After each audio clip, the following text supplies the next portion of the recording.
Eric Brighteyes. By H. Rider Haggard. Madam, you have graciously conveyed to me the intelligence that during the weary weeks spent far from his home, in alternate hope and fear, in suffering and mortal trial, a prince whose memory all men must reverence, the Emperor Frederick, found pleasure in the reading of my stories, that they interested and fascinated him. While the world was watching daily at the bedside of your Majesty's imperial husband, while many were endeavoring to learn courage in our supremest need from the spectacle of that heroic patience, a distant writer little knew that it had been his fortune to bring to such a sufferer an hour's forgetfulness of sorrow and pain. This knowledge, to an author, is far dearer than any praise, and it is in gratitude that, with your Majesty's permission, I venture to dedicate to you the tale of Eric Brighteyes. The late Emperor, at heart a lover of peace, though by duty a soldier of soldiers, might perhaps have cared to interest himself in a warrior of long ago, a hero of our northern stock, whose days were spent in strife, and whose latest desire was rest. But it may not be. Like the golden Eric of this saga, and after a nobler fashion, he has passed through the 100 gates into the Valhalla of renown. To you, then, madam, I dedicate this book, a token, however slight and unworthy, of profound respect and sympathy. I am, madam, your Majesty's most obedient servant, H. Rider Haggard.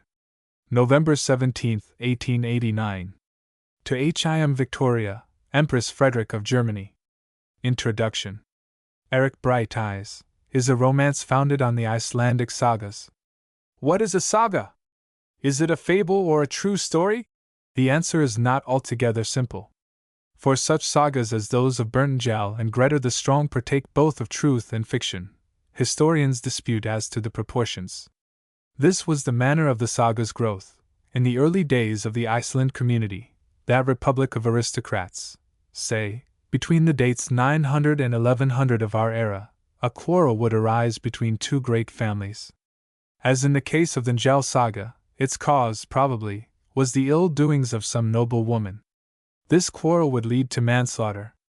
Then blood called for blood, and a vendetta was set on foot that ended only with the death by violence of a majority of the actors in the drama and of large numbers of their adherents.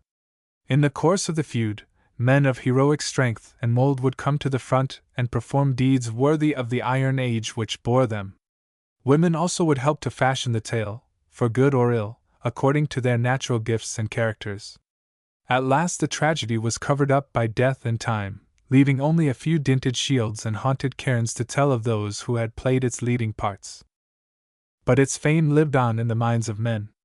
From generation to generation skalds wandered through the winter snows, much as Homer may have wandered in his day across the Grecian valleys and mountains, to find a welcome at every stead, because of the old-time story they had to tell.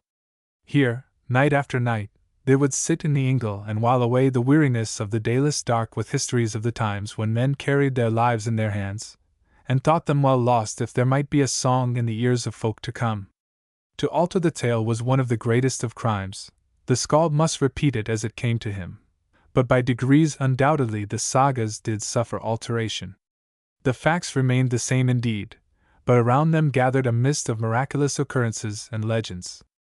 To take a single instance, the account of the burning of Bergthorsnol in the Njal saga is not only a piece of descriptive writing that for vivid, simple force and insight is scarcely to be matched out of Homer and the Bible, it is also obviously true.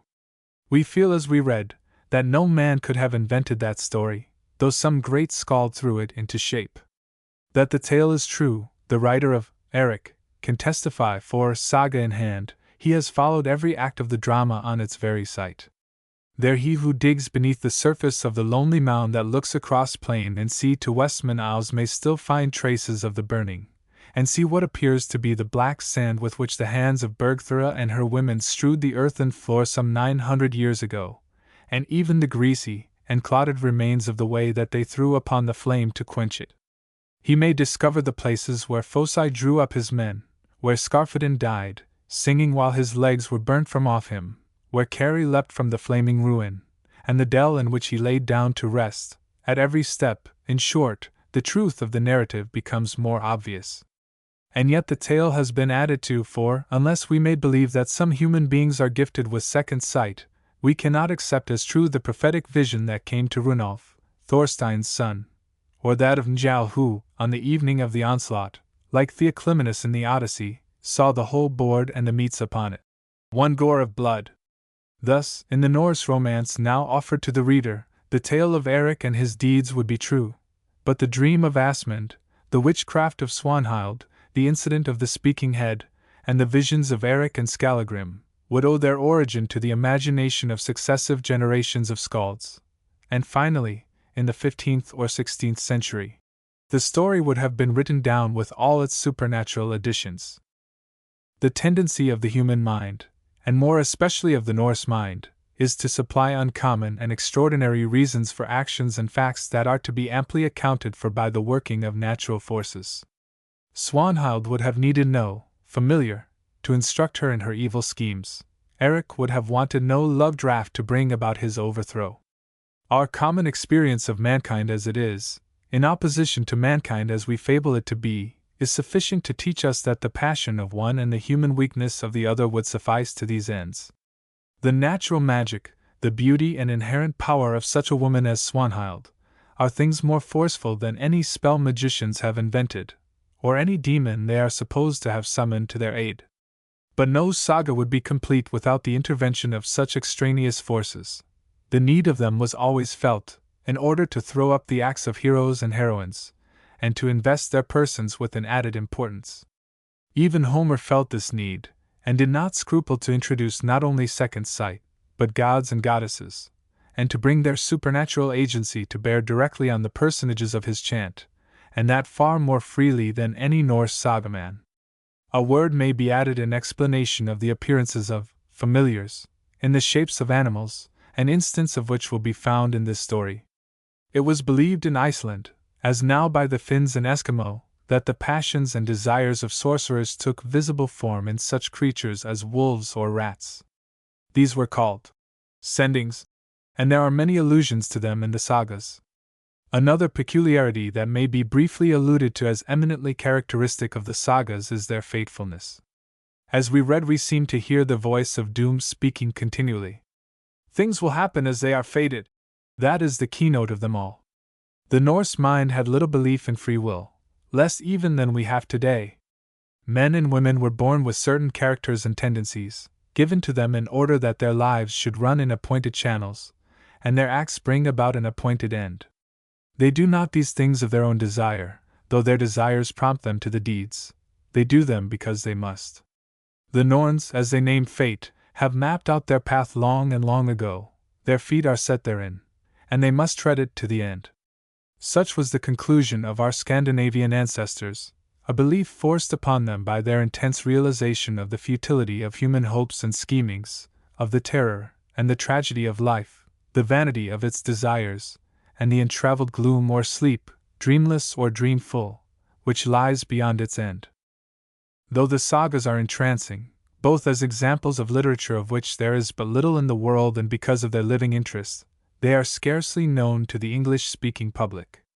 This is easy to account for.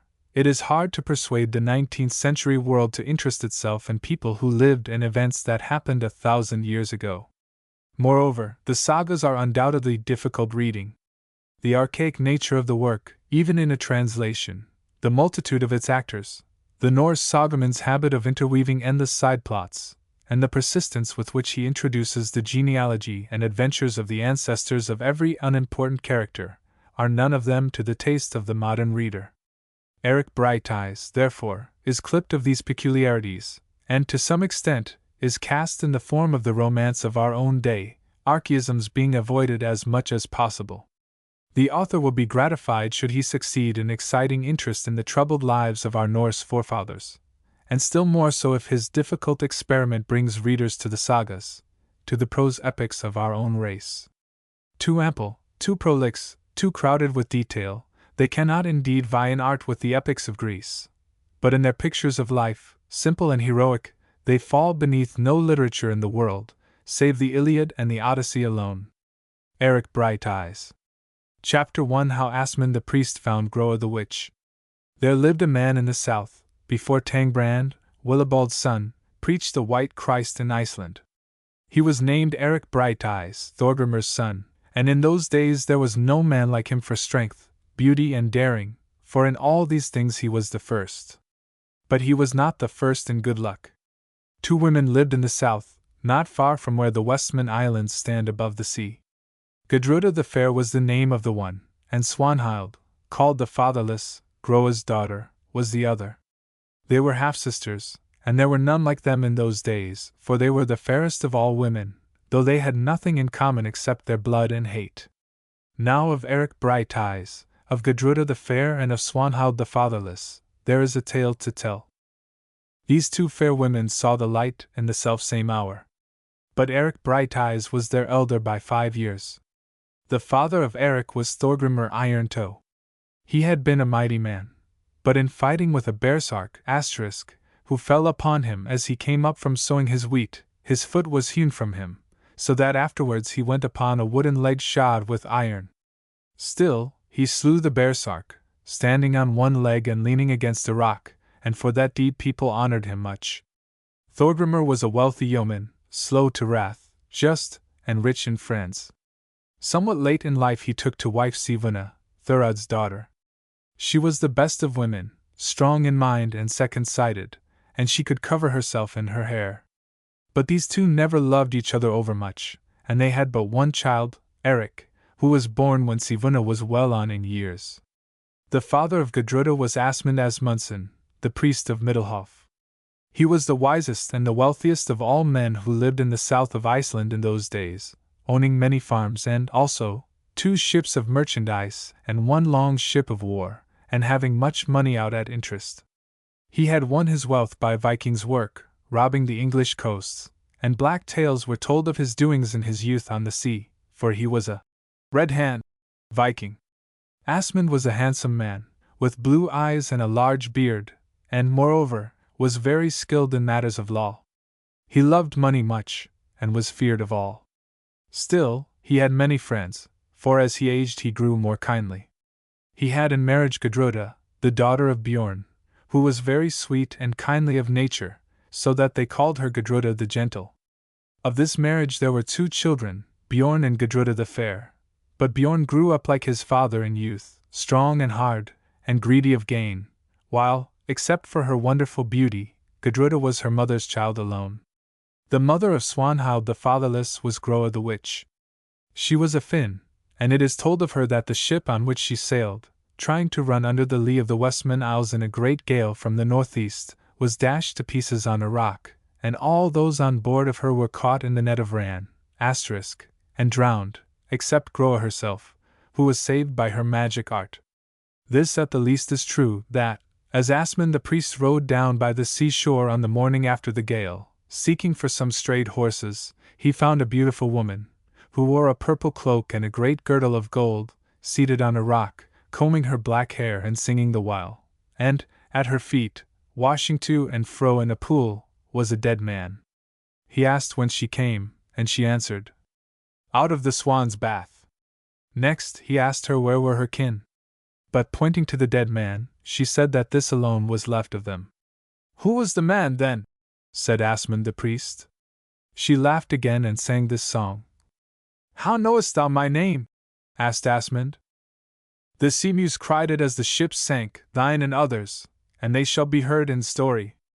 "Then that is the best of luck," quoth Asmund. "But I think that thou art fey." "Aye," she answered, "fey and fair." "True enough, thou art fair. What shall we do with this dead man?" "Leave him in the arms of Ran. So may all husbands lie." They spoke no more with her at that time, seeing that she was a witch woman. But Asmund took her up to Middelhof, and gave her a farm, and she lived there alone, and he profited much by her wisdom. Now it chanced that Gudruda the Gentle was with child, and when her time came she gave a daughter birth, a very fair girl, with dark eyes. On the same day, Groa the witch-woman brought forth a girl-child, and men wondered who was its father, for Groa was no man's wife. It was women's talk that Asmund the priest was the father of this child also, but when he heard it he was angry, and said that no witch-woman should bear a bairn of his, howsoever fair she was.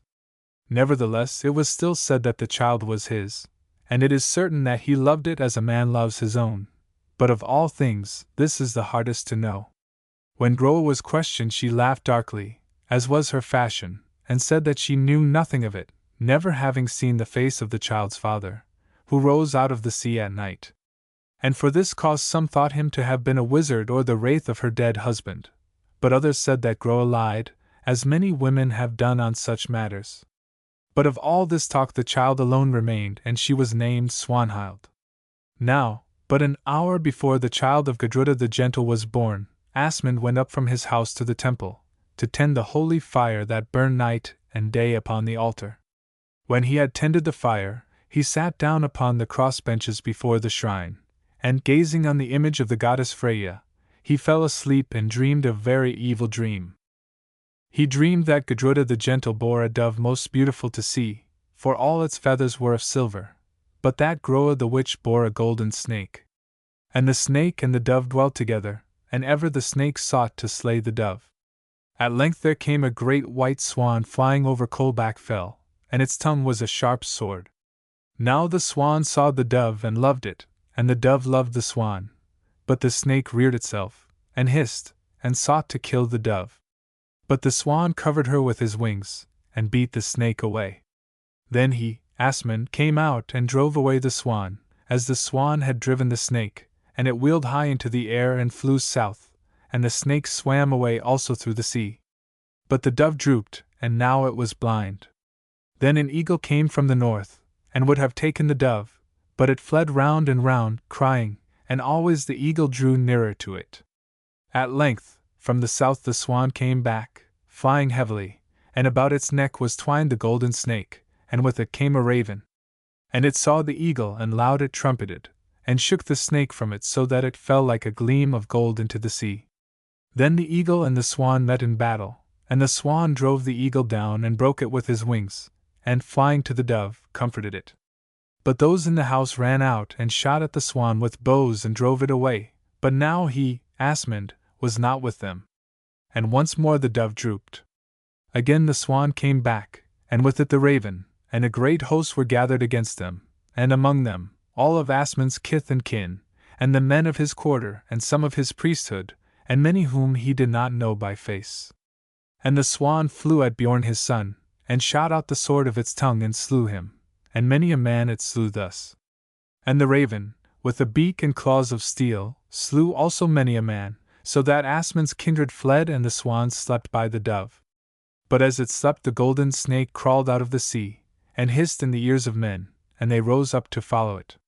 It came to the swan, and twined itself about its neck. It struck at the dove and slew it.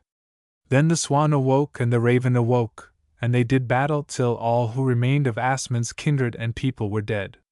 But still the snake clung about the swan's neck, and presently snake and swan fell into the sea, and far out on the sea there burned a flame of fire. And Asmund awoke trembling and left the temple. Now as he went, a woman came running, and weeping as she ran. "Haste, haste!" she cried. "A daughter is born to thee, and Gudruda thy wife is dying." "Is it so?" said Asmund. "After ill dreams, ill tidings." Now in the bed closet off the great hall of Middelhof lay Gudruda the Gentle, and she was dying. "Art thou there, husband?" she said. "Even so, wife.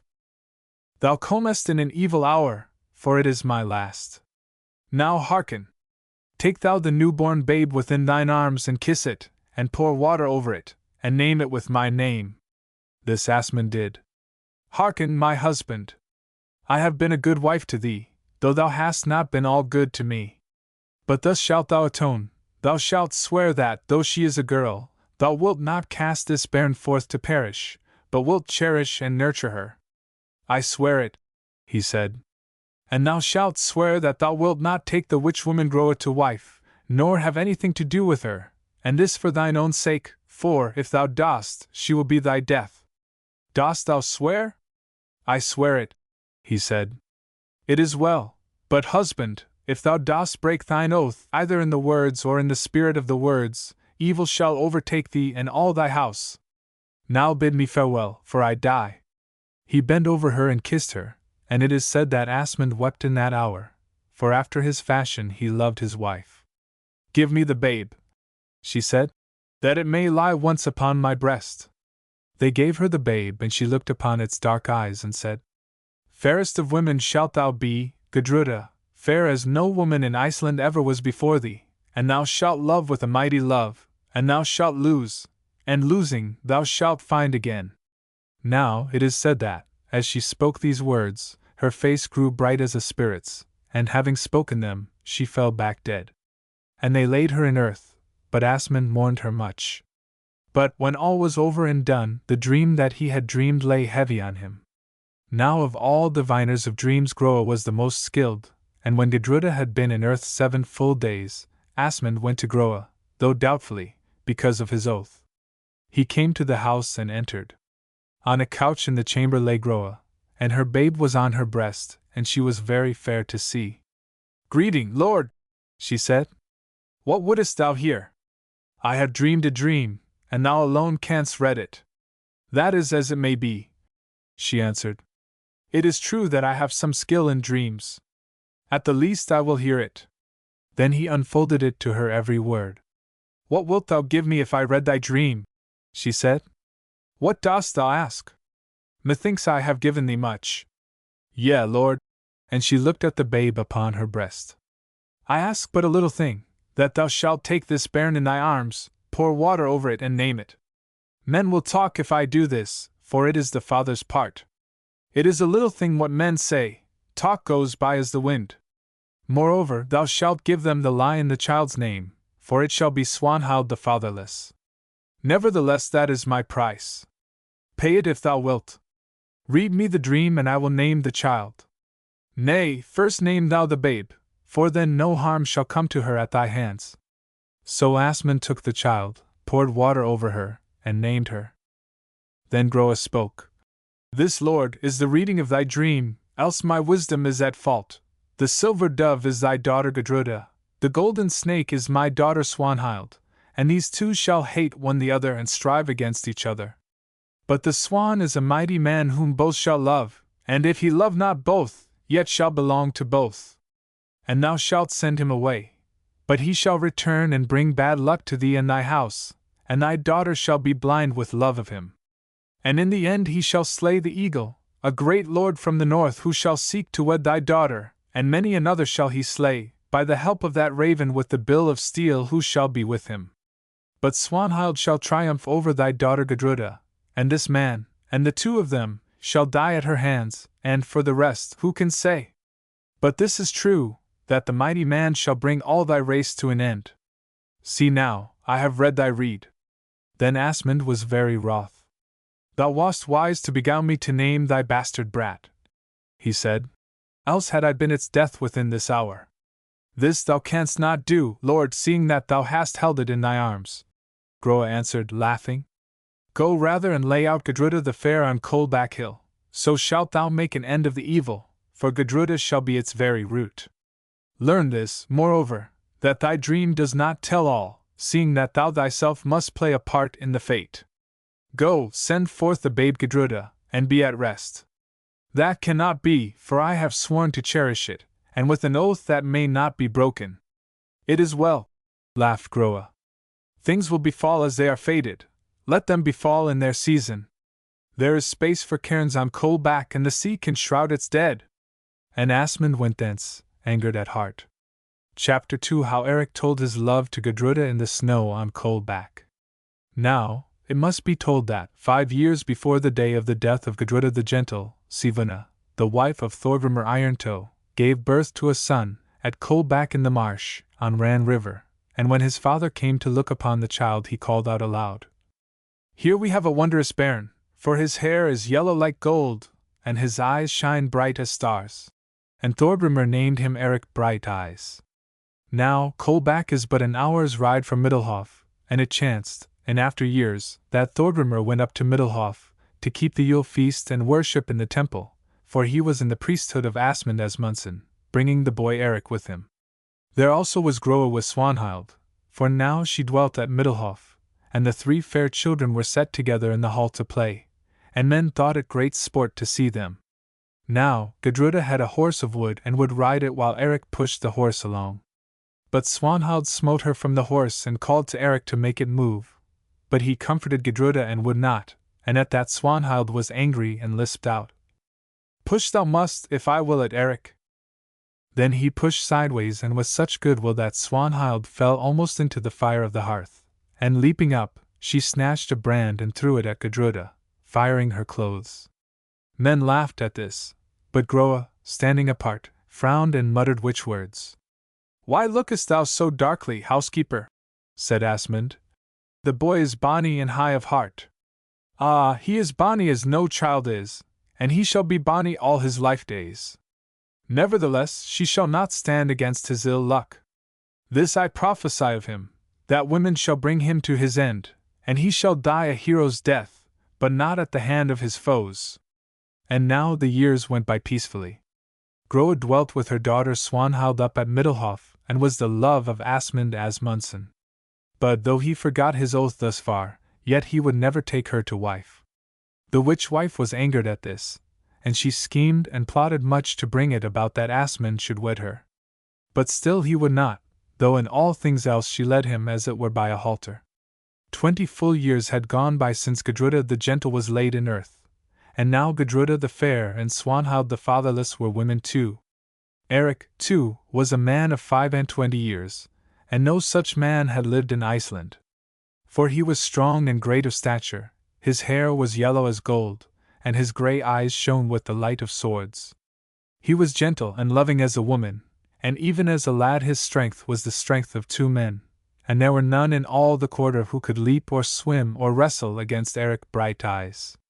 Men held him in honor and spoke well of him, though as yet he had done no deeds, but lived at home on Coldback, managing the farm, for now Thorgrimur Iron-Toe, his father, was dead. But women loved him much, and that was his bane, for of all women he loved but one, Gudruda the Fair, Asmund's daughter. He loved her from a child, and her alone till his day of death, and she, too, loved him and him only. For now Gudruda was a maid of maids, most beautiful to see and sweet to hear. Her hair, like the hair of Eric, was golden, and she was white as the snow on Hekla, but her eyes were large and dark, and black lashes drooped above them. For the rest she was tall and strong and comely, merry of face, yet tender, and the most witty of women. Swanhild also was very fair. She was slender, small of limb, and dark of hue, having eyes blue as the deep sea, and brown curling hair, enough to veil her to the knees, and a mind of which none knew the end, for though she was open in her talk, her thoughts were dark and secret. This was her joy, to draw the hearts of men to her, and then to mock them. She beguiled many in this fashion, for she was the cunningest girl in matters of love, and she knew well the arts of women, with which they bring men to nothing. Nevertheless she was cold at heart, and desired power and wealth greatly, and she studied magic much, of which her mother Groa also had a store. But Swanhild, too, loved a man, and that was the joint in her harness by which the shaft of fate entered her heart, for that man was Eric Brighteyes, who loved her not. But she desired him so sorely that, without him, all the world was dark to her, and her soul but as a ship driven rudderless upon a winter night.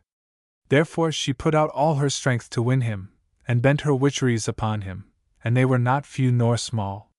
Nevertheless they went by him like the wind, for he dreamed ever of Gudruda alone, and he saw no eyes but hers, though as yet they spoke no word of love one to the other.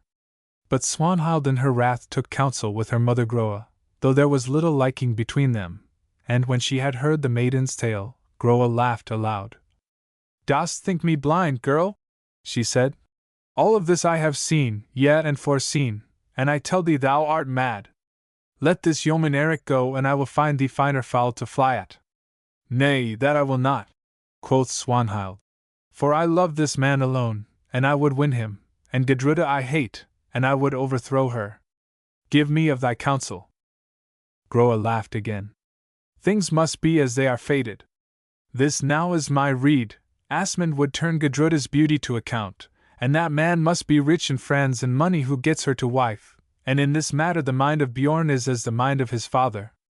Now we will watch, and when a good time chances, We will bear tales of Gudruda to Asmund and to her brother Bjorn, and swear that she oversteps her modesty with Eric. Then shall Asmund be wroth and drive Eric from Gudruda's side. Meanwhile I will do this. In the north there dwells a man mighty in all things and blown up with pride. He is named Ospakar Blacktooth. His wife is but lately dead, and he has given out that he will wed the fairest maid in Iceland. Now, it is in my mind to send Call the half-witted, my thrall, whom Asmund gave to me, to Ospakar as though by chance. He is a great talker and very clever, for in his half-wits is more cunning than in the brains of most, and he shall so bepraise Gudruda's beauty that Ospakar will come hither to ask her in marriage, and in this fashion, if things go well, thou shalt be rid of thy rival, and I of one who looks scornfully upon me. But if this fail, then there are 2 roads left on which strong feet may travel to their end, and of these, one is that thou shouldest win Eric away with thine own beauty, and that is not little. All men are frail, and I have a draught that will make the heart as wax, but yet the other path is surer. And what is that path, my mother? It runs through blood to blackness. By thy side is a knife, and in Gudruda's bosom beats a heart. Dead women are unmeet for love. Swanhild tossed her head and looked upon the dark face of Groa her mother. Methinks, with such an end to win, I should not fear to tread that path, if there be need, my mother. Now I see thou art indeed my daughter. Happiness is to the bold. To each it comes in uncertain shape. Some love power, some wealth, and some a man.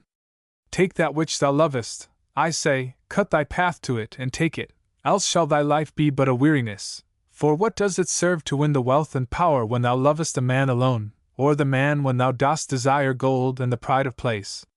This is wisdom, to satisfy the longing of thy youth, for age creeps on apace and beyond is darkness. Therefore, if thou seekest this man, and Gudruda blocks thy path, slay her, girl, by witchcraft or by steel, and take him, and in his arms forget that thine own are red. But first let us try the easier plan. Daughter, I too hate this proud girl, who scorns me as her father's light of love. I too long to see that bright head of hers dull with the dust of death, or, at the least, those proud eyes weeping tears of shame as the man she hates leads her hence as a bride. Were it not for her I should be Asmund's wife, and when she is gone, with thy help, for he loves thee much and has cause to love thee, this I may be yet. So in this matter, if in no other, let us go hand in hand and match our wits against her innocence. So be it, said Swanhild. Fail me not and fear not that I shall fail thee. Now, Call the half-witted went upon his errand, and the time passed till it lacked but a month to Yule, and men sat indoors, for the season was dark and much snow fell. At length came frost, and with it a clear sky, and Gudruda, ceasing from her spinning in the hall, went to the woman's porch, and looking out, saw that the snow was hard, and a great longing came upon her to breathe the fresh air, for there was still an hour of daylight. So she threw a cloak about her and walked forth, taking the road towards Coldback in the marsh that is by Ran River. But Swanhild watched her till she was over the hill. Then she also took a cloak and followed on that path, for she always watched Gudruda. Gudruda walked on for the half of an hour or so, when she became aware that the clouds gathered in the sky, and that the air was heavy with snow to come. Seeing this she turned homewards, and Swanhild hid herself to let her pass. Now flakes floated down as big and soft as FIFA flowers. Quicker and more quick they came till all the plain was one white maze of mist, but through it Gudruda walked on, and after her crept Swanhild, like a shadow. And now the darkness gathered and the snow fell thick and fast, covering up the track of her footsteps, and she wandered from the path, and after her wandered Swanhild, being loath to show herself. For an hour or more Gudruda wandered, and then she called aloud, and her voice fell heavily against the cloak of snow. At the last she grew weary and frightened, and sat down upon a shelving rock whence the snow had slipped away. Now, a little way behind was another rock, and there Swanhild sat, for she wished to be unseen of Gudruda. So some time passed, and Swanhild grew heavy as though with sleep, when of a sudden a moving thing loomed upon the snowy darkness. Then Gudruda leapt to her feet and called. A man's voice answered. Who passes there? I, Gudruda, Asmund's daughter. The form came nearer, Now Swanhild could hear the snorting of a horse, and now a man leapt from it, and that man was Eric Brighteyes. "Is it thou indeed, Gudruda?" he said with a laugh, and his great shape showed darkly on the snow mist. "Oh, is it thou, Eric?" she answered. "I was never more joyed to see thee, for of a truth thou dost come in a good hour. A little while and I had seen thee no more, for my eyes grow heavy with the death sleep." "Nay, say not so. Art lost, then?" "Why, so am I. I came out to seek 3 horses that are strayed, and was overtaken by the snow. May they dwell in Odin's stables, for they have led me to thee. Art thou cold, Gudruda?" "But a little, Eric." "Yea, there's place for thee here on the rock." So he sat down by her on the stone, and Swanhild crept nearer, for now all weariness had left her. But still the snow fell thick. "It comes into my mind that we two shall die here," said Gudruda presently. "Thinkest thou so?" he answered. "Well, I will say this, that I ask no better end. It is a bad end for thee, Eric, to be choked in snow, and with all thy deeds to do. It is a good end, Gudruda, to die at thy side, for so I shall die happy, but I grieve for thee." "Grieve not for me, Brighteyes, worse things might befall." He drew nearer to her, and now he put his arms about her and clasped her to his bosom, nor did she say him nay. Swanhild saw and lifted herself up behind them, but for a while she heard nothing but the beating of her heart. "Listen, Gudruda," Eric said at last. "Death draws near to us, and before it comes I would speak to thee, if speak I may." "Speak on," she whispers from his breast. "This I would say, then, that I love thee, and that I ask no better fate than to die in thy arms. First shalt thou see me die in thine, Eric. Be sure, if that is so, I shall not tarry for long. Oh, Gudruda, since I was a child I have loved thee with a mighty love, and now thou art all to me. Better to die thus than to live without thee. Speak, then, while there is time. I will not hide from thee, Eric, that thy words are sweet in my ears." And now Gudruda sobs and the tears fall fast from her dark eyes. "Nay, weep not. Dost thou, then, love me?" "Aye, sure enough, Eric." "Then kiss me before we pass. A man should not die thus, and yet men have died worse." And so these two kissed, for the first time, out in the snow on Coldback, and that first kiss was long and sweet. Swanhild heard, and her blood seethed within her as water seethes in a boiling spring when the fires wake beneath. She put her hand to her kirtle and gripped the knife at her side. She half drew it, then drove it back. "Cold kills as sure as steel," she said in her heart. "If I slay her I cannot save myself or him. Let us die in peace, and let the snow cover up our troubling." And once more she listened. "Ah, sweet," said Eric, "even in the midst of death there is hope of life. Swear to me, then, that if by chance we live thou wilt love me always as thou lovest me now." "Aye, Eric, I swear that, and readily. And swear, come what may, that thou wilt wed no man but me. I swear, if thou dost remain true to me, that I will wed none but thee, Eric. Then I am sure of thee. Boast not overmuch, Eric, if thou dost live thy days are all before thee, and with times come trials." Now the snow whirled down faster and more thick, till these two, clasped heart to heart, were but a heap of white, and all white was the horse, and Swanhild was nearly buried. "Where go we when we die, Eric?" said Gudruda. "In Odin's house there is no place for maids, and how shall my feet fare without thee?" "Nay, sweet my May, Valhalla shuts its gates to me, a deedless man. Up Bifrost's rainbow bridge I may not travel, for I do not die with byrnie on breast and sword aloft. To Hellas shall we go, and hand in hand. Art thou sure, Eric, that men find these abodes? To say sooth, at times I misdoubt me of them. I am not so sure but that I also doubt. Still I know this, that where thou goest there I shall be, Gudruda. Then things are well, and well work the Norns. Still, Eric, of a sudden I grow fey, for it comes upon me that I shall not die tonight, but that, nevertheless, I shall die with thy arms about me, and at thy side. There, I see it on the snow. I lie by thee sleeping, and one comes with hands outstretched and sleep falls from them like a mist. By Freya, it is Swanhild's self, Oh! It is gone. It was nothing, Gudruda, but a vision of the snow, an untimely dream that comes before the sleep.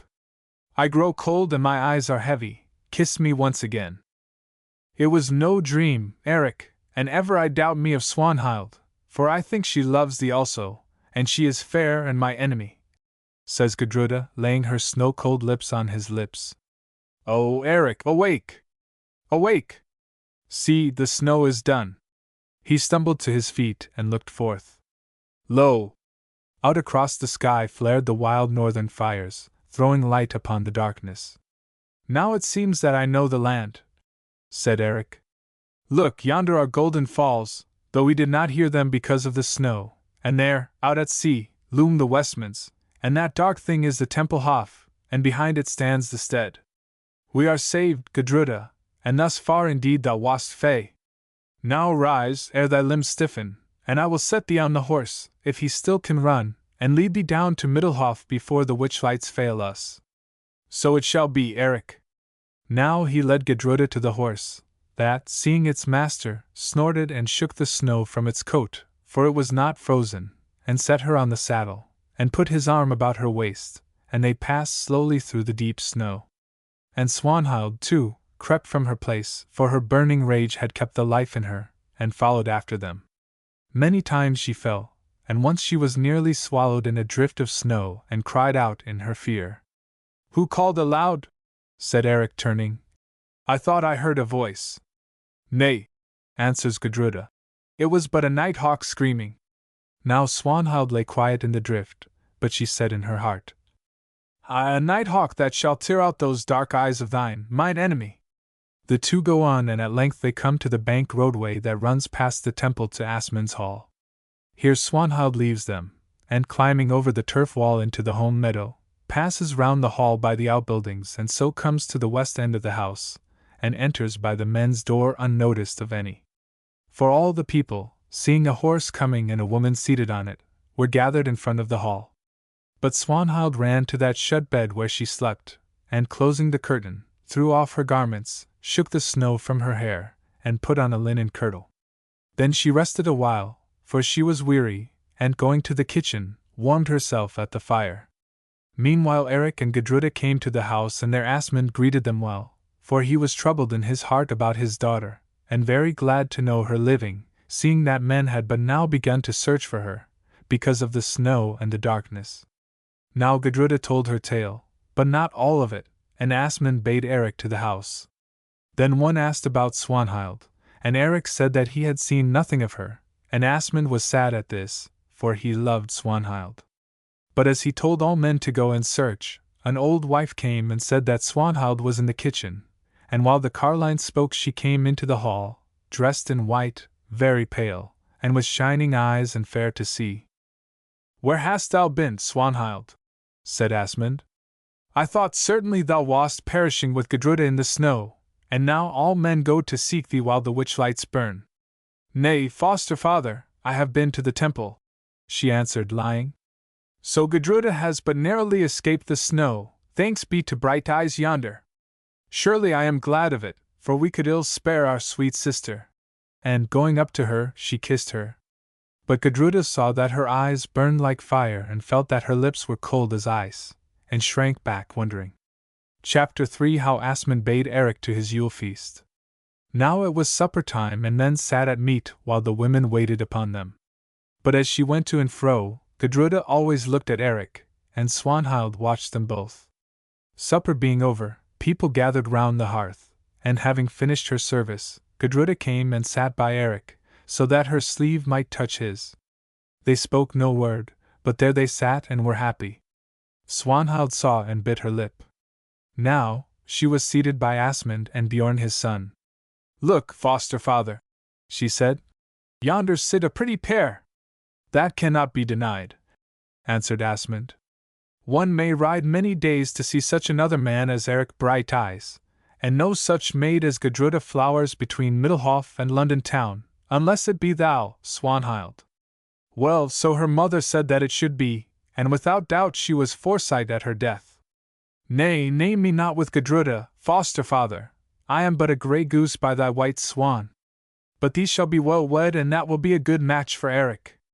Let not thy tongue run on so fast, said Asmund sharply. Who told thee that Eric should have Gudruda? None told me, but in truth, having eyes and ears, I grew certain of it, said Swanhild. Look at them now, surely lovers wear such faces. Now it chanced that Gudruda had rested her chin on her hand, and was gazing into Eric's eyes beneath the shadow of her hair. Methinks my sister will look higher than to wed a simple yeoman, though he is large as 2 other men, said Bjorn with a sneer. Now Bjorn was jealous of Eric's strength and beauty, and did not love him. Trust nothing that thou sayest and little that thou hearest, girl, said Asmund, raising himself from thought. So shall thy guesses be good. Eric, come here and tell us how thou didst chance on Gudruda in the snow. I was not so ill-seated but that I could bear to stay, grumbled Eric beneath his breath, but Gudruda said, Go.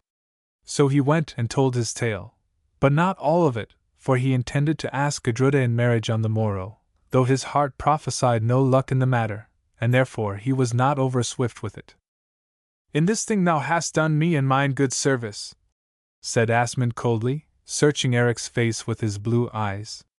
It had been sad if my fair daughter had perished in the snow, for, know this, I would set her high in marriage, for her honor and the honor of my house, and so some rich and noble man had lost great joy. But take thou this gift in memory of the deed, and Gudruda's husband shall give thee another such upon the day that he makes her wife. And he drew a gold ring off his arm. Now Eric's knees trembled as he heard, and his heart grew faint as though with fear. But he answered clear and straight.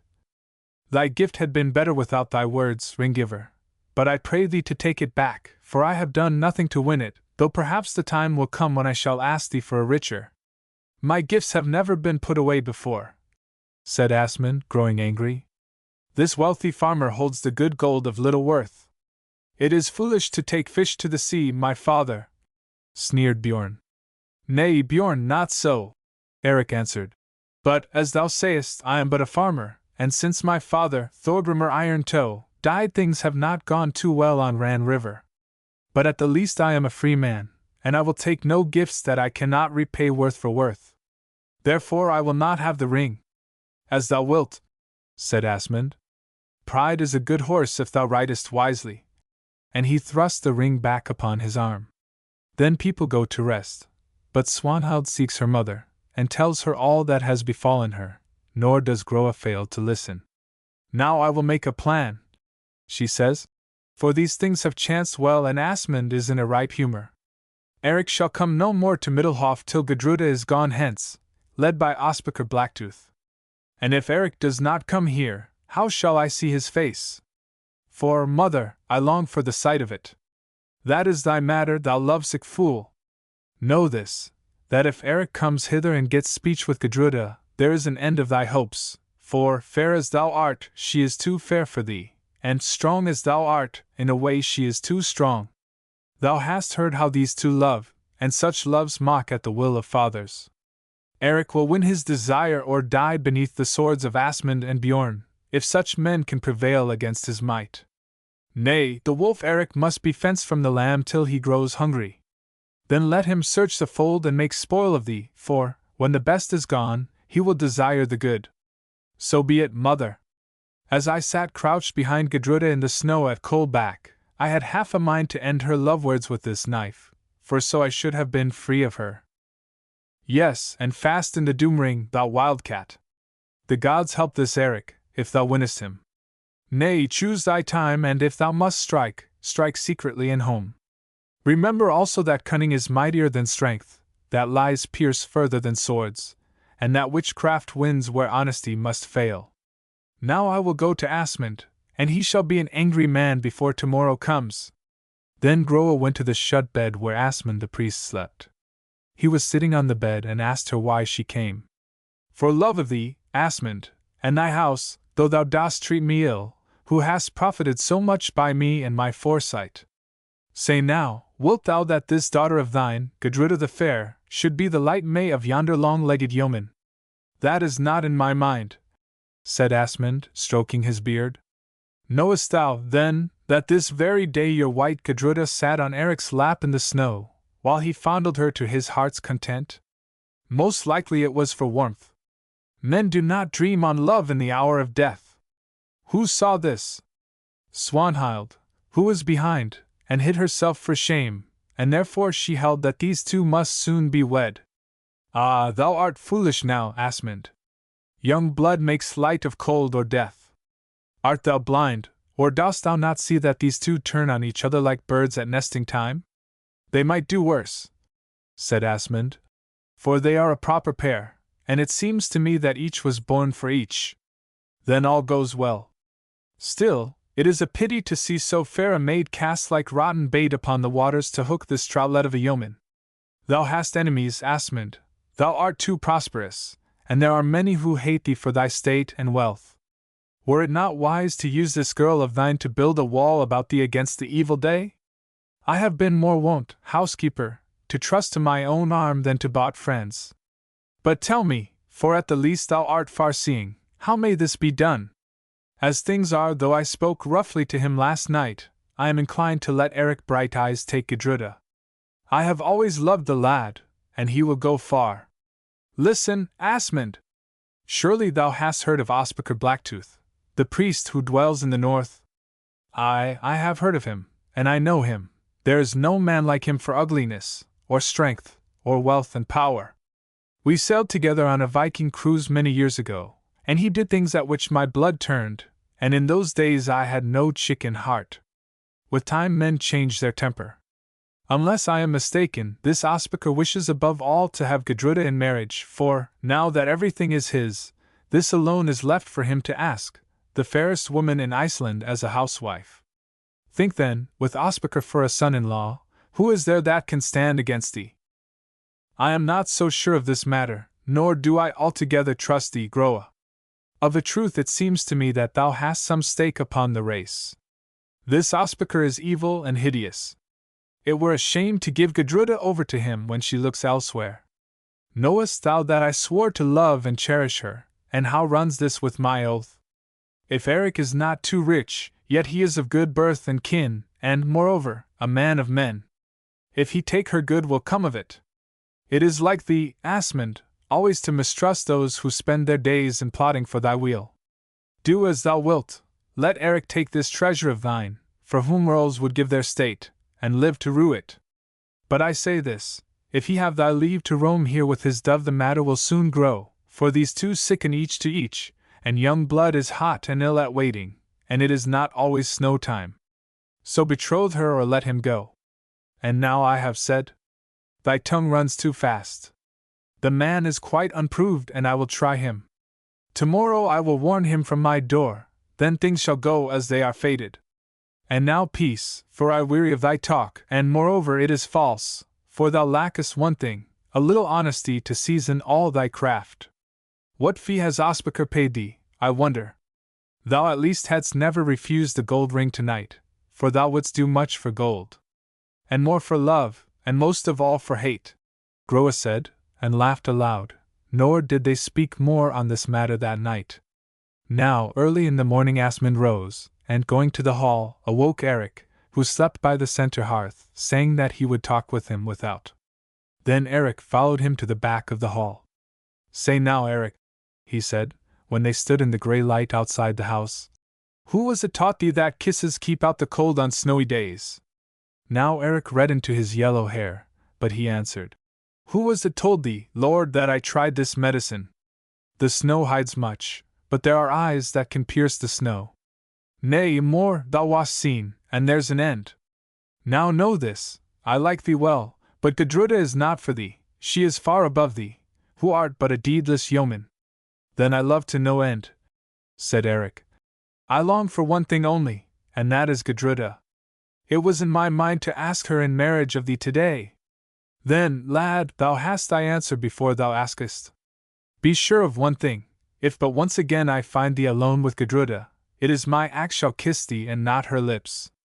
That may yet be put to the proof, lord, said Eric, and turned to seek his horse, when suddenly Gudruda came and stood between them, and his heart leapt at the sight of her. Listen, Gudruda, Eric said. This is thy father's word, that we two speak together no more. Then it is an ill saying for us, said Gudruda, laying her hand upon her breast.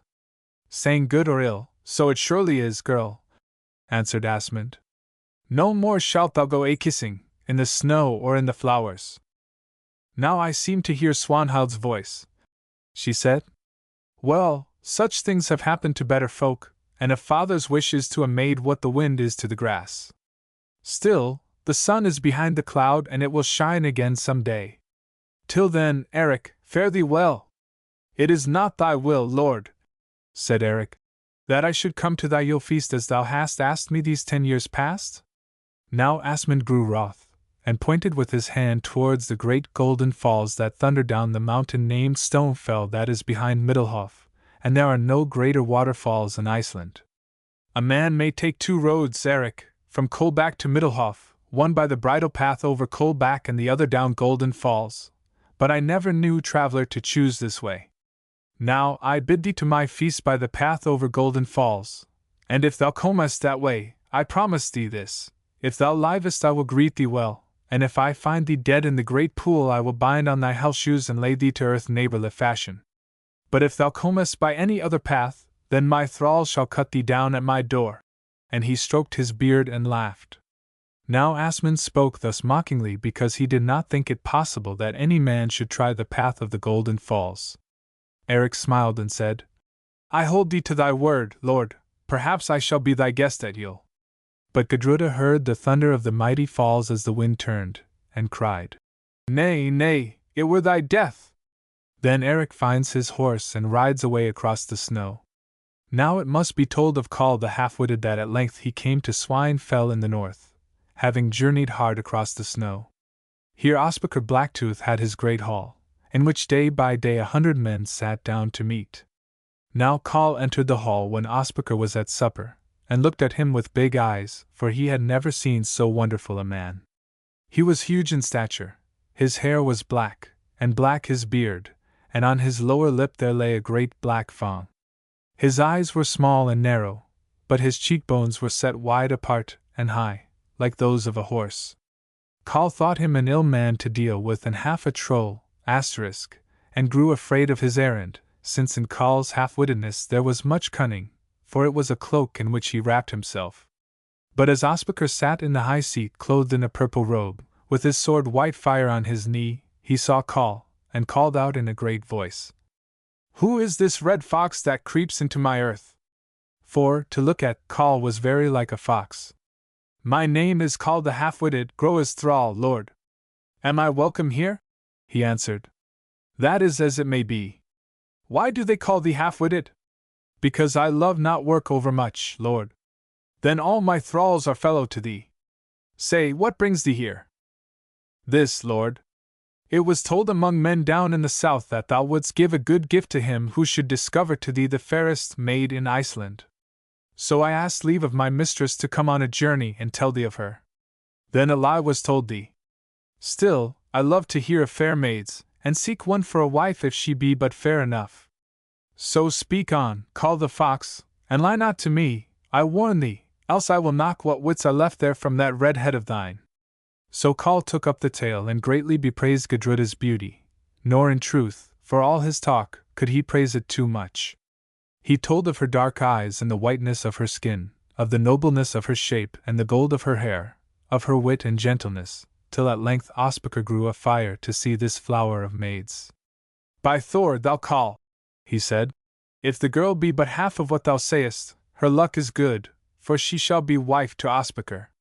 But if thou hast lied to me about her, beware! For soon there shall be a knave the less in Iceland. Now a man rose in the hall and said that Coll spoke truth, for he had seen Gudruda the fair, Asmund's daughter, and there was no maid like her in Iceland. I will do this now, said Blacktooth. Tomorrow I will send a messenger to Middlehof, saying to Asmund the priest that I purpose to visit him at the time of the Yule feast. Then I shall see if the girl pleases me. Meanwhile, Coll, take thou a seat among the thralls, and here is something for thy pains. And he took off the purple cloak and threw it to him. Thanks to thee, gold scatterer, said Coll. It is wise to go soon to Middlehof, for such a bloom as this maid does not lack a bee. There is a youngling in the south, named Eric Brighteyes, who loves Gudruda, and she, I think, loves him, though he is but a yeoman of small wealth and is only 25 years old." "Ho! Ho!" laughed great Ospakar. "And I am 45. But let not this suckling cross my desire, lest men call him Eric Holloweyes." Now the messenger of Ospakar came to Middlehof, and his words pleased Asmund, and he made ready a great feast. And Swanhild smiled, but Gudruda was afraid. Chapter 4: How Eric Came Down Golden Falls. Now Ospakar rode up to Middlehof on the day before the Yule feast. He was splendidly apparelled, and with him came his 2 sons, Gizur the lawman and Mord, young men of promise, and many armed thralls and servants. Gudruda, watching at the women's door, saw his face in the moonlight and loathed him. "What thinkest thou of him who comes to seek thee in marriage, foster sister?" asked Swanhild, watching at her side. "I think he is like a troll, and that, seek as he will, he shall not find me. I had rather lie in the pool beneath Golden Falls than in Ospakar's hall." "That shall be proved," said Swanhild. "At the least he is rich and noble, and the greatest of men in size. It would go hard with Eric were those arms about him." "I am not so sure of that," said Gudruda. "But it is not likely to be known." "Comes Eric to the feast by the road of Golden Falls, Gudruda?" "Nay, no man may try that path and live. Then he will die, for Eric will risk it." Now Gudruda thought, and a great fire burned in her heart, and shone through her eyes. "If Eric dies," she said, "on thee be his blood, Swanhild, on thee and that dark mother of thine, for ye have plotted to bring this evil on us. How have I harmed thee that thou shouldst deal thus with me?" Swanhild turned white and wicked looking, for passion mastered her, and she gazed into Gudruda's face and answered, "How hast thou harmed me? Surely I will tell thee. Thy beauty has robbed me of Eric's love. It would be better to prate of Eric's love when he had told it thee, Swanhild. Thou hast robbed me, and therefore I hate thee, and therefore I will deliver thee to Ospakar, whom thou dost loathe, aye, and yet win Brighteyes to myself. Am I not also fair, and can I not also love, and shall I see thee snatch my joy? By the gods, never! I will see thee dead, and Eric with thee, ere it shall be so. But first I will see thee shamed. Thy words are ill-suited to a maiden's lips, Swanhild. But of this be sure, I fear thee not, and shall never fear thee. And one thing I know well, that, whether thou or I prevail, in the end thou shalt harvest the greatest shame, and in times to come men shall speak of thee with hatred and name thee by ill names. Moreover, Eric shall never love thee, from year to year he shall hate thee with a deeper hate, though it may well be that thou wilt bring ruin on him. And now I thank thee that thou hast told me all thy mind, showing me what indeed thou art." And Gudruda turned scornfully upon her heel and walked away. Now Asmund the priest went out into the courtyard, and meeting Ospakar Blacktooth, greeted him heartily, though he did not like his looks, and took him by the hand and led him to the hall, that was bravely decked with tapestries, and seated him by his side on the high seat. And Ospakar's thralls brought good gifts for Asmund, who thanked the giver well. Now it was supper time, and Gudruda came in, and after her walked Swanhild. Ospakar gazed hard at Gudruda, and a great desire entered into him to make her his wife. But she passed coldly by, nor looked on him at all. "This, then, is that maid of thine of whom I have heard tell, Asmund? I will say this, Pharaoh was never born of woman." Then men ate, and Ospakar drank much ale, but all the while he stared at Gudruda and listened for her voice. But as yet he said nothing of what he came to seek, though all knew his errand. And his 2 sons, Gizur and Mord, stared also at Gudruda, for they thought her most wonderfully fair. But Gizur found Swanhild also fair. And so the night wore on till it was time to sleep. On this same day Eric rode up from his farm on Ran River, and took his road along the brow of Coldback till he came to Stonefell. Now all along Coldback and Stonefell is a steep cliff facing to the south, that grows ever higher till it comes to that point where Golden River falls over it, and parting its waters below, runs east and west, the branch to the east being called Ran River and that to the west Laxa, for these 2 streams girdle round the rich plain of Middlehof, till at length they reach the sea. But in the midst of Golden River, on the edge of the cliff, a mass of rock juts up called Sheep Saddle, dividing the waters of the fall, and over this the spray flies, and in winter the ice gathers, but the river does not cover it. The great fall is 30 fathoms deep, and shaped like a horseshoe, of which the points lie towards Middelhof. Yet if he could but gain the sheep-saddle rock that divides the midst of the waters, a strong and hardy man might climb down some 15 fathoms of this depth, and scarcely wet his feet. Now here at the foot of Sheep-saddle Rock the double arches of waters meet, and fall in one torrent into the bottomless pool below. But some 3 fathoms from this point of the meeting waters, and beneath it, just where the curve is deepest, a single crag, as large as a drinking table and no larger, juts through the foam, and if a man could reach it, he might leap from it some 12 fathoms, sheering to the spray-hidden pit beneath, there to sink or swim as it might befall. This crag is called Wolfsvang. Now Eric stood for a long while on the edge of the fall and looked, measuring everything with his eye. Then he went up above, where the river swirls down to the precipice, and looked again, for it is from this bank that the dividing island rock Sheep-saddle must be reached.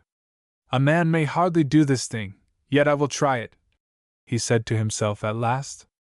My honor shall be great for the feat, if I chance to live, and if I die, well, there's an end of troubling after maids and all other things.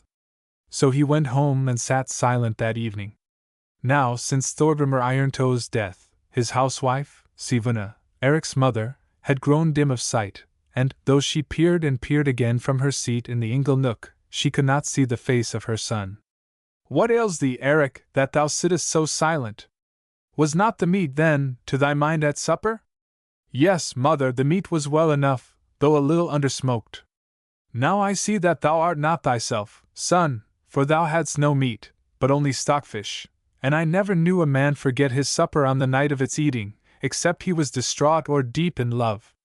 Was it so? Said Brighteyes. What troubles thee, Eric, that sweet lass yonder? Aye, somewhat, mother. What more, then? This, that I go down Golden Falls tomorrow, and I do not know how I may come from Sheep-saddle Rock to Wolfsvang Crag and keep my life whole in me. And now, I pray thee, weary me not with words, for my brain is slow, and I must use it. When she heard this, Sivuna screamed aloud, and threw herself before Eric, praying him to forego his mad venture. But he would not listen to her, for he was slow to make up his mind, but, that being made up, nothing could change it. Then, when she learned that it was to get sight of Gudruda that he purposed thus to throw his life away, she was very angry and cursed her and all her kith and kin. It is likely enough that thou wilt have cause to use such words before all this tale is told, said Eric. Nevertheless, mother, forbear to curse Gudruda, who is in no way to blame for these matters. Thou art a faithless son, Sivuna said, who wilt slay thyself striving to win speech with thy May, and leave thy mother childless. Eric said that it seemed so indeed, but he was plighted to it, and the feat must be tried. Then he kissed her, and she sought her bed, weeping. Now it was the day of the Yule feast, and there was no sun till 1 hour before noon. But Eric, having kissed his mother and bidden her farewell, called a thrall, John by name, and giving him a sealskin bag full of his best apparel, bade him ride to Middelhof and tell Asmund the priest that Eric Brighteyes would come down Golden Falls an hour after midday, to join his feast, and thence go to the foot of the Golden Falls, to await him there.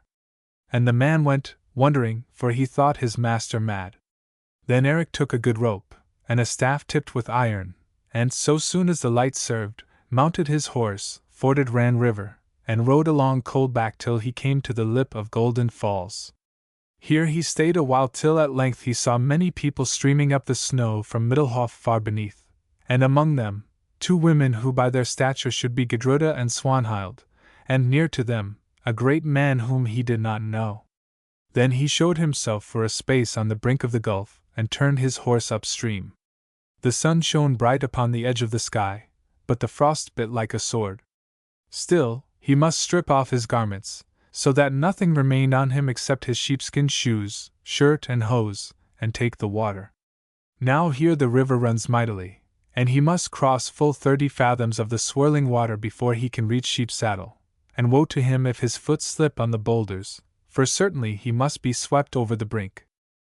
Eric rested the staff against the stony bottom and, leaning his weight on it, took the stream, and he was so strong that it could not prevail against him till at length he was rather more than halfway across and the water swept above his shoulders. Now he was lifted from his feet and, letting the staff float, he swam for his life, and with such mighty strokes that he felt little of that icy cold. Down he was swept. Now the lip of the fall was but 3 fathoms away on his left, and already the green water boiled beneath him. A fathom from him was the corner of Sheep's Saddle. If he may grasp it, all is well, if not, he dies. 3 great strokes, and he held it. His feet were swept out over the brink of the fall, but he clung on grimly, and by the strength of his arms drew himself on to the rock and rested a while. Presently he stood up, for the cold began to nip him, and the people below became aware that he had swum the river above the fall and raised a shout, for the deed was great. Now Eric must begin to clamber down Sheep's Saddle, and this was no easy task, for the rock is almost sheer, and slippery with ice, and on either side the waters rushed and thundered, throwing their blinding spray about him as they leapt to the depths beneath. He looked down, studying the rock, then, feeling that he grew afraid, made an end of doubt, and, grasping a point with both hands, swung himself down his own length and more. Now for many minutes he climbed down Sheep's Saddle, and the task was hard, for he was bewildered with the booming of the waters that bent out on either side of him like the arc of a bow, and the rock was very steep and slippery. Still, he came down all those 15 fathoms and fell not, though twice he was near to falling, and the watchers below marveled greatly at his hardihood.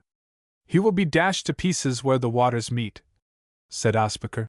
"He can never gain Wolf's Fawn Crag beneath, and if so it be that he come there and leaps to the pool, the weight of water will drive him down and drown him." "It is certainly so," quoth Asmund, "and it grieves me much, for it was my jest that drove him to this perilous adventure, and we cannot spare such a man as Eric Brighteyes." Now Swanhild turned white as death, but Gudruda said, "If great heart and strength and skill may avail at all, then Eric shall come safely down the waters." "Thou fool!" whispered Swanhild in her ear. "How can these help him? No troll could live in yonder cauldron. Dead is Eric, and thou art the bait that lured him to his death." "Spare thy words," she answered. "As the Norns have ordered, so it shall be." Now Eric stood at the foot of Sheep's Saddle, and within an arm's length the mighty waters met, tossing their yellow waves and seething furiously as they leapt to the mist-hid gulf beneath. He bent over and looked through the spray. 3 fathoms under him the rock Wolf's Fang split the waters, and thence, if he can come thither, he may leap sheer into the pool below.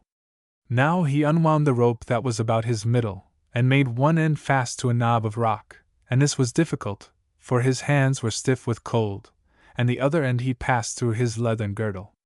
Then Eric looked again, and his heart sank within him. How might he give himself to this boiling flood and not be shattered? But as he looked, lo! A rainbow grew upon the face of the water, and one end of it lit upon him, and the other, like a glory from the gods, fell full upon Gudruda as she stood a little way apart, watching at the foot of Golden Falls. "Sayest thou that?" said Asmund to Groa, who was at his side. "The gods build their Bifrost bridge between these two.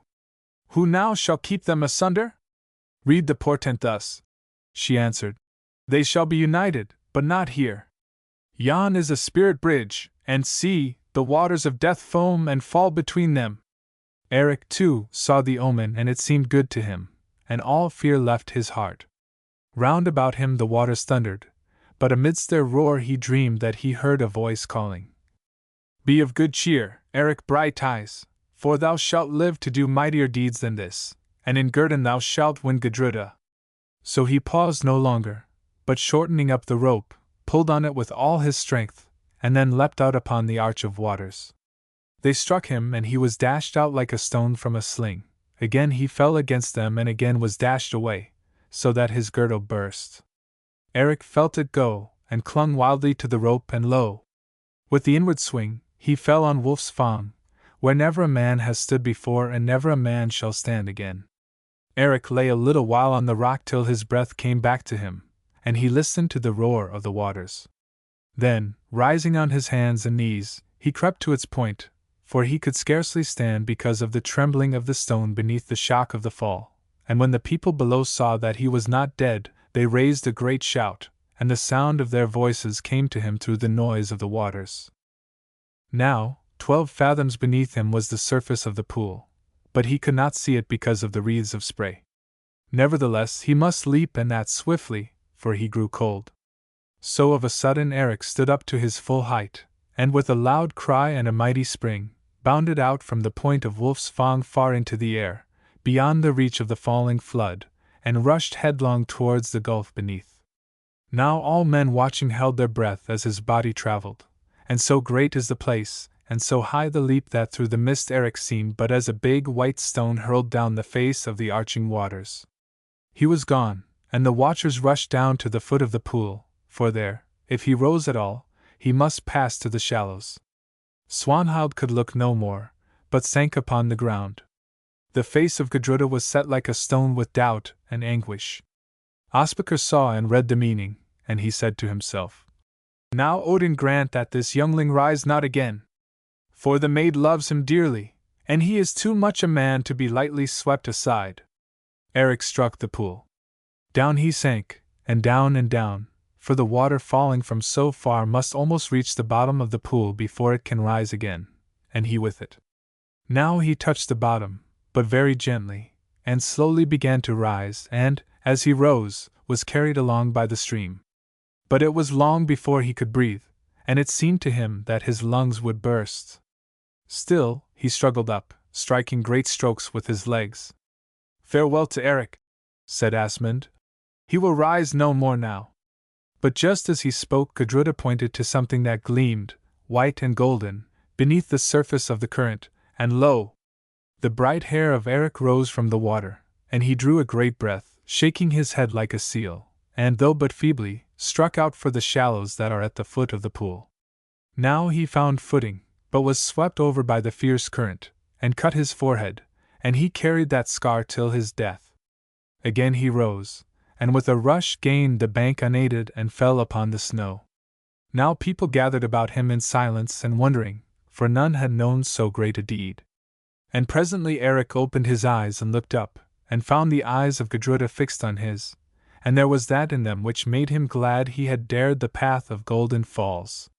Chapter 5: How Eric Won the Sword White Fire.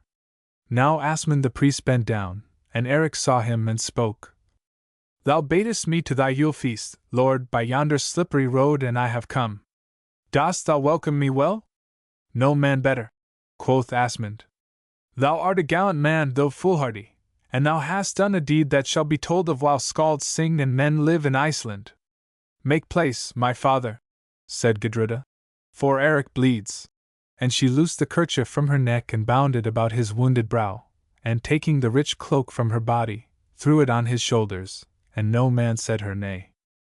Then they led him to the hall, where Eric clothed himself and rested, and he sent back the thrall John to Coldback, bidding him tell Sivana, Eric's mother, that he was safe. But he was somewhat weak all that day, and the sound of waters roared in his ears. Now Ospakar and Groa were ill pleased at the turn things had taken, but all the others rejoiced much, for Eric was well loved of men, and they had grieved if the waters had prevailed against his might. But Swanhild brooded bitterly, for Eric never turned to look on her. The hour of the feast drew on, and, according to custom, it was held in the temple, and thither went all men.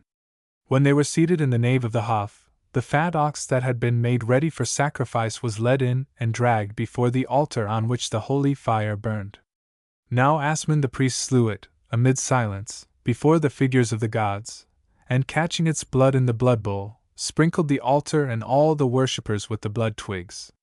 Then the ox was cut up, and the figures of the almighty gods were anointed with its molten fat, and wiped with fair linen. Next the flesh was boiled in the cauldrons that were hung over fires lighted all down the nave, and the feast began. Now men ate, and drank much ale and mead, and all were merry. But Ospakar Blacktooth grew not glad, though he drank much, for he saw that the eyes of Gudruda ever watched Eric's face, and that they smiled on each other. He was wroth at this, for he knew that the bait must be good and the line strong that should win this fair fish to his angle, and as he sat, unknowingly his fingers loosed the peace strings of his sword White Fire, and he half drew it, so that its brightness flamed in the firelight. Thou hast a wondrous blade there, Ospakar, said Asmund, though this is no place to draw it. Whence came it? Methinks no such swords are fashioned now. Ay, Asmund, a wondrous blade indeed.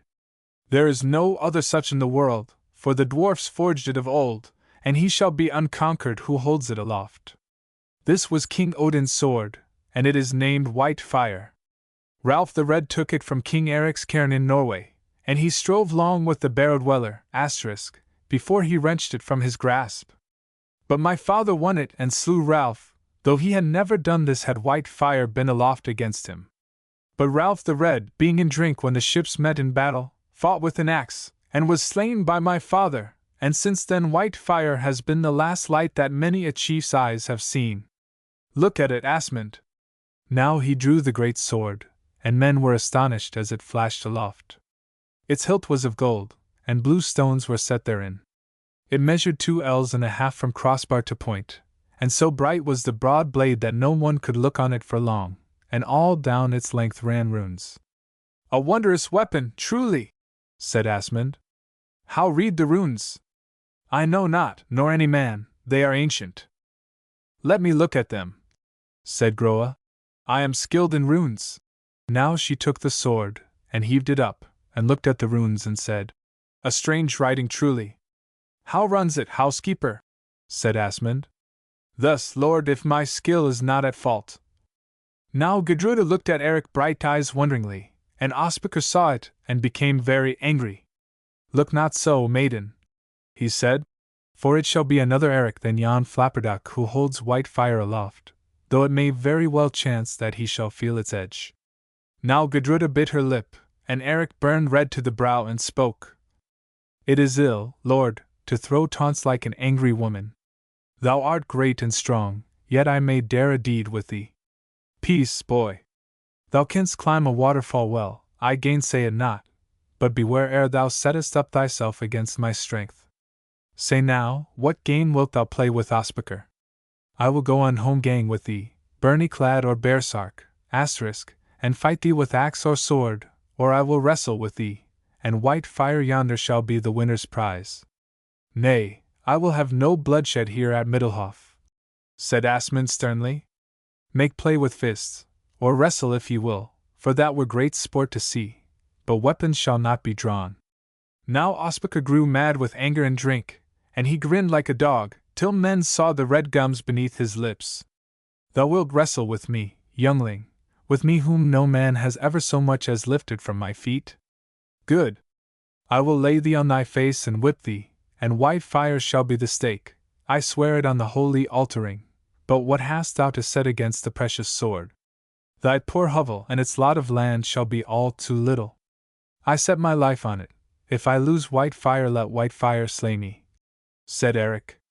Nay, that I will not have, and I am master here in this temple, said Asmund. Bethink thee of some other stake, Ospakar, or let the game be off. Now Ospakar gnawed his lip with his black fang and thought. Then he laughed aloud and spoke. Bright is White Fire, and thou art named Brighteyes. See now, I set the great sword against thy right eye, and if I win the match, it shall be mine to tear it out. Wilt thou play this game with me?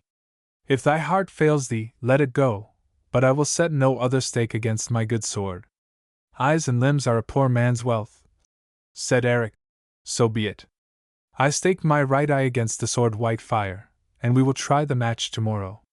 And tomorrow night thou shalt be called Eric One-Eye, said Ospakar, at which some few of his thralls laughed. But most of the men did not laugh, for they thought this an ill game and a worse jest. Now the feast went on, and Asmund rose from his high seat in the center of the nave, on the left hand looking down from the altar, and gave out the holy toasts.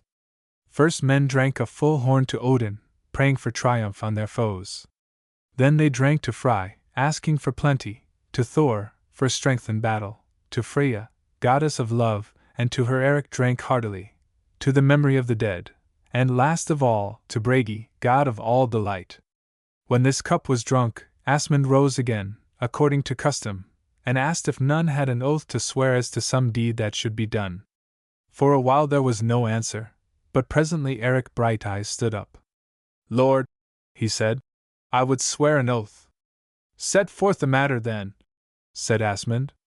It is this, quoth Eric. On Mosfell mountain, over by Hekla, dwells a baresark of whom all men have ill knowledge, for there are few whom he has not harmed. His name is Skallagrim. He is a mighty man, and he has wrought much mischief in the south country, and brought many to their deaths and robbed more of their goods, for none can prevail against him. Still, I swear this, that when the days lengthen, I will go up alone against him and challenge him to battle, and conquer him or fall. Then, thou yellow-headed puppy dog, thou shalt go with one eye against a baresark with two, growled Ospakar. Men took no heed of his words, but shouted aloud, for Skallagrim had plagued them long, and there were none who dared to fight with him any more. Only Gudruda looked askance, for it seemed to her that Eric swore too fast. Nevertheless he went up to the altar, and taking hold of the holy ring, he set his foot on the holy stone and swore his oath, while the feasters applauded, striking their cups upon the board. And after that the feast went merrily, till all men were drunk, except Asmund and Eric. Now Eric went to rest, but first he rubbed his limbs with the fat of seals, for he was still sore with the beating of the waters, and they must needs be supple on the morrow if he would keep his eye. Then he slept sound, and rose strong and well, and going to the stream behind the stead, bathed, and anointed his limbs afresh. But Ospakar did not sleep well, because of the ale that he had drunk. Now as Eric came back from bathing, in the dark of the morning, he met Gudruda, who watched for his coming, and there being none to see, he kissed her often, but she chided him because of the match that he had made with Ospakar, and the oath that he had sworn. Surely, she said, thou wilt lose thine eye, for this Ospakar is a giant, and strong as a troll, also he is merciless. Still, thou art a mighty man, and I shall love thee as well with one eye as with two. Oh, Eric, methought I should have died yesterday when thou didst leap from Wolf's Fang. My heart seemed to stop within me. Yet I came safely to shore, sweetheart, and well does this kiss pay for all I did.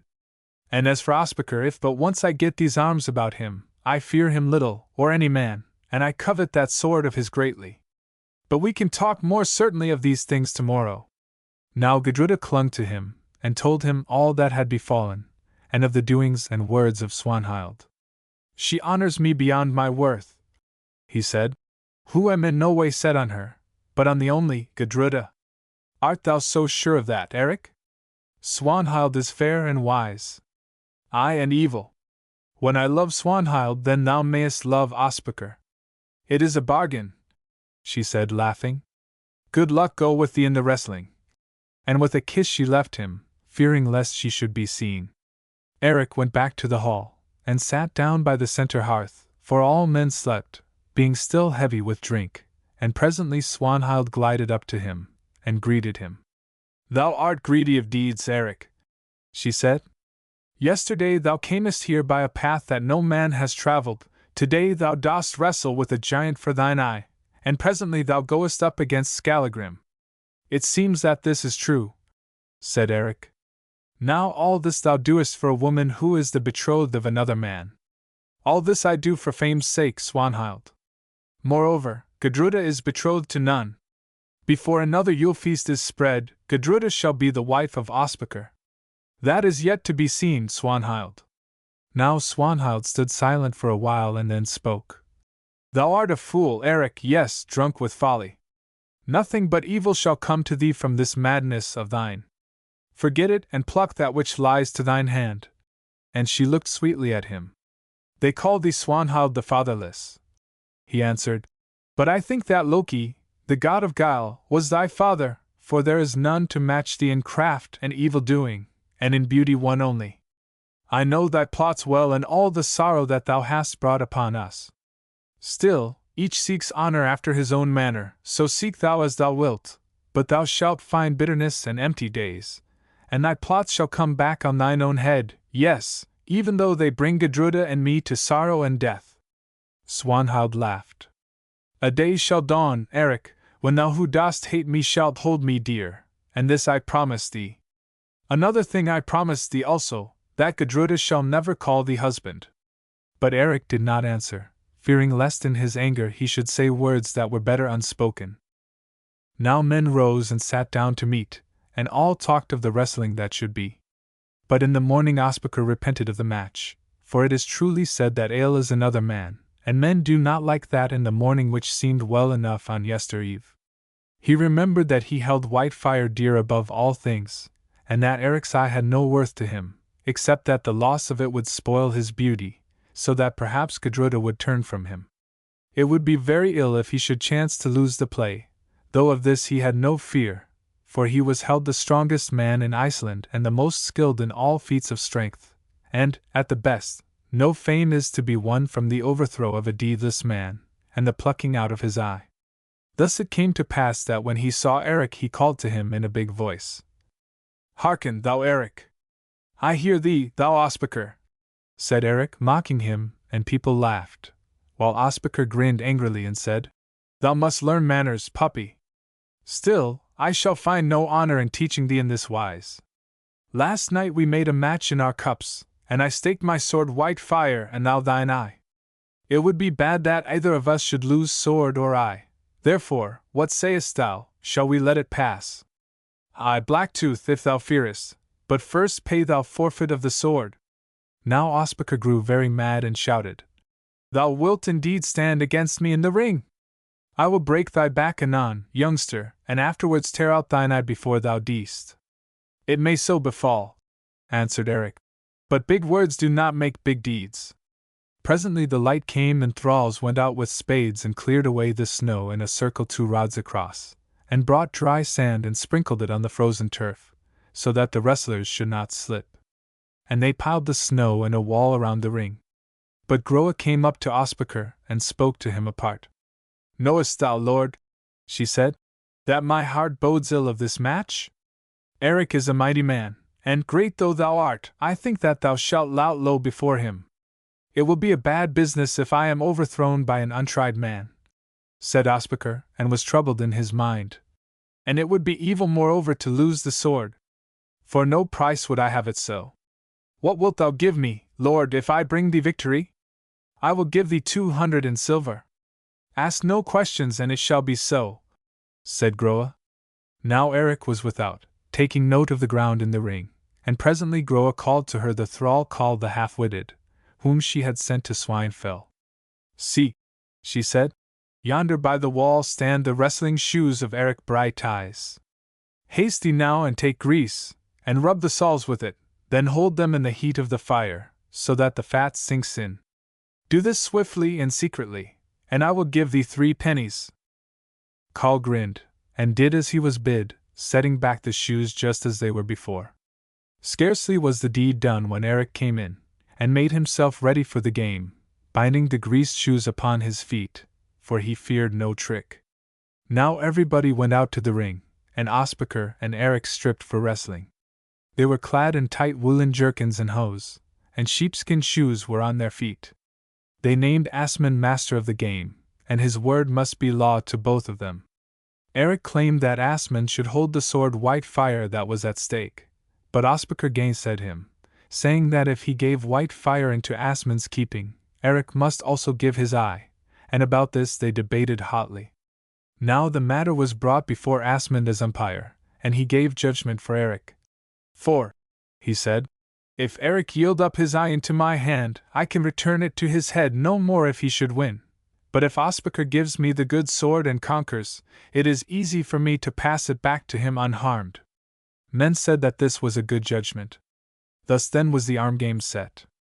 Ospakar and Eric must wrestle thrice, and between each bout there would be a space while men could count 1,000. They might strike no blow at one another with hand, or head, or elbow, foot or knee, and it should be counted no fall if the haunch and the head of the fallen were not on the ground at the self-same time. He who suffered 2 falls should be adjudged conquered and lose his stake. Asmund called these rules aloud in the presence of witnesses, and Ospakar and Eric said that should bind them. Ospakar drew a small knife and gave it to his son Gizur to hold. "Thou shalt soon know, youngling, how steel tastes in the eyeball," he said. "We shall soon know many things," Eric answered. Now they drew off their cloaks and stood in the ring. Ospakar was great beyond the bigness of men, and his arms were clothed with black hair like the limbs of a goat. Beneath the shoulder joint they were almost as thick as a girl's thigh. His legs also were mighty, and the muscles stood out upon him in knotty lumps. He seemed a very giant, and fierce as a baresark, but still somewhat round about the body and heavy in movement. From him men looked at Eric. "Lo! Baldur and the troll!" said Swanhild, and everybody laughed, since so it was indeed, for if Ospakar was black and hideous as a troll, Eric was beautiful as Baldur, the loveliest of the gods. He was taller than Ospakar by the half of a hand and as broad in the chest. Still, he was not yet come to his greatest strength, and though his limbs were well knit, they seemed but as a child's against the limbs of Ospakar. But he was quick as a cat and lithe, his neck and arms were white as whey, and beneath his golden hair his bright eyes shone like spears. Now they stood face to face, with arms outstretched, waiting the word of Asmund. He gave it, and they circled round each other with arms held low. Presently Ospakar made a rush and, seizing Eric about the middle, tried to lift him, but with no avail. Thrice he strove and failed, then Eric moved his foot and lo! It slipped upon the sanded turf. Again Eric moved and again he slipped, a third time and he slipped a third time, and before he could recover himself he was full on his back and fairly thrown. Gudruda saw and was sad at heart, and those around her said that it was easy to know how the game would end. "What said I?" quoth Swanhild. "That it would go badly with Eric were Ospakar's arms about him." "All is not done yet," answered Gudruda. "Methinks Eric's feet slipped most strangely, as though he stood on ice." But Eric was very sore at heart, and could make nothing of this matter, for he was not overthrown by strength. He sat on the snow, and Ospakar and his sons mocked him. But Gudruda drew near and whispered to him to be of good cheer, for fortune might yet change. "I think that I am bewitched," said Eric sadly. "My feet have no hold of the ground." Gudruda covered her eyes with her hand and thought. Presently she looked up quickly. "I seem to see Gal here," she said. "Now look narrowly on thy shoes." He heard, and loosening his shoestring, drew a shoe from his foot and looked at the sole. The cold of the snow had hardened the fat, and there it was, all white upon the leather. Now Eric rose in wrath. "Methought," he cried, "that I dealt with men of honorable mind, not with cheating tricksters. See now! It is little wonder that I slipped, for grease has been set upon my shoes, and, by Thor! I will cleave the man who did it to the chin." And as he said it his eyes blazed so dreadfully that folk fell back from him. Asmund took the shoes and looked at them. Then he spoke. "Brighteyes tells the truth, and we have a sorry knave among us. Ospakar, canst thou clear thyself of this ill deed? I will swear on the holy ring that I know nothing of it, and if any man in my company has had a hand therein he shall die," said Ospakar. "That we will swear also," cried his sons Gizur and Mord. "This is more like a woman's work," said Gudruda, and she looked at Swanhild. "It is no work of mine," quoth Swanhild. "Then go and ask thy mother of it," answered Gudruda. Now all men cried aloud that this was the greatest shame, and that the match must be set afresh. Only Ospakar bethought him of that 200 in silver which he had promised to Groa, and looked around, but she was not there. Still, he gainsaid Eric in the matter of the match being set afresh. Then Eric cried out in his anger that he would let the game stand as it was, since Ospakar swore himself free of the shameful deed. Men thought this a mad saying, but Asmund said it should be so. Still, he swore in his heart that, even if he were worsted, Eric should not lose his eye, no, not if swords were held aloft to take it. For of all tricks this seemed to him the very worst. Now Ospakar and Eric faced each other again in the ring, but this time the feet of Eric were bare. Ospakar rushed to get the upper hold, but Eric was too swift for him and sprang aside. Again he rushed, but Eric dropped and gripped him round the middle. Now they were face to face, hugging each other like bears, but moving little. For a time things went thus, while Ospakar strove to lift Eric, but in no wise could he stir him. Then of a sudden Eric put out his strength, and they staggered round the ring, tearing at each other till their jerkins were rent from them, leaving them almost bare to the waist. Suddenly Eric seemed to give, and Ospakar put out his foot to trip him. But Brighteyes was watching.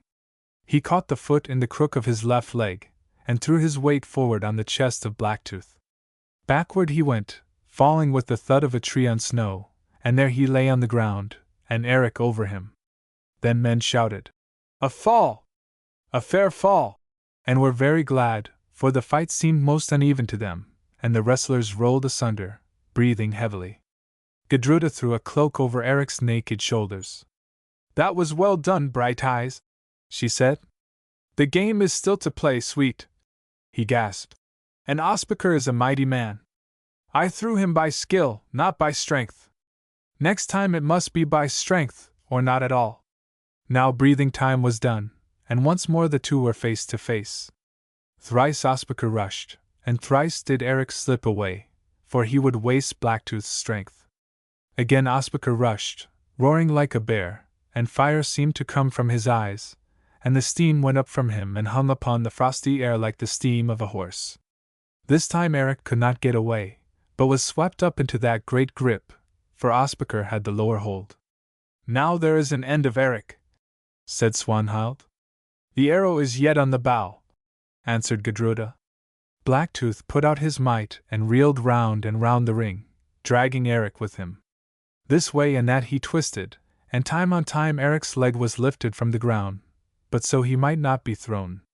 Now they stood almost still, while men shouted madly, for no such wrestling had been known in the Southlands. Grimly they hugged and strove, forsooth it was a mighty sight to see. Grimly they hugged, and their muscles strained and cracked, but they could stir each other no inch. Ospakar grew fearful, for he could make no play with this youngling. Black rage swelled in his heart. He ground his fangs, and thought on guile. By his foot gleamed the naked foot of Eric.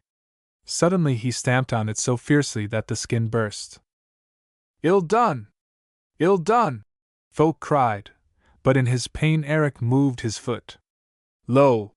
He was down, but not altogether down, for he did but sit upon his haunches, and still he clung to Blacktooth's thighs, and twined his legs about his ankles. Now with all his strength Ospakar strove to force the head of Brighteyes to the ground, but still he could not, for Eric clung to him like a creeper to a tree. "A losing game for Eric," said Asmund, and as he spoke Brighteyes was pressed back till his yellow hair almost swept the sand. Then the folk of Ospakar shouted in triumph, but Gudruda cried aloud, "Be not overthrown, Eric!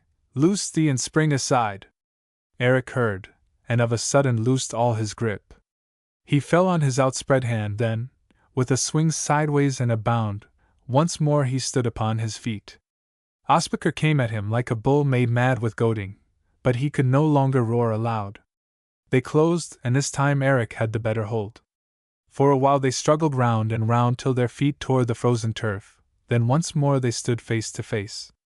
Now the two were almost spent, yet Blacktooth gathered up his strength and swung Eric from his feet, but he found them again. He grew mad with rage, and hugged him till Brighteyes was nearly pressed to death, and black bruises sprang upon the whiteness of his flesh. Ospakar grew mad, and madder yet, till at length in his fury he fixed his fangs in Eric's shoulder, and bit till the blood spurted.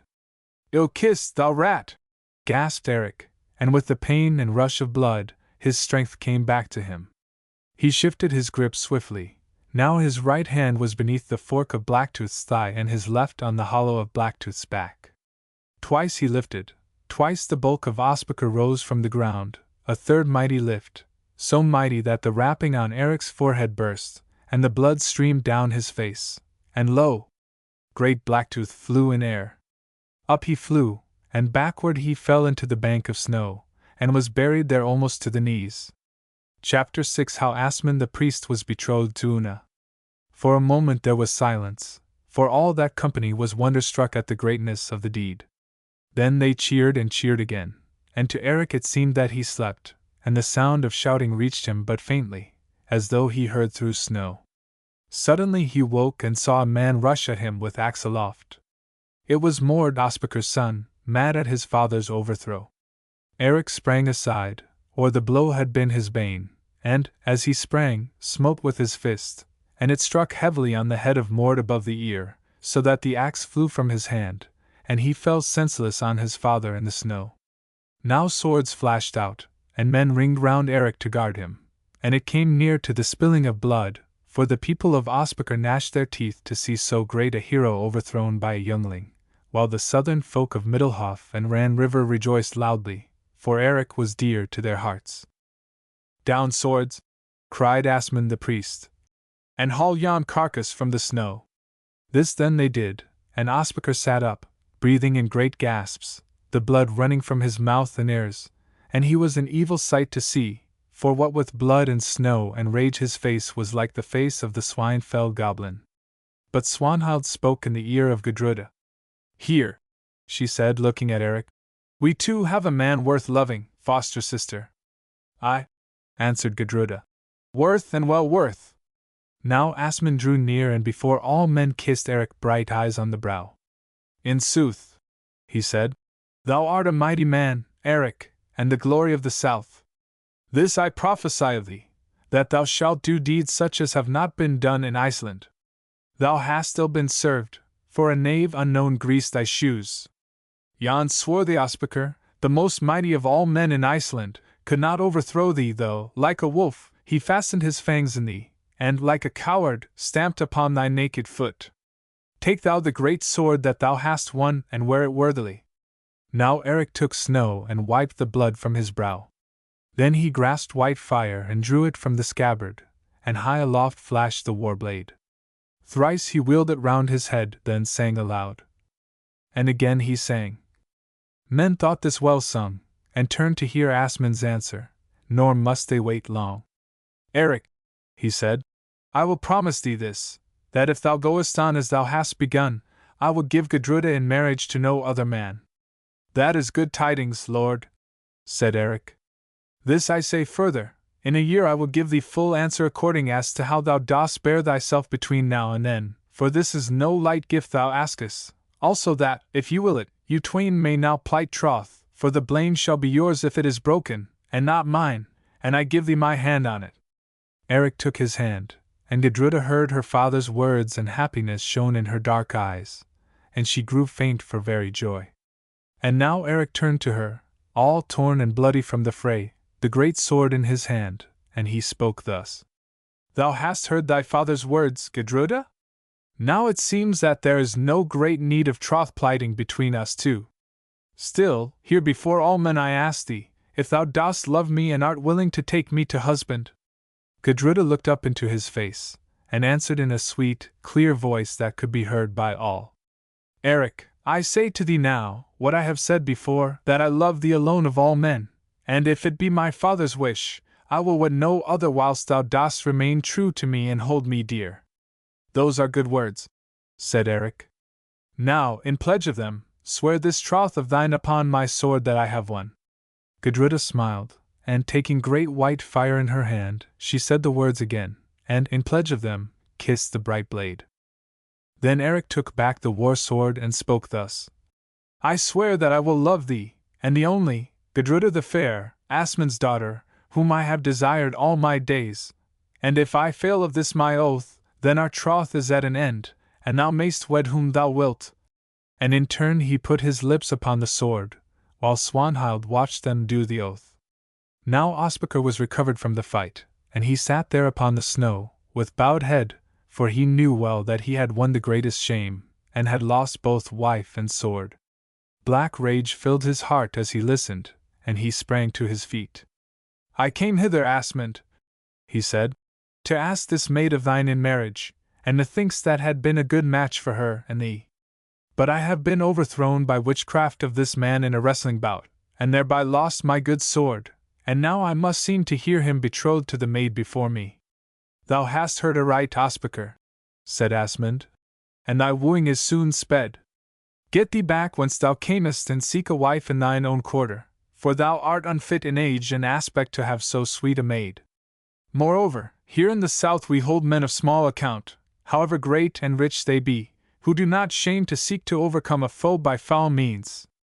With my own eyes I saw thee stamp on the naked foot of Eric, Thorgrimur's son. With my own eyes I saw thee, like a wolf, fasten that black fawn of thine upon him. There is the mark of it. And, as for the matter of the greased shoes, thou knowest best what hand thou hadst in it. I had no hand. If any did this thing, it was Groa the witch, thy finished bedmate. For the rest, I was mad and know not what I did. But hearken, Asmund, ill shall befall thee in thy house, and I will ever be thy foe. Moreover, I will yet wed this maid of thine. And now, thou Eric, hearken also, I will have another game with thee. This one was but the sport of boys. When we meet again, and the time shall not be long, swords shall be aloft, and thou shalt learn the play of men. I tell thee that I will slay thee, and tear Gudruda, shrieking, from thy arms to be my wife. I tell thee that, with yonder good sword Whitefire, I will yet hew off thy head. And he choked and stopped. Thou art much foam and little water, said Eric. These things are easily put to proof. If thou willest it, tomorrow I will come with thee to a home gang, and there we may set the twigs and finish what we have begun today. I cannot do that, for thou hast my sword, and till I am suited with another weapon, I may fight no home gang. Still, fear not, we shall soon meet with weapons aloft and byrnie on breast. Never too soon can the hour come, Blacktooth, said Eric, and turning on his heel, he limped to the hall to clothe himself afresh. On the threshold of the men's door he met Groa the witch. Thou didst put grease upon my shoes, carline and witch hag that thou art, he said. It is not true, Brighteyes.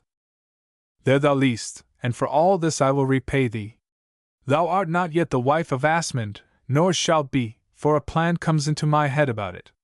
Groa looked at him strangely. If thou speakest so, take heed to thy meat and drink, she said. I was not born among the Finns for nothing, and no, I am still minded to wed Asmund. For thy shoes I would to the gods that they were hellshoon, and that I was now binding them on thy dead feet. Oh! The cat begins to spit, said Eric.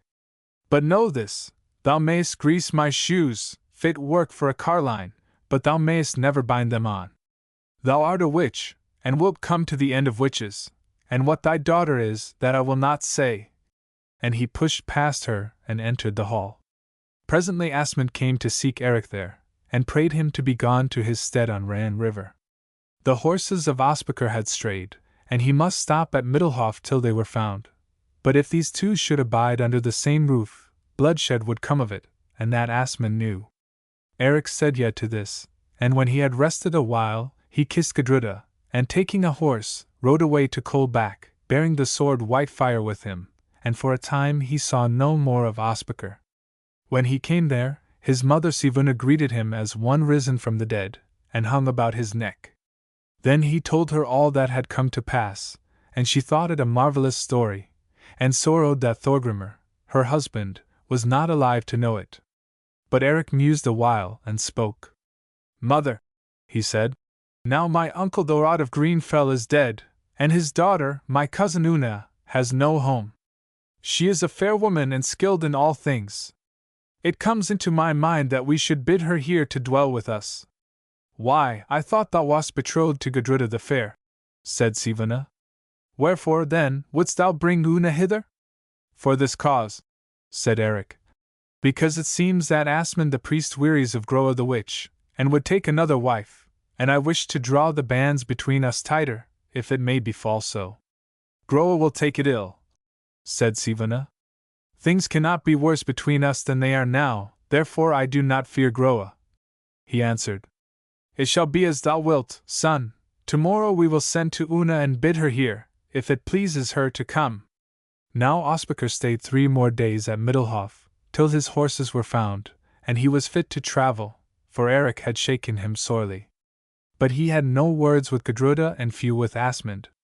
Still, he saw Swanhild, and she bid him to be of good cheer, for he should yet have Gudruda. For now that the maid had passed from him, the mind of Ospakar was set in winning her. Bjorn also, Asmund's son, spoke words of good comfort to him, for he envied Eric his great fame, and he thought the match with Blacktooth would be good. And so at length Ospakar rode away to Swanhild with all his company. But Gizur, his son, left his heart behind. For Swanhild had not been idle this while. Her heart was sore, but she must follow her ill nature, and so she had put out her woman's strength and beguiled Gizur into loving her. But she did not love him at all, and the temper of Asmund the priest was so angry that Gizur dared not ask her in marriage. So nothing was said of the matter. Now Una came to Kolbak, to dwell with Sivuna, Eric's mother, and she was a fair and buxom woman. She had been once wedded, but within a month of her marriage her husband was lost at sea, this 2 years gone. At first Gudruda was somewhat jealous of this coming of Una to Kolbak, but Eric showed her what was in his mind, and she fell into the plan, for she hated and feared Groa greatly, and desired to be rid of her. Since this matter of the greasing of Eric's wrestling shoes, great loathing of Groa had come into Asmund's mind, and he bethought him often of those words that his wife Gudruda the Gentle spoke as she lay dying, and grieved that the oath which he swore then had in part been broken. He would have no more to do with Groa now, but he could not be rid of her, and, notwithstanding her evil doings, he still loved Swanhild. But Groa grew thin with spite and rage, and wandered about the place glaring with her great black eyes, and people hated her more and more. Now Asmund went to visit at Kolbak, and there he saw Una, and was pleased with her, for she was a blithe woman and a bonny. The end of it was that he asked her in marriage of Eric, at which Brighteyes was glad, but said that he must know Una's mind. Una hearkened, and did not say no, for though Asmund was somewhat gone in years, still he was an upstanding man, wealthy in lands, goods, and moneys out at interest, and having many friends. So they plighted troth, and the wedding feast was to be in the autumn after hay harvest. Now Asmund rode back to Middlehof somewhat troubled at heart, for these tidings must be told to Groa, and he feared her and her witchcraft. In the hall he found her, standing alone. "Where hast thou been, lord?" she asked. "At Kolbak," he answered. "To see Una, Eric's cousin, perchance?" "That is so." "What is Una to thee, then, lord?" "This much, that after hay harvest she will be my wife, and that is ill news for thee, Groa." Now Groa turned and grasped fiercely at the air with her thin hands. Her eyes started out, foam was on her lips, and she shook in her fury like a birch tree in the wind, looking so evil that Asmund drew back a little way, saying, "Now a veil is lifted from thee, and I see thee as thou art. Thou hast cast a glamour over me these many years, Groa, and it is gone. Mayhap, Asmund Asmundson, mayhap thou knowest me, but I tell thee that thou shalt see me in a worse guise before thou weddest Una." "What?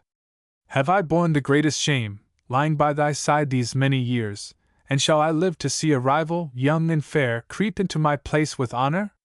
That I will not while runes have power and spells can conjure the evil thing upon thee. I call down ruin on thee and thine, yea, and on Brighteyes also, for he has brought this thing to pass.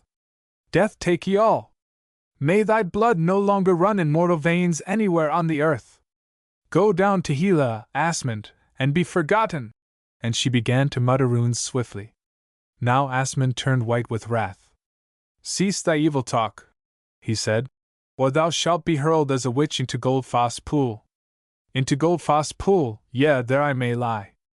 I see it, I seem to see this shape of mine rolling where the waters boil fiercest, but thine eyes shall never see it.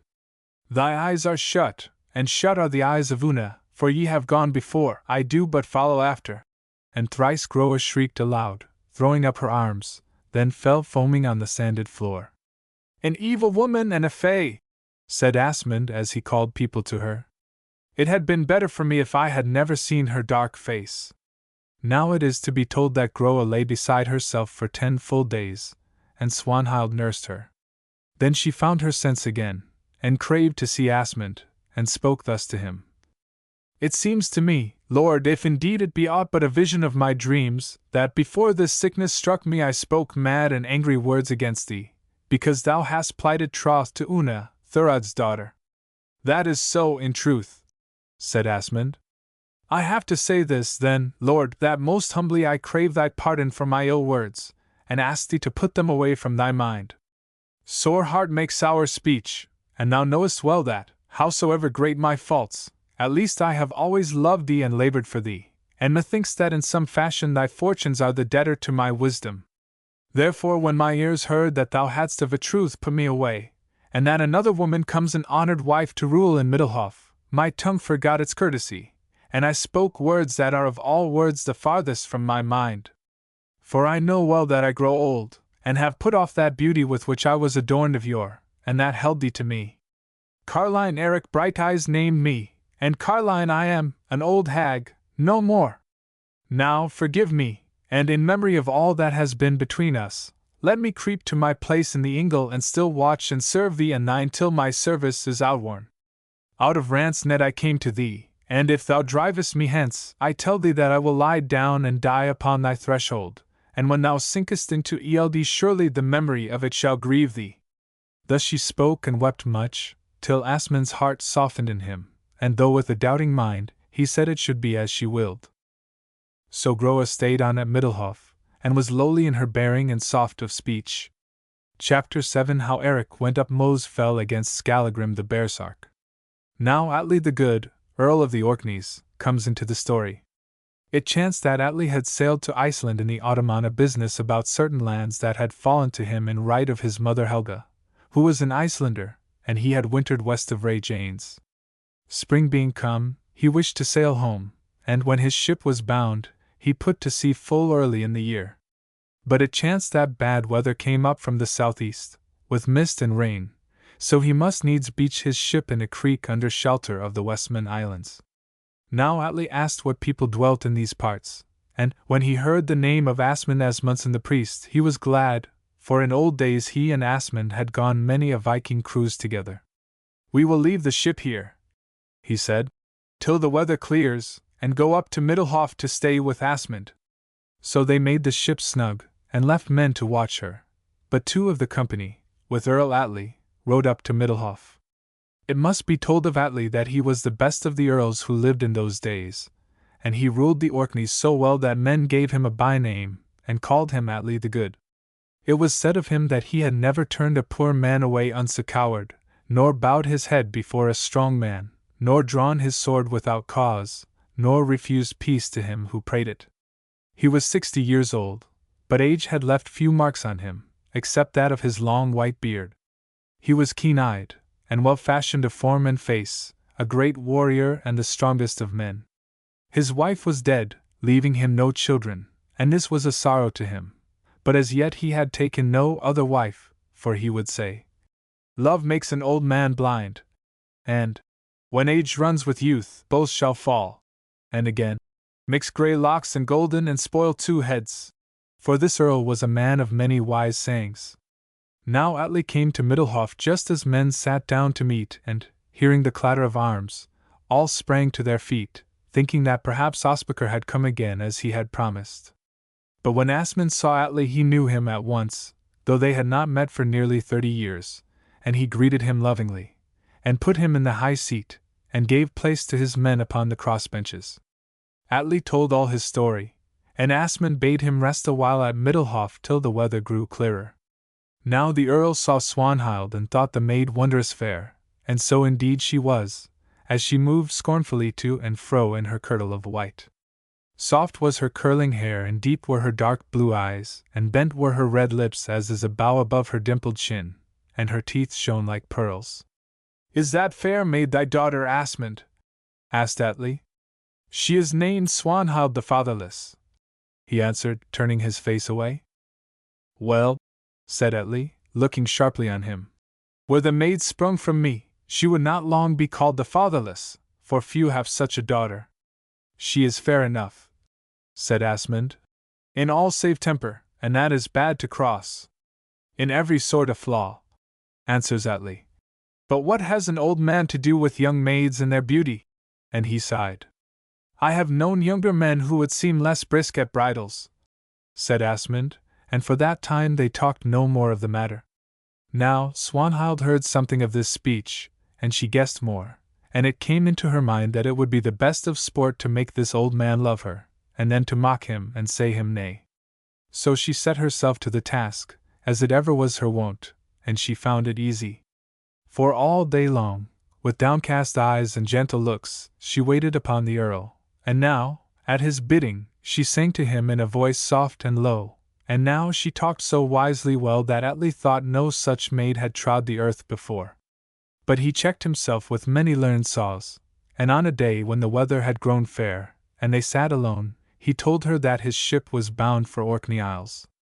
Then, as though by chance, Swanhild laid her white hand in his, and on a sudden looked deep into his eyes, and said with trembling lips, "Ah, go not yet, Lord, I pray thee, go not yet!"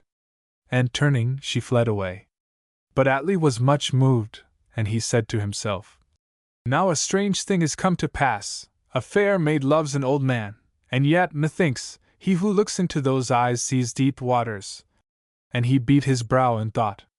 But Swanhild in her chamber laughed till the tears ran from those same eyes, for she saw that the great fish was hooked, and now the time had come to play him. For she did not know that it was otherwise fated.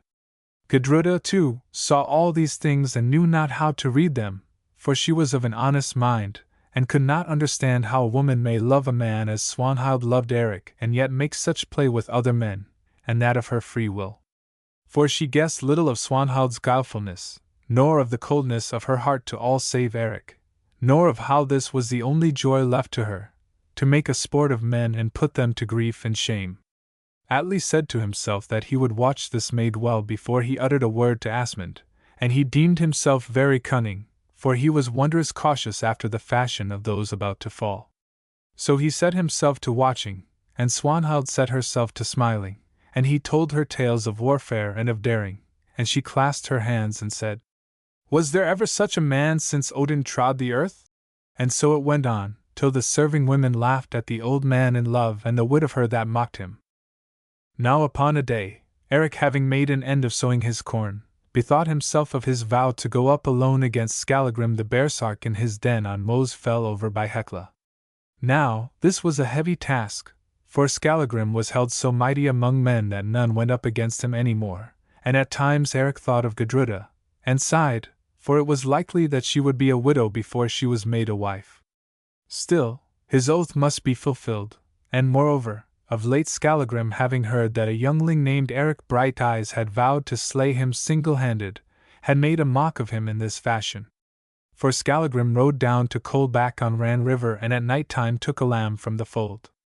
Holding the lamb beneath his arm, he drew near to the house and smote thrice on the door with his battle-axe, and they were thundering knocks. Then he leapt on to his horse and rode off a space and waited.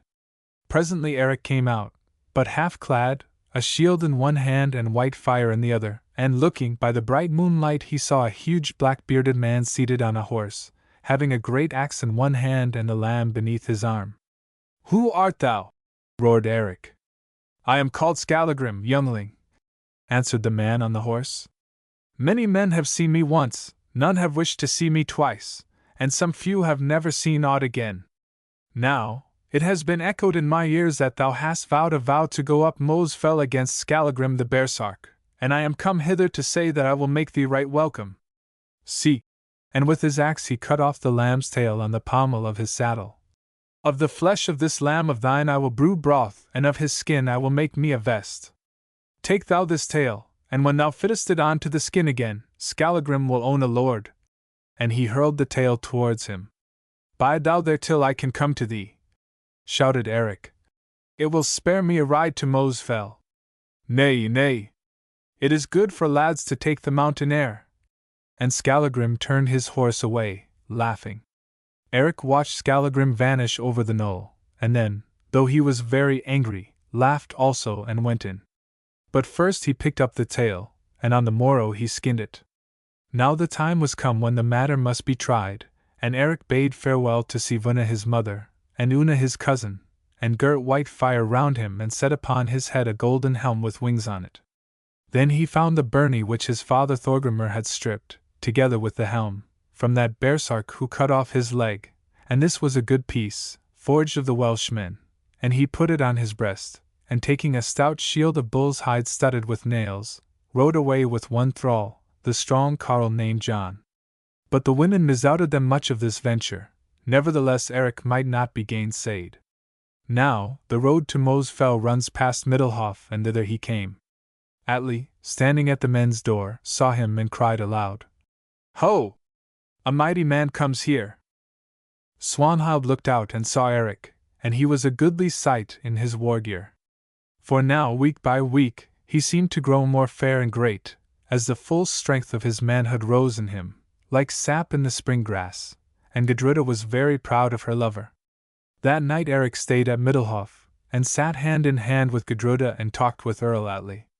Now the heart of the old Viking went out to Eric, and he took great delight in him and in his strength and deeds, and he longed much that the gods had given him such a son. "I prophesy this of thee, Brighteyes," he cried, "that it shall go ill with this baresark thou seekest, yes, and with all men who come within sweep of that great sword of thine. But remember this, lad, guard thy head with thy buckler, cut low beneath his shield, if he carries one, and mow the legs from him, for ever a baresark rushes on, shield up." Eric thanked him for his good words and went to rest. But before it was light, he rose, and Gudruda rose also and came into the hall, and buckled his harness on him with her own hands. "This is a sad task for me, Eric," she sighed.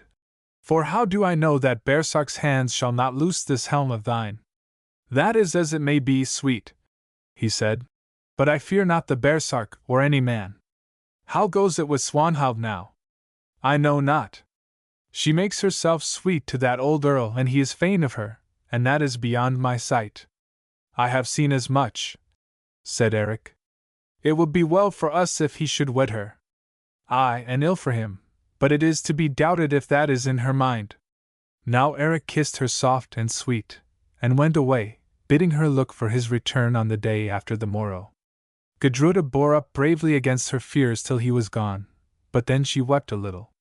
Now it is to be told that Eric and his thrall John rode hard up Stonefell and across the mountains and over the black sand, till, 2 hours before sunset, they came to the foot of Mosfell, having Hekla on their right. It is a grim mountain, grey with moss, standing alone in the desert plain, but between it and Hekla there is good grassland. "Here is the fox's earth. Now to start him," said Eric. "He knows something of the path by which this fortress can be climbed from the south, and horses may be ridden up it for a space." So on they go, till at length they come to a flat place where water runs down the black rocks, and here Eric drank of the water, ate food, and washed his face and hands. This done, he bid John tend the horses, for hereabouts there is a little grass, and be watchful till he returned, since he must go up against Skallagrim alone. And there with a doubtful heart John stayed all that night. For of all that came to pass he saw but one thing, and that was the light of white fire as it flashed out high above him on the brow of the mountain when first Brighteyes smote at foe. Eric went warily up the baresark path, for he would keep his breath in him, and the light shone redly on his golden helm.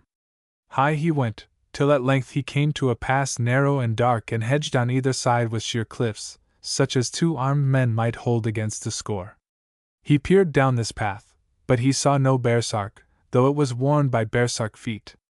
He crept along its length, moving like a sunbeam through the darkness of the pass, for the light gathered on his helm and sword, till suddenly the path turned and he was on the brink of a gulf that seemed to have no bottom, and, looking across and down, he could see John and the horses more than 100 fathoms beneath. Now Eric must stop, for this path leads but into the black gulf. Also he was perplexed to know where Skallagrim had his lair. He crept to the brink and gazed. Then he saw that a point of rock jutted from the sheer face of the cliff, and that the point was worn with the mark of feet. "Where baresark passes, there may yeoman follow," said Eric, and, sheathing white fire, without more ado, though he liked the task little, he grasped the overhanging rock and stepped down on to the point below. Now he was perched like an eagle over the dizzy gulf, and his brain swam. Backward he feared to go, and forward he might not, for there was nothing but air. Beside him, growing from the face of the cliff, was a birch bush. He grasped it to steady himself. It bent beneath his clutch, and then he saw, behind it, a hole in the rock through which a man could creep, and down this hole ran footmarks. "First through air like a bird, now through earth like a fox," said Eric, and entered the hole. Doubling his body till his helm almost touched his knee, he took 3 paces, and lo! He stood on a great platform of rock, so large that a hall might be built on it, which, curving inwards, cannot be seen from the narrow pass. This platform, that is backed by the sheer cliff, looks straight to the south, and from it he could search the plain and the path that he had traveled, and there once more he saw John and the horses far below him.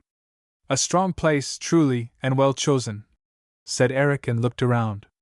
On the floor of the rock and some paces from him a turf fire still smoldered, and by it were sheep's bones, and beyond, in the face of the overhanging precipice, was the mouth of a cave. The wolf is at home, or was but lately, said Eric. Now for his lair. And with that he walked warily to the mouth of the cave and peered in. He could see nothing yet awhile, but surely he heard a sound of snoring? Then he crept in, and presently, by the red light of the burning embers, he saw a great black-bearded man stretched at length upon a rug of sheepskins, and by his side an axe. Now it would be easy to make an end of this cave-dweller, thought Eric. But that is a deed I will not do, no, not even to a baresark, to slay him in his sleep.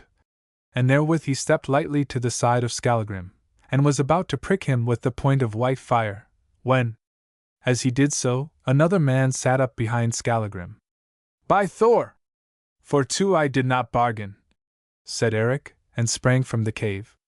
Then, with a grunt of rage, that baresark who was behind Skallagrim came out like a she-bear robbed of her whelps, and ran straight at Eric, sword aloft. Eric gives before him right to the edge of the cliff. Then the baresark smites at him, and Brighteyes catches the blow on his shield, and smites at him in turn so well and truly, that the head of the baresark flies from his shoulders and spins along the ground, but his body, with outstretched arms yet gripping at the air, falls over the edge of the gulf sheer into the water, 100 fathoms down. It was the flash that white fire made as it circled ere it smote that John saw while he waited in the dell upon the mountain side. But of the baresark he saw nothing, for he passed down into the great fire-riven cleft, and was never seen more, save once only, in a strange fashion that shall be told. This was the first man whom Brighteyes slew. Now the old tale tells that Eric cried aloud. Little chance had this one, and that then a wonderful thing came to pass. For the head on the rock opened its eyes and answered, Little chance indeed against thee, Eric Brighteyes. Still, I tell thee this, that where my body fell there thou shalt fall, and where it lies there thou shalt lie also. Now Eric was afraid, for he thought it a strange thing that a severed head should speak to him. Here it seems I have to deal with trolls, he said. But at the least, though he speak, this one shall strike no more. And he looked at the head, but it answered nothing. Now Skallagrim slept through it all, and the light grew so dim that Eric thought it time to make an end this way or that. Therefore, he took the head of the slain man, though he feared to touch it, and rolled it swiftly into the cave, saying, Now, being so glib of speech, go tell thy mate that Eric Brighteyes knocks at his door. Then came sounds as of a man rising, and presently Skallagrim rushed forth with axe aloft, and his fellow's head in his left hand. He was clothed in nothing but a shirt, and the skin of Eric's lamb was bound to his chest. Where now is my mate? He said. Then he saw Eric leaning on white fire, his golden helm ablaze with the glory of the passing sun. It seems that thou holdest somewhat of him in thine hand, Skallagrim, and for the rest, go seek it in yonder rift. Who art thou? Roared Skallagrim. Thou mayest know me by this token, said Eric, and he threw towards him the skin of that lamb's tail which Skallagrim had lifted from cold back. Now Skallagrim knew him, and the baresark fit came on. His eyes rolled, foam flew to his lips, his mouth grinned, and he was awesome to see. He let fall the head, and swinging the great axe aloft, rushed at Eric. But Brighteyes is too swift for him. It would not be well to let that stroke fall, and it must go hard with aught it struck. He springs forward, he louts low and sweeps upwards with white fire. Skallagrim sees the sword flare and drops almost to his knee, guarding his head with the axe. But white fire strikes on the iron half of the axe and shears it in two, so that the axe head falls to earth. Now the baresark is weaponless but unharmed, and it would be an easy task to slay him as he rushes by. But it came into Eric's mind that it is an unworthy deed to slay a swordless man, and this came into his mind also, that he desired to match his naked might against a baresark in his rage. So, in the hardihood of his youth and strength, he cast white fire aside, and crying, "Come, try a fall with me, baresark!" rushed on Skallagrim. "Thou art mad!" yells the baresark, and they are at it hard. Now they grip and rend and tear. Ospakar was strong, but the baresark's strength of Skallagrim is more than the strength of Ospakar, and soon Brighteyes thinks longingly on white fire that he has cast aside. Eric is mighty beyond the might of men, but he can scarcely hold his own against this madman, and very soon he knows that only one chance is left to him, and that is to cling to Skallagrim till the baresark fit be past, and he is once more like other men. But this is easier to tell of than to do, and presently, strive as he will, Eric is on his back, and Skallagrim on him. But still he holds the baresark as with bands of iron, and Skallagrim may not free his arms, though he strive furiously. Now they roll over and over on the rock, and the gloom gathers fast about them till presently Eric sees that they draw near to the brink of that mighty rift down which the severed head of the cave dweller has foretold his fall. "Then we go together," says Eric, but the baresark does not heed. Now they are on the very brink, and here as it chances, or as the Norns decree, a little rock juts up and this keeps them from falling. Eric is uppermost, and strive as he will, Skallagrim may not turn him on his back again. Still, Brighteyes' strength may not endure very long, for he grows faint, and his legs slip slowly over the side of the rift till now he clings, as it were, by his ribs and shoulder blades alone, that rub against the little rock. The light dies away, and Eric thinks on sweet Gudruda and makes ready to die also, when suddenly a last ray from the sun falls on the fierce face of Skallagrim, and lo! Brighteyes sees it change, for the madness goes out of it, and in a moment the baresark becomes but as a child in his mighty grip. "Hold!" said Skallagrim. "I crave peace," and he loosed his clasp. "Not too soon, then," gasped Eric as, drawing his legs from over the brink of the rift, he gained his feet and, staggering to his sword, grasped it very thankfully. "I am fordone," said Skallagrim. "Come, drag me from this place, for I fall, or, if thou wilt, hew off my head." "I will not serve thee thus," said Eric. "Thou art a gallant foe." And he put out his hand and drew him into safety. For a while Skallagrim lay panting, then he gained his hands and knees and crawled to where Eric leaned against the rock. "Lord," he said, "give me thy hand." Eric stretched forth his left hand, wondering, and Skallagrim took it. He did not stretch out his right, for, fearing guile, he gripped white fire in it. "Lord," Skallagrim said again, "of all men who ever were, thou art the mightiest. 5 other men had not stood before me in my rage, but scorning thy weapon, thou didst overcome me in the noblest fashion, and by thy naked strength alone. Now hearken! Thou hast given me my life, and it is thine from this hour to the end. Here I swear fealty to thee. Slay me if thou wilt, or use me if thou wilt, but I think it will be better for thee to do this rather than that, for there is but one who has mastered me, and thou art he, and it is borne in upon my mind that thou wilt have need of my strength, and that shortly." "That may well be, Skallagrim," said Eric. "Yet I put little trust in outlaws and cave dwellers. How do I know, if I take thee to me, that thou wilt not murder me in my sleep, as it would have been easy for me to do by thee but now? What is it that runs from thy arm?" asked Skallagrim. "Blood," said Eric. "Stretch out thine arm, lord." Eric did so, and the baresark put his lips to the scratch and sucked the blood, then said, "In this blood of thine I pledge thee, Eric Brighteyes. May Valhalla refuse me and Hela take me, may I be hunted like a fox from earth to earth, may trolls torment me and wizards sport with me o' night, may my limbs shrivel and my heart turn to water, may my foes overtake me, and my bones be crushed across the doomstone, if I fail in one jot from this my oath that I have sworn. I will guard thy back, I will smite thy enemies, thy hearthstone shall be my temple, thy honor my honor.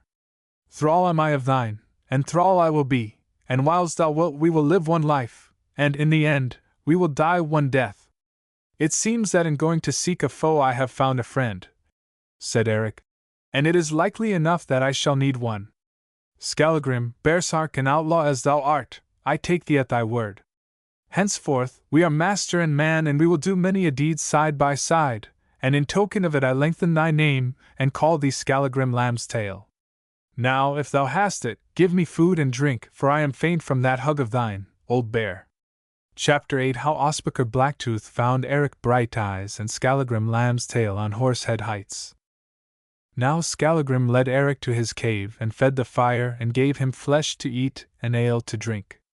When he had eaten his fill, Eric looked at the baresark. He had black hair streaked with grey that hung down upon his shoulders. His nose was hooked like an eagle's beak, his beard was wild, and his sunken eyes were keen as a hawk's. He was somewhat bent and not over tall, but of a mighty make, for his shoulders must pass many a door sideways. "Thou art a great man," said Eric, "and it is something to have overcome thee. Now tell me what turned thee baresark." "A shameful deed that was done against me, lord. 10 years ago I was a yeoman of small wealth in the north. I had but one good thing, and that was the fairest housewife in those parts, Thorunna by name, and I loved her much, but we had no children. Now, not far from my stead is a place called Swanhild, and there dwells a mighty chief named Ospakar Blacktooth. He is an evil man and strong." Eric started at the name, and then bade Skallagrim take up the tale. "It chanced that Ospakar saw my wife Thorunna and would take her, but at first she did not listen. Then he promised her wealth and all good things, and she was weary of our hard way of life and hearkened. Still, she would not go away openly, for that had brought shame on her, but plotted with Ospakar that he should come and take her as though by force. So it came about, as I lay heavily asleep one night at Thorunna's side, having drunk somewhat too deeply of the autumn ale, that armed men seized me, bound me, and haled me from my bed. There were 8 of them, and with them was Ospakar. Then Blacktooth bid Thorunna rise, clothe herself, and come to be his May, and she made pretence to weep at this, but fell to it readily enough. Now she bound her girdle round her, and to it a knife hung. "Kill thyself, sweet," I cried, "death is better than shame." "Not so, husband," she answered.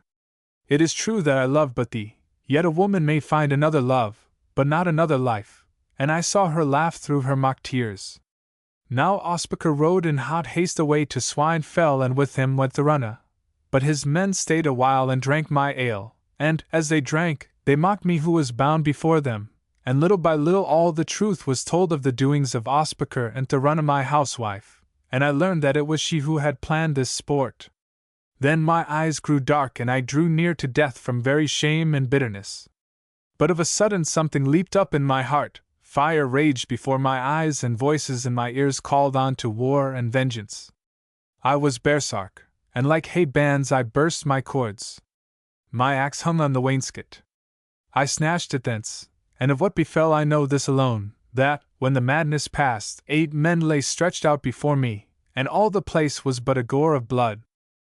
Then I drew the dead together and piled drinking tables over them, and benches, and turf, and anything else that would burn, and put cod's oil on the pile, and fired the stead above them, so that the tale went abroad that all these men were burned in their cups, and I with them. But I took the name of Skallagrim and swore an oath against all men, aye, and women too, and away I went to the wood folk and worked much mischief, for I spared few, and so on to Moe's Fell. Here I have stayed these 5 years, awaiting the time when I shall find Ospakar and Thorunna the harlot, and I have fought many men, but till thou camest up against me, none could stand before my might." "A strange tale, truly," said Eric. "But now hearken thou to a stranger, for of a truth it seems that we have not come together by chance." And he told him of Gudruda and the wrestling and of the overthrow of Blacktooth, and showed him white fire which he won out of the hand of Ospakar. Skallagrim listened and laughed aloud. "Surely," he said, "this is the work of the Norns. See, lord, thou and I will yet smite this Ospakar. He has taken my wife, and he would take thy betrothed. Let it be! Let it be! Ah, would that I had been there to see the wrestling." Ospakar had never risen from his snowbed. "But there is time left to us, and I shall yet see his head roll along the dust. Thou hast his goodly sword, and with it thou shalt sweep Blacktooth's head from his shoulders, or perchance that shall be my lot." And with this Skallagrim sprang up, gnashing his teeth and clutching at the air. "Peace," said Eric. Blacktooth is not here. Save thy rage until it can run along thy sword and strike him. Nay, not here, nor yet so far off, lord. Hearken, I know this Ospakar. If he has set eyes of longing on Gudruda, Asmund's daughter, he will not rest 1 hour till he have her or is slain, and if he has set eyes of hate on thee, then take heed to thy going and spy down every path before thy feet tread it. Soon shall the matter come on for judgment, and even now Odin's Valkyries, choose their own. It is well then, said Eric. Yea, lord, it is well, for we too have little to fear from any 6 men, if so be that they fall on us in fair fight. But I do not altogether like thy tale. Too many women are mixed up in it, and women stabbed in the back. A man may deal with swords aloft, but not with tricks, and lies, and false women's witchery. It was a woman who greased thy wrestling sawls, mayhap it will be a woman that binds on thy hellshoes when all is done, aye. And who makes them ready for thy feet? Of women as of men, answered Eric. There is this to be said, that some are good and some evil. Yes, lord, and this also, that the evil ones plot the ill of their evil, but the good do it of their blind foolishness. Forswear women, and so shalt thou live happy and die in honor. Cherish them and live in wretchedness and die an outcast. Thy talk is foolish, said Eric. Birds must to the air, the sea to the shore, and man must to woman. As things are, so let them be, for they will soon seem as though they had never been. I had rather kiss my dear and die, if so it pleases me to do, than kiss her not and live, for at the last the end will be one end, and kisses are sweet. That is a good saying, said Skallagrim, and they fell asleep side by side, and Eric had no fear. Now they awoke, and the light was already full, for they were weary and their sleep had been heavy. Hard by the mouth of the cave is a little well of water that gathers there from the rocks above, and in this Eric washed himself. Then Skallagrim showed him the cave and the goodly store of arms that he had won from those whom he had slain and robbed. A wondrous place, truly, said Eric, and well fitted to the uses of such a chapman, as thou art, but say, how didst thou find it?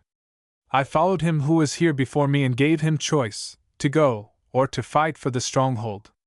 But he needs must fight, and that was his bane, for I slew him. Who was that, then? Asked Eric. Whose head lies yonder? A cave dweller, lord, whom I took to me because of the lonesomeness of the winter tide.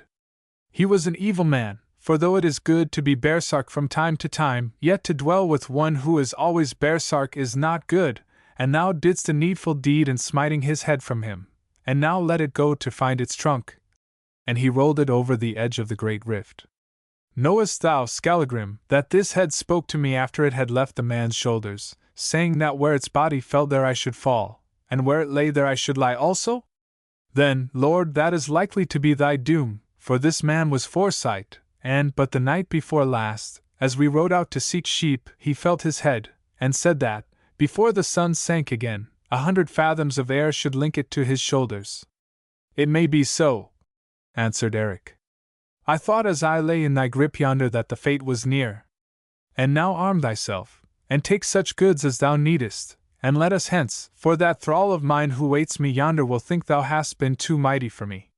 Skallagrim went to the edge of the rift, and searched the plain with his hawk eyes. No need to hasten, lord, he said.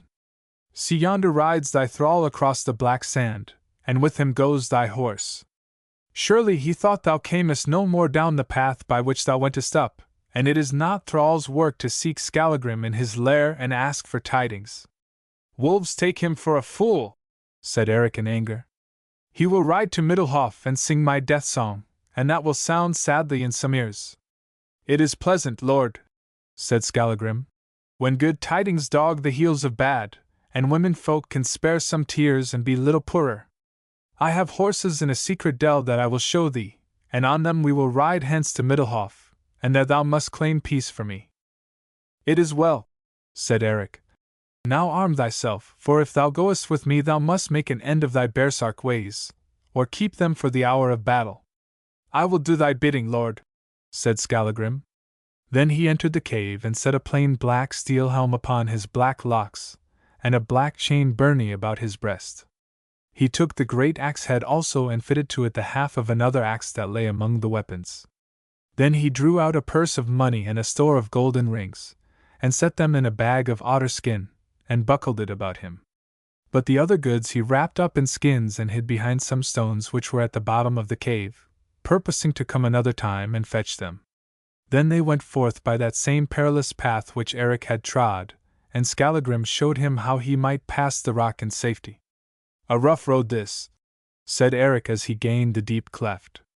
"Yea, lord, and till thou camest, one that none but woodfolk have trodden. I would tread it no more," said Eric again.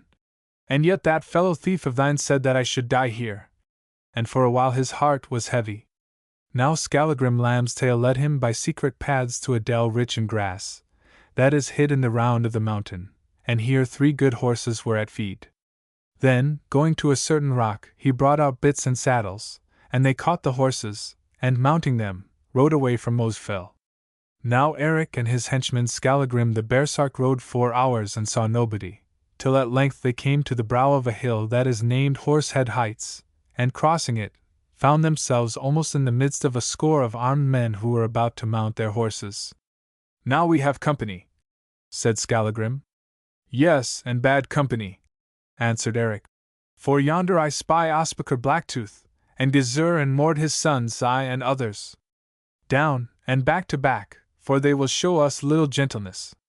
Then they sprang to earth and took their stand upon a mound of rising ground, and the men rode towards them. "I shall soon know what thy fellowship is worth," said Eric. "Fear not, lord," answered Skallagrim. "Hold thou thy head and I will hold thy back. We are met in a good hour. Good or ill, it is likely to be a short one. Hearken now, if thou must turn baresark when swords begin to flash, at the least stand and be baresark where thou art, for if thou rushest on the foe, my back will be naked and I must soon be sped." "It shall be as thou sayest, lord." Now men rode round them, but at first they did not know Eric, because of the golden helm that hid his face in shadow. "Who are ye?" called Ospakar. "I think that thou shouldst know me, Blacktooth," Eric answered. "For I set the heels up in the snow but lately, or, at the least, thou wilt know this." And he drew great white fire. "Thou mayest know me also, Ospakar," cried the baresark. "Skallagrim, men called me, Lambstail, Eric Brighteyes calls me, but once thou didst call me Ounound. Say, lord, what tidings of Thorunna?" Now Ospakar shook his sword, laughing. "I came out to seek one foe, and I have found 2, he cried. "Hearken, Eric, when thou art slain I go hence to burn and kill at Middlehof. Shall I bear thy head as keepsake from thee to Gudruda?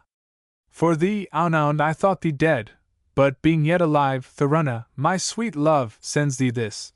And he hurled a spear at him with all his might. But Skallagrim catches the spear as it flies and hurls it back. It strikes right on the shield of Ospakar and pierces it, aye and the byrnie, and the shoulder that is beneath the byrnie, so that Blacktooth was made unmeet for fight, and howled with pain and rage.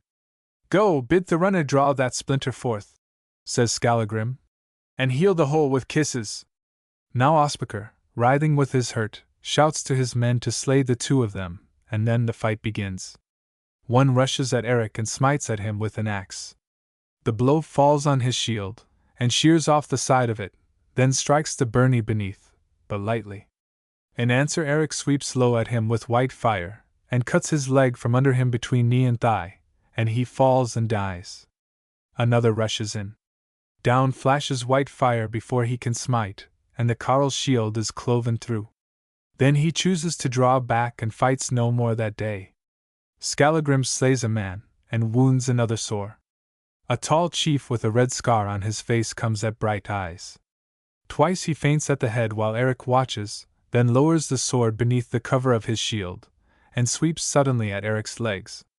Brighteyes leaps high into the air, smiting downward with white fire as he leaps, and presently that chief is dead, shorn through shoulder to breast. Now Skallagrim slays another man, and grows baresark. He looks so fierce that men fall back from him. 2 rush on Eric, one from either side. The sword of him on the right falls on his shield and sinks in, but Brighteyes twists the shorn shield so strongly that the sword is wrenched from the smiter's hand. Now the other sword is aloft above him, and that had been Eric's bane, but Skallagrim glances round and sees it about to fall. He has no time to turn, but dashes the hammer of his axe backward. It falls full on the swordsman's head, and the head is shattered. "That was well done," says Eric as the sword goes down. "Not so ill, but it might be worse," growls Skallagrim.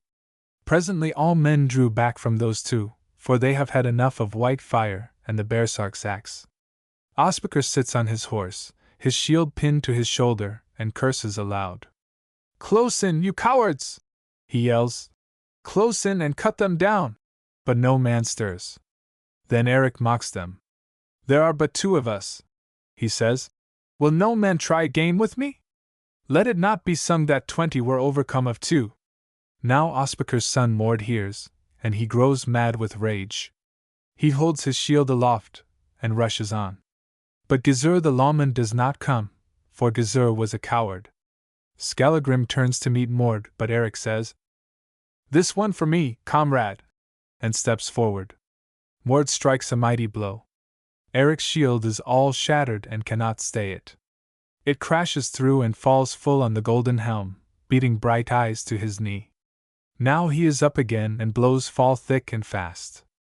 Mord is a strong man, unworried, and skilled in war, and Eric's arms grow faint and his strength sinks low. Mord smites again and wounds him somewhat on the shoulder. Eric throws aside his cloven shield and, shouting, plies white fire with both arms.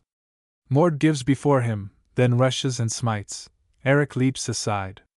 Again he rushes, and lo! Brighteyes has dropped his point, and it stands a full span through the back of Mord, and instantly that was his bane. Now men rush to their horses, mount in hot haste and ride away, crying that these are trolls whom they have to do with here, not men. Skallagrim sees, and the baresark fit takes him sore. With axe aloft he charges after them, screaming as he comes. There is one man, the same whom he had wounded. He cannot mount easily, and when the baresark comes he still lies on the neck of his horse. The great axe wheels on high and falls, and it is told of this stroke that it was so mighty that man and horse sank dead beneath it, cloven through and through. Then the fit leaves Skallagrim and he walks back, and they are alone with the dead and dying. Eric leans on white fire and speaks. "Get thee gone, Skallagrim lamb's tail," he said. "Get thee gone!" "It shall be as thou wilt, lord," answered the baresark. "But I have not befriended thee so ill that thou shouldst fear for blows to come. I will keep no man with me who puts my word aside, Skallagrim. What did I bid thee? Was it not that thou shouldst have done with the baresark ways, and where thou stoodest there thou shouldst bide? And see, thou didst forget my words swiftly.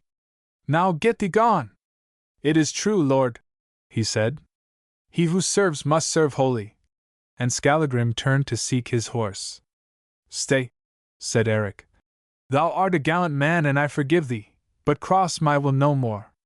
We have slain several men and Ospakar goes hence wounded. We have got honor, and they loss and the greatest shame. Nevertheless, ill shall come of this to me, for Ospakar has many friends and will set a lawsuit on foot against me at the Althing, and thou didst draw the first blood.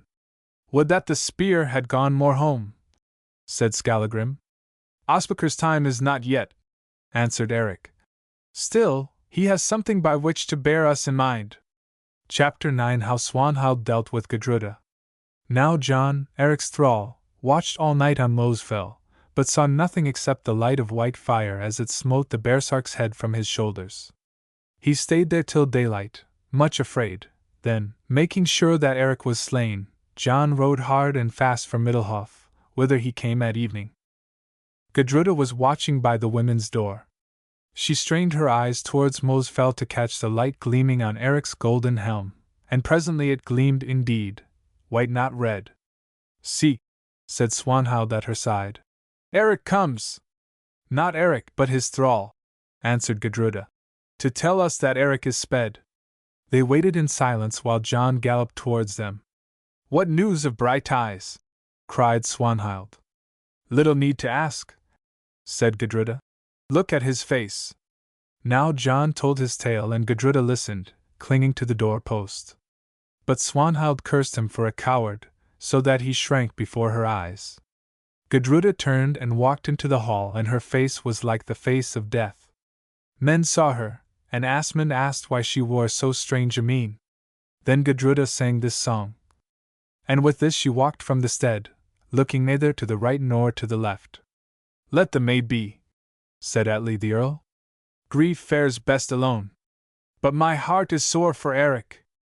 It should go ill with that baresark if I might get a grip of him. That I will have before summer is gone," said Asmund, for the death of Eric seemed to him the worst of sorrows. Gudruda walked far, and crossing Laxa by the stepping stones, climbed Stonefell till she came to the head of Golden Falls, for, like a stricken thing, she desired to be alone in her grief. But Swanhild saw her and followed, coming on her as she sat watching the water thunder down the mighty cleft.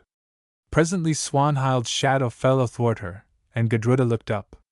"What wouldst thou with me, Swanhild?" she asked. "Art thou come to mock my grief?" "Nay, foster sister, for then I must mock my own. I come to mix my tears with thine. See, we loved Eric, thou and I, and Eric is dead. Let our hate be buried in his grave, whence either may draw him back." Gudruda looked upon her coldly, for nothing could stir her now. "Get thee gone," she said. "Weep thine own tears and leave me to weep mine. Not with thee will I mourn Eric." Swanhild frowned and bit her lip.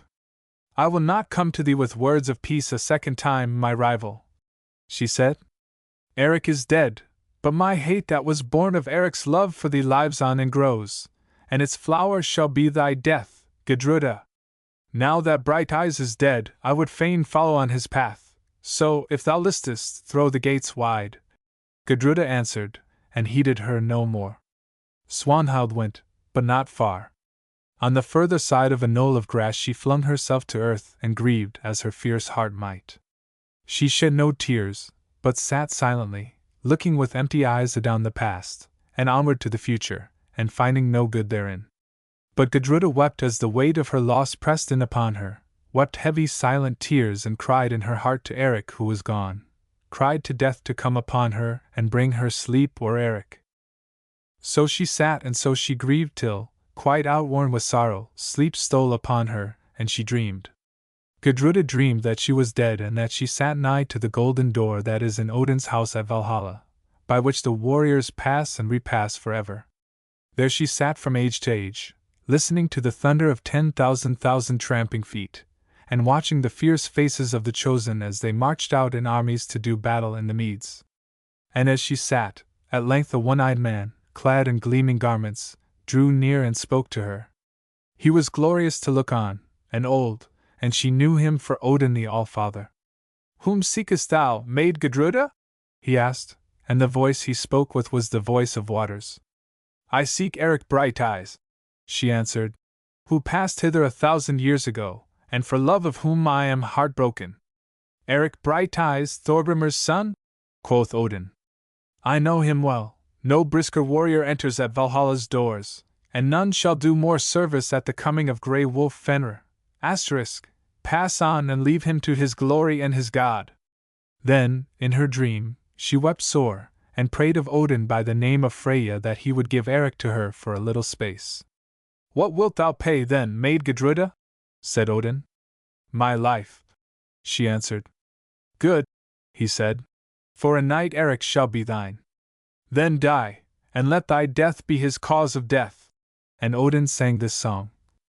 And Gudruda awoke, but in her ears the mighty waters still seemed to speak with Odin's voice, saying. She awoke from that phase sleep, and looked upwards, and lo! Before her, with shattered shield and all besmeared with war's red rain, stood gold-helmed Eric. There he stood, great and beautiful to see, and she looked on him trembling and amazed. "Is it indeed thou, Eric, or is it yet my dream?" she said. "I am no dream, surely," said Eric. "But why lookest thou thus on me, Gudruda?" She rose slowly. "Methought," she said, "methought that thou wast dead at the hand of Skallagrim." And with a great cry she fell into his arms and lay there sobbing. It was a sweet sight thus to see Gudruda the fair, her head of gold pillowed on Eric's war-stained byrnie, her dark eyes afloat with tears of joy. But not so thought Swanhild, watching. She shook in jealous rage, then crept away, and hid herself where she could see no more, lest she should be smitten with madness. "Whence camest thou?" "Ah! Whence camest thou?" said Gudruda. "I thought thee dead, my love, but now I dreamed that I prayed Odin, and he spared thee to me for a little." "Well, and that he hath, though hardly." And he told her all that had happened, and how, as he rode with Skallagrim, who yet sat yonder on his horse, he caught sight of a woman seated on the grass and knew the color of the cloak. Then Gudruda kissed him for very joy, and they were happy each with each, for of all things that are sweet on earth, there is nothing more sweet than this, to find him we loved, and thought dead and cold, alive and at our side. And so they talked and were very glad with the gladness of youth and love, till Eric said he must on to Middlehof before the light failed, for he could not come on horseback the way that Gudruda took, but must ride round the shoulder of the hill, and moreover, he was spent with toil and hunger, and Skallagrim grew weary of waiting. "Go," said Gudruda. "I will be there presently." So he kissed her and went, and Swanhild saw the kiss and saw him go. "Well, lord," said Skallagrim, "hast thou had thy fill of kissing?" "Not altogether," answered Eric. They rode a while in silence. "I thought the maid seemed very fair," said Skallagrim. "There are women less favored, Skallagrim." "Rich bait for mighty fish," said Skallagrim. "This I tell thee, that, strive as thou mayest against thy fate, that maid will be thy bane and mine also." "Things foredoomed will happen," said Eric. "But if thou fearest a maid, the cure is easy, depart from my company." "Who was the other?" asked the baresark. "She who crept and peered, listened, then crept back again, hid her face in her hands, and talked with a grey wolf that came to her like a dog?" "That must have been Swanhild," said Eric, "but I did not see her. Ever does she hide like a rat in the thatch, and as for the wolf, he must be her familiar, for, like Groa, her mother, Swanhild plays much with witchcraft. Now I will away back to Gudruda, for my heart misouts me of this matter. Stay thou here till I come, lamb's tail!" And Eric turns and gallops back to the head of Goldfoss. When Eric left her, Gudruda drew yet nearer to the edge of the mighty falls, and seated herself on their very brink. Her breast was full of joy, and there she sat and let the splendor of the night and the greatness of the rushing sounds sink into her heart. Yonder shone the setting sun, poised, as it were, on Westman's distant peaks, and here sped the waters, and by that path Eric had come back to her. Yea, and there on Sheep's Saddle was the road that he had trod down Goldfoss, and but now he had slain one baresark and won another to be his thrall, and they two alone had smitten the company of Ospakar, and come thence with honor and but little harmed. Surely no such man as Eric had ever lived, none so fair and strong and tender, and she was right happy in his love. She stretched out her arms towards him whom but an hour gone she had thought dead, but who had lived to come back to her with honor, and blessed his beloved name, and laughed aloud in her joyousness of heart, calling, "Eric! Eric!" But Swanhild, creeping behind her, did not laugh. She heard Gudruda's voice and guessed Gudruda's gladness, and jealousy arose within her and rent her. Should this fair rival live to take her joy from her? "Grey wolf, grey wolf! What sayest thou?" See, now, if Gudruda were gone, if she rolled a corpse into those boiling waters, Eric might yet be hers, or, if he was not hers, yet Gudruda's he could never be. "Grey wolf, grey wolf! What is thy counsel?" Right on the brink of the great gulf sat Gudruda. One stroke and all would be ended. Eric had gone. There was no eye to see, none save the grey wolf's. There was no tongue to tell the deed that might be done. Who could call her to account? The gods. Who were the gods? What were the gods? Were they not dreams? There were no gods save the gods of evil, the gods she knew and communed with. "Grey wolf, grey wolf! What is thy rede?" There sat Gudruda, laughing in the triumph of her joy, with the sunset glow shining on her beauty, and there, behind her, Swanhild crept like a fox upon his sleeping prey. Now she is there. I hear thee, grey wolf! Back to my breast, grey wolf! Surely Gudruda heard something? She half turned her head, then again fell to calling aloud to the waters. Eric! Beloved Eric, ah! Is there ever a light like the light of thine eyes? Is there ever a joy like the joy of thy kiss? Swanhild heard, and her springs of mercy froze. Hate and fury entered into her. She rose upon her knees and gathered up her strength. Seek, then, thy joy in Goldfoss! She cried aloud, and with all her force she thrust. Gudruda fell a fathom or more, then, with a cry, she clutched wildly at a little ledge of rock, and hung there, her feet resting on the shelving bank. 30 fathoms down swirled and poured and rolled the waters of the Golden Falls. A fathom above, red in the red light of evening, lowered the pitiless face of Swanhild. Gudruda looked beneath her and saw. Pale with agony she looked up and saw, but she said naught. Let go, my rival, let go! Cried Swanhild. There is none to help thee, and none to tell thy tale. Let go, I say, and seek thy marriage bed in Goldfoss. But Gudruda clung on and gazed upwards with white face and piteous eyes. What? Art thou so fain of a moment's life? Said Swanhild. Then I will save thee from thyself, for it must be ill to suffer thus. And she ran to seek a rock. Now she finds one and, staggering beneath its weight to the brink of the gulf, peers over. Still Gudruda hangs. Space yawns beneath her, the waters roar in her ears, the red sky glows above. She sees Swanhild come, and shrieks aloud. Eric is there, though Swanhild hears him not, for the sound of his horse's galloping feet is lost in the roar of waters. But that cry comes to his ears, he sees the poised rock, and all grows clear to him. He leaps from his horse, and even as she looses the stone, clutches Swanhild's kirtle and hurls her back. The rock bounds sideways and presently is lost in the waters. Eric looks over. He sees Gudruda's white face gleaming in the gloom. Down he leaps upon the ledge, though this is no easy thing. Hold fast! I come, hold fast! He cries. I can no more, gasps Gudruda, and one hand slips. Eric grasps the rock and, stretching downward, grips her wrist. Just as her hold loosens, he grips it, and she swings loose, her weight hanging on his arm. Now he must needs lift her up, and that with one hand, for the ledge is narrow and he dare not loose his hold of the rock above. She swings over the great gulf, and she is senseless as one dead. He gathers all his mighty strength and lifts. His feet slip a little, then catch, and once more Gudruda swings. The sweat bursts out upon his forehead, and his blood drums through him. Now it must be, or not at all. Again he lifts, and his muscles strain and crack, and she lies beside him on the narrow ledge. All is not yet done. The brink of the cleft is the height of a man above him. There he must lay her, for he may not leave her to find aid, lest she should wake and roll into the chasm. Loosing his hold of the cliff, he turns, facing the rock, and bending over Gudruda, twists his hands in her kirtle below the breast and above the knee.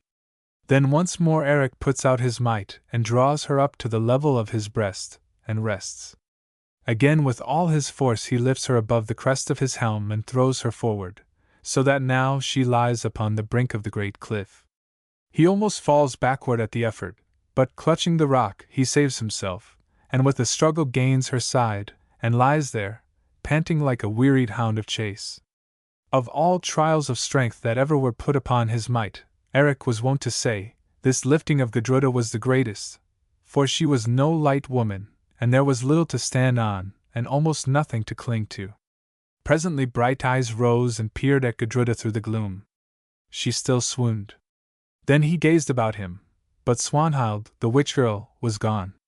Then he took Gudruda in his arms, and leading the horse, stumbled through the darkness, calling on Skallagrim. The baresark answered, and presently his large form was seen looming in the gloom. Eric told his tale in few words. The ways of womankind are evil, said Skallagrim, but of all the deeds that I have known done at their hands, this is the worst. It had been well to hurl the wolf-witch from the cliff. Aye, well, said Eric, but that song must yet be sung. Now dimly lighted of the rising moon, by turns they bore Gudruda down the mountain side, till at length, utterly fordone, they saw the fires of Middlehof. Chapter 10 How Asmund Spoke with Swanhild. Now as the days went, though Atli's ship was bound for sea, she did not sail, and it came about that the Earl sank ever deeper in the toils of Swanhild. He called to mind many wise saws, but these availed him little, for when love rises like the sun, wisdom melts like the mists.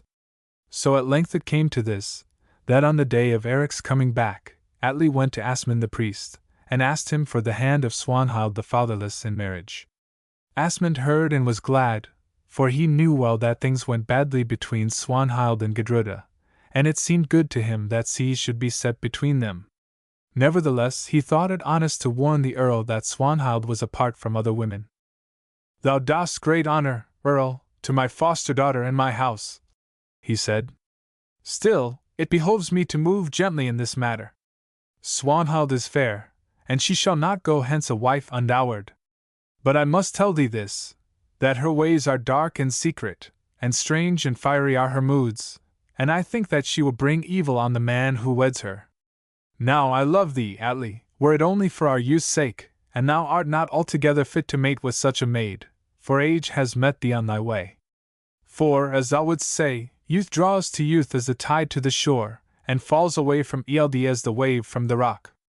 Think then, is it well that thou shouldst take her, Atli?" "I have thought much and overmuch," answered the Earl, stroking his grey beard.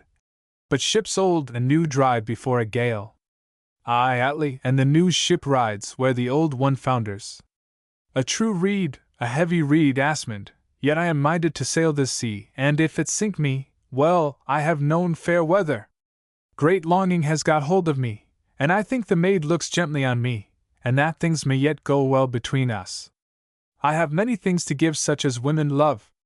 At the least, if thou givest me thy good word, I will risk it, Asmund, for the bold thrower sometimes wins the stake.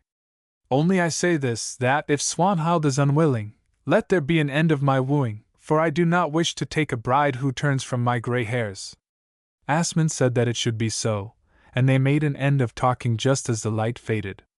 Now Asmund went out seeking Swanhild, and presently he met her near the stead.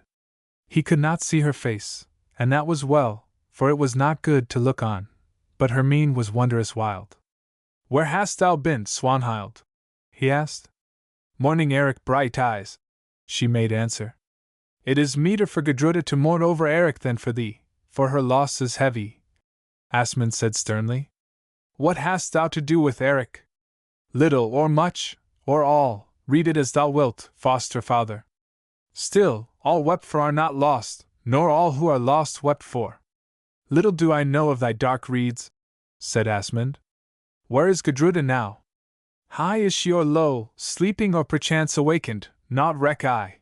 She also mourned for Eric, and we went nigh to mingling tears, near together were brown curls and golden."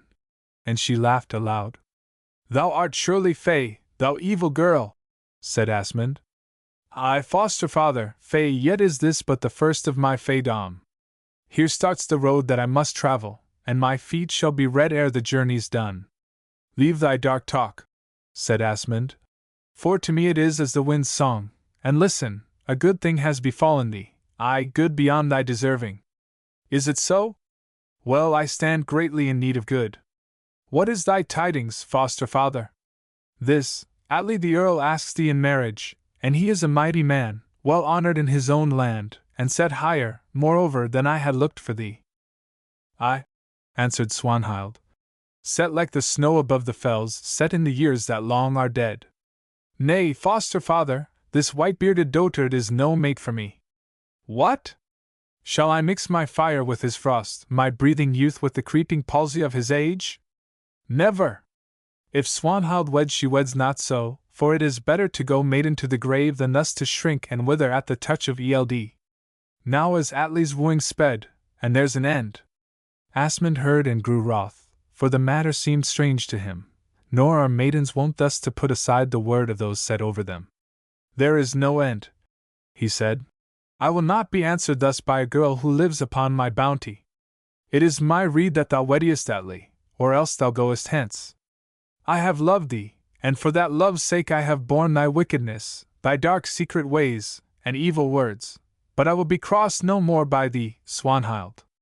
Thou wouldst drive me hence with Groa my mother, though perchance thou hast yet more reason to hold me dear, foster father.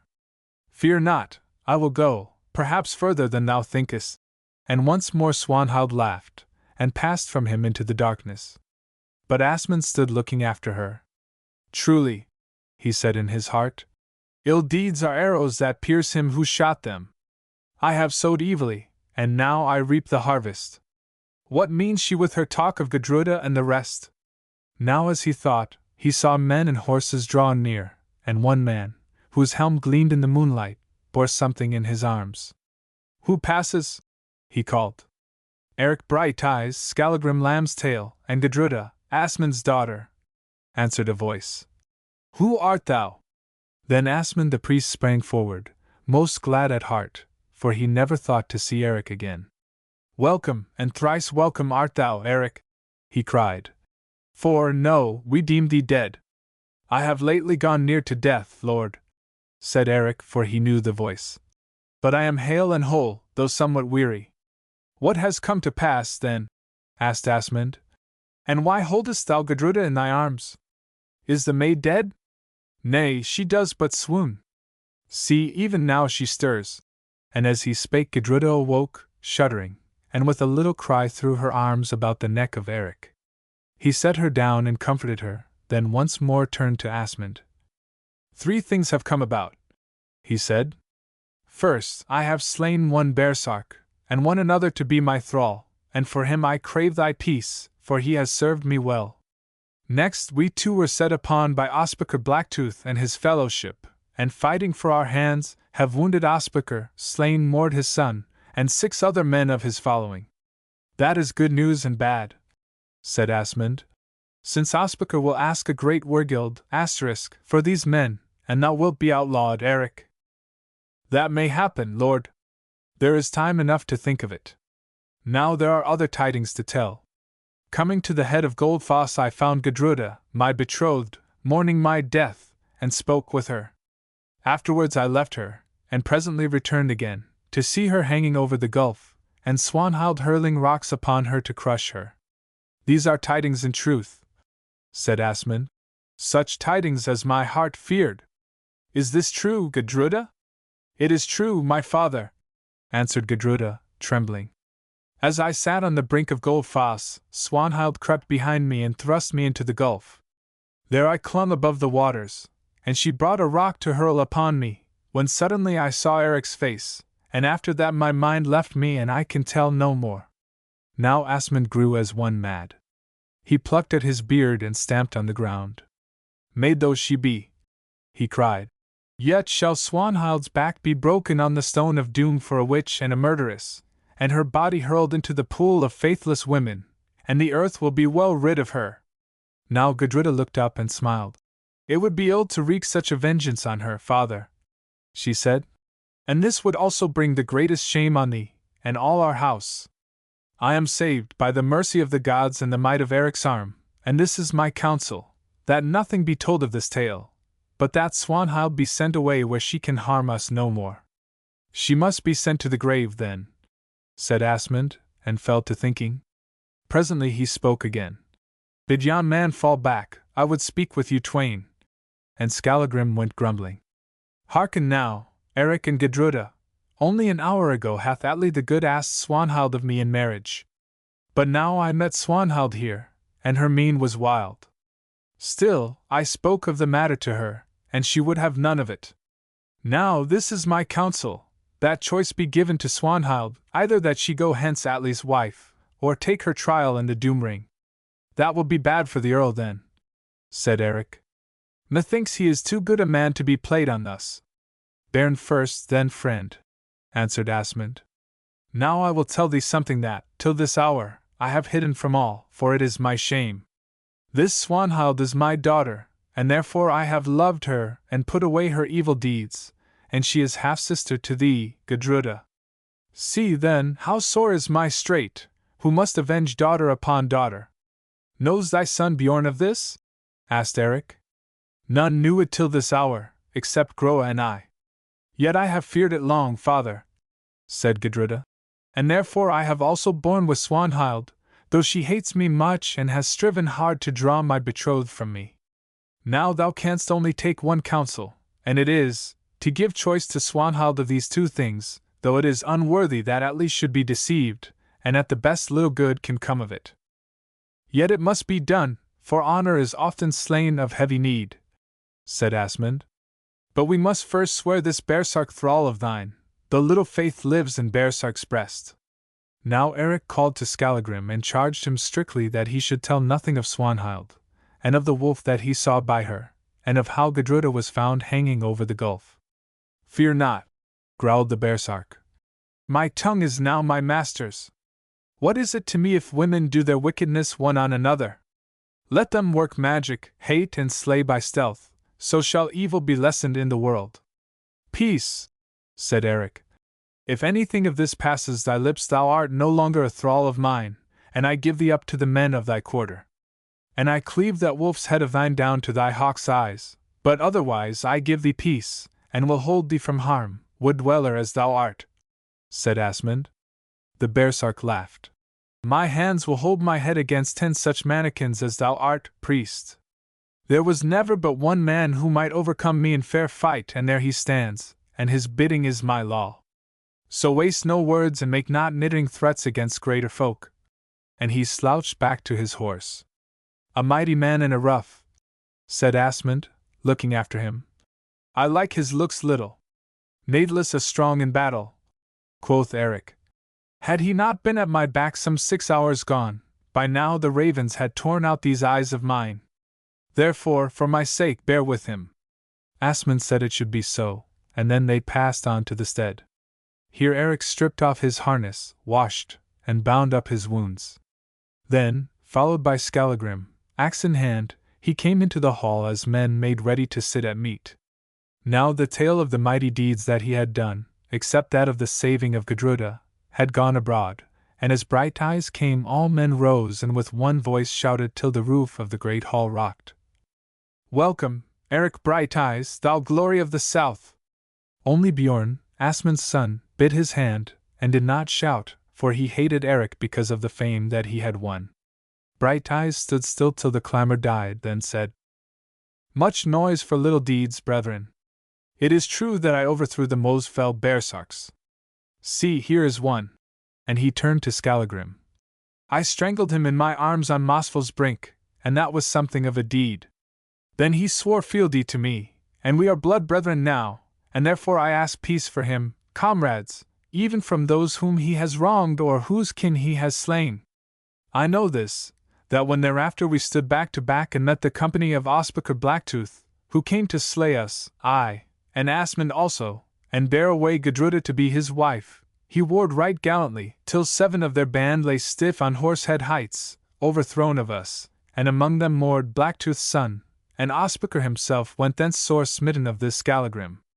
Therefore, for my sake, do no harm to this man who was baresark, but now is my thrall, and moreover, I beg the aid and friendship of all men of this quarter in those suits that will be laid against me at the Althing for these slayings, which I hereby give out as done by my hand, and by the hand of Skallagrim Lamb's tail, the baresark.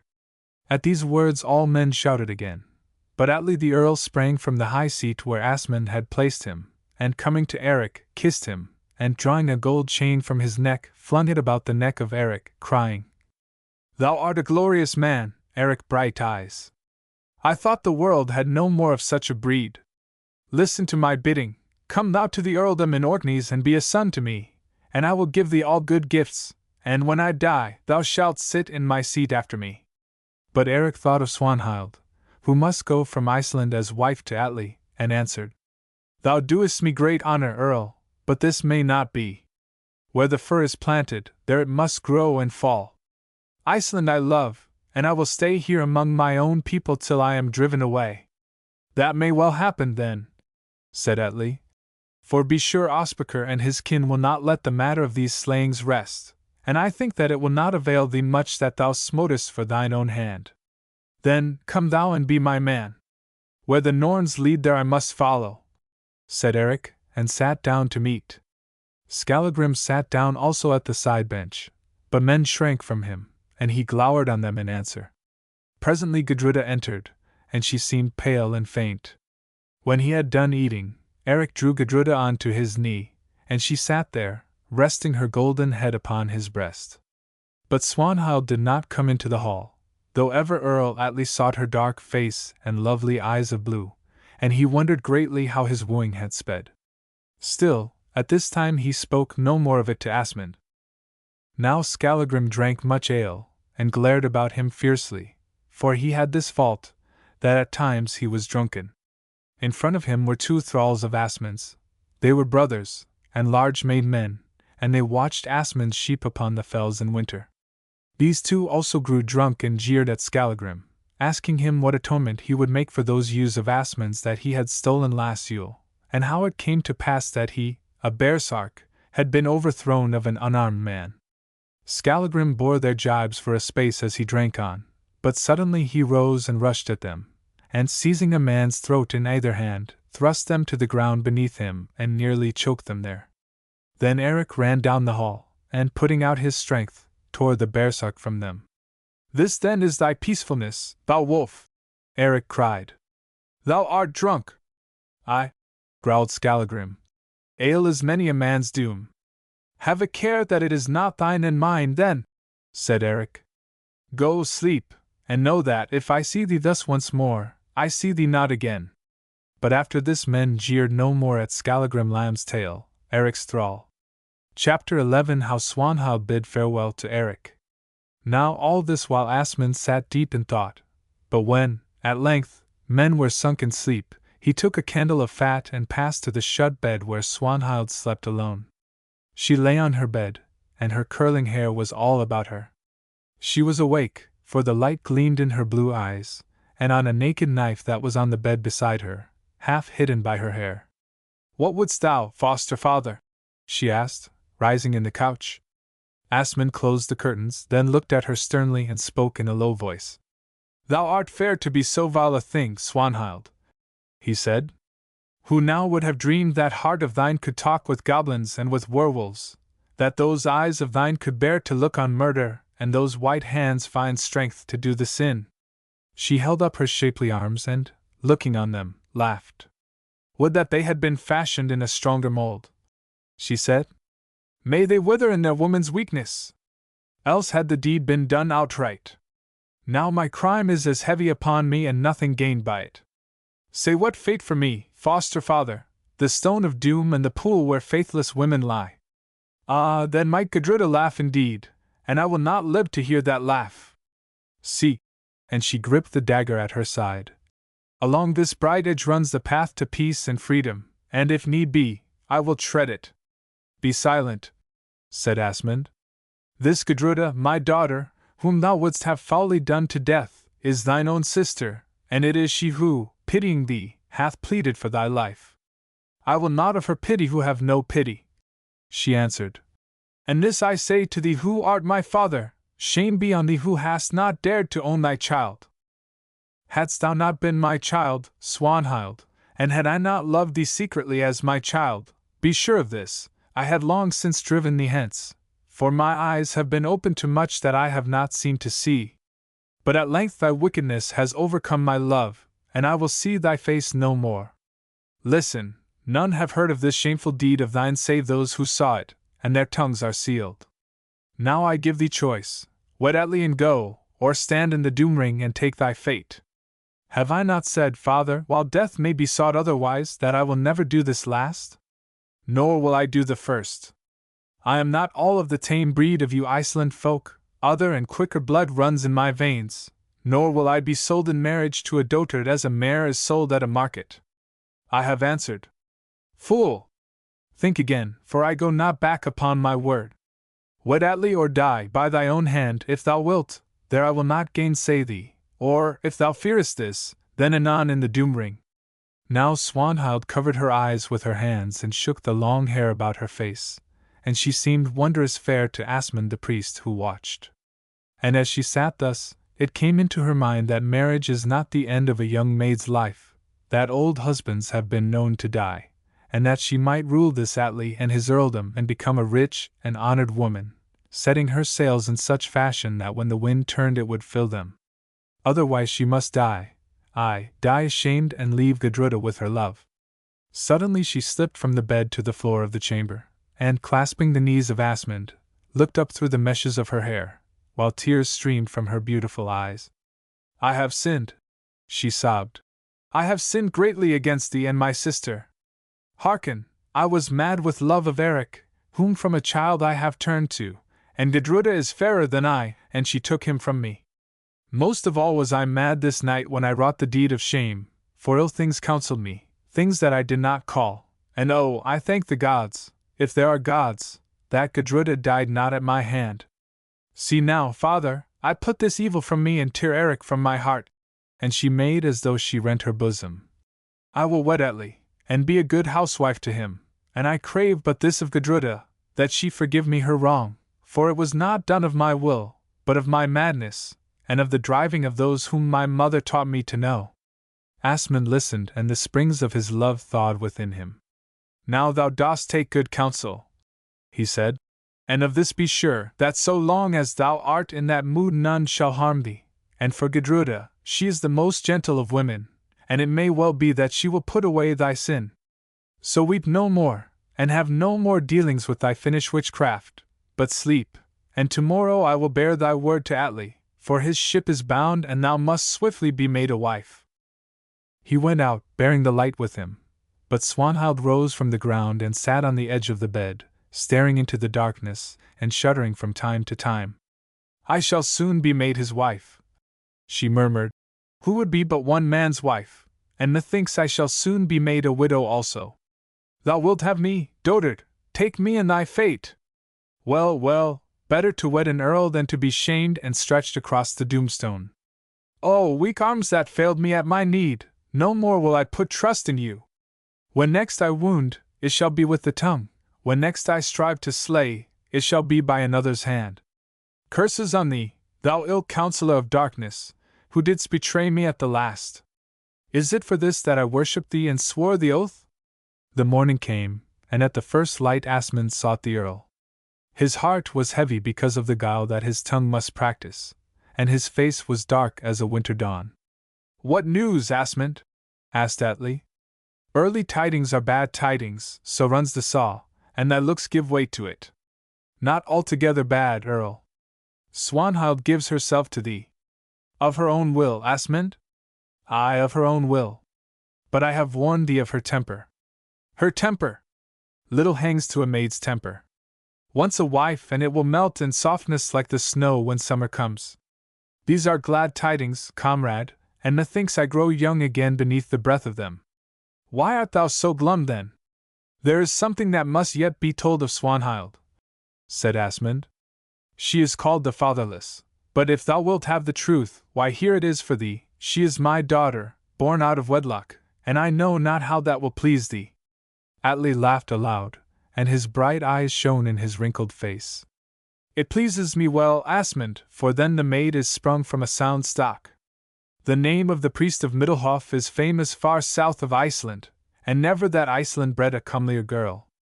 Is that all? One more thing, Earl. This I charge thee, watch thy wife, and hold her back from witchcraft and from dealings with evil things and trolls of darkness. She is of Finnish blood, and the women of the Finns are much given to such wicked work." "I set little store by witch work, goblins and their kin," said Atli. "I doubt me much of their power, and I shall soon wean Swanhild from such ways, if indeed she practiced them." Then they fell to talking of Swanhild's dower, and that was not small. Afterwards Asmund sought Eric and Gudruda, and told them what had come to pass, and they were glad at the news, though they grieved for Atli the earl. And when Swanhild met Gudruda, she came to her humbly, and humbly kissed her hand, and with tears craved pardon of her evil doing, saying that she had been mad, nor did Gudruda withhold it, for of all women she was the gentlest and most forgiving. But to Eric, Swanhild said nothing. The wedding feast must be held on the third day from this, for Atli would sail on that same day, since his people wearied of waiting and his ship might lie bound no longer. Blithe was Atli the earl, and Swanhild was all changed, for now she seemed the gentlest of maids, and, as befitted one about to be made a wife, moved through the house with soft words and downcast eyes. But Skallagrim, watching her, bethought him of the grey wolf that he had seen by Goldfoss, and this seemed not well to him. "It would be bad now," he said to Eric, as they rode to Coldback, "to stand in yon old earl's shoes. This woman's weather has changed too fast, and after such a calm there'll come a storm indeed. I am now minded of Thorunna, for she went just so the day before she gave herself to Ospakar, and me to shame and bonds." "Talk not of the raven till you hear his croak," said Eric. "He is on the wing, lord," answered Skallagrim. Now Eric came to Coldback in the marsh, and Sivunna his mother and Una, Thorod's daughter, the betrothed of Asmund, were glad to welcome him, for the tidings of his mighty deeds and of the overthrow of Ospakar and the slaying of Mord were noised far and wide. But at Skallagrim Lamb's tale they looked askance. Still, when they heard of those things that he had wrought on Horsehead Heights, they welcomed him for his deeds' sake. Eric sat 2 nights at Coldback, and on the second day Sivunna his mother and Una rode thence with their servants to the wedding feast of Swanhild the Fatherless. But Eric stopped at Coldback that night, saying that he would be at Middlehof within 2 hours of sunrise, for he must talk with a shepherd who came from the fells. Sivunna and her company came to Middlehof and was asked, first by Gudruda, then by Swanhild, why Brighteyes tarried. She answered that he would be there early on the morrow. Next morning, before it was light, Eric girded on white fire, took horse and rode from Coldback alone, for he would not bring Skallagrim, fearing lest he should get drunk at the feast and shed some man's blood. It was Swanhild's wedding day, but she greeted it with little lightsomeness of heart, and her eyes knew no sleep that night, though they were heavy with tears.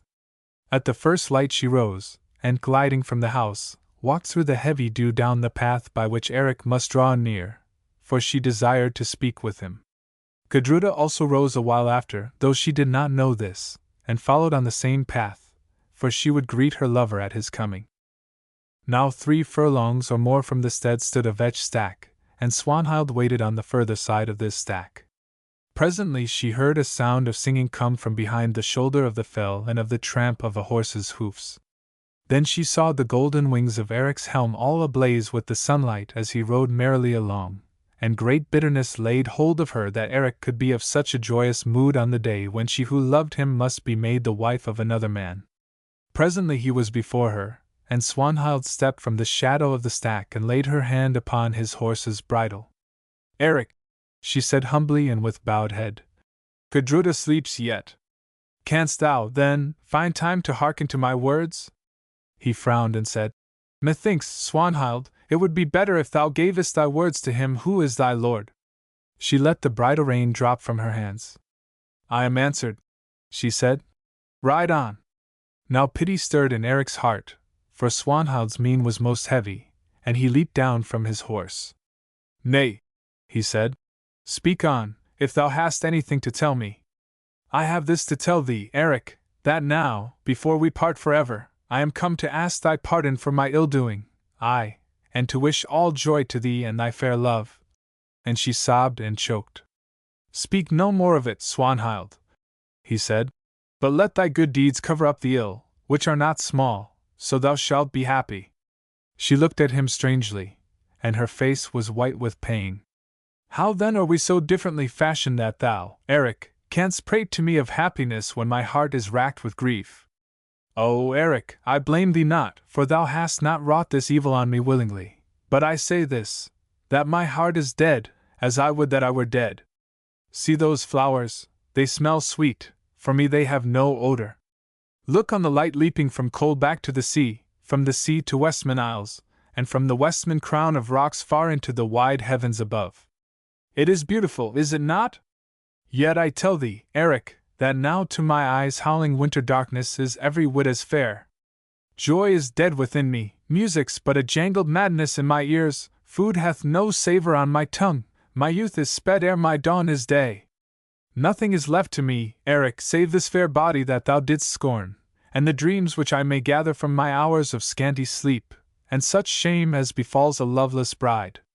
Speak not so, Swanhild," he said, and clasped her by the hand, for, though he loathed her wickedness, being soft-hearted and but young, it grieved him to hear her words and see the anguish of her mind. For it is so with men, that they are easily moved by the pleading of a fair woman who loves them, even though they love her not. "Yea, I will speak out all my mind before I seal it up forever. See, Eric, this is my state, and thou hast set this crown of sorrow on my brows, and thou comest singing down the fell, and I go weeping o'er the sea. I am not all so ill at heart. It was love of thee that drove me down to sin, as love of thee might otherwise have lifted me to holiness. But loving thee as thou sayest, this day I wed a dotard, and go his chattel and his bride across the sea, and leave thee singing on the fell, and by thy side her who is my foe. Thou hast done great deeds, Brighteyes, and still greater shalt thou do, yet but as echoes they shall reach my ears. Thou wilt be to me as one dead, for it is Gudruda's to bind the byrnie on thy breast when thou goest forth to war, and hers to loose the winged helm from thy brow when thou returnest, battle-worn and conquering." Now Swanhild ceased, and choked with grief, then spoke again. "So now farewell, doubtless I weary thee, and Gudruda waits. Nay, look not on my foolish tears, they are the heritage of woman, of naught else is she sure. While I live, Eric, morn by morn the thought of thee shall come to wake me as the sun wakes yon snowy peak, and night by night thy memory shall pass as at eve he passes from the valleys, but to dawn again in dreams. For, Eric, 'tis thee I wed today, at heart I am thy bride, thine and thine only, and when shalt thou find a wife who holds thee so dear as that Swanhild whom once thou knewest? So now farewell. Yes, this time thou shalt kiss away my tears, then let them stream forever. Thus, Eric, and thus, do I take farewell of thee." And now she clung about his neck, gazing on him with great dewy eyes till things grew strange and dim, and he must kiss her if only for her love and tender beauty's sake. And so he kissed, and it chanced that as they clung thus, Gudruda, passing by this path to give her betrothed greeting, came upon them and stood astonished. Then she turned and, putting her hands to her head, fled back swiftly to the stead, and waited there, great anger burning in her heart, for Gudruda had this fault, that she was very jealous. Now Eric and Swanhild did not see her, and presently they parted, and Swanhild wiped her eyes and glided thence. As she drew near the stead she found Gudruda watching. "Where hast thou been, Swanhild?" she said. "To bid farewell to Brighteyes, Gudruda? Then thou art foolish, for doubtless he thrust thee from him." "Nay, Gudruda, he drew me to him. Hearken, I say, thou sister. Vex me not, for I go my ways and thou goest thine. Thou art strong and fair, and hitherto thou hast overcome me. But I am also fair, and if I find space to strike in, I also have a show of strength. Pray thou that I find not space, Gudruda. Now is Eric thine. Perchance one day he may be mine. It lies in the lap of the Norns." "Fair words from Atli's bride," mocked Gudruda. "Aye, Atli's bride, but never Atli's love," said Swanhild, and swept on. A while after Eric rode up. He was shamefaced and vexed at heart, because he had yielded thus to Swanhild's beauty, and been melted by her tender words and kissed her. Then he saw Gudruda, and at the sight of her all thought of Swanhild passed from him, for he loved Gudruda and her alone. He leapt down from his horse and ran to her. But drawn to her full height she stood with dark flashing eyes and fair face set in anger. Still, he would have greeted her loverwise, but she lifted her hand and waved him back, and fear took hold of him. "What now, Gudruda?" he asked, faltering. "What now, Eric?" she answered, faltering not. "Hast seen Swanhild?" "Yea, I have seen Swanhild. She came to bid farewell to me." "What of it? What of it? Why thus? And thus? And thus, didst thou bid farewell to Atli's bride? Aye, thus and thus, with clinging lips and twined arms. Warm and soft was thy farewell kiss to her who would have slain me, Brighteyes. Gudruda, thou speakest truth, though how thou sawest I know not.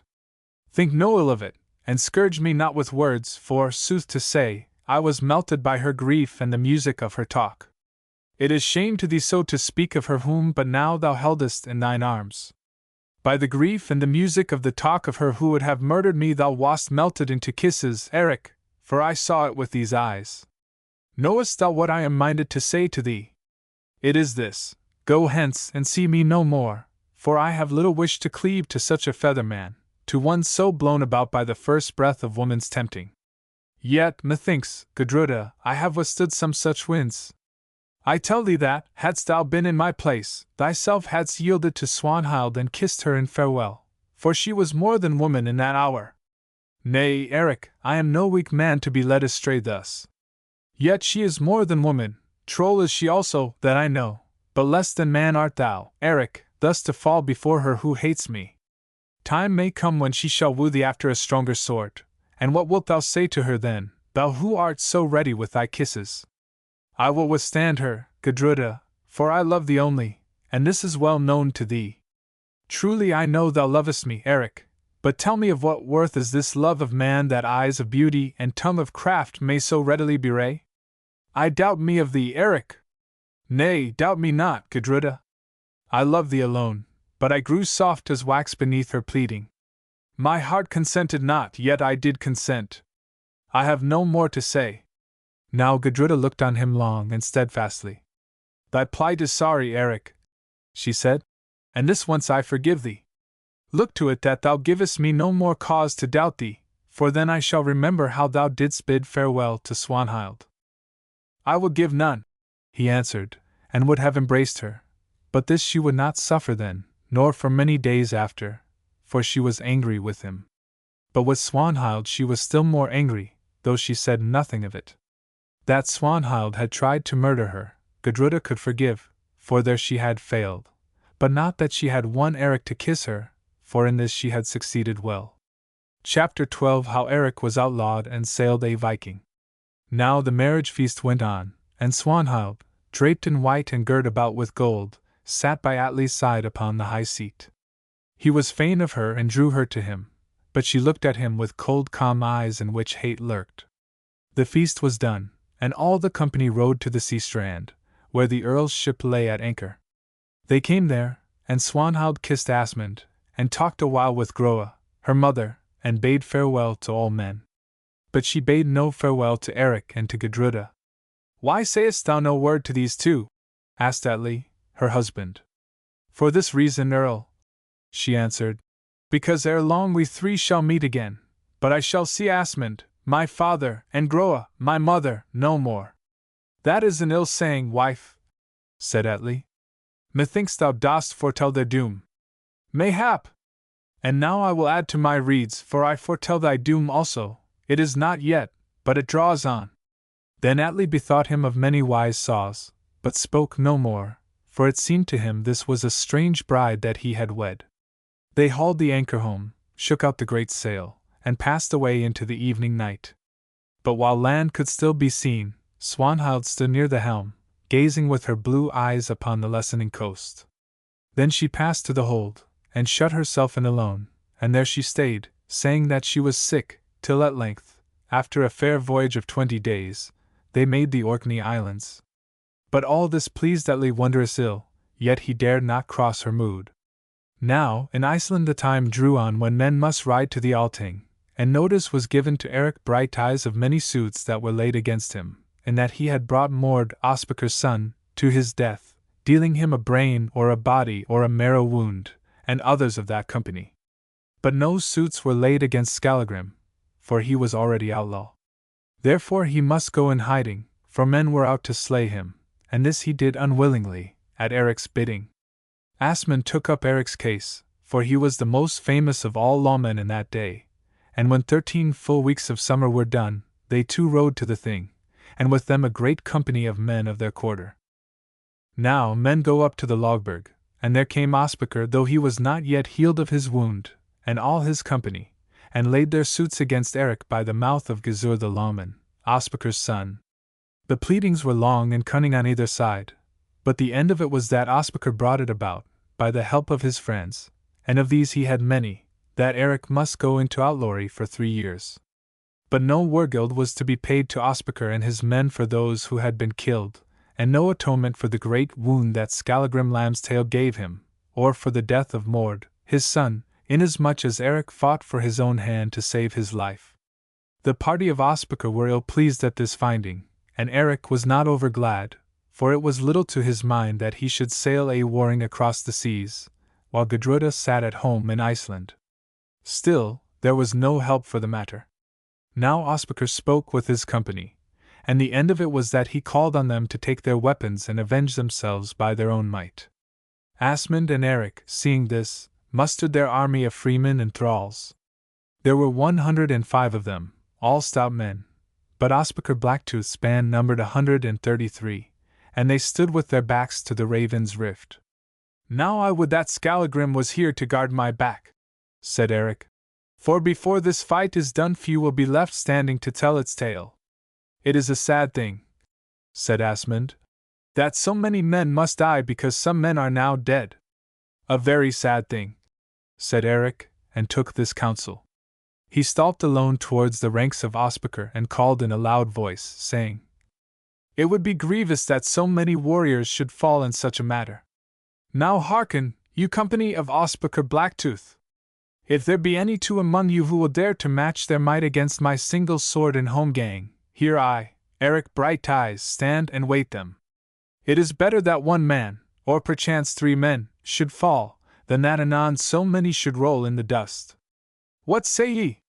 Now all those who watched called out that this was a good offer and a manly one, though it might turn out ill for Eric. But Ospakar answered, "Were I but well of my wound, I alone would cut that golden comb of thine, thou braggart. As it is, be sure that 2 shall be found." "Who is the braggart?" answered Eric. "He who twice has learned the weight of this arm and yet boasts his strength, or I who stand craving that 2 should come against me.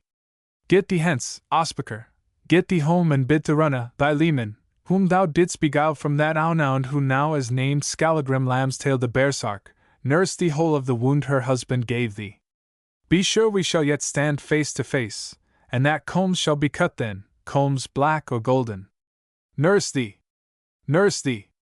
Cease thy prating, get thee home, and bid Gudruda nurse thee. But first name thou the 2 who shall stand against me in home gang in Oxar's stream." Folk laughed aloud while Eric mocked, but Ospakar gnashed his teeth with rage. Still, he named the 2 mightiest men in his company, bidding them take up their swords against Brighteyes. This, indeed, they were loath to do, still, because of the shame that they must get if they hung back, and for fear of the wrath of Ospakar, they made ready to obey his bidding.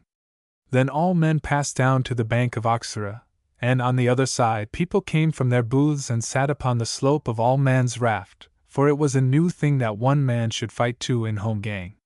Now Eric crossed to the island where home gangs are fought to this day, and after him came the 2 chosen, flourishing their swords bravely, and taking counsel how one should rush at his face, while the other passed behind his back and spitted him, as woodfolk spit a lamb. Eric drew white fire and leaned on it, waiting for the word, and all the women held him to be wondrous fair as, clad in his byrnie and his golden helm, he leaned thus on white fire. Presently the word was given, and Eric, standing not to defend himself as they deemed he surely would, whirled white fire round his helm and rushed headlong on his foes, shield aloft. The great carles saw the light that played on Whitefire's edge and the other light that burned in Eric's eyes, and terror got hold of them. Now he was almost come, and Whitefire sprang aloft like a tongue of flame. Then they stayed no more, but, running one this way and one that, cast themselves into the flood and swam for the river edge. Now from either bank rose up a roar of laughter, that grew and grew, till it echoed against the lava rifts and scared the ravens from their nests. Eric, too, stopped his charge and laughed aloud, then walked back to where Asmund stood, unarmed, to second him in the home gang. "I can get little honor from such champions as these," he said. "Nay," answered Asmund, "thou hast got the greatest honor, and they, and Ospakar, such shame as may not be wiped out." Now when Blacktooth saw what had come to pass, he well nigh choked, and fell from his horse in fury. Still, he could find no stomach for fighting, but mustering his company, rode straightway from the thing home again to Swanhild. But he caused those 2 whom he had put up to do battle with Eric to be set upon with staves and driven from his following, and the end of it was that they might stay no more in Iceland, but took ship and sailed south, and now they are out of the story. On the next day, Asmund, and with him Eric and all their men, rode back to Middelhof. Gudruda greeted Eric well, and for the first time since Swanhild went away she kissed him. Moreover, she wept bitterly when she learned that he must go into outlawry, while she must bide at home. "How shall the days pass by, Eric?" she said, "when thou art far, and I know not where thou art, nor how it goes with thee, nor if thou livest or art already dead?" "In sooth I cannot say, sweet," he answered, "but of this I am sure that, wheresoever I am, yet more weary shall be my hours." 3 years, she went on. 3 long, cold years, and no sight of thee, and perchance no tidings from thee, till mayhap I learn that thou art in that land whence tidings cannot come. Oh, it would be better to die than to part thus. Well, I wot that it is better to die than to live, and better never to have been born than to live and die, answered Eric sadly. Here, it would seem, is nothing but hate and strife, weariness and bitter envy to fret away our strength, and at last, if we come so far, sorrowful age and death, and thereafter we know not what. Little of good do we find to our hands, and much of evil, nor know I for what ill-doing these burdens are laid upon us. Yet must we needs breathe such an air as is blown about us, Gudruda, clasping at this happiness which is given, though we may not hold it.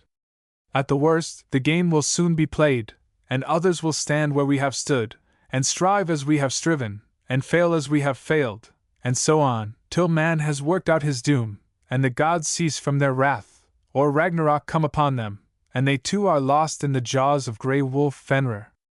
Men may win one good thing, and that is fame, Eric. Nay, Gudruda, what is it to win fame? Is it not to raise up foes, as it were, from the very soil, who, made with secret hate, seek to stab us in the back?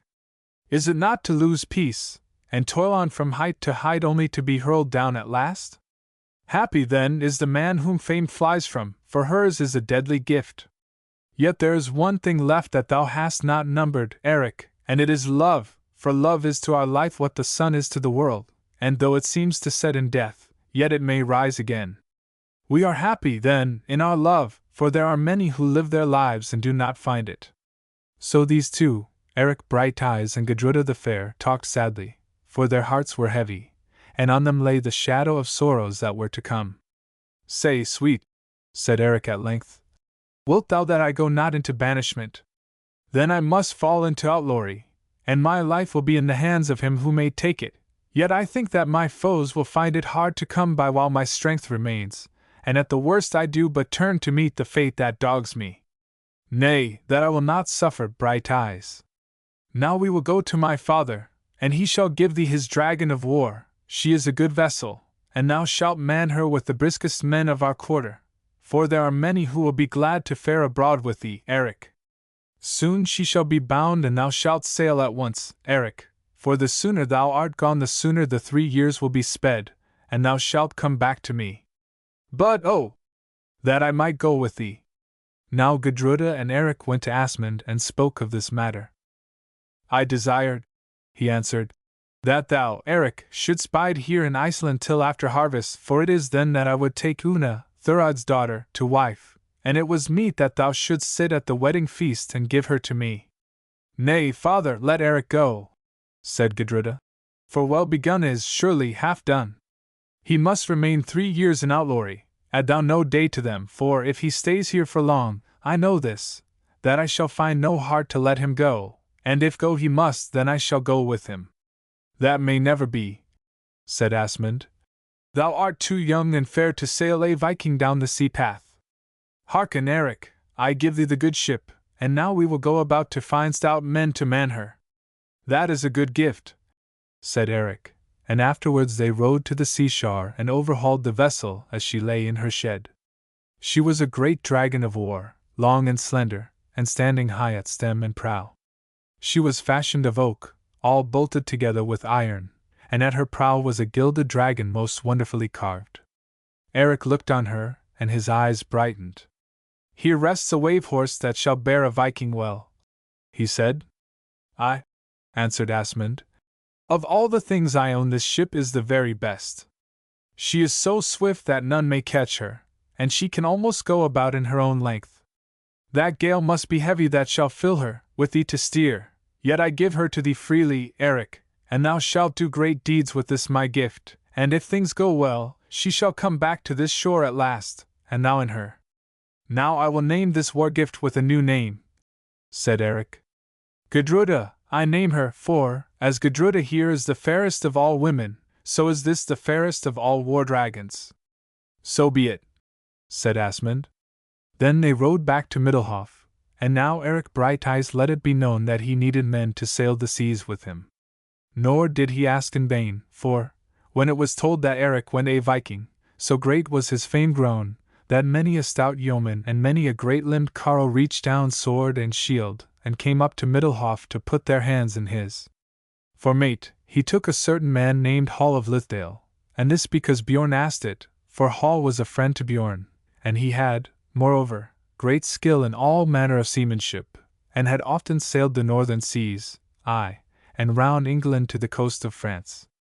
But when Gudruda saw this man, she did not like him, because of his sharp face, uncanny eyes, and smooth tongue, and she prayed Eric to have nothing to do with him. It is too late now to talk of that, said Eric.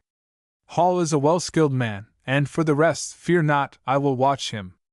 Then evil will come of it, said Gudruda. Skallagrim also liked Hall little, nor did Hall love Skallagrim and his great axe.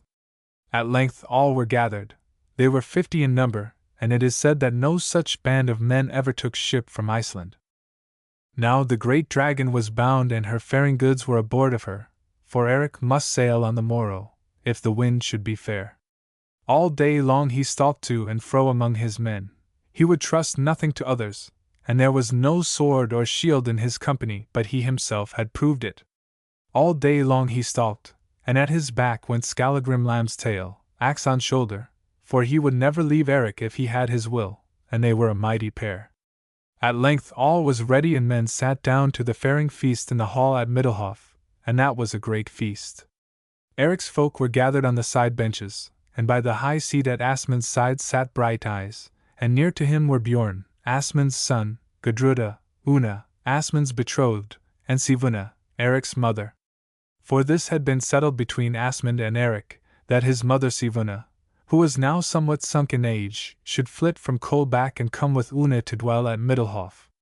But Eric set a trusty grieve to dwell at Kolbak and mind the farm. When the faring toasts had been drunk, Eric spoke to Asmund and said, I fear one thing, Lord, and it is that when I am gone Ospakar will trouble thee. Now I pray you all to beware of Blacktooth, for though the hound is whipped, he can still bite, and it seems that he has not yet put Gudruda from his mind. Now Bjorn had sat silently, thinking much and drinking more, for he loved Eric less than ever on this day when he saw how all men did him honor and mourned his going, and his father not the least of them. Methinks it is thou, Eric, he said, whom Ospakar hates, and the on whom he would work his vengeance, and that for no light cause. When bad fortune sits in thy neighbor's house, she knocks upon thy door, Bjorn. Gudruda, thy sister, is my betrothed, and thou art a party to this feud, said Eric. Therefore it becomes thee better to hold her honor, and thy own against this Northlander, than to gird at me for that in which I have no blame. Bjorn grew wroth at these words. Prate not to me, he said. Thou art an upstart who wouldst teach their duty to thy betters, aye, puffed up with light-won fame, like a feather on the breeze. But I say this, the breeze shall fail, and thou shalt fall upon the goose's back once more. And I say this also, that, had I my will, Gudruda should wed Ospakar, for he is a mighty chief, and not a long-legged carle, outlawed for manslaying. Now Eric sprang from his seat and laid hand upon the hilt of white fire, while men murmured in the hall, for they held this an ill speech of Bjorn's. In thee it seems I have no friend, said Eric, and hadst thou been any other man than Gudruda's brother, forsooth thou shouldst answer for thy mocking words. This I tell thee, Bjorn, that, wert thou twice her brother, if thou plottest with Ospakar when I am gone, thou shalt pay dearly for it when I come back again. I know thy heart well, it is cunning and greedy of gain, and filled with envy as a cask with ale, Yet if thou lovest to feel it beating in thy breast, strive not to work me mischief and to put Gudruda from me. Now Bjorn sprang up also and drew his sword, for he was white with rage, but Asmund his father cried, "Peace!" in a great voice. "Peace!" he said. "Be seated, Eric, and take no heed of this foolish talk. And for thee, Bjorn, art thou the priest of Middelhof, and Gudruda's father, or am I? It has pleased me to betroth Brighteyes to Gudruda, and it pleased me not to betroth her to Ospakar, and that is enough for thee. For the rest, Ospakar would have slain Eric, not he Ospakar, therefore Eric's hands are clean. Though thou art my son, I say this, that if thou workest ill to Eric when he is over sea, thou shalt rightly learn the weight of white fire. It is a niddering deed to plot against an absent man." Eric sat down, but Bjorn strode scowling from the hall, and taking horse, rode south, nor did he and Eric meet again till 3 years had come and gone, and then they met but once. "Maggots shall be bred of that fly, nor shall they lack flesh to feed on," said Skallagrim in Eric's ears as he watched Bjorn pass. But Eric bade him be silent, and turned to Gudruda.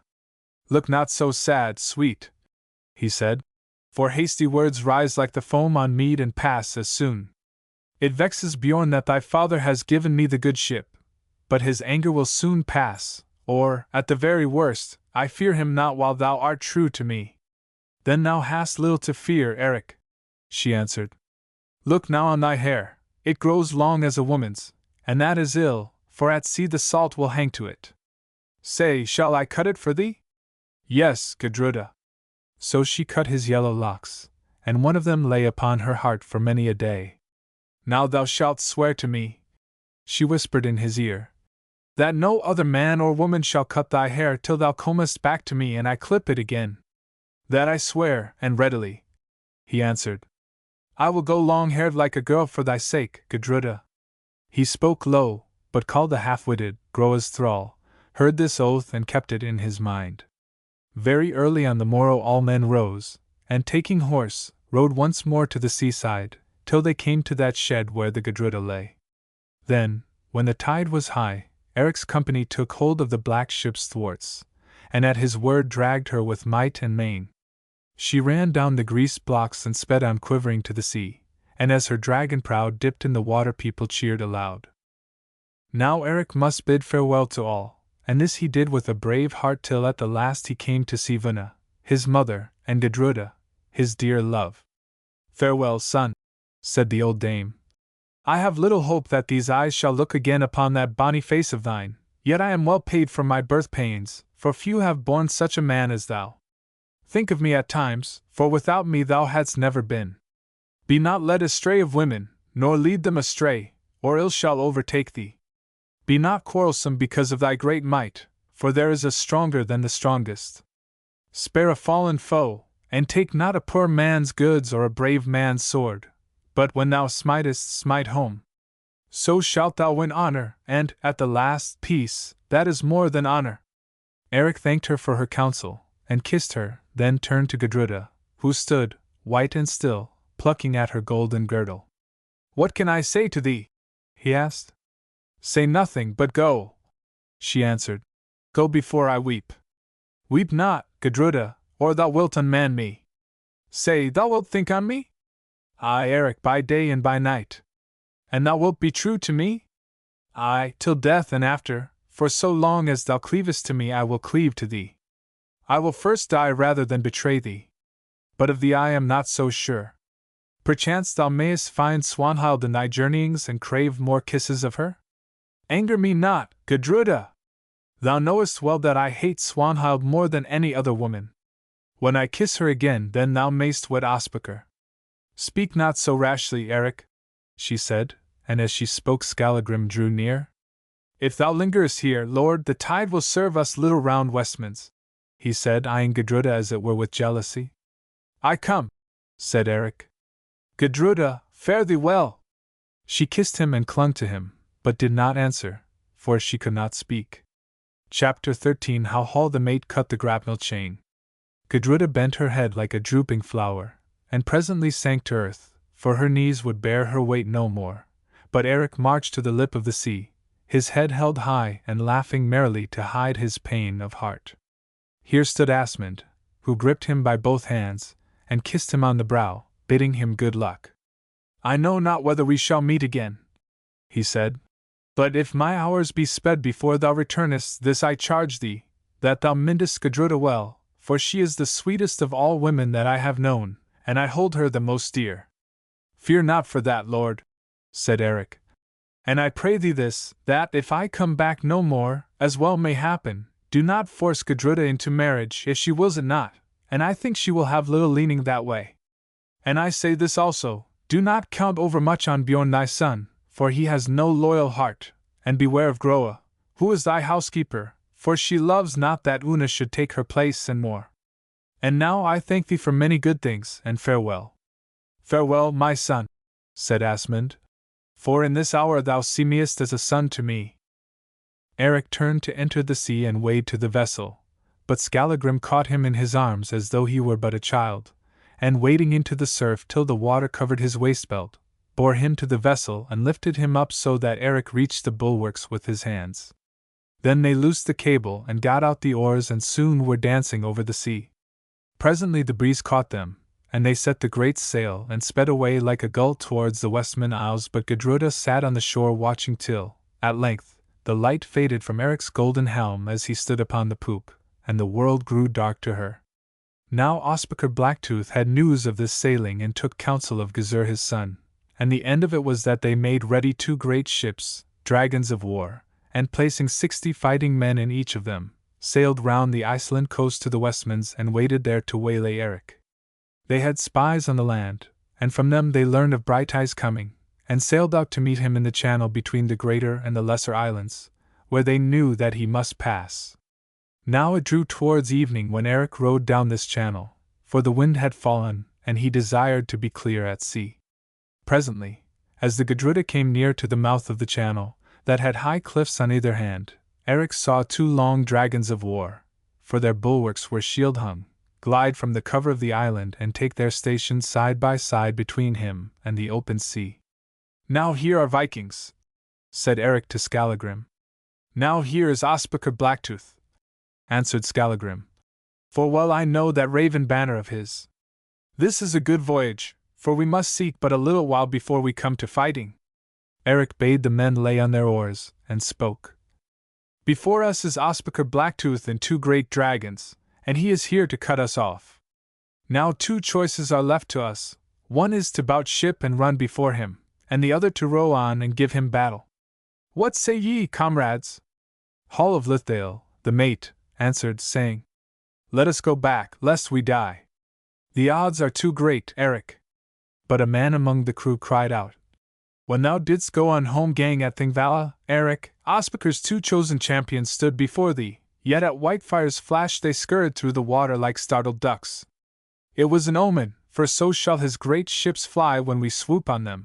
Then the other shouted, Aye!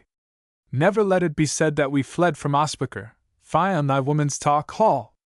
Then we are all of one mind, save Hall only, said Eric. Let us put Ospakar to the proof. And while men shouted, Yea! He turned to speak with Skallagrim. The baresark was gone, for, wasting no breath in words, already he was fixing the long shields on the bulwark rail. The men buskied on their harness and made them fit for fight, and when all was ready, Eric mounted the poop, and with him Skallagrim, and bade the rowers give way. The Gudruda leapt forward and rushed on towards Ospakar's ships. Now they saw that these were bound together with a cable, and yet they must go betwixt them. Eric ran forward to the prow, and with him Skallagrim, and called aloud to a great man who stood upon the ship to starboard, wearing a black helm with raven's wings. Who art thou that bars the sea against me? I am named Ospakar Blacktooth, answered the great man. And what must we lose at thy hands, Ospakar? But one thing, your lives, answered Blacktooth. Thrice have we stood face to face, Ospakar, said Eric, and it seems that hitherto thou hast won no great glory. Now it shall be proved if thy luck has bettered. Art yet healed, lord, of that prick in the shoulder which thou camest by on Horsehead Heights?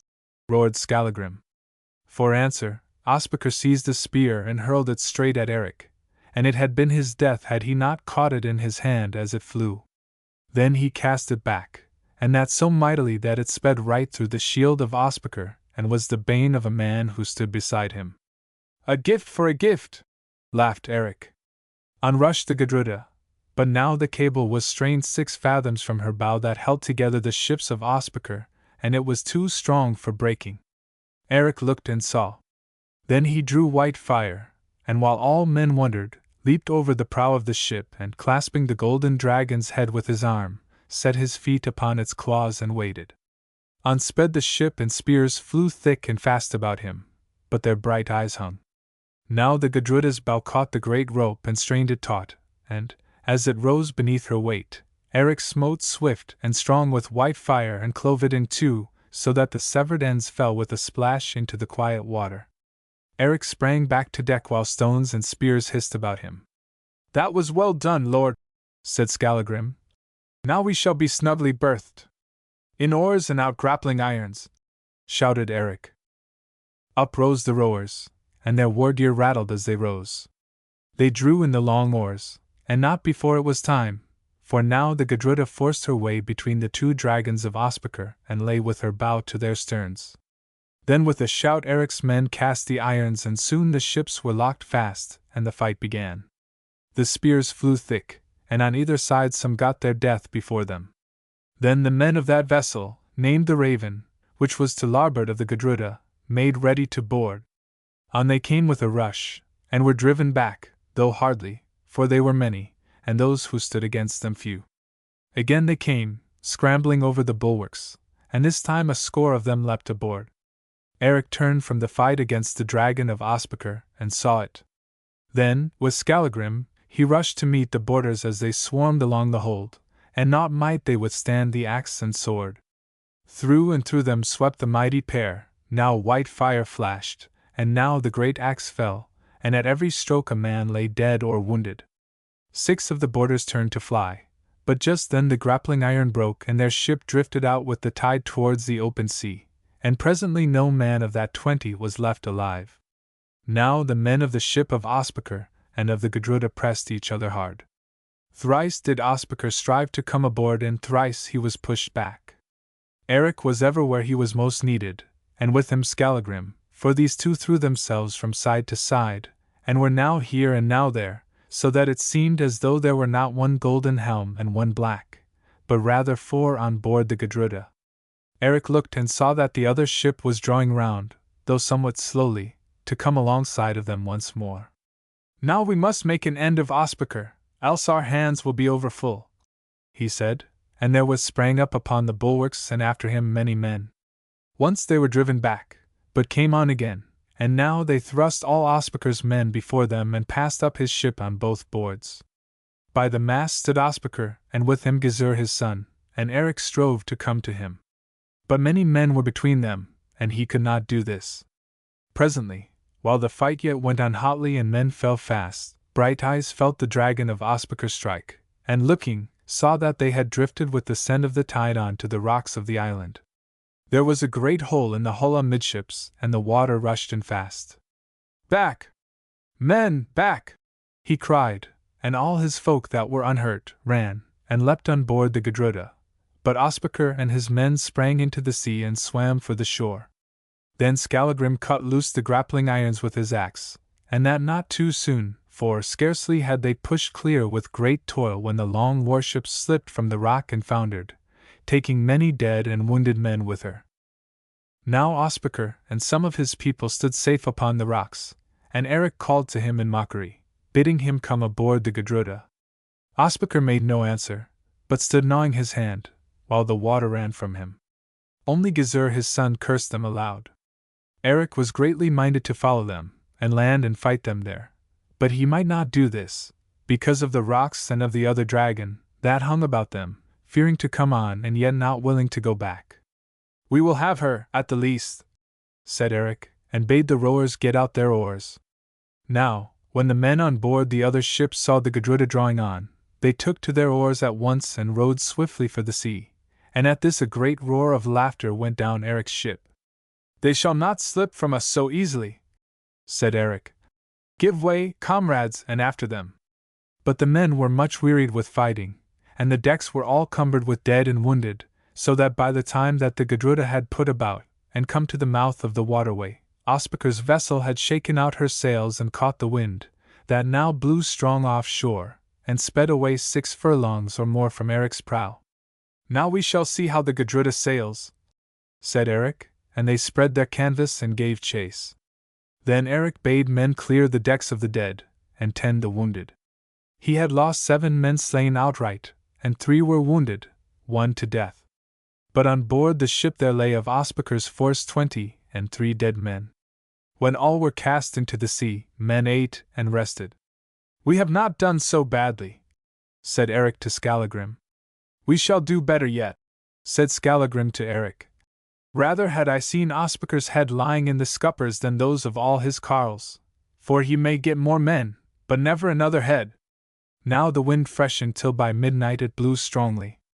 The mate-hall came to Eric and said, The Gudruda dips her nose deep in Rant's cup. Say, Eric, shall we shorten sail? Nay, answered Eric. Keep her full and bail. Where yonder raven flies, my sea stag must follow. And he pointed to the warship that rode the waves before them. After midnight clouds came up, with rain, and hid the face of the night sun and the ship they sought. The wind blew ever harder, till at length, when the rain had passed and the clouds lifted, there was much water in the hold and the bailers could hardly stand at their work. Men murmured, and Hall the mate murmured most of all, but still Eric held on, for there, not 2 furlongs ahead of them, rode the dragon of Ospakar. But now, being afraid of the wind and sea, she had lowered her sail somewhat, and made as though she would put about and run for Iceland. That she may not do, called Eric to Skallagrim. If once she rolls side on to those seas Ran has her, for she must fill and sink. So they hold, lord, answered Skallagrim. See, once more she runs! Aye, but we run faster, she is outsailed. Up, men, up, for presently the fight begins. It is bad to join battle in such a sea, quoth Hall. Good or bad, growled Skallagrim. Do thou thy lord's bidding. And he half lifted up his axe. The mate said no more, for he misdoubted him of Skallagrim Lambstail and his axe. Then men made ready for the fray as best they might, and stood, sword in hand and drenched with foam, clinging to the bulwarks of the Gudruda as she wallowed through the seas. Eric went aft to the helm and seized it. Now but a length ahead Ospakar's ship labored on beneath her small sail, but the Gudruda rushed towards her with all canvas set, and at every leap plunged her golden dragon beneath the surf and shook the water from her foredeck. Make ready the grapnel! Shouted Eric through the storm. Skallagrim seized the iron and stood by. Now the Gudruda rushed alongside the Raven, and Eric steered so skillfully that there was a fathom space, and no more, between the ships. Skallagrim cast the iron well and truly, so that it hooked and held. On sped the Gudruda and the cable tautened. Now her stern kissed the bow of Ospakar's ship, as though she was towing her, and thus for a space they travelled through the seas. Eric's folk shouted and strove to cast spears, but they did this but ill, because of the rocking of the vessel. As for Ospakar's men, they clung to their bulwarks and did nothing, for all the heart was out of them between fear of Eric and terror of the sea. Eric called to a man to hold the helm, and Skallagrim crept aft to where he stood. What counsel shall we take now? Said Eric, and as he spoke a sea broke over them, for the gale was strong.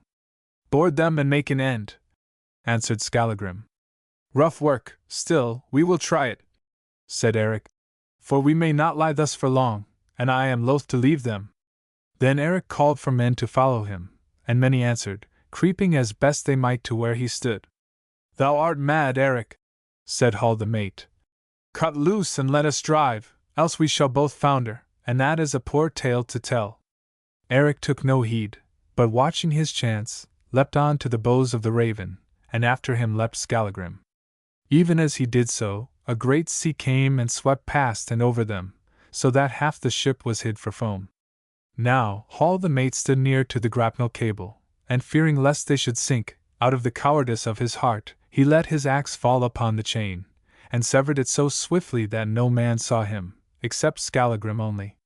Forward sprang the Gudruda, freed from her burden, and rushed away before the wind, leaving Eric and Skallagrim alone upon the Raven's prow. "Now we are in an evil plight," said Eric. "The cable has parted." "Aye," answered Skallagrim, "and that Losel Hall hath parted it. I saw his axe fall." Chapter 14 How Eric Dreamed a Dream. Now, when the men of Ospakar, who were gathered on the poop of the Raven, saw what had come about, they shouted aloud and made ready to slay the pair. But Eric and Skallagrim clambered to the mast and got their backs against it, and swiftly made themselves fast with a rope, so that they might not fall with the rolling of the ship. Then the people of Ospakar came on to cut them down. But this was no easy task, for they might scarcely stand, and they could not shoot with the bow. Moreover, Eric and Skallagrim, being bound to the mast, had the use of both hands and were minded to die hard.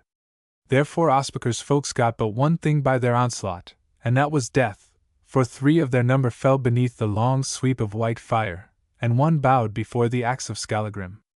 Then they drew back and strove to throw spears at these 2, but they flew wide because of the rolling of the vessel. 1 spear struck the mast near the head of Skallagrim. He drew it out, and waiting till the ship steadied herself in the trough of the sea, hurled it at a knot of Ospakar's thralls, and a man got his death from it. After that they threw no more spears. Thence once more the crew came on with swords and axes, but faint-heartedly, and the end of it was that they lost some more men dead and wounded and fell back again. Skallagrim mocked at them with bitter words, and one of them, made mad by his scoffing, cast a heavy ballast stone at him. It fell upon his shoulder and numbed him. "Now I am unmeet for fight, lord," said Skallagrim, "for my right arm is dead and I can scarcely hold my axe." "That is ill, then," said Eric, "for we have little help, except from each other, and I, too, am well nigh spent. Well, we have done a great deed, and now it is time to rest. My left arm is yet whole, lord, and I can make shift for a while with it. Cut loose the cord before they bait us to death, and let us rush upon these wolves and fall fighting." "A good counsel," said Eric, "and a quick end, but stay a while, what plan have they now?" Now the men of Ospakar, having little heart left in them for such work as this, had taken thought together. "We have got great hurt, and little honor," said the mate. "There are but 19 of us left alive, and that is scarcely enough to work the ship, and it seems that we shall be fewer before Eric Brighteyes and Skallagrim Lambstail lie quiet by yonder mast. They are mighty men indeed, and it would be better, methinks, to deal with them by craft, rather than by force." The sailors said that this was a good word, for they were weary of the sight of white fire as he flamed on high, and the sound of the axe of Skallagrim as it crashed through helm and byrnie, and as fear crept in valor fled out. "This is my rede, then," said the mate, "that we go to them and give them peace, and lay them in bonds, swearing that we will put them ashore when we are come back to Iceland. But when we have them fast, as they sleep at night, we will creep on them and hurl them into the sea, and afterwards we will say that we slew them fighting." "A shameful deed," said a man. "Then go thou up against them," answered the mate. "If we slay them not, then shall this tale be told against us throughout Iceland, that a ship's company were worsted by 2 men, and we may not live beneath that dishonor." The man held his peace, and the mate, laying down his arms, crept forward alone, towards the mast, just as Eric and Skallagrim were about to cut themselves loose and rush on them. "What wouldest thou?" shouted Eric. "Has it gone so well with you with arms that ye are minded to come up against us bearing none?"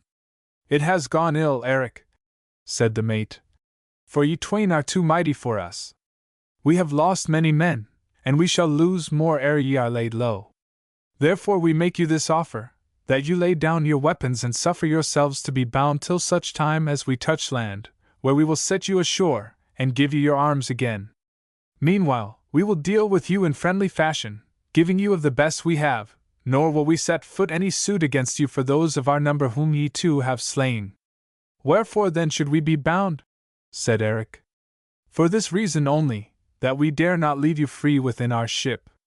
Now choose, and if you will, take peace, which we swear by all the gods we will keep towards you, and if you will not, then we will bear you down with beams and sails and stones, and slay you. What thinkest thou, Skallagrim?" said Eric beneath his breath. I think that I find little faith in Jan Karl's face, answered Skallagrim. Still, I am unfit to fight, and thy strength is spent, so it seems that we must lie low if we would rise again. They can scarcely be so base as to do murder having handselled peace to us. I am not so sure of that, said Eric. Still, starving beggars must eat bones. Hearken now, we take the terms, trusting to your honor, and I say this, that ye shall get shame and death if ye depart from them to harm us. Have no fear, lord, said the mate. We are true men. That we shall look to your deeds to learn, said Eric, laying down his sword and shield. Skallagrim did likewise, though with no good grace. Then men came with strong cords and bound them fast hand and foot, handling them fearsomely as men handle a live bear in a net. Then they led them forward to the prow. As they went, Eric looked up. Yonder, 20 furlongs and more away, sailed the Gudruda. This is good fellowship, said Skallagrim, thus to leave us in the trap. Nay, answered Eric. They cannot put about in such a sea, and doubtless also they think us dead. Nevertheless, if ever it comes about that hall and I stand face to face again, there will be need for me to think of gentleness. I shall think little thereon, growled Skallagrim. Now they were come to the prow, and there was a half-deck under which they were set, out of reach of the wind and water. In the deck was a stout iron ring, and the men made them fast with ropes to it, so that they might move but little, and they set their helms and weapons behind them in such fashion that they could not come at them. Then they flung cloaks about them, and brought them food and drink, of which they stood much in need, and treated them well in every way. But for all this Skallagrim trusted them no more. We are new-hooked, lord, he said, and they give us line. Presently they will haul us in. Evil comes soon enough, answered Eric. No need to run to greet it. And he fell to thinking of Gudruda, and of the day's deeds, till presently he dropped asleep, for he was very weary. Now it chanced that as Eric slept he dreamed a dream so strong and strange that it seemed to live within him. He dreamed that he slept there beneath the raven's deck, and that a rat came and whispered spells into his ear. Then he dreamed that Swanhild glided towards him, walking on the stormy seas. He saw her afar, and she came swiftly, and ever the sea grew smooth before her feet, nor did the wind so much as stir her hair. Presently she stood by him in the ship, and bending over him, touched him on the shoulder, saying, Awake, Eric Brighteyes! Awake! Awake! It seemed to him that he awoke and said, What tidings, Swanhild? And that she answered, Ill tidings, Eric, so ill that I am come hither from Straumy, to tell of them. I come walking on the seas. Had Gudruda done so much, thinkest thou? Gudruda is no witch, he said in his dream. Nay, but I am a witch, and it is well for thee, Eric. I am a witch. Now do I seem to sleep at Atli's side, and lo! Here I stand by thine, and I must journey back again many a league before another day be born, aye, many a league, and all for love of thee, Eric. Hearken, for not long may the spell endure. I have seen this by my magic, that these men who bound thee come even now to take thee, sleeping, and cast thee and thy thrall into the deep, there to drown. If it is fated it will befall, he said in his dream. Nay, it shall not befall. Put forth all thy might and burst thy bonds. Then fetch white fire, cut away the bonds of Skallagrim, and give him his axe and shield. This done, cover yourselves with your cloaks, and wait till ye hear the murderers come. Then rise and rush upon them, the two of you, and they shall melt before your might. I have journeyed over the great deep to tell thee this, Eric. Had Gudruda done as much, thinkest thou? And it seemed to him that the wraith of Swanhild kissed him on the brow, sighed and vanished, bearing the rat in her bosom. Eric awoke suddenly, just as though he had never slept, and looked around. He knew by the lowness of the sun that it was far into the night, and that he had slept for many hours. They were alone beneath the deck, and far aft, beyond the mast, as the vessel rose upon the waves, for the sea was still rough, though the wind had fallen, Eric saw the mate of the Raven talking earnestly with some men of his crew. Skallagrim snored beside him. Awake! Eric said in his ear. Awake and listen! He yawned and roused himself. "What now, Lord?" he said. "This," said Eric, and he told him the dream that he had dreamed. "That was a fey dream," said Skallagrim. "And now we must do as the wraith bade thee." "Easy to say, but hard to do," quoth Eric. "This is a great rope that holds us, and a strong." "Yes, it is great and strong, still, we must burst it." Now Eric and Skallagrim were made fast in this fashion, their hands were bound behind them, and their legs were lashed above the feet and above the knee. Moreover, a thick cord was fixed about the waist of each, and this cord was passed through the iron ring and knotted there. But it chanced that beneath the hollows of their knees ran an oaken beam, which held the forepart of the dragon together. "We may try this," said Eric, "to set our feet against the beam and strain with all our strength upon the rope, though I think that no two men can part it." "We shall know that presently," said Skallagrim, gathering up his legs. Then they set their feet against the beam and pulled till it groaned, but though the rope gave somewhat, it would not break. They rested a while, then strained again till the sweat burst out upon them and the rope cut into their flesh, but still it would not part. "We have found our match," said Eric. "That is not altogether proved yet," answered the baresark. "Many a shield is riven at the third stroke." So once again they set their feet against the beam, and put out all their strength. "The ring bends," gasped Eric. "Now, when the roll of the ship throws our weight to leeward, in the name of Thor, pull." They waited, then put out their might, and lo! Though the rope did not break, the iron ring burst asunder, and they rolled upon the deck. "Well pulled, truly," said Skallagrim as he struggled to his haunches. "I am marked about the middle with rope twists for many a day to come, that I will swear." "What next, Lord?" "White fire," answered Eric. Now their arms were piled a fathom or more from where they sat, and right in the prow of the ship. Hither, then, they must crawl upon their knees, and this was weary work, for ever as the ship rolled they fell, and could in no wise save themselves from hurt. Eric was bleeding at the brow, and bloody was the hooked nose of Skallagrim, before they came to where white fire was. At length they reached the sword, and pushed aside the bucklers that were over it with their heads.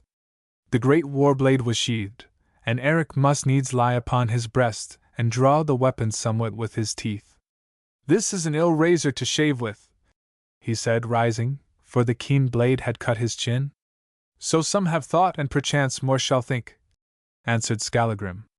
"Now set the rope on the edge and rub." This they did, and presently the thick cord that bound them was in two. Then Eric knelt upon the deck and pressed the bonds that bound his legs upon the blade, and after him Skallagrim. They were free now, except for their hands, and it was no easy thing to cut away the bonds upon their wrists. It was done thus. Skallagrim sat upon the deck, and Eric pushed the sword between his fingers with his feet. Then the baresark rose, holding the sword, and Eric, turning back to back with him, fretted the cords upon his wrists against the blade. Twice he cut himself, but the third time the cord parted and he was free. He stretched his arms, for they were stiff, then took white fire and cut away the bonds of Skallagrim. "How goes it with that hurt of thine?" he asked. "Better than I had thought," answered Skallagrim. "The soreness has come out with the bruise." "That is good news," said Eric.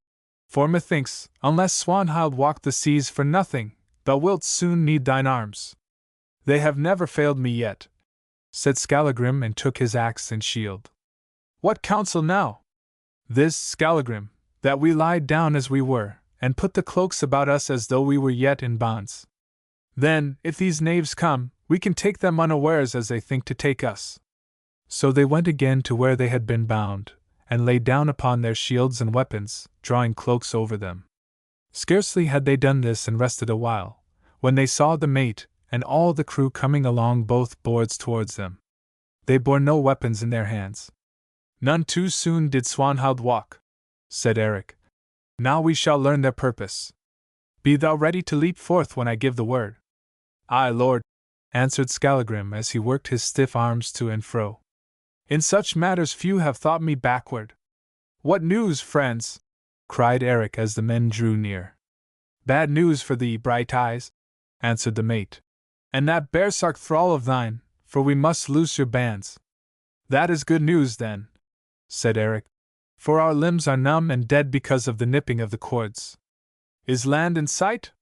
"Nay, nor will be for thee, Eric." "How now, friend? How now? Sure, having handselled peace to us, ye mean no harm towards two unarmed men?" "We swore to do you no harm, nor will we, Eric. This only will we do, deliver you, bound to Ran, and leave her to deal with you as she may."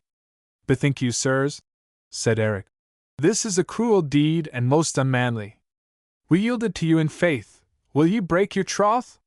"War has no troth," he answered. "Ye are too great to let slip between our fingers. Shall it be said of us that 2 men overcame us all?" "Mayhap," murmured Skallagrim beneath his breath. "Oh, sirs, I beseech you," said Eric. "I am young, and there is a maid who waits me out in Iceland, and it is hard to die." And he made as though he wept, while Skallagrim laughed within his sleeve, for it was strange to see Eric feigning fear. But the men mocked aloud. "This is the great man," they cried. "This is that Eric of whose deeds folk sing. Look! He weeps like a child when he sees the water. Drag him forth and away with him into the sea." "Little need for that," cried Eric, and lo! the cloaks about him and Skallagrim flew aside. Out they came with a roar. They came out as a she-bear from her cave, and high above Brighteyes' golden curls white fire shone in the pale light, and nigh to it shone the axe of Skallagrim. White fire flared aloft, then down he fell and sought the false heart of the mate. The great axe of Skallagrim shone, and was lost in the breast of the carle who stood before him. "Trolls!" shrieked one. "Here are trolls!" and turned to fly. But again white fire was up, and that man flew not far, 1 pace, and no more. Then they fled screaming, and after them came axe and sword. They fled, they fell, they leaped into the sea, till none were left to fall and leap, for they had no time or heart to find or draw their weapons, and presently Eric Brighteyes and Skallagrim Lambstail stood alone upon the deck, alone with the dead. "Swanhild is a wise witch," gasped Eric, "and whatever ill she has done, I will remember this to her honor." "Little good comes of witchcraft," answered Skallagrim, wiping his brow. "Today it works for our hands, tomorrow it shall work against them." "To the helm," said Eric. "The ship yaws and comes side on to the seas." Skallagrim sprang to the tiller, and put his strength on it, and but just in time, for one big sea came aboard them and left much water in the hold. "We owe this to thy baresark ways," said Eric. "Hadst thou not slain the steersman we had not filled with water." "True, lord," answered Skallagrim. "But when once my axe is aloft, it seems to fly of itself, till nothing is left before it." "What course now?" "The same on which the Gudruda was laid. Perhaps, if we may endure till we come to the Fairy Isles, we shall find her in harbor there." "There is not much chance of that," said Skallagrim. "Still, the wind is fair, and we fly fast before it." Then they lashed the tiller and set to bailing. They bailed long, and it was heavy work, but they rid the ship of much water. After that they ate food, for it was now morning, and it came on to blow yet more strongly. For 3 days and 3 nights it blew thus, and the raven sped along before the gale. All this time, turn and turn about, Eric and Skallagrim stood at the helm and tended the sails. They had little time to eat, and none to sleep. They were so hard pressed also, and must harbor their strength so closely, that the bodies of the dead men yet cumbered the hold. Thus they grew very weary and like to fall from faintness, but still they held the Raven on her course. In the beginning of the 4th night a great sea struck the good ship so that she quivered from stem to stern. "Methinks I hear water bubbling up," said Skallagrim in a hoarse voice. Eric climbed down into the well and lifted the bottom planks, and there beneath them was a leak through which the water spouted in a thin stream. He stopped up the rent as best he might with garments from the dead men, and placed ballast stones upon them, then clambered on to the deck again. "Our hours are short now," he said. "The water rushes in apace." "Well, it is time to rest," said Skallagrim. "But see, lord!" and he pointed ahead. "What land is that?" "It must be the fairies," answered Eric. "Now, if we can but keep afloat for 3 hours more, We may yet die ashore. After this the wind began to fall, but still there was enough to drive the Raven on swiftly. And ever the water gained in the hold. Now they were not far from land, for ahead of them the bleak hills towered up, shining in the faint midnight light, and between the hills was a cleft that seemed to be a fjord. Another hour passed, and they were no more than 10 furlongs from the mouth of the fjord, when suddenly the wind fell, and they were in calm water under shelter of the land. They went amidships and looked. The hold was half full of water, and in it floated the bodies of Ospakar's men. "She has not long to live," said Skallagrim, "but we may still be saved if the boat is not broken." Now aft, near the tiller, a small boat was bound on the half-deck of the Raven.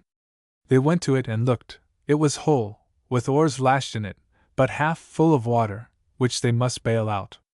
This they did as swiftly as they might. Then they cut the little boat loose, and having made it fast with a rope, lifted it over the side rail and let it fall into the sea, and that was no great way, for the Raven had sunk deep. It fell on an even keel, and Eric let himself down the rope into it, and called to Skallagrim to follow. "Bide a while, lord," he answered. "There is that which I would bring with me." For a space Eric waited and then called aloud, "Swift! Thou fool, swift! The ship sinks!" And as he called, Skallagrim came, and his arms were full of swords and byrnies, and red rings of gold that he had found time to gather from the dead and out of the cabin. "Throw all aside and come," said Eric, laying on to the oars, for the Raven wallowed before she sank. "There is yet time, lord, and the gear is good," answered Skallagrim, and one by one he threw pieces down into the boat. As the last fell, the Raven sank to her bulwarks. Then Skallagrim stepped from the sinking deck into the boat, and cut the cord, not too soon. Eric gave way with all his strength, and as he pulled, when he was no more than 5 fathoms from her, the Raven vanished with a huge swirl. "Hold still," he said, "or we shall follow." Round spun the boat in the eddy, she was sucked down till the water trickled over her gunwale, and for a moment they knew not if they were lost or saved. Eric held his breath and watched, then slowly the boat lifted her nose, and they were safe from the whirlpool of the lost dragon. "Greed is many a man's bane," said Eric, "and it was nearly thine and mine, Skallagrim." "I had no heart to leave the good gear," he answered. "And thou sayest, lord, it is safe and we with it." Then they got the boat's head round slowly into the mouth of the fjord, pausing now and again to rest, for their strength was spent. For 2 hours they rowed down a gulf, as it were, and on either side of them were barren hills. At length the waterway opened out into a great basin, and there, on the further side of the basin, they saw green slopes running down to the water's edge strewn with white stockfish set to dry in the wind and sun, and above the slopes a large hall, and about it booths. Moreover, they saw a long dragon of war at anchor near the shore. For a while they rowed on, easing now and again. Then Eric spoke to Skallagrim. "What thinkest thou of yonder ship, Lamb's Tail?" "I think this, lord, that she is fashioned wondrous like to the Gudruda." "That is in my mind also," said Eric, "and our fortune is good if it is she." They rowed on again, and presently a ray from the sun came over the hills, for now it was 3 hours past midnight, and the ship, having swung a little with the tide, lit upon her prow, and lo! there gleamed the golden dragon of the Gudruda. "This is a strange thing," said Eric. "Aye, lord, a strange and a merry, for now I shall talk with Hall the mate." And the baresark smiled grimly. "Thou shalt do no hurt to Hall," said Eric. "I am lord here, and I must judge." "Thy will is my will," said Skallagrim. "But if my will were thine, he would hang on the mast till sea-birds nested amidst his bones." Now they were close to the ship, but they could see no man. Skallagrim would have called aloud, but Eric bade him hold his peace. "Either they are dead, and thy calling cannot wake them, or perchance they sleep and will wake of themselves. We will row under the stern, and having made fast, climb aboard and see with our own eyes."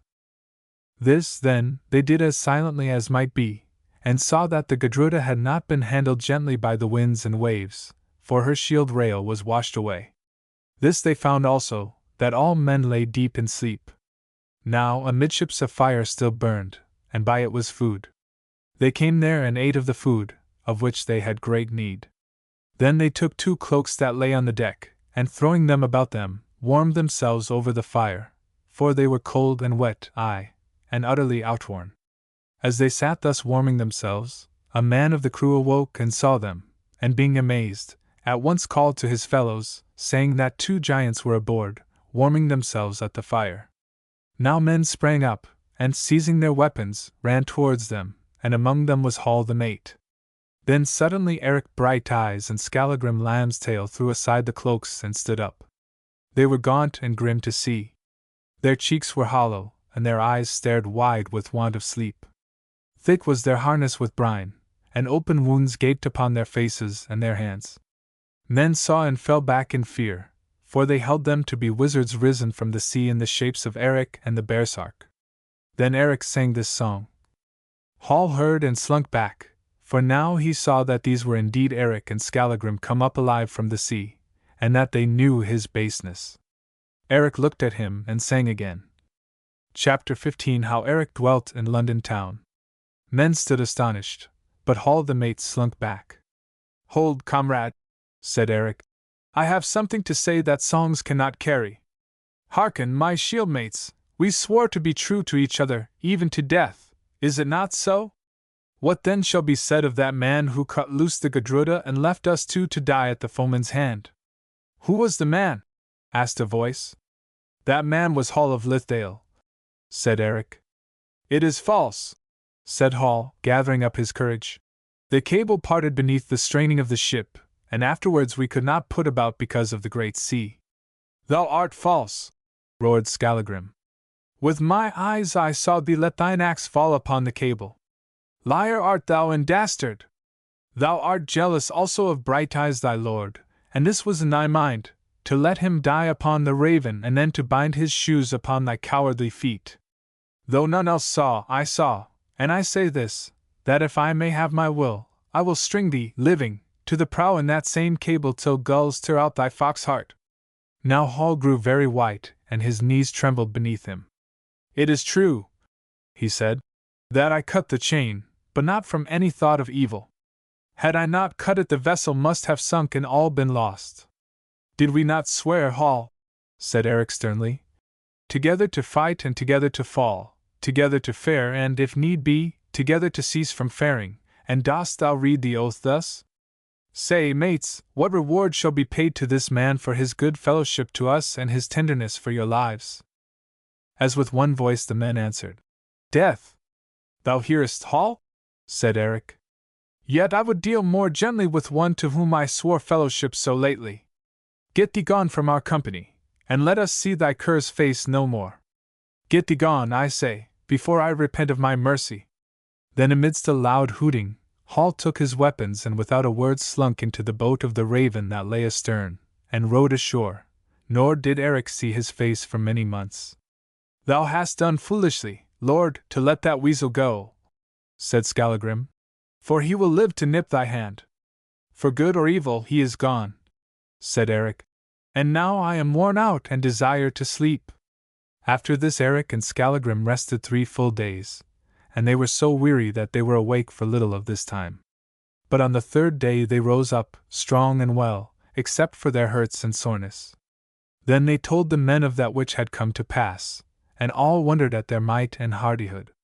To them indeed Eric seemed as a god, for few such deeds as his had been told of since the godkind were on earth.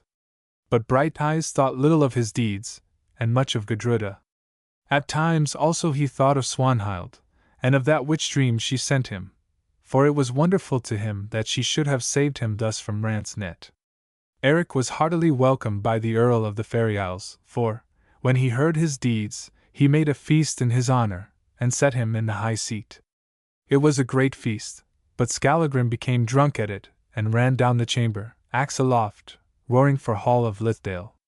This angered Eric much, and he would scarcely speak to Skallagrim for many days, though the great baresark slunk about after him like his shadow, or a whipped hound at its master's heel, and at length humbled his pride so far as to ask pardon for his fault.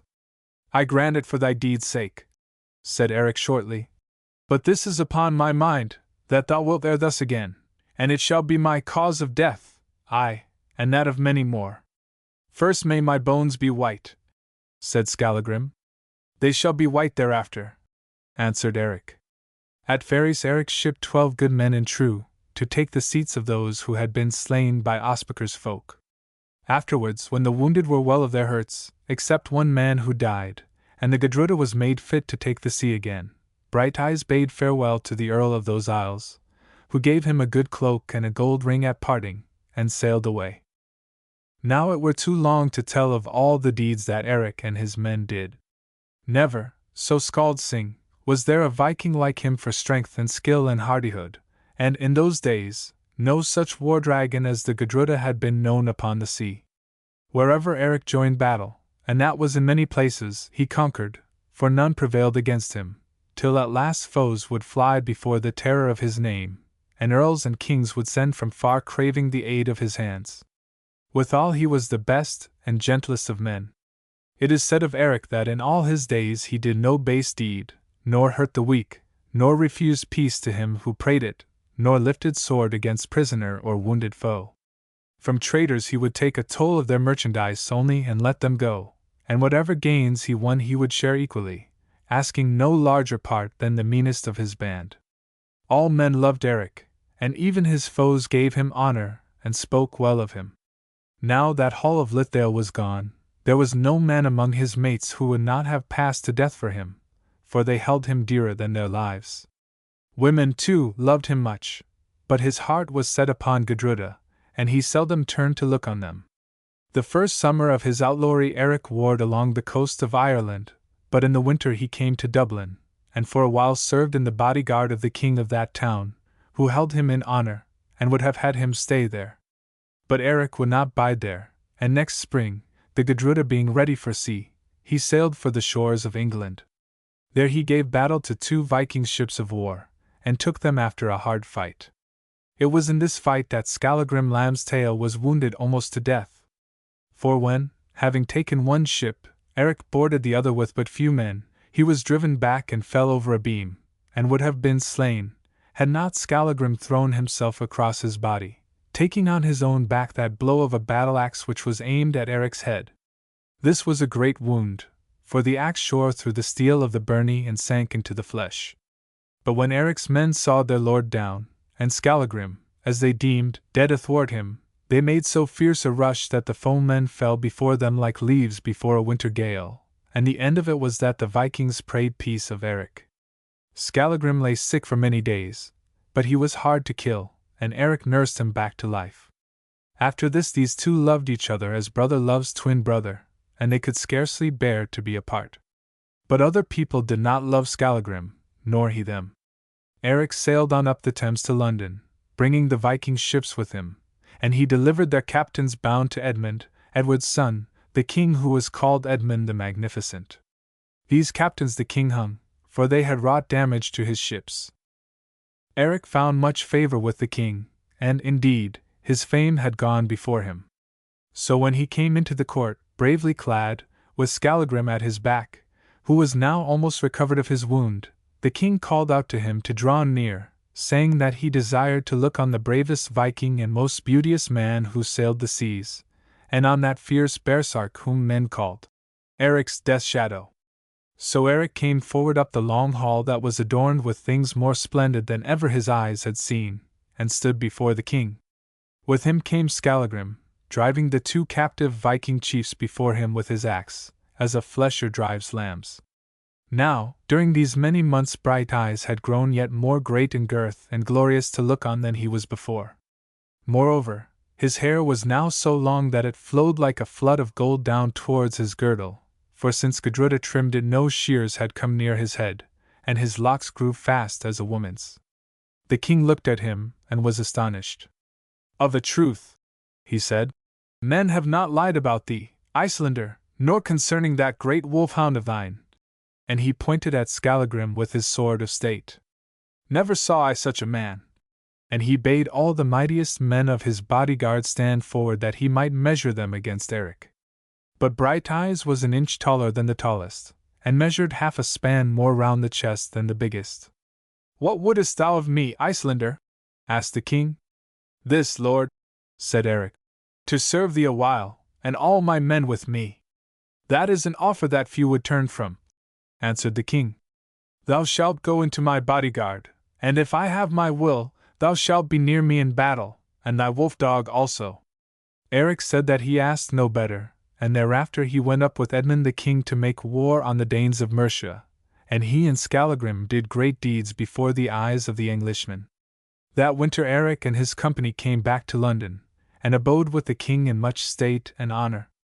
Now, there was a certain lady of the court named Elfrida.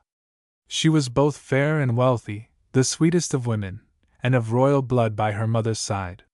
So soon as her eyes fell on Eric she loved him, and no one thing did she desire more than to be his wife.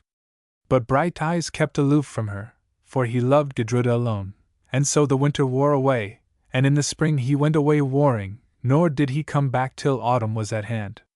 The Lady Elfrida sat at a window when Eric rode through London town in the king's following, and as he passed she threw him a wreath of flowers. The king saw it and laughed. My cold kinswoman seems to melt before those bright eyes of thine, Icelander, he said, as my foes melt before Whitefire's flame. Well, I could wish her a worse mate. And he looked on him strangely. Eric bowed, but made no answer. That night, as they sat at meat in the palace, the Lady Elfrida, being bidden in jest of Edmund the king to fill the cup of the bravest, passed down the board, and before all men, poured wine into Eric's cup, and, as she did so, welcomed him back with short, sweet words. Eric grew red as dawn, and thanked her graciously, but after the feast he spoke with Skallagrim, asking him of the Gudruda, and when she could be ready to take the sea. In 10 days, lord, said Skallagrim. But stay we not here with the king this winter? It is late to sail. Nay, said Eric, we bide not here. I would winter this year in ferries, for they are the nighest place to Iceland that I may reach. Next summer my 3 years of outlawry are over, and I would fare back homewards. Now I see the shadow of a woman's hand, said Skallagrim. It is very late to face the northern seas, and we may sail to Iceland from London in the spring. It is my will that we should sail, answered Eric. Past Orkneys runs the road to ferries, said Skallagrim, and in Orkney sits a hawk to whom the Lady Elfrida is but a dove. In faring from ill we may hap on worse. It is my will that we sail, said Eric stubbornly. As thou wilt, and as the king wills, answered Skallagrim. On the morrow Eric went in before the king, and craved a boon. There is little that thou canst ask, Brighteyes, said the king, that I will not give thee, for, by my troth, I hold thee dear. I am come back to seek no great thing, lord, answered Eric, but this only, leave to bid thee farewell. I would wend homeward. Say, Eric, said the king, have I not dealt well with thee? Well and overwell, lord. Why, then, wouldst thou leave me? I have this in my mind, to bring thee to great honor. See, now, there is a fair lady in this court, and in her veins runs blood that even an Iceland Viking might be proud to mate with. She has great lands, and mayhap she shall have more. Canst thou not find a home on them, thinkest thou, Brighteyes? In Iceland only I am at home, lord, said Eric.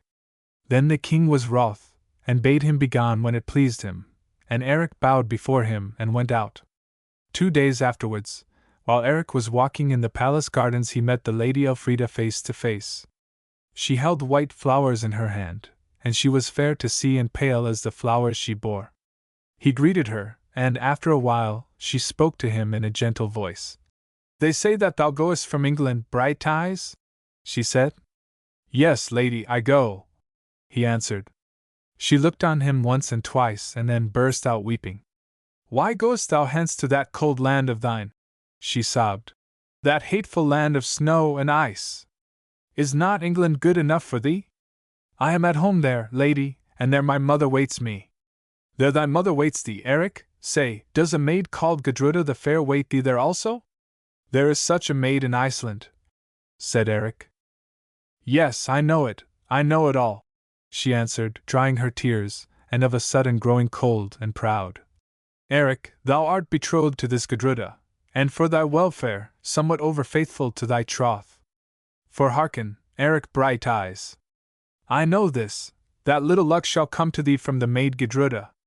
It would become me ill to say more, nevertheless this is true, that here, in England, good fortune waits thy hand, and there in Iceland such fortune as men meet to their foes.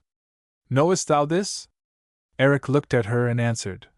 Lady, he said, men are not born of their own will, they live and do little that they will, they do and go, perchance, whither they would not. Yet it may happen to a man that one meets him whose hand he fain would hold, if it be but for an hour's travel over icy ways, and it is better to hold that hand for this short hour than to wend his life through at a stranger's side. Perhaps there is wisdom in thy folly, said the Lady Elfrida. Still, I tell thee this, that no good luck waits thee there in Iceland. It well may be, said Eric. My days have been stormy, and the gale is still brewing. But it is a poor heart that fears the storm. Better to sink, for, coward or hero, all must sink at last. Say, Eric, said the lady, if that hand thou dost desire to hold is lost to thee, what then? If that hand is cold in death, then henceforth I wend my ways alone. And if it be held of another hand than thine? Then I will journey back to England, lady, and here in this fair garden I may crave speech of thee again. They looked one on another. Fare thee well, Eric, said the Lady Elfrida. Here in this garden we may talk again, and if we talk no more, why, fare thee well. Days come and go, the swallow takes flight at winter, and lo! At spring it twitters round the eaves. And if it come not again, then farewell to that swallow. The world is a great house, Eric, and there is room for many swallows. But alas! For her who is left desolate, alas, alas! And she turned and went. It is told of this Lady Elfrida that she became very wealthy and was much honored for her gentleness and wisdom, and that, when she was old, she built a great church and named it Erikskirk. It is also told that, though many sought her in marriage, she wedded none. Chapter 16 How Swanhild Walked the Seas. Within 2 days afterwards, the Gudruda being bound for sea, Eric went up to bid farewell to the king. But Edmund was so angry with him because of his going that he would not see him. Thereon Eric took horse and rode down sadly from the palace to the river bank where the Gudruda lay. But when he was about to give the word to get out the oars, the king himself rode up, and with him men bearing costly gifts. Eric went ashore to speak with him. I am angry with thee, Brighteyes, said Edmund, yet it is not in my heart to let thee go without words and gifts of farewell. This only I ask of thee now, that, if things go not well with thee there, out in Iceland, thou wilt come back to me. I will, that I promise thee, king, said Eric, for I shall never find a better lord. Nor I a braver servant, said the king. Then he gave him the gifts and kissed him before all men. To Skallagrim also he gave a good byrnie of Welsh steel-colored black. Then Eric went aboard again and dropped down the river with the tide. For 5 days all went well with them, the sea being calm and the winds light and favorable. But on the 5th night, as they sailed slowly along the coasts of East Anglia over against Yarmouth's sands, the moon rose red and ringed and the sea fell dead calm. Yonder hangs a storm lamp, lord, said Skallagrim, pointing to the angry moon. We shall soon be bailing, for the autumn gales draw near. Wait till they come, then speak, said Eric. Thou croakest ever like a raven. And ravens croak before foul weather, answered Skallagrim, and just as he spoke a sudden gust of wind came up from the southeast and laid the Gudruda over. After this it came on to blow, and so fiercely that for whole days and nights their clothes were scarcely dry. They ran northwards before the storm and still northward, sighting no land and seeing no stars. And ever as they scud on the gale grew fiercer, till at length the men were worn out with bailing and starved with wet and cold. 3 of their number also were washed away by the seas, and all were in sorry plight. It was the 4th night of the gale. Eric stood at the helm, and by him Skallagrim. They were alone, for their comrades were spent and lay beneath decks, waiting for death. The ship was half full of water, but they had no more strength to bail. Eric seemed grim and gaunt in the white light of the moon, and his long hair streamed about him wildly. Grimmer yet was Skallagrim as he clung to the shield rail and stared across the deep. She rolls heavily, lord, he shouted. And the water gains fast. Can the men bail no more? Asked Eric. Nay, they are outworn and wait for death. They need not wait long, said Eric. What do they say of me? Nothing. Then Eric groaned aloud. It was my stubbornness that brought us to this pass, he said. I care little for myself, but it is ill that all should die for one man's folly. Grieve not, lord, answered Skallagrim. That is the world's way, and there are worse things than to drown. Listen! Methinks I hear the roar of breakers yonder. And he pointed to the left. Breakers they surely are, said Eric. Now the end is near. But see, is not that land looming up on the right, or is it cloud? It is land, said Skallagrim, and I am sure of this, that we run into a firth. Look, the seas boil like a hot spring. Hold on thy course, lord, perchance we may yet steer between rocks and land. Already the wind falls and the current lessens the seas. Aye, said Eric. Already the fog and rain come up. And he pointed ahead where dense clouds gathered in the shape of a giant, whose head reached to the skies and moved towards them, hiding the moon. Skallagrim looked, then spoke. Now here, it seems, is witch work. Say, lord, hast thou ever seen mist travel against wind as it travels now? Never before, said Eric, and as he spoke the light of the moon went out. Swanhild, Atli's wife, sat in beauty in her bower on Swanhild and looked with wide eyes towards the sea. It was midnight. None stirred in Atli's hall, but still Swanhild looked out towards the sea. Now she turned and spoke into the darkness, for there was no light in the bower save the light of her great eyes. Art thou there? She said.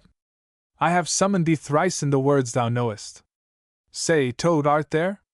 I, Swanhild the fatherless. Swanhild, Groa's daughter. Witch mother's witch child. I am here. What is thy will with me? Piped a thin voice like the voice of a dying babe. Swanhild shuddered a little and her eyes grew brighter, as bright as the eyes of a cat. This first, she said, that thou show thyself. Hideous as thou art, I had rather see thee, than speak with thee seeing thee not. Mock not my form, lady, answered the thin voice. For it is as thou dost fashion it in thy thought. To the good I am fair as day, to the evil, foul as their heart. Toad thou didst call me, look, now I come as a toad. Swanhild looked, and behold! A ring of the darkness grew white with light, and in it crouched a thing hideous to see. It was shaped as a great spotted toad, and on it was set a hag's face, with white locks hanging down on either side. Its eyes were blood-red and sunken, black were its fangs, and its skin was dead yellow. It grinned horribly as Swanhild shrank from it, then spoke again.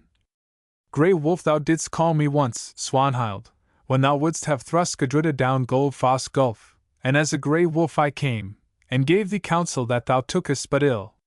Rat didst thou call me once, when thou wouldst save Brighteyes from the carles of Ospakar, and as a rat I came and in thy shape I walked the seas. Toad thou callest me now, and as a toad I creep about thy feet. Name thy will, Swanhild, and I will name my price. But be swift, for there are other fair ladies whose wish I must do ere dawn.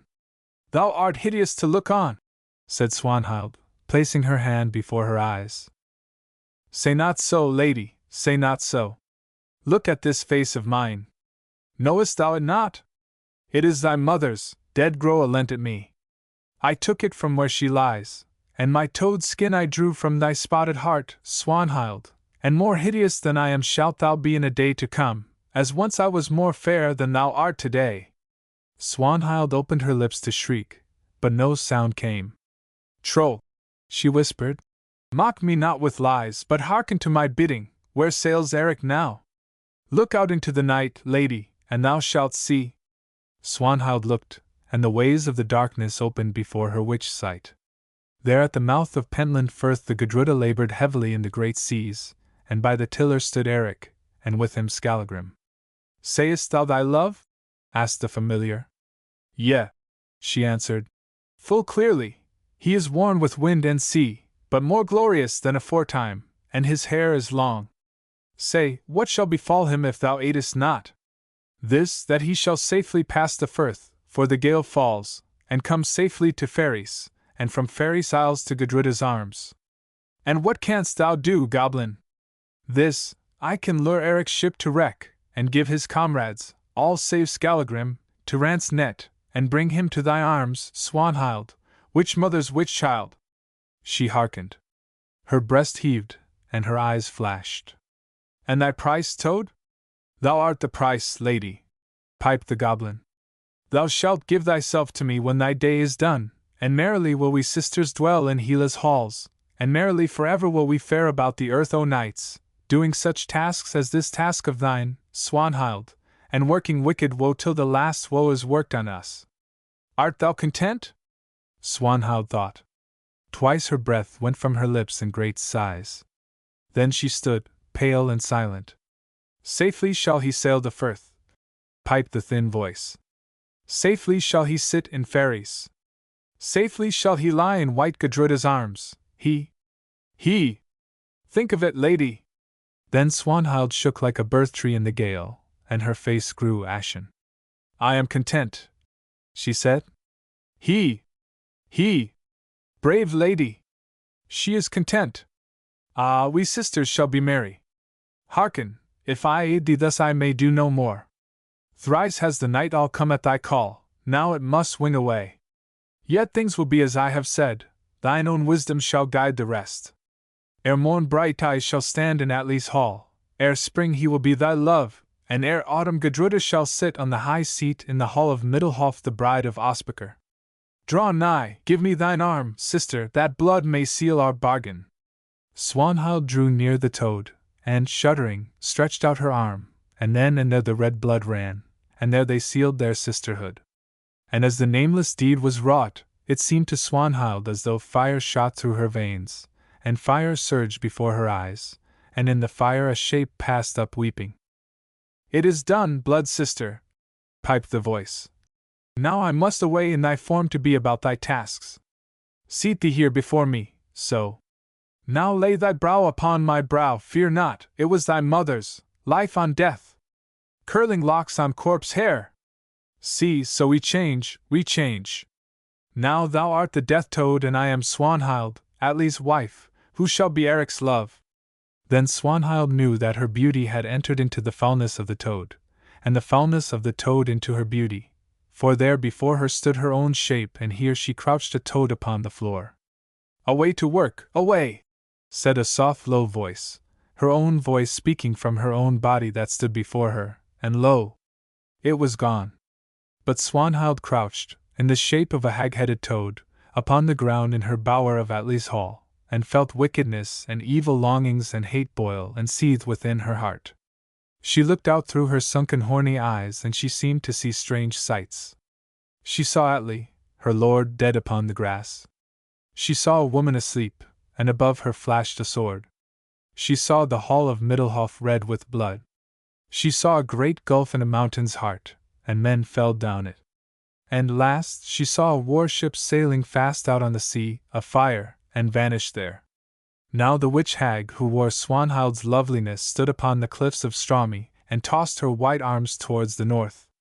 Come, fog! Come, sleet! She cried. Come, fog! Come, sleet!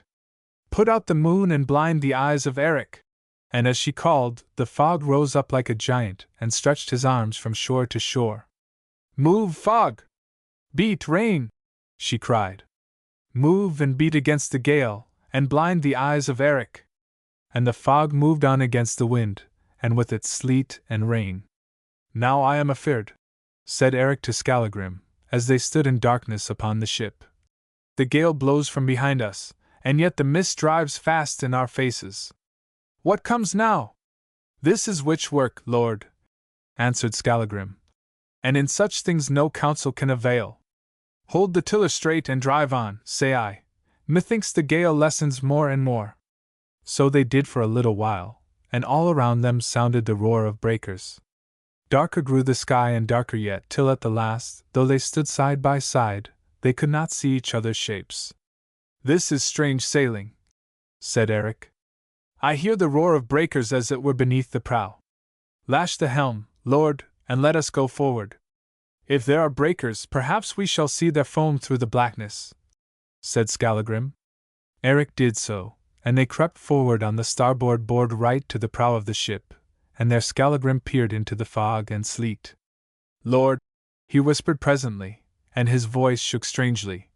What is that yonder on the waters? Sayest thou aught? Eric stared and said, By Odin! I see a shape of light like to the shape of a woman. It walks upon the waters towards us, and the mist melts before it, and the sea grows calm beneath its feet. I see that also, said Skallagrim. She comes nigh, gasped Eric. See how swift she comes! By the dead, it is Swanhild's shape. Look, Skallagrim! Look how her eyes flame, look how her hair streams upon the wind! It is Swanhild, and we are fey, quoth Skallagrim, and they ran back to the helm, where Skallagrim sank upon the deck in fear. See, Skallagrim, she glides before the Gudruda's beak. She glides backwards and she points yonder, there to the right. Shall I put the helm down and follow her? Nay, Lord, nay, set no faith in witchcraft or evil will befall us. As he spoke, a great gust of wind shook the ship, the music of the breakers roared in their ears, and the gleaming shape upon the waters tossed its arms wildly and pointed to the right. The breakers call ahead, said Eric. The shape points yonder, where I hear no sound of sea. Once before, thou mindest, Swanhild walked the waves to warn us and thereby saved us from the men of Ospakar. Ever she swore she loved me, now she is surely come in love to save us and all our comrades. Say, shall I put about? Look, once more she waves her arms and points, and as he spoke he gripped the helm. I have no rede, lord, said Skallagrim, and I love not witch work. We can die but once, and death is all around. Be it as thou wilt. Eric put down the helm with all his might. The good ship answered, and her timbers groaned loudly, as though in woe, when the strain of the sea struck her abeam. Then once more she flew fast across the waters, and fast before her glided the wraith of Swanhild. Now it pointed here and now there, and as it pointed so Eric shaped his course. For a while the noise of breakers lessened, but now again came a thunder, like the thunder of waves smiting on a cliff, and about the sides of the Gudruda the waves hissed like snakes. Suddenly the shape threw up its arms and seemed to sink beneath the waves, while a sound like the sound of a great laugh went up from sea to sky. Now here is the end, said Skallagrim, and we are lured to doom. Ere ever the words had passed his lips the ship struck, and so fiercely that they were rolled upon the deck. Suddenly the sky grew clear, the moon shone out, and before them were cliffs and rocks, and behind them a great wave rushed on. From the hold of the ship there came a cry, for now their comrades were awake, and they knew that death was here. Eric gripped Skallagrim round the middle and looked aft. On rushed the wave, no such wave had he ever seen. Now it struck and the Gudruda burst asunder beneath the blow. But Eric Brighteyes and Skallagrim Lamb's tail were lifted on its crest, and knew no more. Swanhild, crouching in hideous guise upon the ground in the bower of Atli's hall, looked upon the visions that passed before her. Suddenly a woman's shape, her own shape, was there. It is done, blood sister, said a voice, her own voice. Merrily I walked the waves, and oh, merry was the cry of Eric's folk when Rand caught them in her net. Be thyself, again, blood sister, be fair as thou art foul, then arise, wake Atli thy lord, and go down to the sea's lip by the southern cliffs and see what thou shalt find. We shall meet no more till all this game is played and another game is set. And the shape of Swanhild crouched upon the floor before the hag-headed toad muttering, Pass! Pass! Then Swanhild felt her flesh come back to her, and as it grew upon her so the shape of the death-headed toad faded away. Farewell, blood sister! Piped a voice. Make merry as thou mayest, but merrier shall be our nights when thou hast gone a-sailing with Eric on the sea. Farewell! Farewell! Werewolf thou didst call me once, and as a wolf I came. Rat thou didst call me once, and as a rat I came. Toad didst thou call me once, and as a toad I came. Say, at the last, what wilt thou call me and in what shape shall I come, blood sister? Till then farewell! And all was gone, and all was still. Chapter 17 How Asmund the priest wedded Una, Thurad's daughter. Now the story goes back to Iceland. When Brighteyes was gone, for a while Gudruda the Fair moved sadly about the stead, like one new widowed. Then came tidings. Men told how Ospakar Blacktooth had waylaid Eric on the seas with 2 long ships, dragons of war, and how Eric had given him battle and sunk one dragon with great loss to Ospakar. They told also how Blacktooth's other dragon, the Raven, had sailed away before the wind, and Eric had sailed after it in a rising gale. But of what befell these ships no news came for many a month, and it was rumored that this had befallen them, that both had sunk in the gale, and that Eric was dead. But Gudruda would not believe this. When Asmund the priest, her father, asked her why she did not believe it, she answered that, had Eric been dead, her heart would surely have spoken to her of it. To this Asmund said that it might be so. Hay harvest being done, Asmund made ready for his wedding with Una, Thurod's daughter and Eric's cousin. Now it was agreed that the marriage feast should be held at Middlehof, for Asmund wished to ask a great company to the wedding, and there was no place at Kolbak to hold so many. Also some of the kin of Thorod, Una's father, were bidden to the feast from the east and north. At length all was prepared and the guests came in great companies, for no such feast had been made in this quarter for many years. On the eve of the marriage Asmund spoke with Groa. The witch-wife had borne herself humbly since she was recovered from her sickness. She passed about the stead like a rat at night, speaking few words and with downcast eyes. She was busy also making all things ready for the feasting. Now as Asmund went up the hall seeing that everything was in order, Groa drew near to him and touched him gently on the shoulder. "Are things to thy mind, lord?" she said. "Yes, Groa," he answered. "More to my mind than to thine I fear."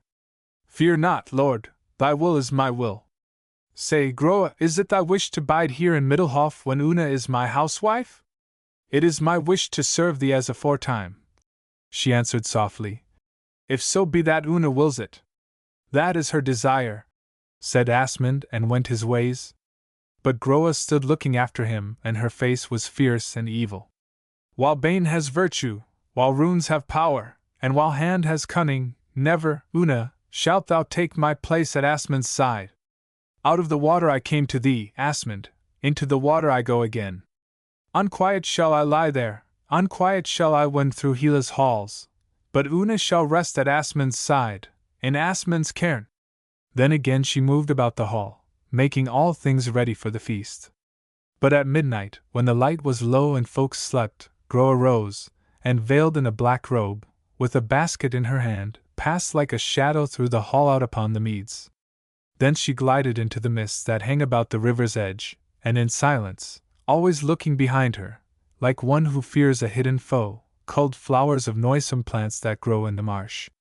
Her basket being filled, she passed round the stead to a hidden dell upon the mountain's side. Here a man stood waiting, and near him burned a fire of turf. In his hand he held an iron pot.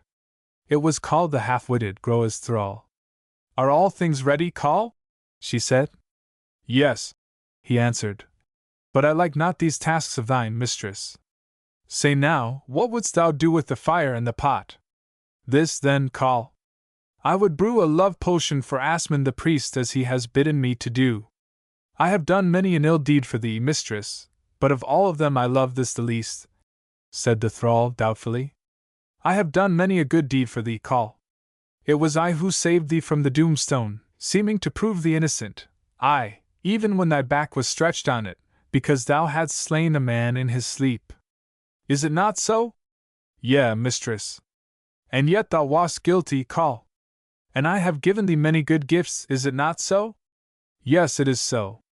"Listen then, serve me this once and I will give thee one last gift, thy freedom, and with it 200 in silver." Coll's eyes glistened. "What must I do, mistress?" "Today at the wedding feast it will be thy part to pour the cups while Asmund calls the toasts. Last of all, when men are merry, thou wilt mix that cup in which Asmund shall pledge Una his wife and Una must pledge Asmund. Now, when thou hast poured, thou shalt pass the cup to me, as I stand at the foot of the high seat, waiting to give the bride greeting on behalf of the serving women of the household. Thou shalt hand the cup to me as though in error, and that is but a little thing to ask of thee." "A little thing indeed," said Coll, staring at her, and pulling with his hand at his red hair. Yet I like it not. What if I say no, mistress? Say no or speak of this, and I will promise thee one thing only, thou knave, and it is, before winter comes, that the crows shall pick thy bones. Now brave me, if thou darest. And straightway Groa began to mutter some witch words. Nay, said Coll, holding up his hand as though to ward away a blow. Curse me not, I will do as thou wilt. But when shall I touch the 200 in silver? I will give thee half before the feast begins, and half when it is ended, and with it freedom to go where thou wilt. And now leave me, and on thy life see that thou fail me not. I have never failed thee yet, said Coll, and went his ways. Now Groa set the pot upon the fire, and placing in it the herbs that she had gathered, poured water on them. Presently they began to boil, and as they boiled she stirred them with a peeled stick and muttered spells over them. For long she sat in that dim and lonely place stirring the pot and muttering spells, till at length the brew was done. She lifted the pot from the fire and smelt at it. Then drawing a phial from her robe she poured out the liquor and held it to the sky. The witch water was white as milk, but presently it grew clear. She looked at it, then smiled evilly. Here is a love draught for a queen, a love draught for a queen, she said, and still smiling she placed the phial in her breast. Then, having scattered the fire with her foot, Groa took the pot and threw it into a deep pool of water, where it could not be found readily, and crept back to the stead before men were awake. Now the day wore on, and all the company were gathered at the marriage feast to the number of nearly 200. Una sat in the high seat, and men thought her a bonny bride, and by her side sat Asmund the priest. He was a hale, strong man to look on, though he had seen some 60 winters, but his mien was sad, and his heart heavy. He drank cup after cup to cheer him, but all without avail. For his thoughts sped back across the years, and once more he seemed to see the face of Gudruda the gentle as she lay dying, and to hear her voice when she foretold evil to him if he had aught to do with Groa the witch-wife. And now it seemed to him that the evil was at hand, though whence it should come he knew not. He looked up. There Groa moved along the hall, ministering to the guests. But he saw as she moved that her eyes were always fixed, now on him and now on Una. He remembered that curse also which Groa had called down upon him when he had told her that he was betrothed to Una, and his heart grew cold with fear. Now I will change my counsel, Asmund said to himself. Groa shall not stay here in this stead, for I will look no longer on that dark face of hers. She goes hence tomorrow. Not far from Asmund sat Bjorn, his son. As Gudruda the fair, his sister, brought him mead he caught her by the sleeve, whispering in her ear. Methinks our father is sad. What weighs upon his heart? I know not, said Gudruda, but as she spoke she looked first on Asmund, then at Groa. It is ill that Groa should stop here, whispered Bjorn again. It is ill, answered Gudruda, and glided away. Asmund saw their talk and guessed its purport. Rousing himself he laughed aloud and called to Coll the half-witted to pour the cups that he might name the toasts. Coll filled, and, as Asmund called the toasts one by one, Coll handed the cups to him. Asmund drank deep of each, till at length his sorrow passed from him, and together with all who sat there, he grew merry. Last of all came the toast of the bride's cup. But before Asmund called it, the women of the household drew near the high seat to welcome Una, when she should have drunk. Gudruda stood foremost, and Groa was next to her. Now Coll filled as before, and it was a great cup of gold that he filled. Asmund rose to call the toast, and with him all who were in the hall. Coll brought up the cup, and handed it, not to Asmund, but to Groa. But there were few who noted this, for all were listening to Asmund's toast and most of the guests were somewhat drunken. The cup, cried Asmund. Give me the cup that I may drink. Then Groa started forward, and as she did so she seemed to stumble, so that for a moment her robe covered up the great bride cup. Then she gathered herself together slowly, and smiling, passed up the cup. Asmund lifted it to his lips and drank deep. Then he turned and gave it to Una his wife, but before she drank he kissed her on the lips. Now while all men shouted such a welcome that the hall shook, and as Una, smiling, drank from the cup, the eyes of Asmund fell upon Groa who stood beneath him, and lo! Her eyes seemed to flame and her face was hideous as the face of a troll. Asmund grew white and put his hand to his head, as though to think, then cried aloud. "Drink not, Una! The draught is drugged!" And he struck at the vessel with his hand. He smote it indeed, and so hard that it flew from her hand far down the hall. But Una had already drunk deep. "The draught is drugged!" Asmund cried, and pointed to Groa, while all men stood silent, not knowing what to do. "The draught is drugged!" he cried a third time. "And that which has drugged it!" And he began to tear at his breast. Then Groa laughed so shrilly that men trembled to hear her. "Yes, lord," she screamed. "The draught is drugged, and Groa the witch-wife hath drugged it. Aye, tear thy heart out, Asmund, and Una, grow thou white as snow. Soon, if my medicine has virtue, thou shalt be whiter yet. Hearken all men. Asmund the priest is Swanhild's father, and for many a year I have been Asmund's mate. What did I tell thee, lord? That I would see the two of you dead ere Una should take my place, aye, and on Gudruda the fair, thy daughter, and Bjorn thy son, and Eric Brighteyes, Gudruda's love, and many another man, on them too shall my curse fall. Tear thy heart out, Asmund. Una, grow thou white as snow. The draught is drugged in Groa, Rant's gift. Groa the witch-wife. Groa, Asmund's love, hath drugged it." And ere ever a man might lift a hand to stay her, Groa glided past the high seat and was gone. For a space all stood silent. Asmund ceased clutching at his breast. Rising he spoke heavily. "Now I learn that sin is a stone to smite him who hurled it. Gudruda the gentle spoke sooth when she warned me against this woman. New wed, new dead. Una, fare thee well." And straightway Asmund fell down, and died there by the high seat in his own hall. Una gazed at him with ashen face. Then, plucking at her bosom, she sprang from the dais and rushed along the hall, screaming. Men made way for her, and at the door she also fell dead. This then was the end of Asmund Asmundsen the priest, and Una, Thurad's daughter, Eric's cousin, his new-made wife. For a moment there was silence in the hall. But before the echoes of Una's screams had died away, Bjorn cried aloud. "The witch! Where is the witch?" Then with a yell of rage, men leaped to their feet, seizing their weapons, and rushed from the stead. Out they ran. There, on the hillside far above them, a black shape climbed and leapt swiftly. They gave tongue like dogs set upon a wolf and sped up the hill. They gained the crest of the hill, and now they were at Goldfoss brink. Lo! The witch-wife had crossed the bed of the torrent, for little rain had fallen and the river was low. She stood on Sheep's saddle, the water running from her robes. On Sheep's saddle she stood and cursed them. Bjorn took a bow and set a shaft upon the string. He drew it, and the arrow sung through the air and smote her, speeding through her heart. With a cry Groa threw up her arms. Then down she plunged. She fell on Wolfsfang, where Eric once had stood, and bouncing thence, rushed to the boiling deeps below, and was no more seen forever. Thus, then, did Asmund the priest wed Una, Thurad's daughter, and this was the end of the feasting. Thereafter Bjorn, Asmund's son, ruled at Middelhof, and was priest in his place. He sought for Karl the half-witted to kill him, but Karl took the fells, and after many months he found passage in a ship that was bound for Scotland.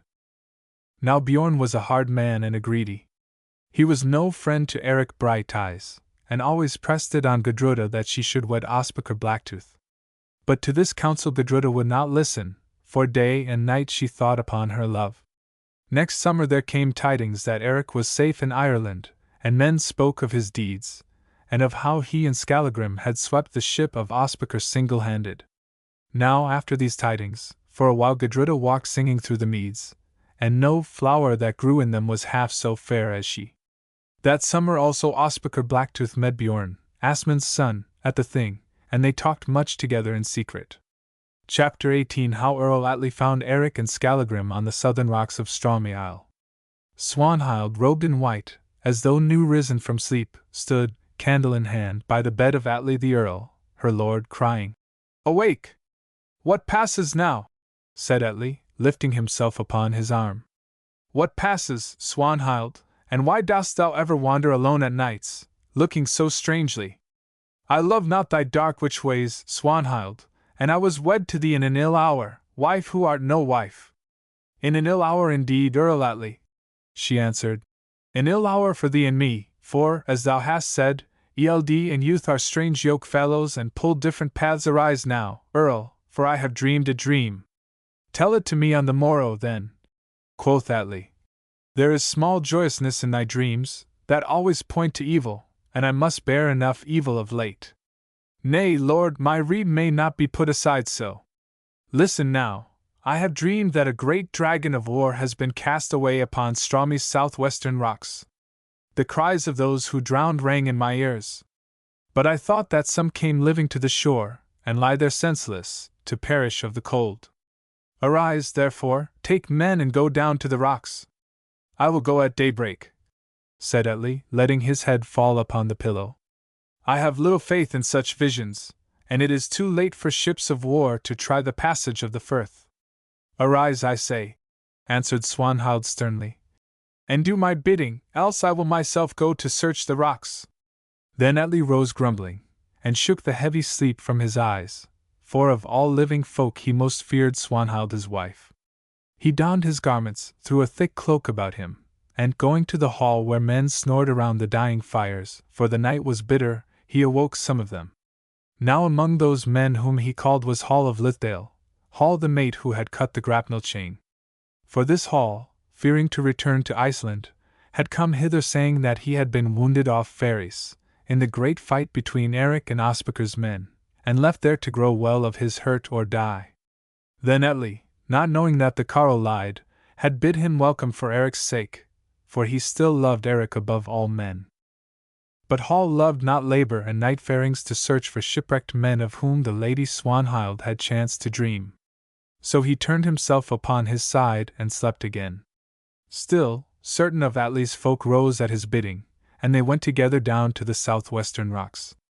But Swanhild, a cloak thrown over her night gear, sat herself in the high seat of the hall and fixing her eyes, now upon the dying fires and now upon the blood marks in her arm, waited in silence. The night was cold and windy, but the moon shone bright, and by its light Atli and his people made their way to the southwestern rocks, on which the sea beat madly. What lies yonder? Said Atli, pointing to some black things that lay beneath them upon the rock, cast there by the waves. A man climbed down the cliff's side that is here as though it were cut in steps, and then cried aloud. A ship's mast, new broken, lord. It seems that Swanhild dreams true, muttered Atli. But I am sure of this, that none have come ashore alive in such a sea. Presently the man who searched the rocks below cried aloud again. Here lie two great men, locked in each other's arms. They seem to be dead. Now all the men climb down the slippery rocks as best they may, though the spray wets them, and with them goes Atli.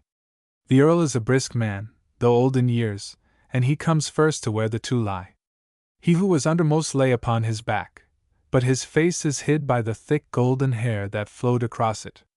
Man's body indeed, but woman's locks, said Atli as he put out his hand and drew the hair away, so that the light of the moon fell on the face beneath. He looked, then staggered back against the rock. By Thor! He cried. Here lies the corpse of Eric Brighteyes! And Atli wrung his hands and wept, for he loved Eric much. Be not so sure that the men are dead, Earl, said one. I thought I saw yon great carle move but now. He is Skallagrim Lambstail, Eric's death shadow, said Atli again. Up with them, lads, see, yonder lies a plank, and away to the hall. I will give 20 in silver to each of you if Eric lives. And he unclasped his cloak and threw it over both of them. Then with much labor they loosed the grip of the two men one from the other, and they set Skallagrim on the plank. But 8 men bore Eric up the cliff between them, and the task was not light, though the Earl held his head, from which the golden hair hung like seaweed from a rock. At length they came to the hall and carried them in. Swanhild, seeing them come, moved down from the high seat.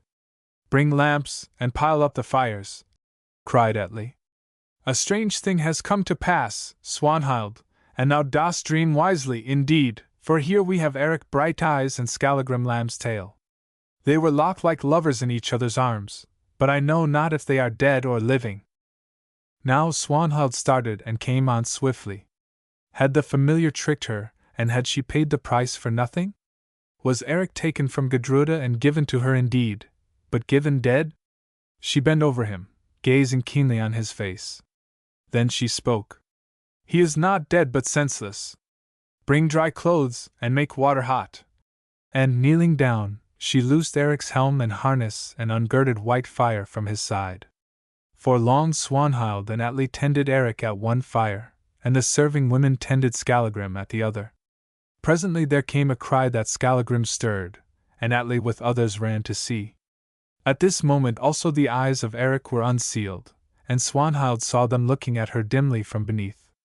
Moved to it by her passion and her joy that he yet lived, Swanhild let her face fall till his was hidden in her unbound hair, and kissed him upon the lips. Eric shut his eyes again, sighing heavily, and presently he was asleep. They bore him to a bed and heaped warm wrappings upon him. At daybreak he woke, and Atli, who sat watching at his side, gave him hot mead to drink. Do I dream? Said Eric. Or is it Earl Atli who tends me, and did I but now see the face of Swanhild bending over me? It is no dream, Eric, but the truth. Thou hast been cast away here on my Isle of Strami. And Skallagrim, where is Skallagrim? Skallagrim lives, fear not! And my comrades, how went it with them? But ill, Eric. Ran has them all. Now sleep! Eric groaned aloud. I had rather died also than lived to hear such heavy tidings, he said. Which work? Which work? And that fair witch face wrought it. And once again he slept, nor did he wake till the sun was high. But Atli could make nothing of his words. When Swanhild left the side of Eric she met Hall of Lithdale face to face, and his looks were troubled. Say, lady, he asked, will Brighteyes live? Grieve not, Hall, she answered. Eric will surely live, and he will be glad to find a messmate here to greet him, having left so many yonder. And she pointed to the sea. I shall not be glad, said Hall, letting his eyes fall. Why not, Hall? Fearest thou Skallagrim? Or hast thou done ill by Eric?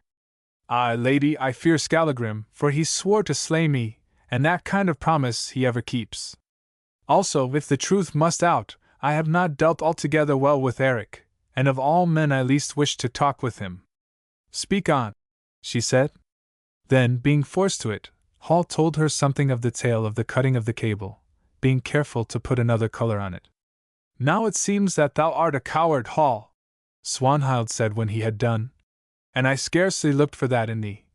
For she had not been deceived by the glozing of his speech. It will be bad for thee to meet Eric and Skallagrim, and this is my counsel, that thou goest hence before they wake, for they will sit this winter here in Atli's hall. And whither shall I go, lady? Swanhild gazed on him, and as she did so a dark thought came into her heart. Here was a knave who might serve her ends. Hall, she said, thou art an Icelander, and I have known of thee from a child, and therefore I wish to serve thee in thy strait, though thou deservest it little. See now, Atli the Earl has a farm on the mainland not 2 hours' ride from the sea. Thither thou shalt go, if thou art wise, and thou shalt sit there this winter and be hidden from Eric and Skallagrim. Nay, thank me not, but listen, it may chance that I shall have a service for thee to do before spring is come. Lady, I shall wait upon thy word, said Hall. Good. Now, so soon as it is light, I will find a man to sail with thee across the firth, for the sea falls, and bear my message to the steward at Atli's farm. Also if thou needest faring money thou shalt have it. Farewell. Thus then did Hall fly before Eric and Skallagrim. On the morrow Eric and Skallagrim arose, sick and bruised indeed, but not at all harmed, and went down to the shore. There they found many dead men of their company, but never a one in whom the breath of life remained. Skallagrim looked at Eric and spoke. Last night the mist came up against the wind. Last night we saw Swanhild's wraith upon the waves, and there is the path it showed, and there, and he pointed to the dead men, is the witch seed's flower. Now today we sit in Atli's hall, and here we must stay this winter at Swanhild's side, and in all this there lies a riddle that I cannot read. But Eric shook his head, making no answer. Then, leaving Skallagrim with the dead, he turned, and striding back alone towards the hall, sat down on a rock in the home meadows and, covering his face with his hands, wept for his comrades. As he wept, Swanhild came to him, for she had seen him from afar, and touched him gently on the arm. "Why weepest thou, Eric?" she said. "I weep for the dead, Swanhild," he answered. "Weep not for the dead, they are at peace. If thou must weep, weep for the living. Nay, weep not at all, rejoice rather that thou art here to mourn. Hast thou no word of greeting from me who have not heard thy voice these many months? How shall I greet thee, Swanhild, who would never have seen thy face again if I might have had my will? Knowest thou that yesternight, as we labored in yonder firth, we saw a shape walking the waters to lead us to our doom? How shall I greet thee, Swanhild, who art a witch and evil?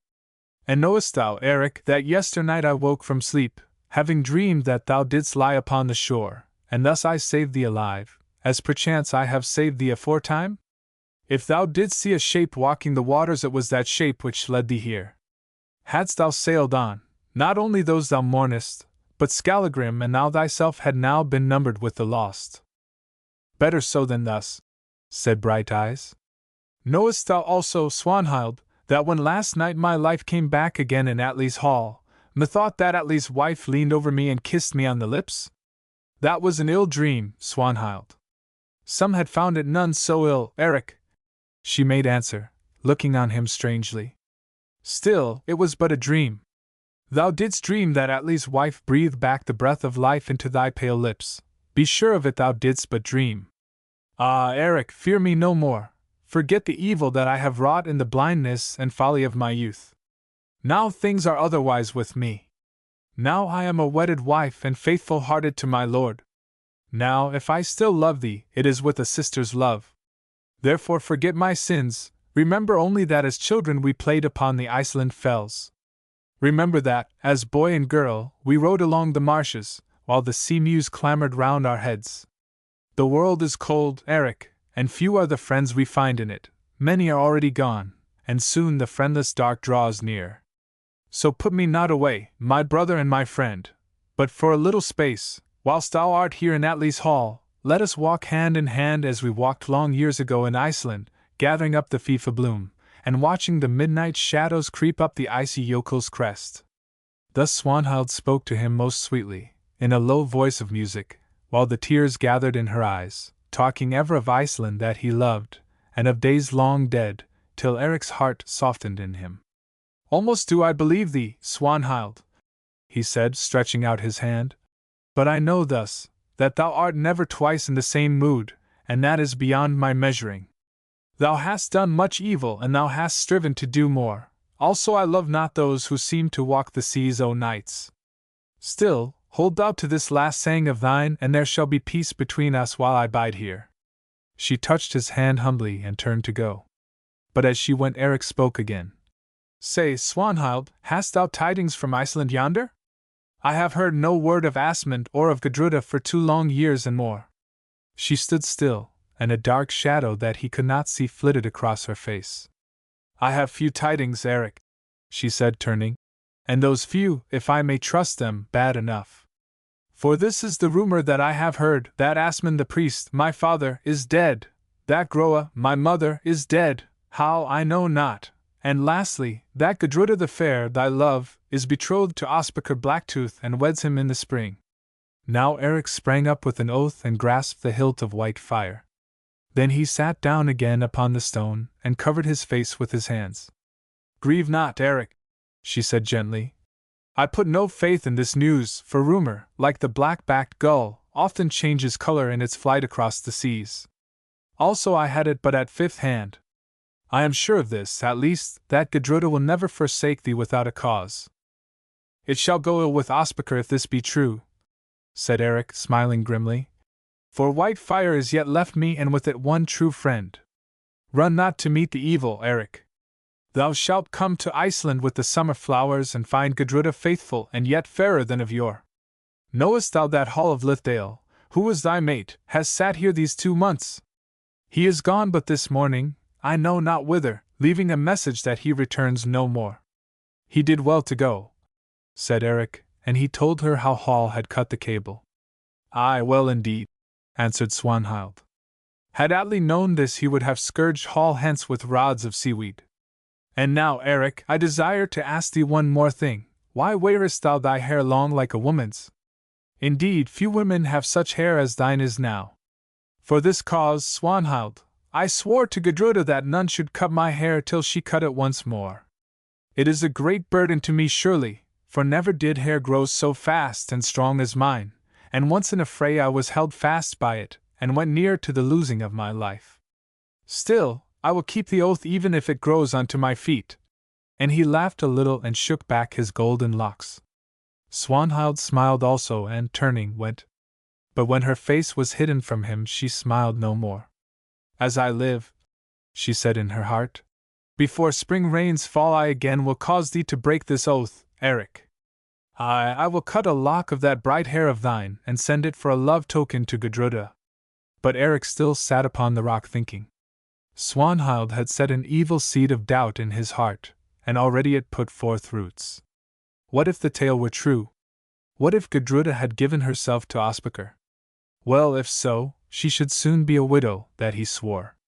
Then he rose, and stalked grimly towards the hall. Chapter 19. How Called the Half-Witted brought tidings from Iceland. Presently as Eric walked he met Atli the Earl seeking him. Atli greeted him.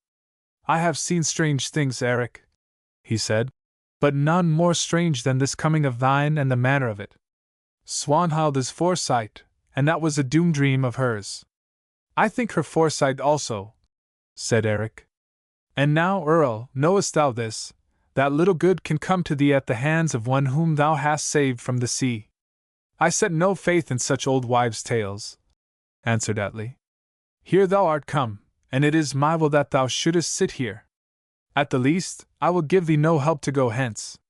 Then we must bide in Strami, it seems, said Eric. For of all my goods and gear this alone is left me. And he looked at Whitefire. Thou hast still a gold ring or two upon thy arm, answered the Earl, laughing. But surely, Eric, thou wouldst not be gone. I know not, Earl. Listen, it is well that I should be plain with thee. Once, before thou didst wed Swanhild, she had another mind. I have heard something of that, and I have guessed more, Brighteyes, but methinks Swanhild is little given to gaddying now. She is as cold as ice, and no good wife for any man.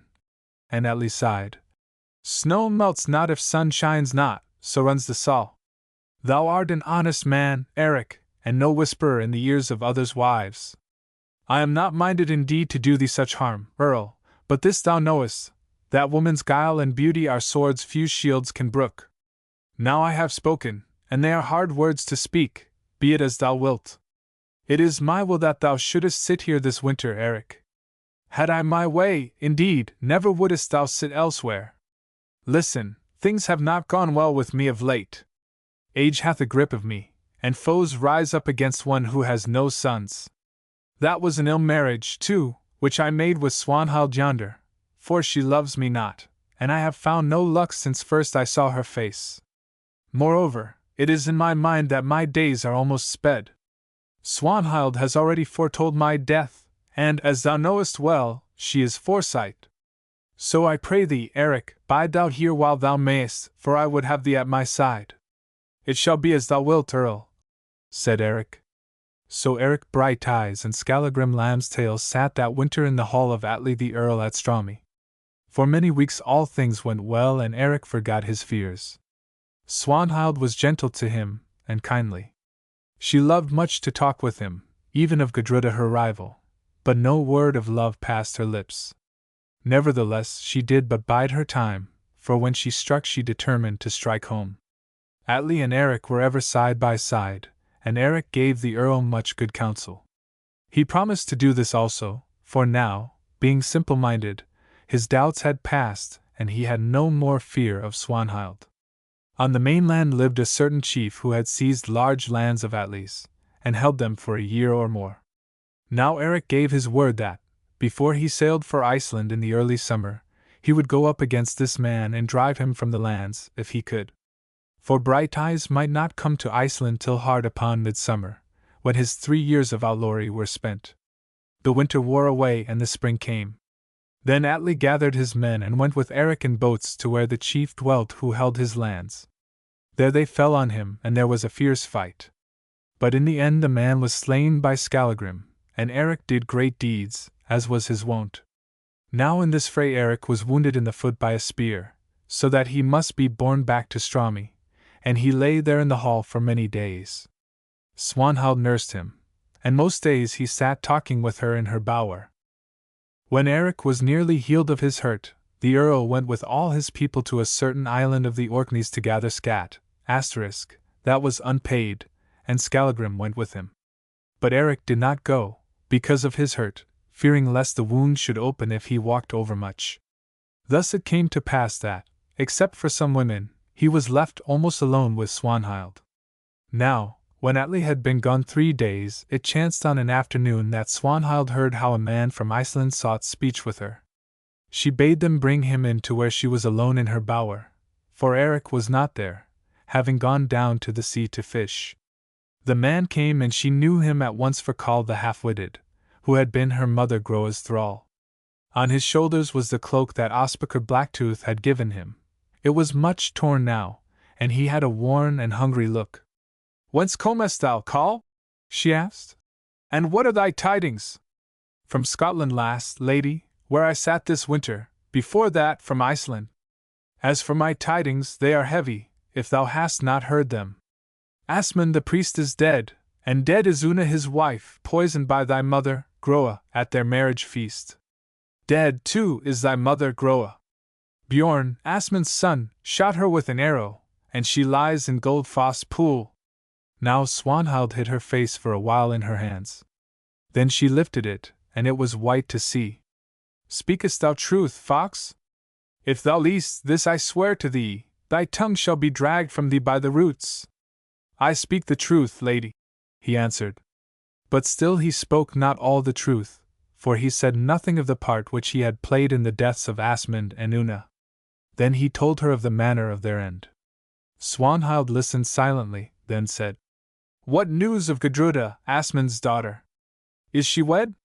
"Nay, lady. Folk spoke of her in Ospakar, that was all." "Hearken, Karl," said Swanhild.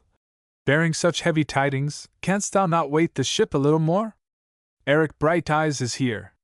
Canst thou not swear to him that, when thou didst leave Iceland, it was said without question that Gudruda had betrothed herself to Ospakar, and that the wedding feast was set for this last Yule? Thou hast a hungry look, Karl, and methinks that things have not gone altogether well with thee of late. Now, if thou canst so charge thy memory, thou shalt lose little by it. But if thou canst not, then thou goest hence from Strami with never a luckpenny in thy purse, and never a sup to stay thy stomach with." Now of all things Karl least desired to be sent from Strami, for, though Swanhild did not know it, he was sought for on the mainland as a thief. "That I may do, lady," he said, looking at her cunningly. "Now I remember that Gudruda the Fair charged me with a certain message for Eric Brighteyes, if I should chance to see him as I journeyed." Then Swanhild, Atli's wife, and Karl the half-witted talked long and earnestly together. At nightfall Eric came in from his fishing. His heart was light, for the time drew near when he should sail for home, and he did not think on evil. For now he feared Swanhild no longer, and no fresh tidings having come from Iceland about Ospakar and Gudruda, he had almost put the matter from his mind. On he walked to the hall, limping somewhat from his wound, but singing as he came, and bearing his fish slung upon a pole. At the men's door of the hall a woman stood waiting. She told Eric that the Lady Swanhild would speak with him in her bower. Thither he went and knocked. Getting no answer, he knocked again, then entered. Swanhild sat on a couch. She was weeping, and her hair fell about her face. "What now, Swanhild?" he said. She looked up heavily. "Ill news for thee and me, Eric. Karl, who is my mother's thrall, has come hither from Iceland, and these are his tidings, that Asmund is dead, and Una, thy cousin, though out of Greenfell's daughter, is dead, and my mother Groa is dead also." "Heavy tidings, truly," said Eric. "And what of Gudruda, is she also dead?" "Nay, Eric, she is wed to Ospakar." Now Eric reeled against the wall, clutching it, and for a space all things swam round him. "Where is this Coll?" he gasped. "Send me Coll hither." Presently he came, and Eric questioned him coldly and calmly. But Coll could lie full well. It is said that in his day there was no one in Iceland who could lie so well as Coll the half-witted.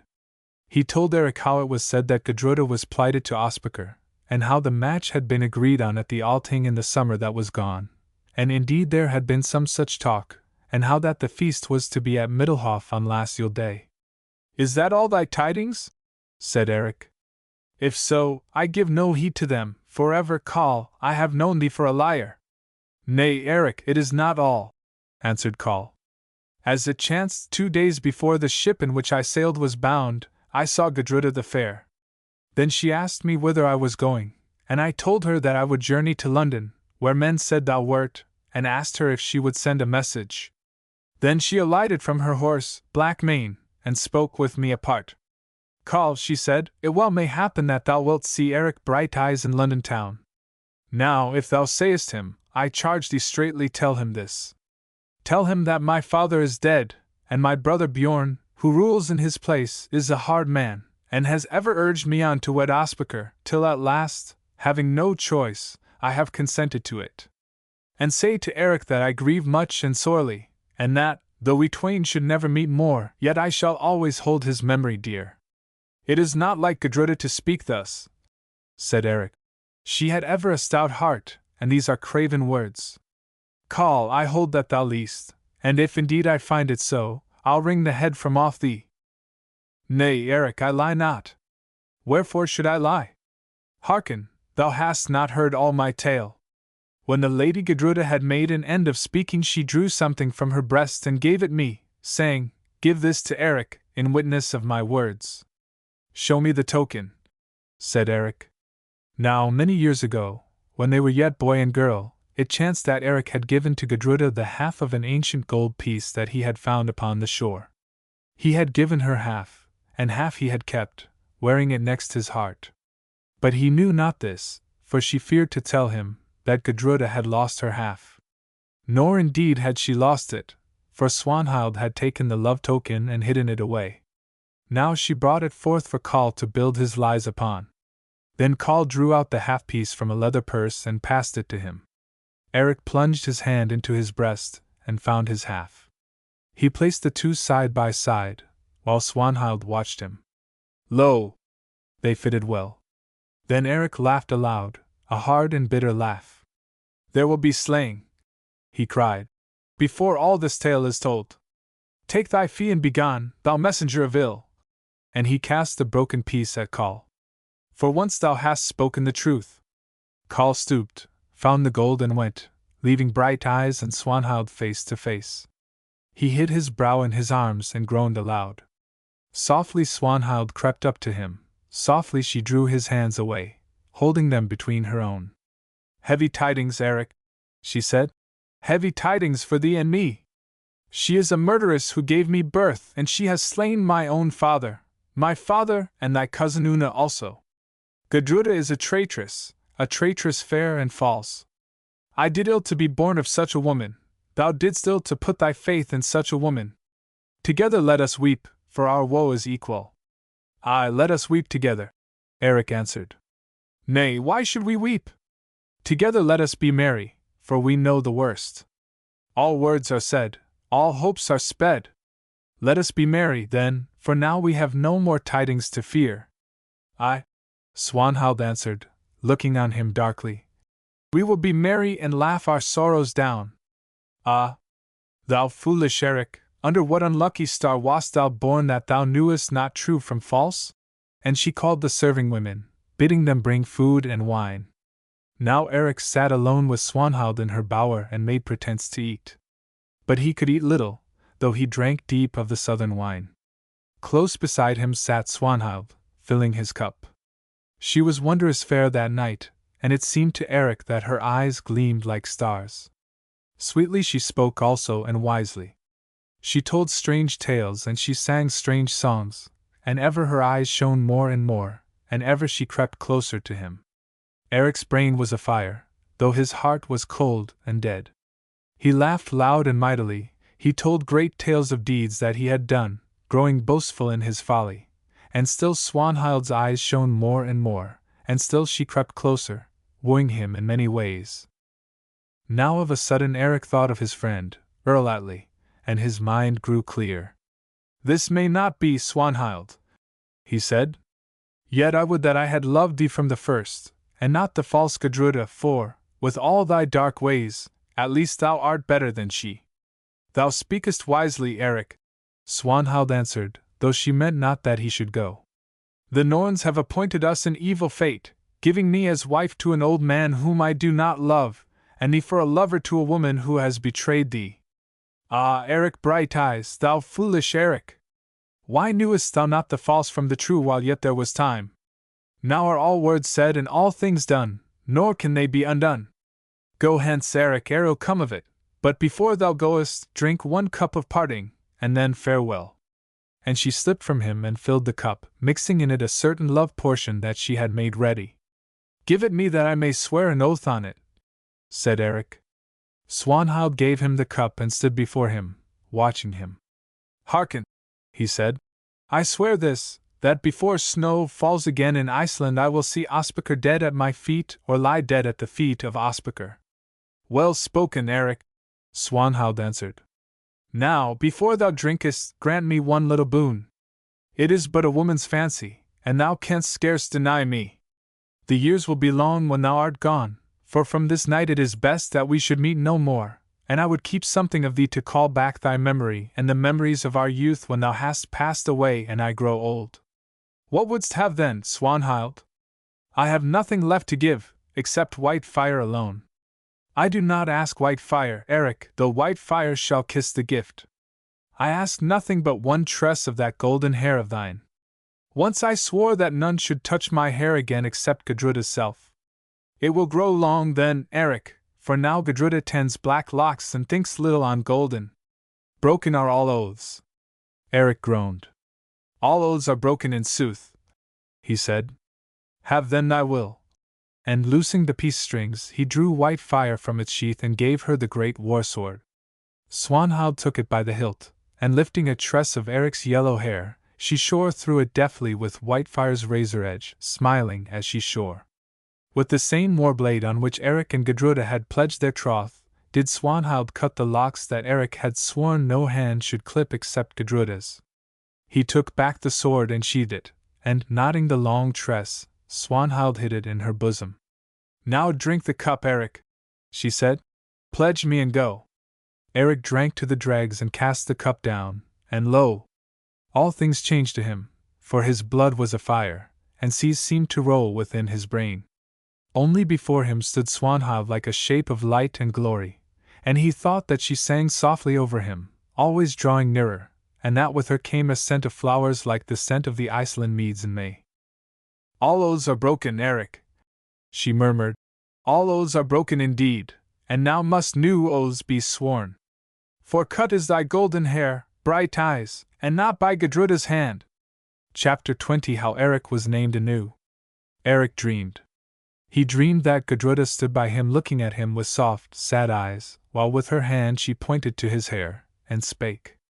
"Thou hast done ill, Eric," she seemed to say. "Thou hast done ill to doubt me, and now thou art forever shamed, for thou hast betrayed Atli, thy friend. Thou hast broken thy oath, and therefore hast thou fallen into this pit, for when Swanhild shore that lock of thine, my watching spirit passed, leaving thee to Swanhild and thy fate. Now I tell thee this, that shame shall lead to shame, and many lives shall pay forfeit for thy sin, Eric." Eric awoke, thinking that this was indeed an evil dream which he had dreamed. He woke, and lo! By him was Swanhild, Atli's wife. He looked upon her beauty, and fear and shame crept into his heart, for now he knew that it was no dream, but he was lost indeed. He looked again at Swanhild, and hatred and loathing of her shook him. She had overcome him by her arts. That cup was drugged which he had drunk, and he was mad with grief. Yes, she had played upon his woe like a harper on a harp, and now he was ashamed, now he had betrayed his friend who loved him. Had white fire been to his hand at that moment, Eric had surely slain himself. But the great sword was not there, for it hung in Swanhild's bower. Eric groaned aloud, and Swanhild turned at the sound. But he sprang away and stood over her, cursing her. "Thou witch!" he cried. "What hast thou done? What didst thou mix in that cup yestereen? Thou hast brought me to this, that I have betrayed Atli, my friend, Atli thy lord, who left thee in my keeping." He seemed so terrible in his woe and rage that Swanhild shrank from him, and throwing her hair about her face, peeped at him through its meshes as once she had peeped at Asmund. "It is like a man," she said, gathering up her courage and her wit. "'Tis like a man, having won my love, now to turn upon me and upbraid me. Fie upon thee, Eric! Thou hast dealt ill with me to bring me to this." Now Eric ceased his raving, and spoke more calmly. "Well, thou knowest the truth, Swanhild," he said. "Hearken, Eric," she answered. "Let this be secret between us. Atli is old, and methinks that not for long shall he bide here in Straume. Soon he will die, it is upon my mind that he soon will die, and being childless, his lands and goods pass to me. Then, Eric, thou shalt sit in Atli's hall, and in all honor shall Atli's wife become thy bride." Eric listened coldly. "I can well believe," he said, "that thou hast it in mind to slay thy lord, for all evil is in thy heart, Swanhild. Now know this, that if in honor or dishonor my lips touch that fair face of thine again, may the limbs rot from my trunk, and may I lie a log forever in the halls of Hela. If ever my eyes of their own will look again upon thy beauty, may I go blind and beg my meat from homestead to homestead. If ever my tongue whisper a word of love into thy ears, may dumbness seize it, and may it wither to the root." Swanhild heard and sank upon the ground before him, her head bowed almost to her feet. "Now, Swanhild, fare thee well," said Eric. "Living or dead, may I never see thy face again." She gazed up through her falling hair. Her face was wild and white, and her eyes glowed in it as live embers glow in the ashes of burnt wood. "We are not so easily parted, Eric," she said. "Not for this came I to witchcraft and to sin. Thou fool! Hast thou never heard that, of all the foes a man may have, none is so terrible as the woman he has scorned? Thou shalt learn this lesson, Eric Brighteyes, Thorgrimir's son, for here we have but the beginning of the tale. For its end, I will write it in runes of blood." "Write on," said Eric. "Thou canst do no worse than thou hast done." And he passed thence. For a while Swanhild crouched upon the ground, brooding in silence. Then she rose, and throwing up her arms, wept aloud. "Is it for this that I have sold my soul to the hell hag?" she cried. "Is it for this that I have become a witch, and sunk so low as I sank last night, to be scorned, to be hated, to be betrayed? Now Eric will go to Atli and tell this tale. Nay, there I will be beforehand with him, and with another story, an ancient wall of women truly, but one that never yet has failed them, nor ever will. And then for vengeance! I will see thee dead, Eric, and dead will I see Gudruda at thy side. Afterwards let darkness come, aye, though the horror rides it. Swift, I must be swift." Eric passed into Swanhild's bower, and finding white fire, bore it thence. On the table was food. He took it. Then, going to the place where he was wont to sleep, he armed himself, girding his byrnie on his breast and his golden helm upon his head, and taking shield and spear in his hand. Then he passed out. By the men's door he found some women spreading fish in the sun. Eric greeted them, saying that when the Earl came back, for he was to come on that morning, he would find him on the southwestern rocks nigh to where the Gudruda sank. This he begged of them to tell Atli, for he desired speech with him. The women wondered that Brighteyes should go forth thus and fully armed, but, holding that he had some deed to do, they said nothing. Eric came to the rocks, and there he sat all day long looking on the sea, and grieving so bitterly that he thought his heart would burst within him. For of all the days of Eric's life this was the heaviest, except one other only. But Swanhild, going to her bower, caused Kall the half-witted to be summoned. To him she spoke long and earnestly, and they made a shameful plot together. Then she bade Kall watch for Atli's coming and, when he saw the Earl leave his boats, to run to him and say that she would speak with him. After this Swanhild sent a man across the firth to the stead where Hall of Lithdale sat, bidding him to come to her at speed. When the afternoon grew towards the evening, Coll, watching, saw the boats of Atli draw to the landing place. Then he went down, and going to the Earl, bowed before him. "What wouldst thou, fellow, and who art thou?" asked Atli. "I am a man from Iceland. Perchance, Lord, thou sawest me in Asmund's hall at Middlehof. I am sent here by the Lady Swanhild to say that she desires speech with thee, and that at once." Then, seeing Skallagrim, Coll fled back to the house, for he feared Skallagrim. Now Atli was uneasy in his mind, and saying nothing, he hurried up to the hall, and threw it into Swanhild's bower. There she sat on a couch, her eyes red with weeping, and her curling hair unbound. "What now, Swanhild?" he asked. "Why lookest thou thus?" "Why look I thus, my lord?" she answered heavily. "Because I have to tell thee that which I cannot find words to fit." And she ceased. "Speak on," he said. "Is aught wrong with Eric?" Then Swanhild drew near and told him a false tale. When it was done for a moment, or so Atli stood still, and grew white beneath his ruddy skin, white as his beard. Then he staggered back against the wainscoting of the bower. "Woman, thou liest!" he said.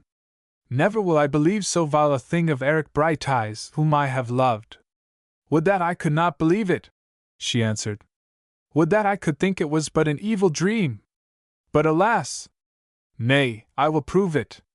Suffer that I summon Coll, the Icelander, who was my mother's thrall, Groa who now is dead, for I have that tidings also.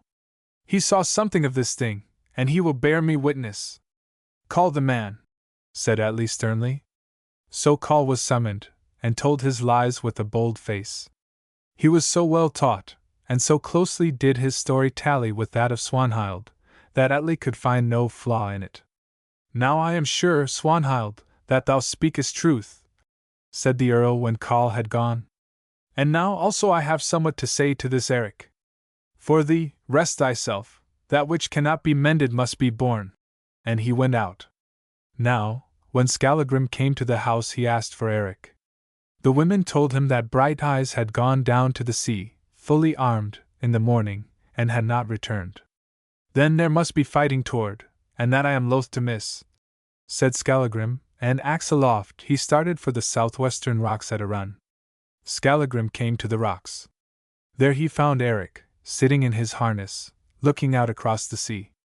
The evening was wet and windy, the rain beat upon him as he sat, but Eric took no heed. "What seekest thou, lord?" asked the baresark. "Rest," said Eric, "and I find none." "Thou seekest rest, helm on head and sword in hand? This is a strange thing, truly.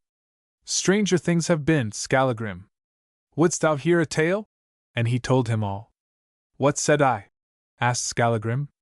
"We had fared better in London town. Flying from the dove thou hast found the falcon. I have found the falcon, comrade, and she has pecked out my eyes. Now I would speak with Atli, and then I go hence. Hence go the twain of us, lord. The Earl will be here presently, and rough words will fly in this rough weather. Is white fire sharp, Brighteyes?"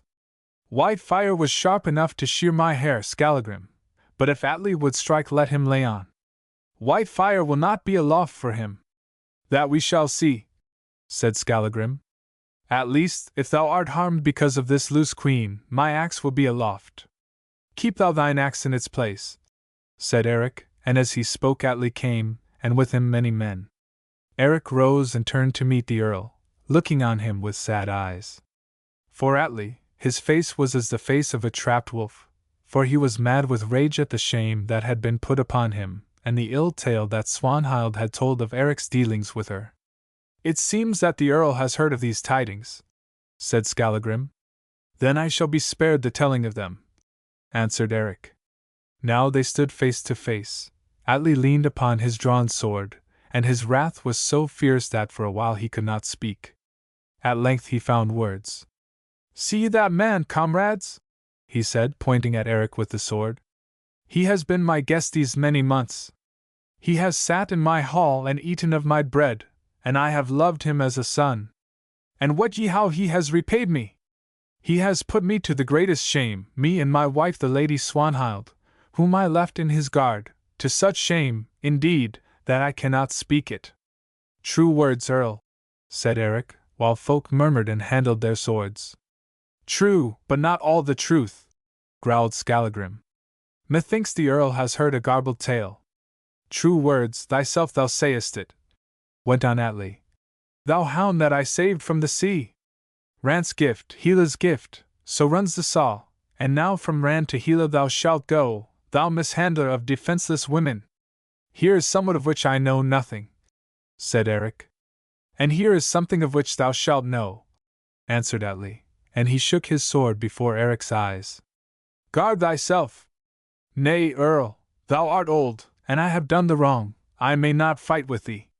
Art thou a coward also? Said the Earl. Some have deemed otherwise, said Eric, but it is true that heavy heart makes weak hand. Nevertheless, this is my rede. With thee are 10 men. Stand thou aside and let them fall on me till I am slain.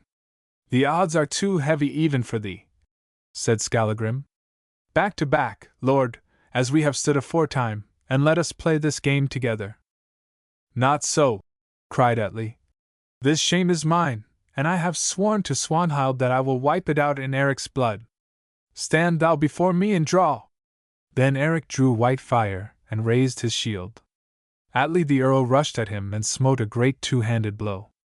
Eric caught it on his shield and suffered no harm, but he would not smite back. Atli dropped his point. Niddering art thou, and coward to the last, he cried. See, men, Eric Brighteyes fears to fight. I am not come to this that I will cut down a man who is too faint-hearted to give blow for blow. This is my word, take ye your spear shafts and push this coward to the shore. Then put him in a boat and drive him hence. Now Eric grew red as the red light of sunset, for his manhood might not bear this. Take shield, he said, and Earl, on thine own head be thy blood, for none shall live to call Eric niddering and coward. Atli laughed in his folly and his rage. He took a shield, and once more springing on Brighteyes, struck a great blow. Eric parried, then whirled white fire on high and smote, once and once only. Down rushed the bright blade like a star through the night. Sword and shield did Atli lift to catch the blow. Through shield it sheared, an arm that held the shield, through byrnie mail and deep into Earl Atli's side. He fell prone to earth, while men held their breath, wondering at the greatness of that stroke. But Eric leaned on white fire and looked at the old Earl upon the rock. Now, Atli, thou hast had thy way, he said, and methinks things are worse than they were before. But I will say this, would that I lay there and thou stoodest to watch me die, for as lief would I have slain my father as thee, Earl Atli. There lies Swanhild's work.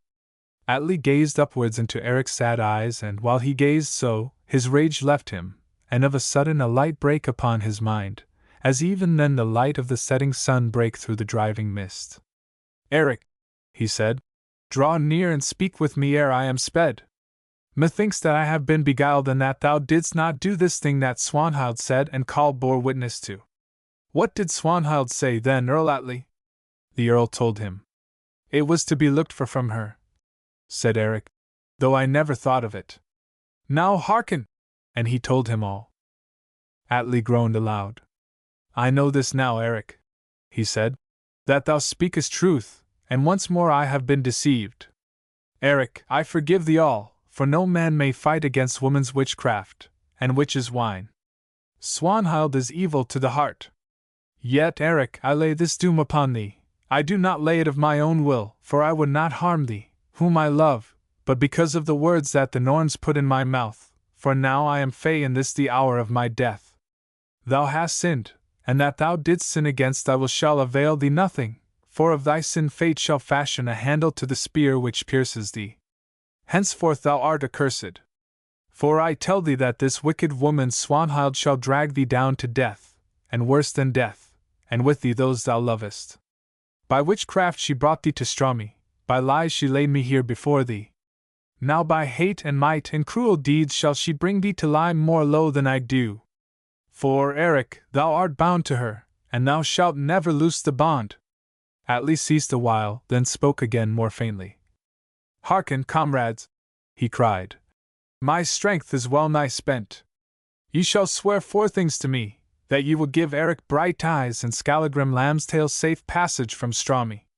That ye will tell Swanhild the fatherless, Groa's daughter and Atli's wife, that, at last I know her for what she is, a murderess, a harlot, a witch and a liar, and that I forgive Eric whom she tricked, but that her I hate and spit upon.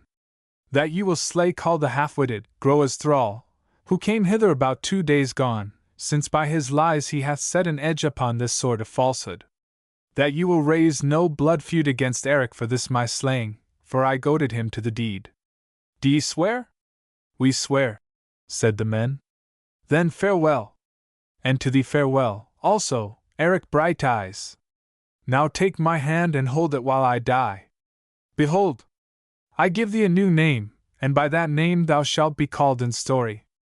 I name thee Eric the Unlucky. Of all tales that are told, thine shall be the greatest. A mighty stroke that was of thine, a mighty stroke. Farewell. Then his head fell back upon the rock and Earl Atli died. And as he died the last rays of light went out of the sky. Chapter 21 How Hall of Lithdale took tidings to Iceland. Now on the same night that Atli died at the hand of Eric, Swanhild spake with Hall of Lithdale, whom she had summoned from the mainland. She bade him do this: take passage in a certain ship that should sail for Iceland on the morrow from the island that is called Westra, and there tell all these tidings of the ill-doings of Eric, and of the slaying of Atli by his hand. Thou shalt say this, she went on, that Eric had been my love for long, but that at length the matter came to the ears of Atli, the Earl. Then, holding this the greatest shame, he went on home gang with Eric and was slain by him. This shalt thou add to thy tale also, that presently Eric and I will wed, and that Eric shall rule as Earl in Orkneys.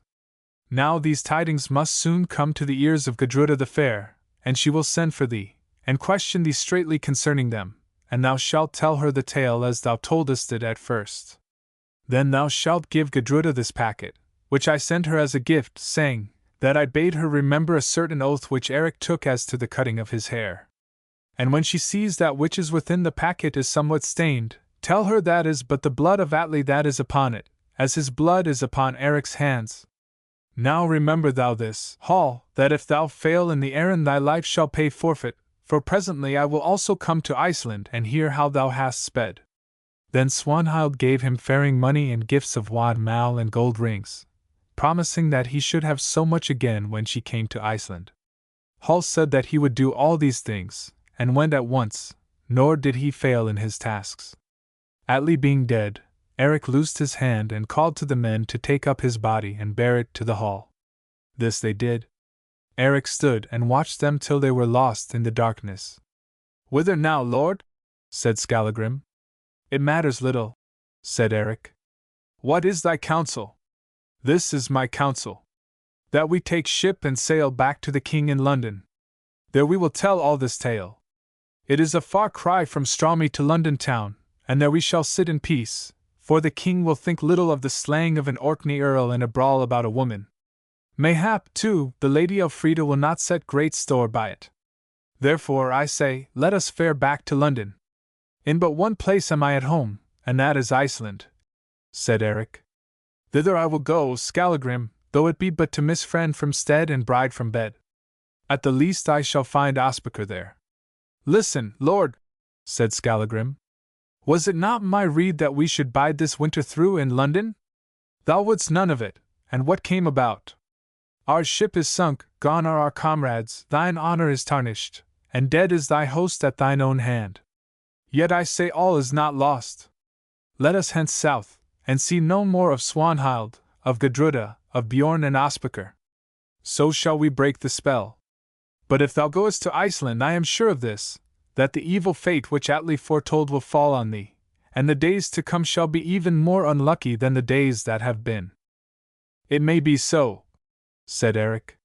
Methinks, indeed, it will be so. Henceforth I am Eric the Unlucky. I will go back to Iceland and there play out the game. I care little if I live or am slain, I have no more joy in my life. I stand alone, like a fir upon a mountain top, and every wind from heaven and every storm of hail and snow beats upon my head. But I say to thee, Skallagrim, go thy road, and leave a luckless man to his ill fate. Otherwise it shall be thine also. Good friend hast thou been to me, now let us part and wend south and north. The king will be glad to greet thee yonder in London, lamb's tail. But one severing shall we know, lord, said Skallagrim, and that shall be sword's work, nor will it be for long. It is ill to speak such words as these of the parting of lord and thrall. Bethink thee of the oath I swore on Moe's Fell. Let us go north, since it is thy will. In 50 years it will count for little which way we wended from the isles. So they went together down to the shore, and, finding a boat and men who as yet knew nothing of what had chanced to Atli, they sailed across the firth at the rising of the moon. 2 days afterwards they found a ship at Wick that was bound for Ferries, and sailed in her, Eric buying a passage with the half of a gold ring that the king had given him in London. Here at Ferries they sat a month or more, but not in the Earl's hall as when Eric came with honor in the Gudruda, but in a farmer's stead. For the tale of Eric's dealings with Atli and Atli's wife had reached Ferries, and the Earl there had been a friend of Atli's. Moreover, Eric was now a poor man, having neither ship nor goods, nor friends. Therefore all looked coldly on him, though they wondered at his beauty and his might. Still, they dared not to speak ill or make a mock of him, for, 2 men having done so, were nearly slain of Skallagrim, who seized the twain by the throat, one in either hand, and dashed their heads together. After that men said little. They sat there a month, till at length the chapman put in at Ferries, bound for Iceland, and they took passage with him, Eric paying the other half of his gold ring for ship-room. The chapman was not willing to give them place at first, for he, too, had heard the tale.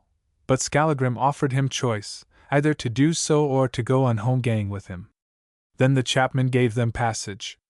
Now it is told that when his thralls and housecarls bore the corpse of Atli the Earl to his hall in Straumy, Swanhild met it, and wept over it.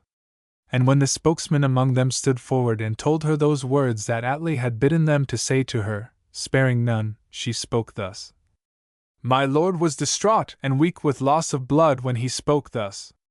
The tale I told him was true, and now Eric has added to his sin by shedding the blood of him whom he wronged so sorely. And thereafter she spoke so sweetly and with so much gentleness, craft, and wisdom that, though they still doubted them, all men held her words weighty. For Swanhild had this art, that she could make the false sound true in the ears of men and the true sound false. Still, being mindful of their oath, they hunted for Coll and found him. And when the thrall knew that they would slay him, he ran thence screaming. Nor did Swanhild lift a hand to save his life, for she desired that Coll should die, lest he should bear witness against her.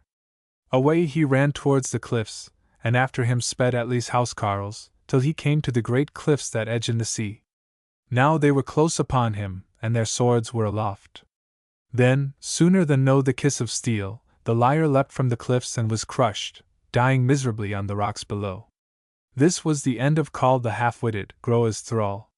Swanhild sat in Straumy for a while, and took all Atli's heritage into her keeping, for he had no male kin, nor did any say her nay. Also she called in the moneys that he had out at interest, and that was a great sum, for Atli was a careful and a wealthy man.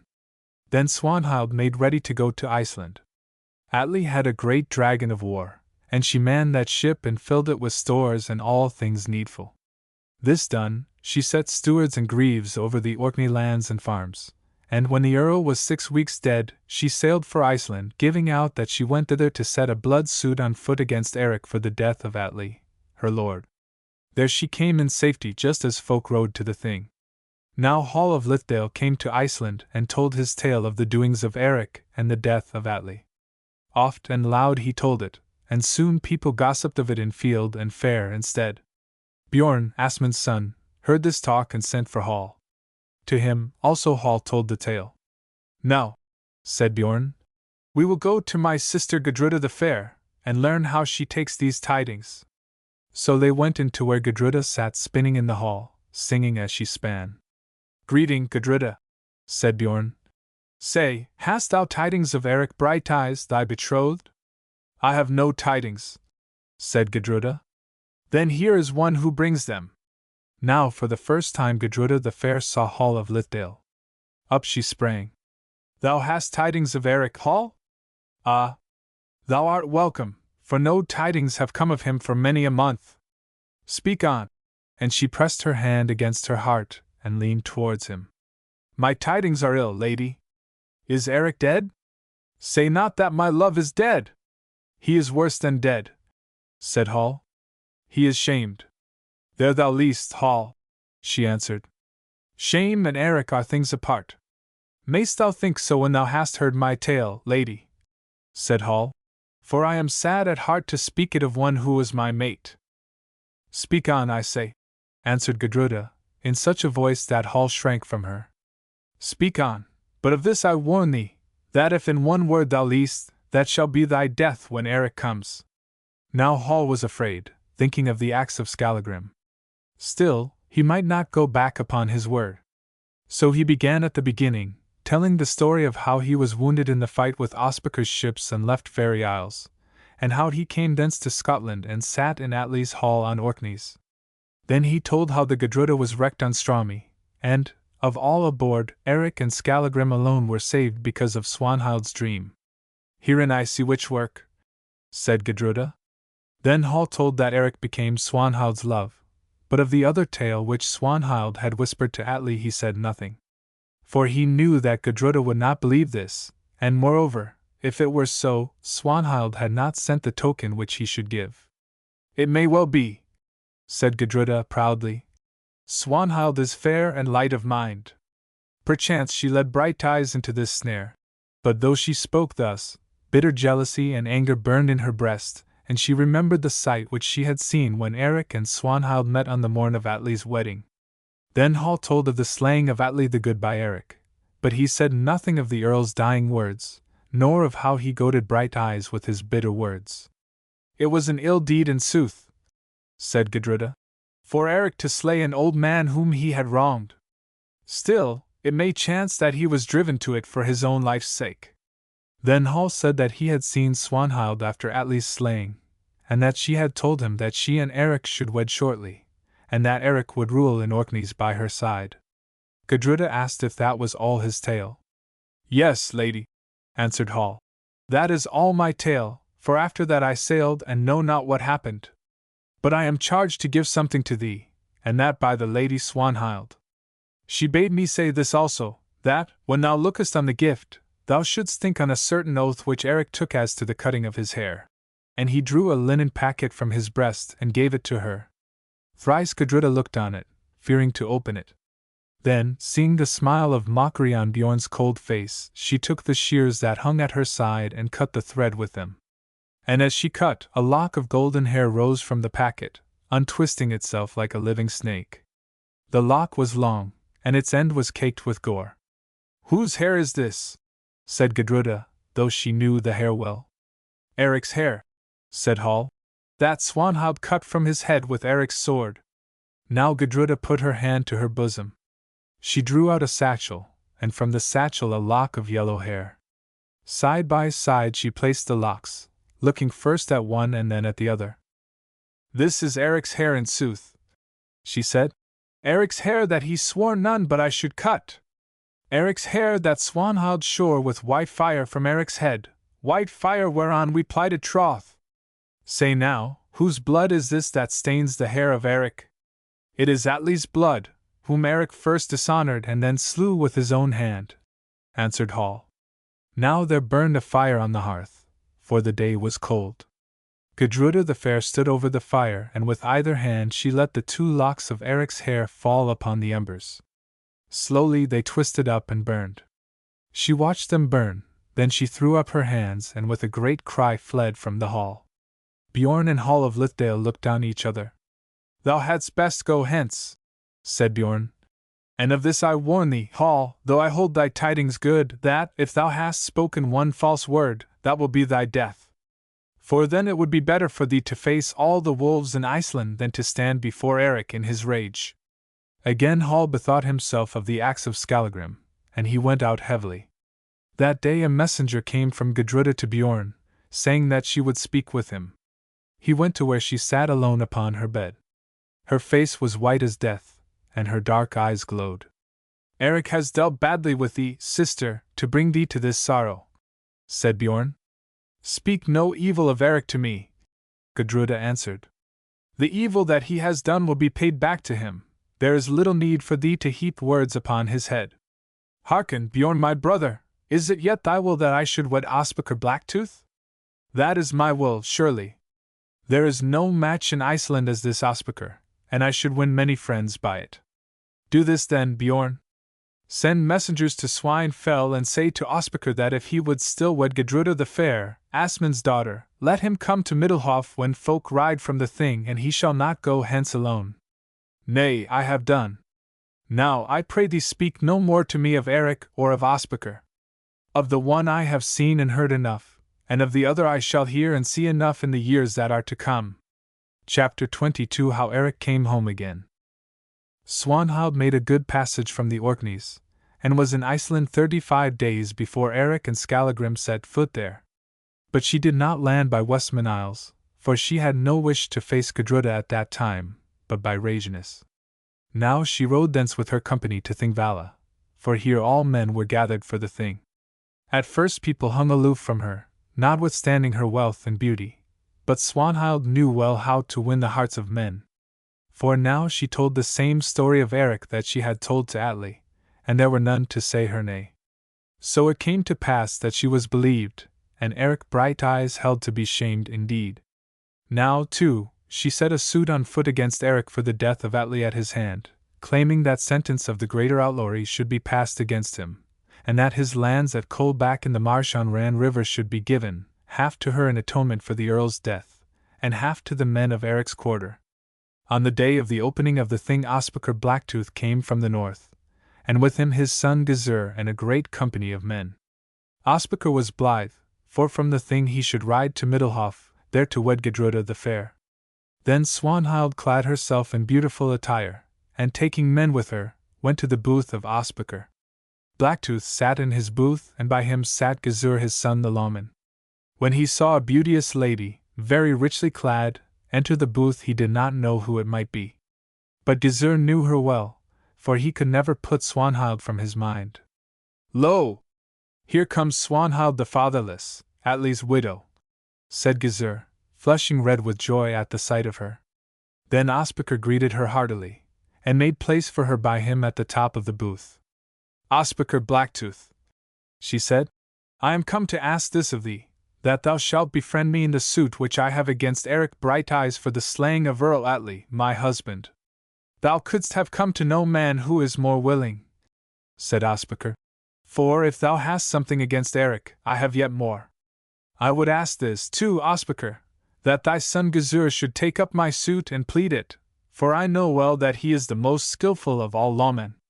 I will do that, said Gizur, his eyes yet fixed upon her face. I looked for no less from thee, said Swanhild. And be sure of this, that thou shalt not plead for nothing. And she glanced at him meaningly. Then she set out her case with a lying tongue, and afterwards went back to her booth, glad at heart.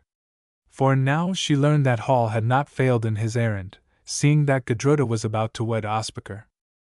Gizur gave warning of the blood suit, and the end of it was that, though he had no notice and was not there to answer to the charge, against all right and custom Eric was declared outlaw and his lands were given, half to Swanhild and half to the men of his quarter. For now all held that Swanhild's was a true tale, and Eric the most shameful of men, and therefore they were willing to stretch the law against him. Also, being absent, he had few friends, and those men of small account, whereas Ospakar, who backed Swanhild's suit, was the most powerful of the northern chiefs, as Gizur was the most skilled lawman in Iceland.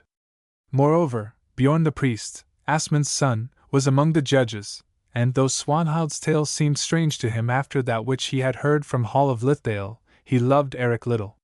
He feared also that if Eric came a free man to Iceland before Gudruda was wed to Ospakar, her love would conquer her anger, for he could see well that she still loved Brighteyes.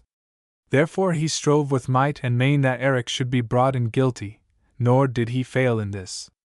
So the end of it was that Eric Brighteyes was outlawed, his lands declared forfeit, and his head a wolf's head, to be taken by him who might, should he set foot in Iceland. Thereafter, the Althing being ended, Bjorn, Gizur, and Ospakar, with all their company, rode away to Middelhof to sit at the marriage feast. But Swanhild and her folk went by sea in the long warship to Westminster. For this was her plan, to seize on Kolbak and to sit there for a while, till she saw if Eric came out to Iceland. Also she desired to see the wedding of Ospakar and Gudruda, for she had been bidden to it by Bjorn, her half-brother. Now Ospakar came to Middelhof, and found Gudruda waiting his coming. She stood in the great hall, pale and cold as April snow, and greeted him courteously. But when he would have kissed her, she shrank from him, for now he was more hideous in her sight than he had ever been, and she loathed him in her heart. That night there was feasting in the hall, and at the feast Gudruda heard that Eric had been made outlaw. Then she spoke. "This is an ill deed, thus to judge an absent man." "Say, Gudruda," said Bjorn in her ear, "hast thou not also judged Eric who is absent?"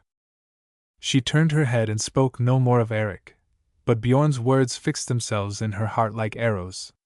The tale was strange to her, for it seemed that Eric had been made outlaw at Swanhild's suit, and yet Eric was Swanhild's love, for Swanhild's self had sent the lock of Brighteyes' hair by Hall, saying that he was her love and soon would wed her.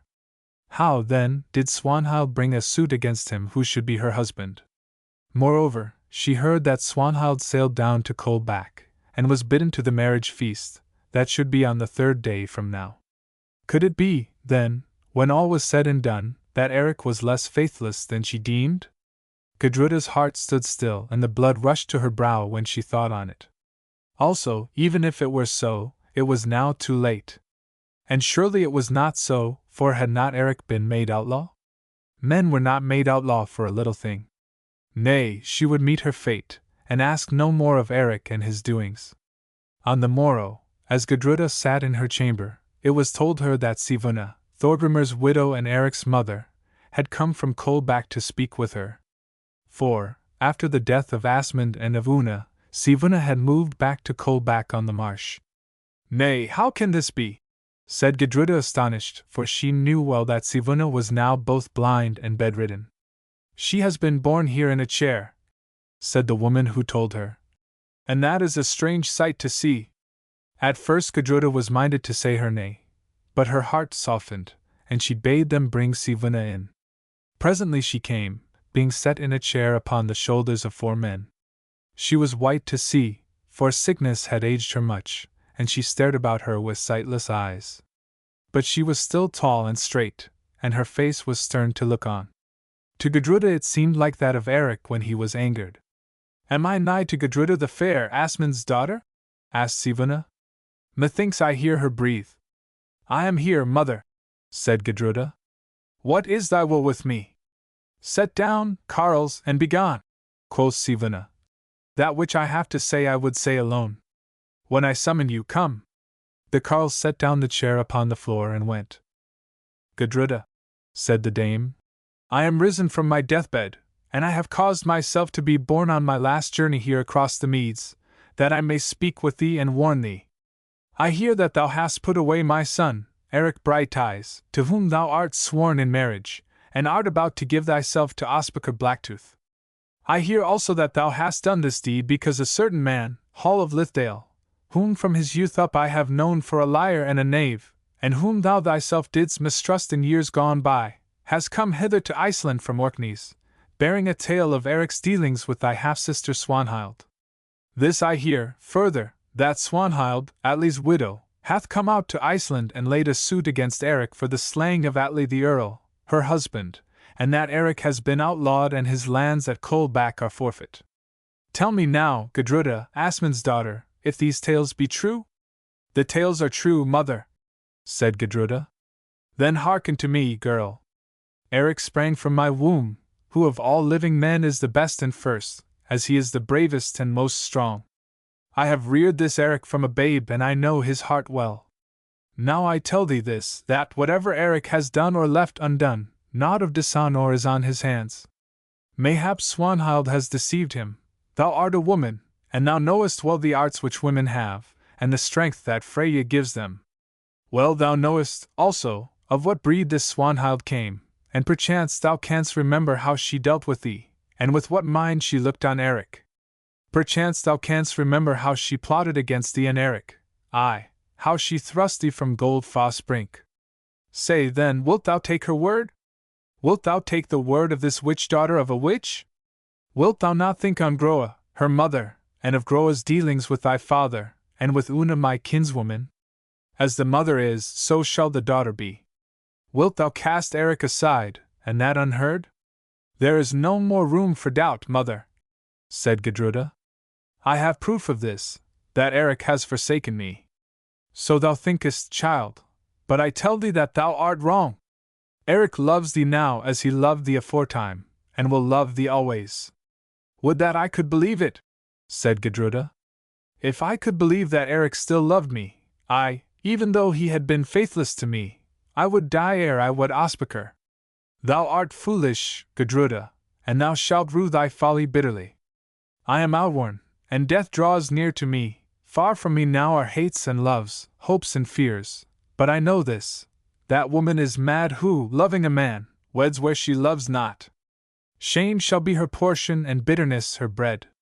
Unhappy shall she live, and when she comes to die, but as a wilderness, but as the desolate winter snow, shall be the record of her days. Now Gudruda wept aloud. What is done, she cried. The bridegroom sits within the hall, the bride awaits him in the bower. What is done, I may hope no more to be saved from Ospakar. What is done, yet it can be brought to nothing, but soon that shall be done which may never be undone. Gudruda, fare thee well. Never shall I listen to thy voice again. I hold thee shameless, thou unfaithful woman, who in thy foolish jealousy art ready to sell thyself to the arms of one thou hatest. Ho! Carls, come hither. Bear me hence. Now the men came in and took up Sivuna's chair. Gudruda watched them bear her forth. Then suddenly she sprang from her seat and ran after her into the hall, weeping bitterly. Now as Sivuna, Eric's mother, was carried out, she was met by Ospakar and Bjorn. Stay, said Bjorn. What does this carline here, and why weeps Gudruda, my sister? The men halted. Who calls me carline? Said Sivuna. Is the voice I hear the voice of Bjorn, Asmund's son? It is my voice truly, said Bjorn. And I would know this, and this would Ospakar, who stands at my side, know also, why thou comest here, carline. And why Gudruda weeps? Gudruda weeps because she has good cause to weep, Bjorn. She weeps because she has betrayed her love, Eric Brighteyes, my son, and is about to be sold in marriage, to be sold to thee, Ospakar Blacktooth, like a heifer at a fair. Then Bjorn grew angry and cursed Sivuna, nor did Ospakar spare to add his ill words. But the old dame sat in her chair, listening silently till all their curses were spent. Ye are evil, the twain of you, she said, and ye have told lies of Eric, my son, and ye have taken his bride for lust and greed, playing on the jealous folly of a maid like harpers on a harp. Now I tell you this, Bjorn and Ospakar. My blind eyes are opened, and I see this hall of Middelhof, and lo! It is but a gore of blood. Blood flows upon the board, blood streams along the floor, and ye twain, lie dead thereon, and about your shapes are shrouds, and on her feet are hell-shoon. Eric comes, and white fire is aloft, and no more shall ye stand before him whom ye have slandered than stands the birch before the lightning stroke. Eric comes! I see his angry eyes, I see his helm flash in the doorplace. Red was that marriage feast at which sat Una, my kinswoman, and Asmund, thy father. Redder shall be the feast where sit Gudruda, thy sister, and Ospakar. The wolf howls at thy door, Bjorn. The grave worm opens his mouth. Trolls run to and fro upon thy threshold, and the ghosts of men speed hell-wards. Ill were the deeds of Groa, worse shall be the deeds of Groa's daughter. Red is thy hall with blood, Bjorn, for white fire is aloft, and, I tell thee, Eric comes. And with one great cry she fell back, dead. Now they stood amazed, and trembling in their fear. Sivuna hath spoken strange words, said Bjorn. Shall we be frightened by a dead hag? Quoth Ospakar, drawing his breath again. Fellows, bear this carrion forth, or we fling it to the dogs. Then the men tied the body of Sivuna, Thorgrimir's widow, Eric's mother, fast in the chair, and bore it thence. But when at length they came to Kolbak, they found that Swanhild was there with all her following, and had driven Eric's grieve and his folk to the fells. But one old carline, who had been nurse to Eric, was left there, and she sat wailing in an outhouse, being too weak to move. Then the men set down the corpse of Sivuna in the outhouse, and, having told all their tale to the carline, they fled also. That night passed, and passed the morrow, but on the next day at dawn Eric Brighteyes and Skallagrim Lambstail landed near Westman Isles. They had made a bad passage from ferries, having been beat about by contrary winds, but at length they came safe and well to land. Now this was the day of the marriage feast of Gudruda the Fair and Ospakar, but Eric knew nothing of these tidings. "Where to now, lord?" said Skallagrim. "To Kolbak first, to see my mother, if she yet lives, and to learn tidings of Gudruda. Then as it may chance." Near to the beach was a yeoman's house. Thither they went to hire horses, but none were in the house, for all had gone to Gudruda's marriage feast. In the home meadow ran 2 good horses, and in the outhouses were saddles and bridles. They caught the horses, saddled them, and rode for Kolbak. When they had ridden for something over an hour, they came to the crest of a height whence they could see Kolbak in the marsh. Eric drew rein and looked, and his heart swelled within him at the sight of the place where he was born. But as he looked, he saw a great train of people ride away from Kolbak towards Middelhof, and in the company a woman wearing a purple cloak. "Now what may this mean?" said Eric. "Ride on and we shall learn," answered Skallagrim. So they rode on, and as they rode Eric's breast grew heavy with fear. Now they passed up the banked way through the home meadows of the house, but they could see no one, and now they were at the door. Down sprang Eric and walked into the hall. But none were there to greet him, though a fire yet burned upon the earth. Only a gaunt hound wandered about the hall, and seeing him, sprang towards him, growling. Eric knew him for his old wolfhound, and called him by his name. The dog listened, then ran up and smelt his hands, and straightway howled with joy and leapt upon him. For a while he leapt thus, while Eric stared around him wondering and sad at heart. Then the dog ran to the door and stopped, whining. Eric followed after him. The hound passed through the entrance, and across the yard till he came to an outhouse. Here the dog stopped and scratched at the door, still whining. Eric thrust it open. Lo! There before him sat Sivuna, his mother, dead in a chair, and at her feet crouched the carline, she who had been Eric's nurse. Now he grasped the doorpost to steady himself, and his shadow fell upon the white face of his mother, and the old carline at her feet. Chapter 23: How Eric was a guest at the wedding feast of Gudruda the Fair. Eric looked, but said nothing. "Who art thou?" whined the carline, gazing up at him with tear-blinded eyes. But Eric's face was in the shadow, and she only saw the glint of his golden hair and the flash of the golden helm. For Eric could not speak yet a while. "Art thou one of the Swanhild's folk, come to drive me hence with the rest?" "Good sir, I cannot go to the fells, my limbs are too weak." "Slay me, if thou wilt, but drive me not from this." And she pointed to the corpse. "Say now, wilt thou not help me to give it burial? It is unmeet that she who in her time had husband, and goods, and son, should lie unburied like a dead cow on the fells. I have still 100 in silver, if I might but come at it. It is hidden, sir, and I will pay thee if thou wilt help me to bury her. These old hands are too feeble to dig a grave, nor could I bear her there alone if it were dug. Thou wilt not help me, then may thine own mother's bones lie uncovered, and be picked of gulls and ravens. Oh, that Eric Brighteyes would come home again! Oh, that Eric was here!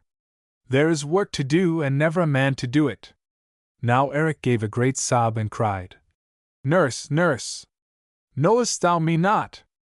I am Eric Brighteyes." She uttered a loud cry, and clasping him by the knees, looked up into his face. "Thanks be to Odin! Thou art Eric, Eric come home again! But alas, thou hast come too late." "What has happened then?" said Eric. "What has happened? All evil things. Thou art outlawed, Eric, at the suit of Swanhild for the slaying of Atli the Earl. Swanhild sits here in Coldback, for she hath seized thy lands. Sivuna, thy mother, died 2 days ago in the hall of Middlehof, whither she went to speak with Gudruda. Gudruda! What of Gudruda? Cried Eric. This, Brighteyes, today she weds Ospakar Blacktooth. Eric covered his face with his hand. Presently he lifted it. Thou art rich in evil tidings, nurse, though, it would seem, poor in all besides. Tell me at what hour is the wedding feast? An hour after noon, Eric, but now Swanhild has ridden thither with her company. Then room must be found at Middlehof for one more guest, said Eric, and laughed aloud. Go on, pour out thy evil news and spare me not, for nothing has any more power to harm me now. Come hither, Skallagrim, and see and hearken. Skallagrim came and looked on the face of dead Sivuna. I am outlawed at Swanhild's suit, Lamb's tail. My life lies in thy hand, if so be thou wouldst take it. Hew off my head, if thou wilt, and bear it to Gudruda the fair, she will thank thee for the gift. Lay on, Lamb's tail, lay on with that axe of thine. Child's talk, said Skallagrim. Child's talk, but man's work. Thou hast not heard the tale out. Swanhild hath seized my lands and sits here at Coldback. And what thinkest thou, Skallagrim, but now she has ridden a-guesting to the marriage feast of Ospakar Blacktooth with Gudruda the fair. Swanhild at Gudruda's wedding, the eagle in the wild swan's nest. But there will be another guest. And again he laughed aloud. 2 other guests, said Skallagrim. More of thy tale, old nurse, more of thy tale, quoth Eric. No better didst thou ever tell me when, as a lad, I sat by thee, in the ingle o' winter nights, and the company is fitting to the tale. And he pointed to dead Sivuna. Then the carline told on. She told how Hall of Lithdale had come out to Iceland, and of the story that he bore to Gudruda, and of the giving of the lock of hair. What did I say, lord? Broke in Skallagrim. That in Hall thou hadst let a weasel go who would live to nip thee. Him I will surely live to shorten by a head, quoth Eric. Nay, lord, this one for me, Ospakar for thee, Hall for me. As thou wilt, baresark. Among so many there's room to pick and choose. Tell on, nurse. Then she told how Swanhild came out to Iceland, and having won Ospakar Blacktooth and Gizur to her side, had laid a suit against Eric at the Thing, and there bore false witness against him, so that Brighteyes was declared outlaw, being absent. She told, too, how Gudruda had betrothed herself to Ospakar, and how Swanhild had moved down to Coldback and seized the lands. Lastly she told of the rising of Sivuna from her deathbed, of her going to Middlehof, of the words she spoke to Bjorn and Ospakar, and of her death in the hall at Middlehof. When all was told, Eric stooped and kissed the cold brow of his mother. There is little time to bury thee now, my mother, he said, and perchance before 6 hours are sped there will be one to bury at thy side. Nevertheless thou shalt sit in a better place than this. Then he cut loose the cords that bound the body of Sivuna to the chair, and, lifting it in his arms, bore it to the hall. There he set the corpse in the high seat of the hall. We need not start yet a while, Skallagrim, said Eric, if indeed thou wouldst go a-guesting with me to Middlehof. Therefore let us eat and drink, for there are deeds to do this day. So they found meat and mead and ate and drank. Then Eric washed himself, combed out his golden locks, and looked well to his harness and to Whitefire's edge. Skallagrim also ground his great axe upon the whetstone in the yard, singing as he ground. When all was ready, the horses were caught, and Eric spoke to the carline. Hearken, nurse. If it may be that thou canst find any of our folk, and perchance now that they see that Swanhild has ridden to Middlehof some one of them will come down to spy, thou shalt say this to them. Thou shalt say that, if Eric Brighteyes yet lives, he will be at the foot of Moe's Fell tomorrow before midday, and if, for the sake of old days and fellowship, they are minded to befriend a friendless man, let them come thither with food, for by then food will be needed, and I will speak with them. And now farewell. And Eric kissed her and went, leaving her weeping. As it chanced, before another hour was sped, John, Eric's thrall, who had stayed at home in Iceland, seeing Coldback empty, crept down from the fells and looked in. The carline saw him, and told him these tidings. Then he went thence to find the other men. Having found them, he told them Eric's words, and a great gladness came upon them when they learned that Brighteyes still lived, and was in Iceland. Then they gathered food and gear, and rode away to the foot of Mosfell that is now called Eriksfell. Ospakar sat in the hall at Middelhof, near to the high seat. He was fully armed, and a black helm with a raven's crest was on his head. For, though he said nothing of it, not a little did he fear that Sivana spoke sooth, that her words would come true, and before this day was done, he and Eric should once more stand face to face. At his side sat Gudruda the fair, robed in white, a worked headdress on her head, golden clasps upon her breast, and golden rings about her arms. Never had she been more beautiful to see, but her face was whiter than her robes. She looked with loathing on Blacktooth at her side, rough like a bear, and hideous as a troll. But he looked on her with longing, and laughed from side to side of his great mouth when he thought that at last he had got her for his own. Ah, if Eric would but come, faithless though he be, if Eric would but come, thought Gudruda, but no Eric came to save her. The guests gathered fast, and presently Swanhild swept in with all her company, wrapped about in her purple cloak. She came up to the high seat where Gudruda sat, and bent the knee before her, looking on her with lovely mocking face and hate in her blue eyes. "Greeting, Gudruda, my sister," she said. "When last we met I sat, Atli's bride, where today thou sittest the bride of Ospakar. Then Eric Brighteyes held thy hand, and little thou didst think of wedding Ospakar. Now Eric is afar, so strangely do things come about, and Blacktooth, Brighteyes' foe, holds that fair hand of thine." Gudruda looked on her and turned whiter yet in her pain, but she answered never a word. "What? No word for me, sister?" said Swanhild. "And yet it is through me that thou comest to this glad hour. It is through me that thou art rid of Eric, and it is I who have given thee to the arms of mighty Ospakar. No word of thanks for so great a service, fie on thee, Gudruda! Fie!" Then Gudruda spoke. "Strange tales are told of thee and Eric, Groa's daughter.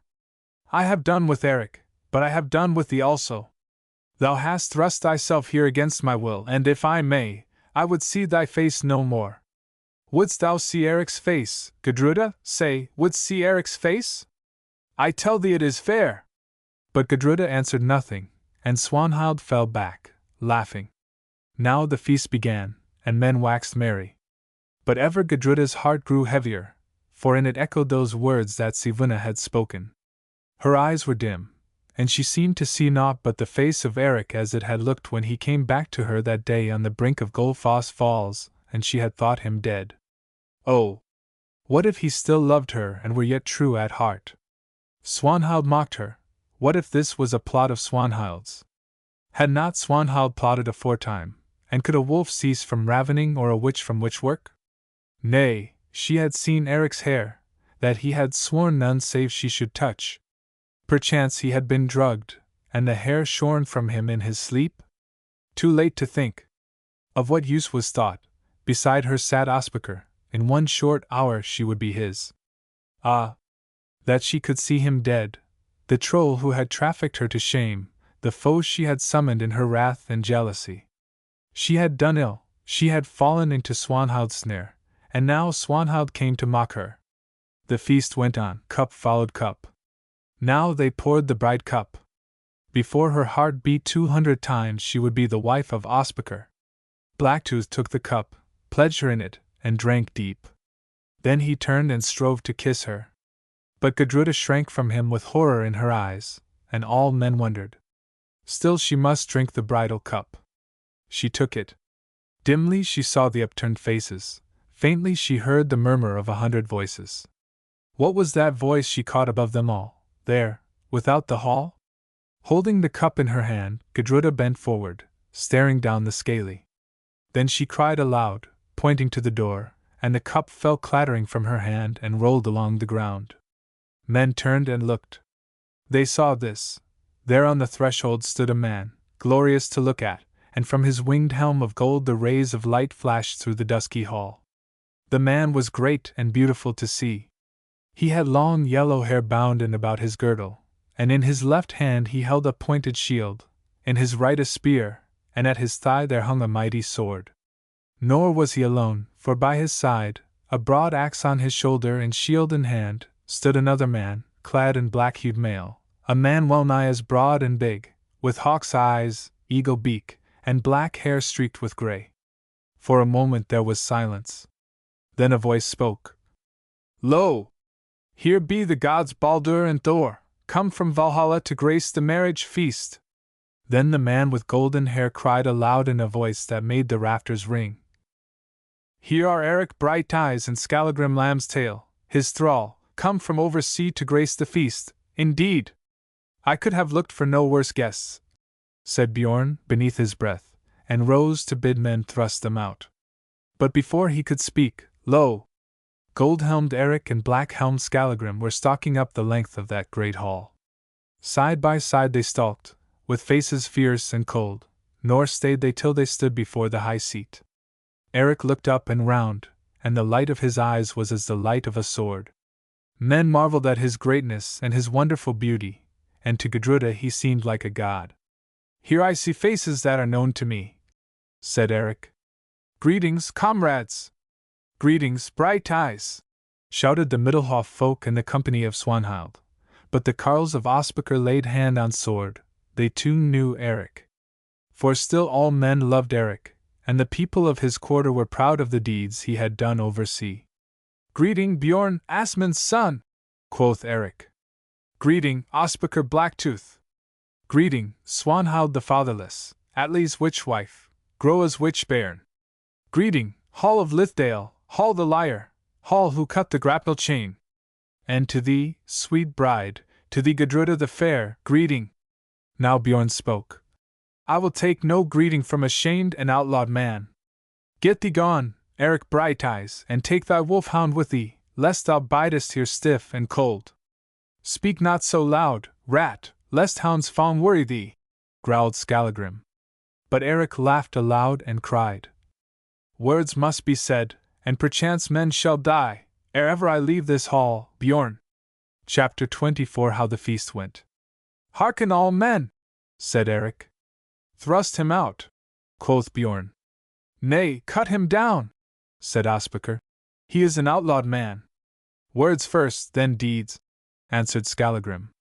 "Thou shalt have thy fill of both, Blacktooth, before day is done." "Let Eric say his say," said Gudruda, lifting her head. "He has been doomed unheard, and it is my will that he shall say his say." "What hast thou to do with Eric?" snarled Ospakar. "The bride cup is not yet drunk, lord," she answered. "To thee, then, I will speak, lady," quoth Eric. "How comes it that, being betrothed to me, thou dost sit there the bride of Ospakar?" "Ask of Swanhild," said Gudruda in a low voice. "Ask also of Hall of Lithdale yonder, who brought me Swanhild's gift from Strami." "I must ask much of Hall, and he must answer much," said Eric. "What tale, then, did he bring thee from Strami?" "He said this, Eric," Gudruda answered, "that thou wast Swanhild's love, that for Swanhild's sake thou hadst basely killed Atli the Good, and that thou wast about to wed Swanhild's self and take the Earl's seat in Orkneys." "And for what cause was I made outlaw at the Althing?" "For this cause, Eric," said Bjorn, "that thou hadst dealt evilly with Swanhild, bringing her to shame against her will, and thereafter that thou hadst slain the Earl, her husband." "Which, then, of these tales is true?" "For both cannot be true," said Brighteyes. "Speak, Swanhild." "Thou knowest well that the last is true," said Swanhild boldly. "How then comes it that thou didst charge Hall with that message to Gudruda? How then comes it that thou didst send her the lock of hair which thou didst cozen me to give thee?" "I charged Hall with no message, and I sent no lock of hair," Swanhild answered. "Stand thou forward, Hall," said Eric, "and liar and coward though thou art, dare not to speak other than the truth. Nay, look not at the door, for if thou stirrest, this spear shall find thee before thou hast gone a pace." Now Hall stood forward, trembling with fear, for he saw the eye of Skallagrim watching him close, and while Lambstail watched, his fingers toyed with the handle of his axe. It is true, Lord, that Swanhild charged me with that message which I gave to the Lady Gudruda. Also she bade me give the lock of hair. And for this service thou didst take money, Hall? Aye, Lord, she gave me money for my faring. And all the while thou knewest the tidings false? Hall made no reply. Answer, thundered Eric. Answer the truth, knave, or by every god that passes the 100 gates I will not spare thee twice. It is so, Lord, said Hall.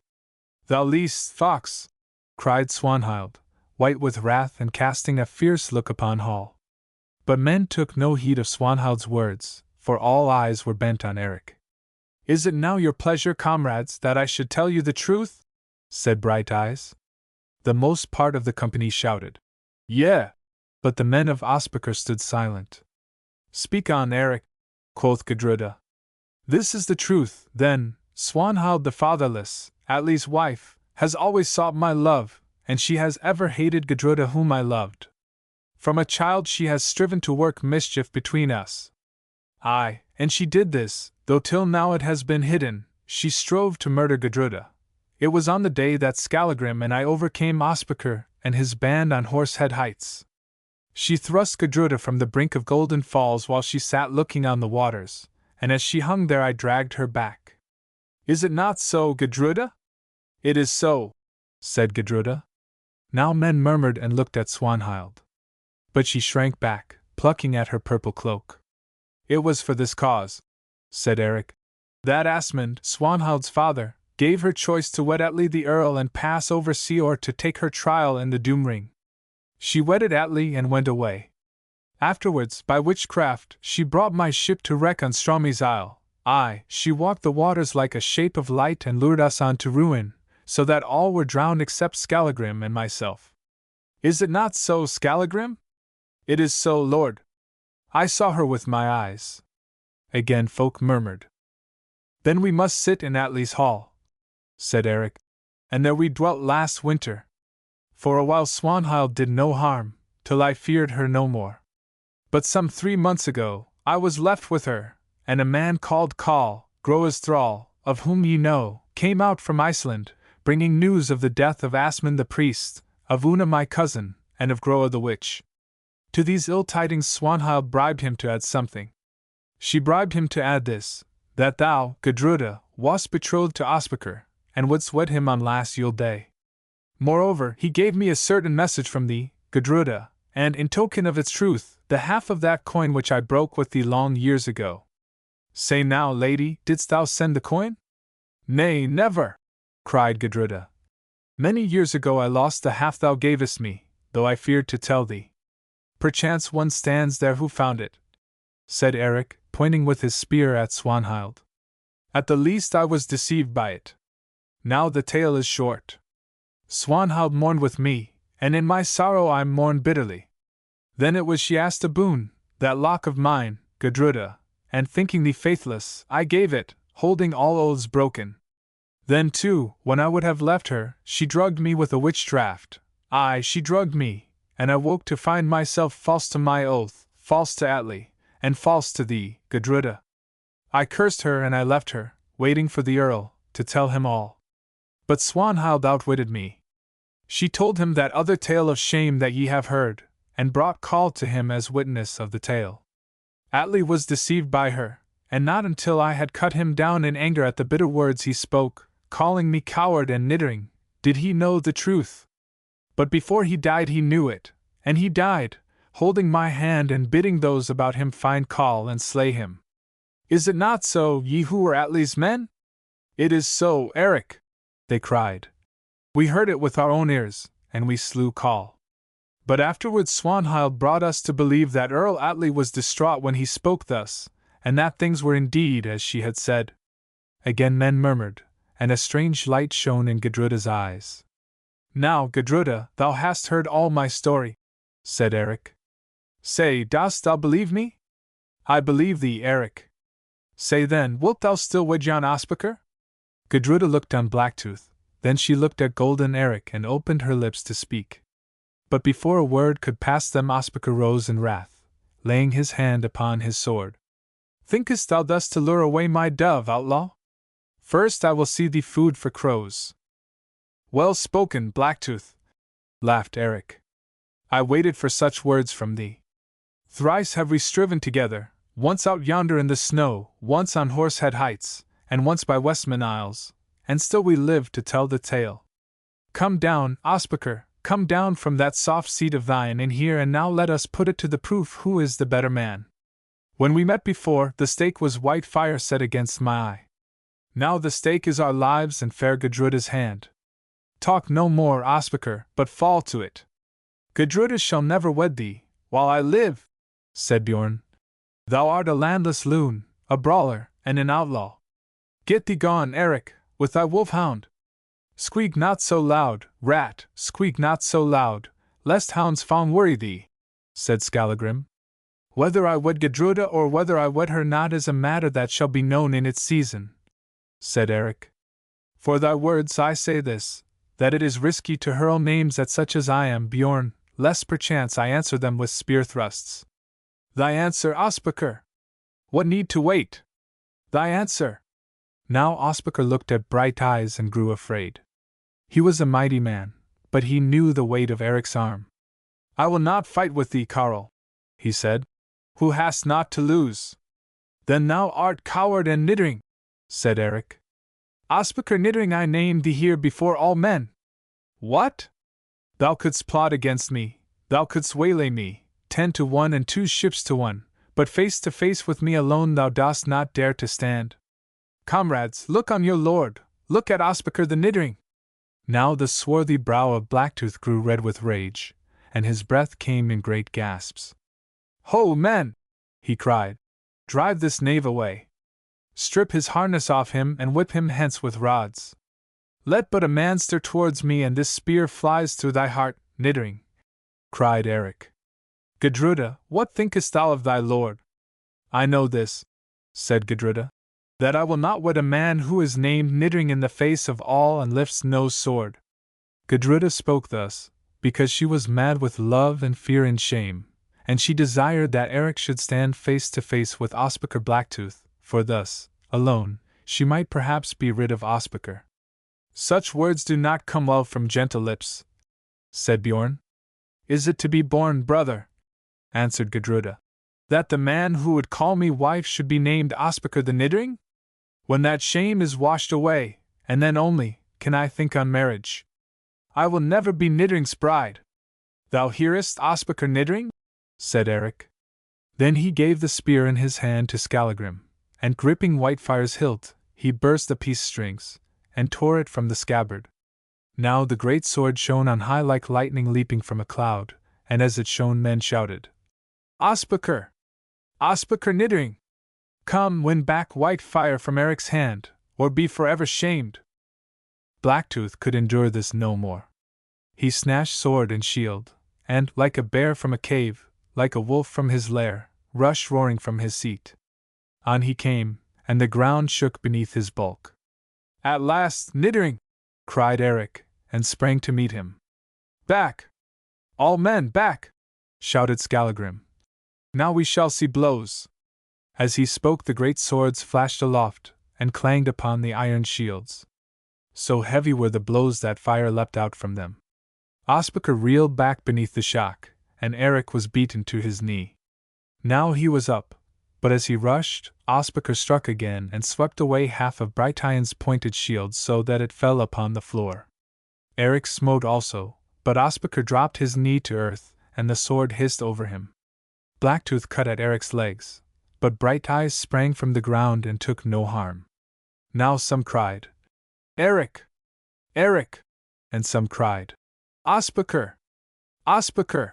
For no one knew how the fight would go. Gudruda sat watching in the high seat, and as blows fell her color came and went. Swanhild drew near, watching also, and she desired in her fierce heart to see Eric brought to shame and death, for, should he win, then Gudruda would be rid of Ospakar. Now by her side stood Gizur, Ospakar's son, and near to her was Bjorn. These two held their breath, for, if Eric conquered, all their plans were brought to nothing. Even as he sprang into the air, Eric smote down with all his strength. The blow fell on Ospakar's shield. It shore through the shield and struck on the shoulder beneath. But Blacktooth's byrnie was good, nor did the sword bite into it. Still the stroke was so heavy that Ospakar staggered back 4 paces beneath it, then fell upon the ground. Now folk raised a shout of, "Eric! Eric!" for it seemed that Ospakar was sped. Brighteyes, too, cried aloud, then rushed forward. Now, as he came, Swanhild whispered an eager word into the ear of Bjorn. By Bjorn's foot lay that half of Eric's shield which had been shorn away by the sword of Ospakar. Gudruda, watching, saw Bjorn push it with his shoes so that it slid before the feet of Brighteyes. His right foot caught on it, he stumbled heavily, stumbled again, then fell prone on his face, and, as he fell, stretched out his sword hand to save himself, so that white fire flew from his grasp.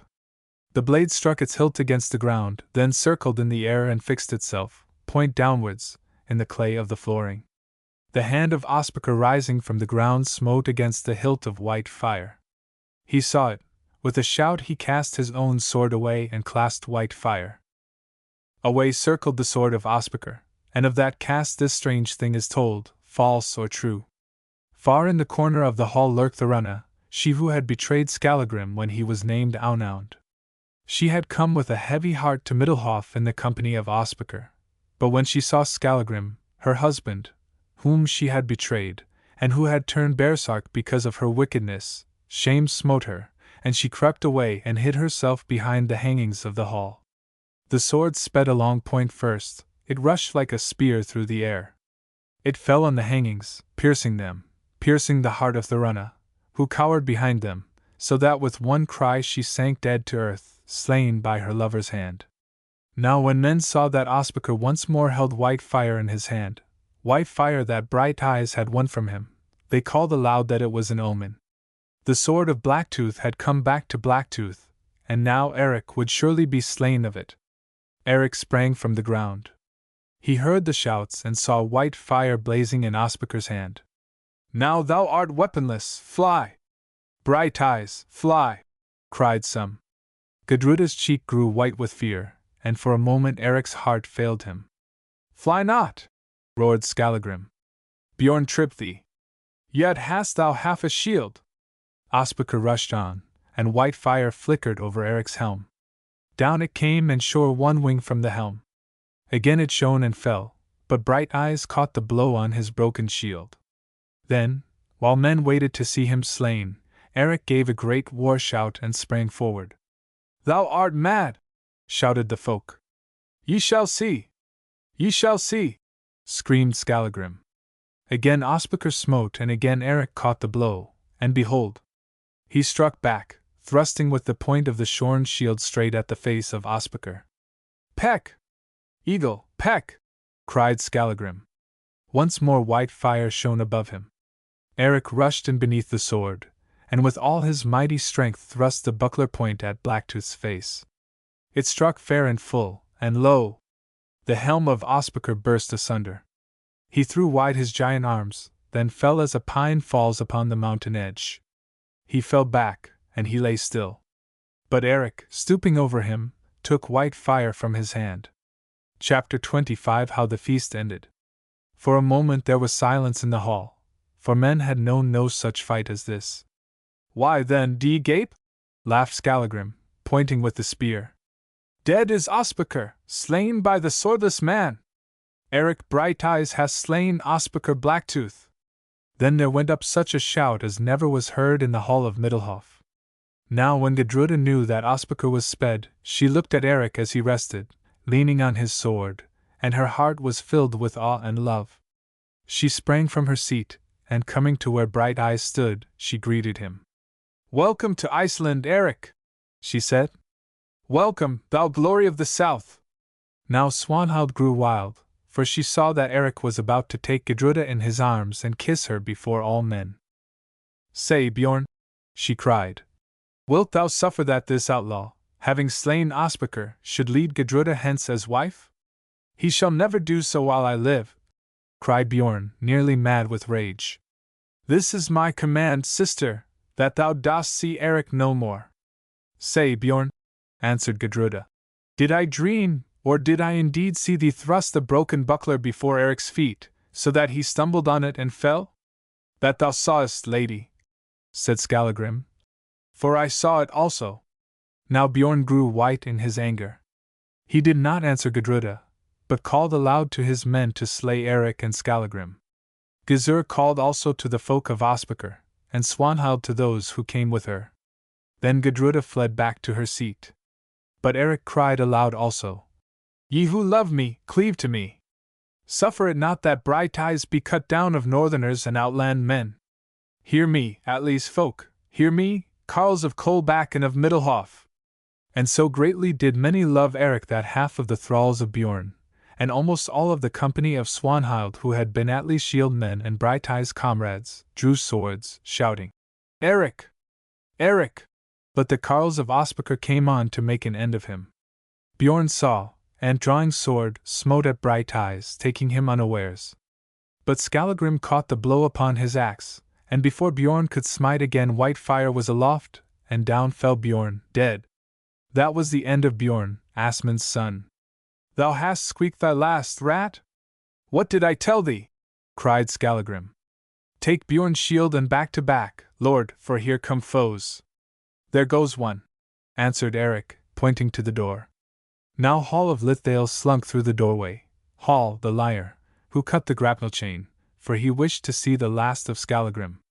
But the baresark still held Eric's spear in his hand. He whirled it aloft, and it hissed through the air.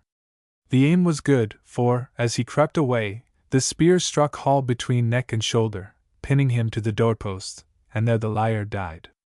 Now the weasel is nailed to the beam, said Skallagrim. Hall of Lithdale, what did I promise thee? Guard thy head in my back, quoth Eric. Blows fall! Now men smote at Eric and Skallagrim, nor did they spare to smite in turn. And as foes fell before him, Eric stepped one pace forward towards the door, and Skallagrim, who, back to back with him, held off those who pressed behind, took one step rearwards. Thus, a foe for every step, they won their way down the long hall. Fierce raged the fray around them, for, mad with hate and drink and the lust of fight, Swanhild's folk, Eric's friends, remembering the words of Atli, fell on Ospakar's, and the people of Bjorn fell on each other, brother on brother, and father on son, nor might the fray be stayed. The boards were overthrown, dead men lay among the meats and mead, and the blood of freeman, lord and thrall ran adown the floor. Everywhere through the dusky hall glittered the sheen of flashing swords and rose the clang of war. Darts clove the air like tongues of flame, and the clamor of battle beat against the roof.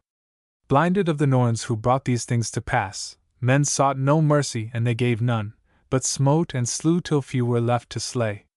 And still Gudruda sat in her bride's seat, and with eyes fixed in horror, watched the waxing of the war. Near to her stood Swanhild, marking all things with a fierce set face, and calling down curses on her folk, who one and all cried, Eric! Eric! And swept the thralls of Ospakar as corn is swept of the sickle. And there, nigh to the door, pale of face and beautiful to see, golden Eric clove his way, and with him went black Skallagrim. Terrible was the flare of white fire, as he flicked aloft like the levin in the cloud. Terrible was the flare of white fire, but more terrible was the light of Eric's eyes, for they seemed to flame in his head, and wherever that fire fell it lighted men the way to death. White fire sung and flickered, and crashed the axe of Skallagrim, and still through the press of war they won their way. Now Gizur stands before them, spear aloft, and white fire leaps up to meet him. Lo! He turns and flies. The coward son of Ospakar does not seek the fate of Ospakar. The door is won. They stand without but little harmed, while women wail aloud. To horse! Cried Skallagrim. To horse, ere our luck fail us! There is no luck in this, gasped Eric. For I have slain many men, and among them is Bjorn, the brother of her whom I would make my bride. Better one such fight than many brides, said Skallagrim, shaking his red axe. We have won great glory this day, Brighteyes, and Ospakar is dead, slain by a swordless man. Now Eric and Skallagrim ran to their horses, none hindering them, and mounting, rode towards Mosfell. All that evening and all the night they rode, and at morning they came across the black sand to Mosfell slopes that are by the Hekla. Here they rested, and taking off their armor, washed themselves in the stream, for they were very weary and foul with blood and wounds.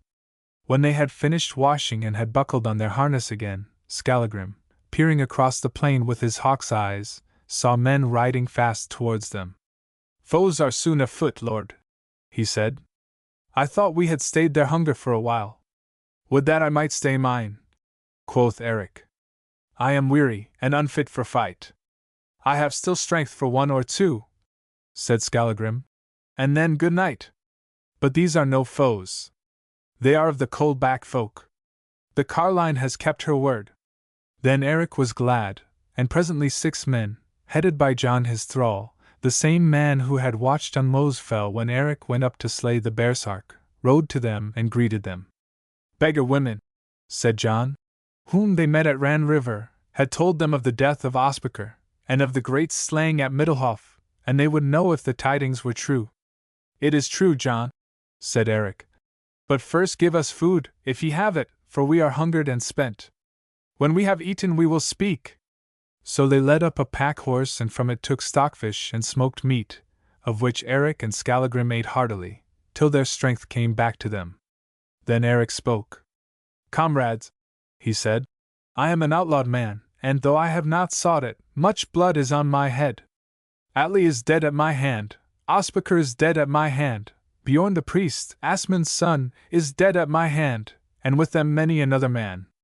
Nor may the matter stay here, for Gizur, Blacktooth's son, yet lives, and Bjorn has kin in the south, and Swanhild will buy friends with gold, and all of these will set on me to slay me, so that at the last I die by the sword." "No need for that," said Skallagrim. "Our vengeance is wrought, and now, as before, the sea is open, and I think that a welcome awaits us in London. Now Gudruda is widowed before she was fully wed," said Eric. "Therefore I bide an outlawed man here in Iceland. I go hence no more, though it be death to stay, unless indeed Gudruda the Fair goes with me." "It will be death then," said Skallagrim. "And the swords are forged that we shall feel. The odds are too heavy, lord." "Mayhap," answered Eric. "No man may flee his fate, and I shall not altogether grieve when mine finds me. Hearken, comrades, I go up to Mosfell height, and there I stay, till those be found who can drag me from my hole. But this is my counsel to you, that ye leave me to my doom, for I am an unlucky man who always chooses the wrong road." "That will not I," said Skallagrim. "Nor we," said Eric's folk. "Swanhild holds Coldback, and we are driven to the fells. To the fells then we will go with thee, Eric Brighteyes, and become cave-dwellers and outlaws for thy sake. Fear not, thou shalt still find many friends." "I did not look for such a thing at your hands," said Eric. "But stormy waters show how the boat is built. May no bad luck come to you from your good fellowship. And now let us to our nest." Then they caught the horses, and rode with Brighteyes up the steep side of Mosfell, till at length they came to that secret dell which Skallagrim had once shown to Eric. Here they turned the horses loose to feed, and going forward on foot, reached the dark and narrow pass that Brighteyes had trod when he sought for the baresark foe. Skallagrim led the way along it, then came Eric and the rest. One by one they stepped on to the giddy point of rock, and catching at the birch bush, entered the hole. So they gained the platform and the great cave beyond, and they found that no man had set foot there since the day when Eric had striven with Skallagrim. For there on the rock, rotten with the weather, lay that haft of wood which Brighteyes had hewed from the axe of Skallagrim, and in the cave were many things beside as the baresark had left them. So they took up their dwelling in the cave, Eric, Skallagrim, and the 6 Coldback men, and there they dwelt many months. But Eric sent out his men, one at a time, and got together food and a store of sheepskins, and other needful things. For he knew this well, that Gizur and Swanhild would before long come up against them, and if they could not take them by force, would set themselves to watch the mountain path and starve them out. When Eric and Skallagrim rode away from Middelhof, the fight still raged fiercely in the hall, and nothing but death might stay it. The minds of men were mad, and they smote one another, and slew each other, till at length of all that marriage company few were left unharmed, except Gizur, Swanhild, and Gudruda. For the serving thralls and womenfolk had fled the hall, and with them some peaceful men. Then Gudruda spoke as one in a dream. Sivuna's prophecy was true, she said. Red was the marriage feast of Asmund my father, redder has been the marriage feast of Ospakar. She saw the hall of Middlehof one gore of blood, and lo! It is so, look upon thy work, Swanhild. And she pointed to the piled-up dead. Look upon thy work, witch sister, and grow fearful, for all this death is on thy head. Swanhild laughed aloud. I think it a merry sight, she cried. The marriage feast of Asmund our father was red, and thy marriage feast, Gudruda, has been redder. Would that thy blood and the blood of Eric ran with the blood of Bjorn and Ospakar. That tale must yet be told, Gudruda. There shall be binding on of hellshoes at Middlehof, but I bind them not. My task is still to come, for I will live to fasten the hellshoes on the feet of Eric, and on thy feet, Gudruda. At the least I have brought about this much, that thou canst scarcely wed Eric the outlaw, for with his own hand he slew Bjorn our brother, and because of this I count all that death as nothing. Thou canst not mate with Brighteyes, lest the wide wounds of Bjorn thy brother should take tongues and cry thy shame from sea to sea. Gudruda made no answer, but sat as one carved in stone. Then Swanhild spoke again. Let us away to the north, Gizur, there to gather strength to make an end of Eric. Say, wilt thou help us, Gudruda? The blood feud for the death of Bjorn is thine. Ye are enough to bring about the fall of one unfriended man, Gudruda said. Go, and leave me with my sorrow and the dead. Nay. Before thou goest, listen, Swanhild, for there is that in my heart which tells me I shall never look again upon thy face. From evil to evil thou hast ever gone, Swanhild, and from evil to evil thou wilt go. It may well chance that thy wickedness will win. It may well chance that thou wilt crown thy crimes with my slaying and the slaying of the man who loves me. But I tell thee this, traitress, murderess, as thou art, that here the tale ends not. Not by death, Swanhild, shalt thou escape the deeds of life. There they shall rise up against thee, and there every shame that thou hast worked, every sin that thou hast sinned, and every soul that thou hast brought to Hela's halls, shall come to haunt thee and to drive thee on from age to age. That witchcraft which thou lovest shall mesh thee. Shadows shall bewilder thee. From the bowl of empty longings thou shalt drink, and not be satisfied. Yea. Lust shall mock and madden thee. Thou shalt ride the winds, thou shalt sail the seas, but thou shalt find no harbor, and never shalt thou set foot upon a shore of peace. Go on, Swanhild. Dye those hands in blood, wade through the river of shame. Seek thy desire, and finding, lose. Work thy evil, and winning, fail. I yet shall triumph, I yet shall trample thee, and in a place to come, with Eric at my side, I shall make a mock of Swanhild the murderess. Swanhild the liar, and the wanton, and the witch. Now get thee gone. Swanhild heard. She looked up at Gudruda's face, and it was alight as with a fire. She strove to answer, but no words came. Then Groa's daughter turned and went, and with her went Gizur. Now women and thralls came in and drew out the wounded and those who still breathed from among the dead, taking them to the temple. They bore away the body of Ospakar also, but they left the rest. All night long Gudruda sat in the bride's seat. There she sat in the silver summer midnight, looking on the slain who were strewn about the great hall. All night she sat alone in the bride's seat thinking, ever thinking. How, then, would it end? There her brother Bjorn lay cold, Bjorn the justly slain of Brighteyes. Yet how could she wed the man who slew her brother? From Ospakar she was divorced by death. From Eric she was divorced by the blood of Bjorn her brother. How might she unravel this tangled skein and float to weal upon this sea of death? All things went amiss. The doom was on her. She had lived to an ill purpose. Her love had wrought evil. What availed it to have been born to be fair among women, and to have desired that which might not be? And she herself had brought these things to pass. She had loosed the rock which crushed her. Why had she hearkened to that false tale? Gudruda sat on high in the bride's seat, asking wisdom of the piled-up dead, while the cold blue shadows of the nightless night gathered over her and them, gathered, and waned, and grew at last to the glare of day. Chapter 26: How Eric ventured down to Middelhof, and what he found. Gizur went north to Swanhild, and Swanhild went with him. For now that Ospakar was dead at Eric's hand, Gizur ruled in his place at Swanhild, and was the greatest lord in all the north. He loved Swanhild, and desired to make her his wife, but she played with him, talking darkly of what might be. Swanhild was not minded to be the wife of any man, except of Eric. To all others she was cold as the winter earth. Still, she fooled Gizur as she had fooled Atli the Good, and he grew blind with love of her. For still the beauty of Swanhild waxed as the moon waxes in the sky, and her wicked eyes shone as the stars shine when the moon has set. Now they came to Swanhild, and there Gizur buried Ospakar Blacktooth, his father, with much state. He set him in a chamber of rock and timbers on a mountain top, whence he might see all the lands that once were his, and built up a great mound of earth above him. To this day people tell that here on Yule night black Ospakar bursts out, and golden Eric rides down the blast to meet him.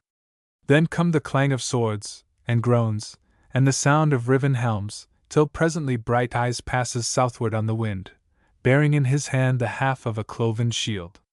So Gizur bound the hellshoes on his father, and swore that he would neither rest nor stay till Eric Brighteyes was dead, and dead was Skallagrim Lambstail. Then he gathered a great force of men and rode south to Coldback, to the slaying of Eric, and with him went Swanhild.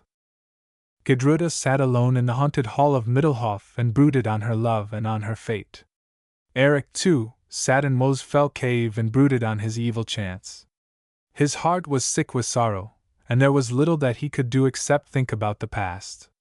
He would not go to foray, after the fashion of outlaws, and there was no need of this. For the talk of his mighty deeds spread through the land, so that the people spoke of little else. And the men of his quarter were so proud of these deeds of Eric's that, though some of their kind had fallen at his hands in the great fight of Middelhof and some at the hands of Skallagrim, yet they spoke of him as men speak of a god. Moreover, they brought him gifts of food and clothing and arms, as many as his people could carry away, and laid them in a booth that is on the plain near the foot of Mosfell, which thenceforth was named Ericsfell. Further, they bade his thralls tell him that, if he wished it, they would find him a good ship of war to take him from Iceland, aye, and man it with loyal men and true. Eric thanked them through John his thrall, but answered that he wished to die here in Iceland. Now, when Eric had sat 2 months and more in Mosfell cave and autumn was coming, he learned that Gizur and Swanhild had moved down to Coldback, and with them a great company of men who were sworn to slay him. He asked if Gudruda the Fair had also gathered men for his slaying. They told him no, that Gudruda stayed with her thralls and women at Middelhof, mourning for Bjorn her brother. From these tidings Eric took some heart of hope. At the least Gudruda laid no blood feud against him. For he waited, thinking, if indeed she yet loved him, that Gudruda would send him some word or token of her love. But no word came, since between them ran the blood of Bjorn. On the morrow of these tidings Skallagrim spoke to Eric.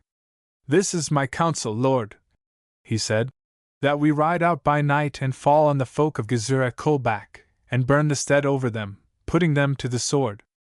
I am weary of sitting here like an eagle in a cage." "Such is no counsel of mine, Skallagrim," answered Brighteyes. "I am weary of sitting here, indeed, but I am yet more weary of bringing men to their death. I will shed no more blood, unless it is to save my own head.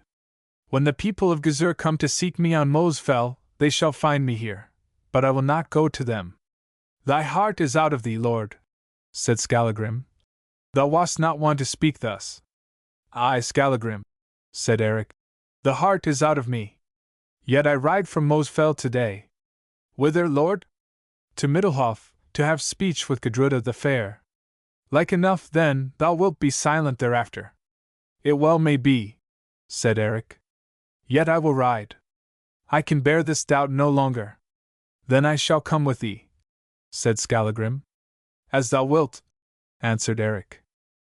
So at midday Eric and Skallagrim rode away from Mosfell in a storm of rain. The rain was so heavy that those of Gizur's spies who watched the mountain did not see them. All that day they rode and all the night, till by morning they came to Middelhof. Eric told Skallagrim to stay with the horses and let them feed, while he went on foot to see if by chance he might get speech with Gudruda. This the baresark did, though he grumbled at the task, fearing lest Eric should be done to death, and he not there to die with him. Now Eric walked to within 2 bowshots of the house, then sat down in a dell by the river, from the edge of which he could see those who passed in and out. Presently his heart gave a leap, for there came out from the woman's door a lady tall and beautiful to see, and with golden hair that flowed about her breast.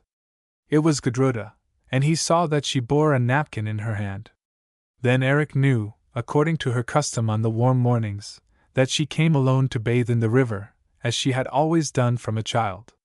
It was her habit to bathe here in this place, for at the bottom of the dell was a spot where reeds and bushes grew thick, and the water lay in a basin of rock and was clear and still. For at this spot a hot spring ran into the river.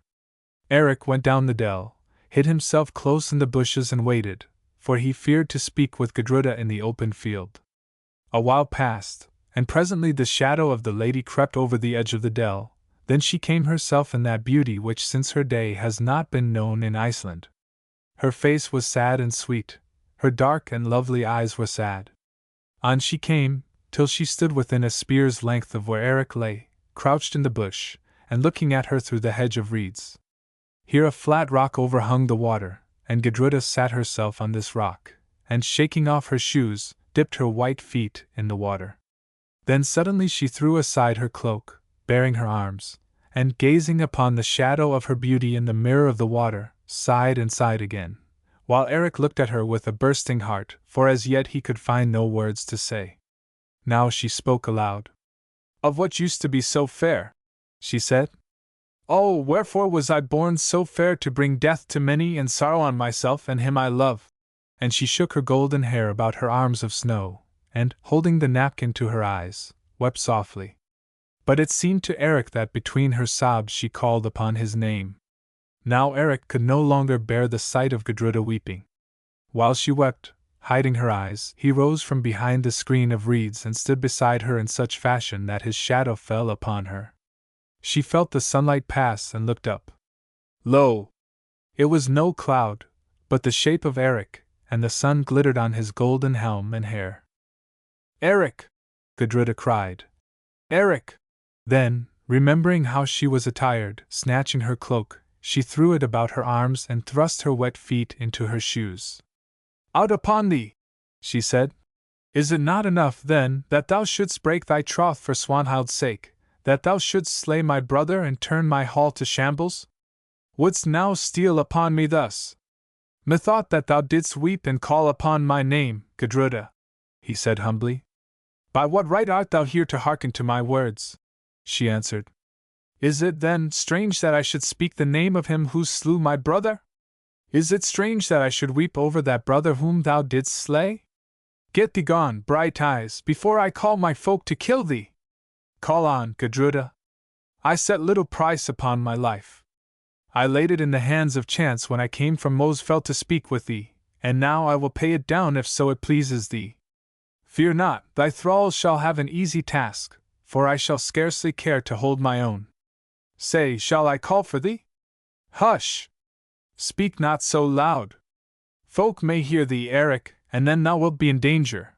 I would say that, then shall ill things be told of me, because I am found with him who slew my brother? I slew Ospakar too, Gudruda. Surely the death of him by whose side thou didst sit as wife is more to thee than the death of Bjorn. The bride cup was not yet drunk, Eric, therefore I have no blood feud for Ospakar. Is it, then, thou wilt that I should go, lady? Yes, go, go! Never let me see thy face again." Brighteyes turned without a word. He took 3 paces and Gudruda watched him as he went. "Eric!" she called. "Eric! Thou mayest not go yet, for at this hour the thralls bring down the kine to milk, and they will see thee. Least thou hid here. I will go. For though, indeed, thou dost deserve to die, I am not willing to bring thee to thy end, because of old friendship I am not willing. If thou goest, I will go also," said Eric. "Thralls or no thralls, I will go, Gudruda. Thou art cruel to drive me to such a choice, and I have a mind to give thee to thy fate. As thou wilt, said Eric, but she made as though she did not hear his words. No, she said. If we must stay here, it is better that we hide where thou didst hide, lest some come upon thee. And she passed through the screen of rushes and sat down in a grassy place beyond, and spoke again. Nay, sit not near me, sit yonder. I would not touch thee, nor look upon thee, who wast Swanhild's love, and didst slay Bjorn my brother. Say, Gudruda, said Eric, did I not tell thee of the magic arts of Swanhild? Did I not tell thee before all men yonder in the hall, and didst thou not say that thou didst believe my words? Speak. That is true, said Gudruda. Wherefore then dost thou taunt me with being Swanhild's love, with being the love of her whom of all alive I hate the most, and whose wicked guile has brought these sorrows on us? But Gudruda did not answer. And for this matter of the death of Bjorn at my hands, think, Gudruda, was I to blame in it? Did not Bjorn thrust the cloven shield before my feet, and thus give me into the hand of Ospakar? Did he not afterwards smite at me from behind, and would he not have slain me if Skallagrim had not caught the blow? Was I, then, to blame if I smote back and if the sword flew home? Wilt thou let the needful deed rise up against our love? Speak, Gudruda. Talk no more of love to me, Eric, she answered. The blood of Bjorn has blotted out our love, it cries to me for vengeance. How may I speak of love with him who slew my brother? Listen, she went on, looking on him sidelong, as one who wished to look and yet not seem to see. Here thou must hide an hour, and since thou wilt not sit in silence, speak no tender words to me, for it is not fitting, but tell me of those deeds thou didst in the south lands over sea, before thou wentest to woo Swanhild and camest hither to kill my brother. For till then thou wast mine, till then I loved thee, who now love thee not. Therefore I would hear of the deeds of that Eric whom once I loved, before he became as one dead to me. Heavy words, lady, said Eric. Words to make death easy. Speak not so, she said. It is unmanly thus to work upon my fears. Tell me those tidings of which I ask. So Eric told her all his deeds, though he showed small boastfulness about them. He told her how he had smitten the war dragons of Ospakar, how he had boarded the Raven and with Skallagrim slain those who sailed in her. He told her also of his deeds in Ireland, and of how he took the Viking ships and came to London town. And as he told, Gudruda listened as one who hung upon her lover's dying words, and there was but one light in the world for her, the light of Eric's eyes, and there was but one music, the music of his voice. Now she looked upon him sidelong no longer, but with open eyes and parted lips she drank in his words, and always, though she knew it not herself, she crept closer to his side. Then he told her how he had been greatly honored of the King of England, and of the battles he had fought in at his side. Lastly, Eric told her how the king would have given him a certain great lady of royal blood in marriage, and how Edmund had been angered because he would not stay in England. Tell me of this lady, said Gudruda quickly. Is she fair, and how is she named? She is fair, and her name is Elfrida, said Eric. And didst thou have speech with her on this matter? Somewhat. Now Gudruda drew herself away from Eric's side. What was the purport of thy speech? She said, looking down. Speak truly, Eric. It came to little, he answered. I told her that there was one in Iceland to whom I was betrothed, and to Iceland I must go. And what said this Elfrida then? She said that I should get little luck at the hands of Gudruda the Fair. Moreover, she asked, should my betrothed be faithless to me, or put me from her, if I should come again to England? Now Gudruda looked him in the face and spoke. Say, Eric, is it in thy mind to sail for England in the spring, if thou canst escape thy foes so long? Now Eric took counsel with himself, and in his love and doubt grew guileful as he had never been before. For he knew well that Gudruda had this weakness, she was a jealous woman. Since thou dost put me from thee, that is in my mind, lady, he answered. Gudruda heard. She thought on the great and beauteous Lady Elfrida, far away in England, and of Eric walking at her side, and sorrow took hold of her. She said no word, but fixed her dark eyes on Brighteyes' face, and lo! They filled with tears. Eric might not bear this sight, for his heart beat within him as though it would burst the byrnie over it. Suddenly he stretched out his arms and swept her to his breast. Soft and sweet he kissed her, again and yet again, and she struggled not, though she wept a little. "It is small blame to me," she whispered, "if thou dost hold me on thy breast and kiss me, for thou art more strong than I. Bjorn must know this if his dead eyes see aught. Yet for thee, Eric, it is the greatest shame of all thy shames." "Talk not, my sweet, talk not," said Eric, "but kiss thou me, for thou knowest well that thou lovest me yet as I love thee." Now the end of it was that Gudruda yielded and kissed him whom she had not kissed for many years. "Loose me, Eric," she said. "I would speak with thee." And he loosed her, though unwillingly. "Hearken," she went on, hiding her fair face in her hands. "It is true that for life and death I love thee now as ever, how much thou mayest never know. Though Bjorn be dead at thy hands, yet I love thee, but how I may wed thee and not win the greatest shame, that I know not. I am sure of one thing, that we may not bide here in Iceland. Now if, indeed, thou lovest me, listen to my rede. Get thee back to Moze Fell, Eric, and sit there in safety through this winter, for they may not come at thee yonder on Moze Fell. Then, if thou art willing, in the spring I will make ready a ship, for I have no ship now, and moreover, it is too late to sail. Then, perchance, leaving all my lands and goods, I will take thy hand, Eric, and we will fare together to England, seeking such fortune as the Norns may give us. What sayest thou?" "I say it is a good rede, and would that the spring were come." "Aye, Eric, would that the spring were come. Our lot has been hard, and I doubt much if things will go well with us at the last. And now thou must hence, for presently the serving women will come to seek me. Guard thyself, Eric, as thou lovest me, guard thyself, and beware of Swanhild." Then once more they kissed soft and long, and Eric went. But Gudruda sat a while behind the screen of reeds, and was very happy for a space. For it was as though the winter were past, and summer shone upon her heart again. Chapter 27 How Gudruda went up to Moze Fell. Eric walked warily till he came to the dell where he had left Skallagrim and the horses. It was the same dell in which Groa had brewed the poison draught for Asmund the priest and Una, Thurod's daughter. "What news, lord?" said Skallagrim. "Thou wast gone so long that I thought of seeking thee. Hast thou seen Gudruda?" "Aye," said Eric. "And this is the upshot of it, that in the spring we sail for England and bid farewell to Iceland and our ill luck." "Would, then, that it were spring," said Skallagrim, speaking Brighteyes' own words. "Why not sail now and make an end? Gudruda has no ship and it is late to take the sea. Also I think that she would let a time go by because of the blood feud which she has against me for the death of Bjorn. I would rather risk these things than stay the winter through in Iceland," said Skallagrim. "It is long from now to spring, and yon wolf's den is cold lying in the dark months, as I know well." "There is light beyond the darkness," said Eric, and they rode away. Everything went well with them till late at night they came to the slopes of Moze Fell. They were half asleep on their horses, being weary with much riding, and the horses were weary also. Suddenly Skallagrim, looking up, caught the faint gleam of light from swords hidden behind some stones.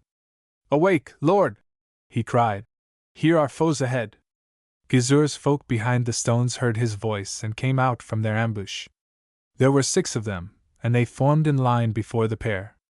They were watching the mountain, for a rumor had reached them that Eric was abroad, and seeing him, they had hidden hastily behind the stones.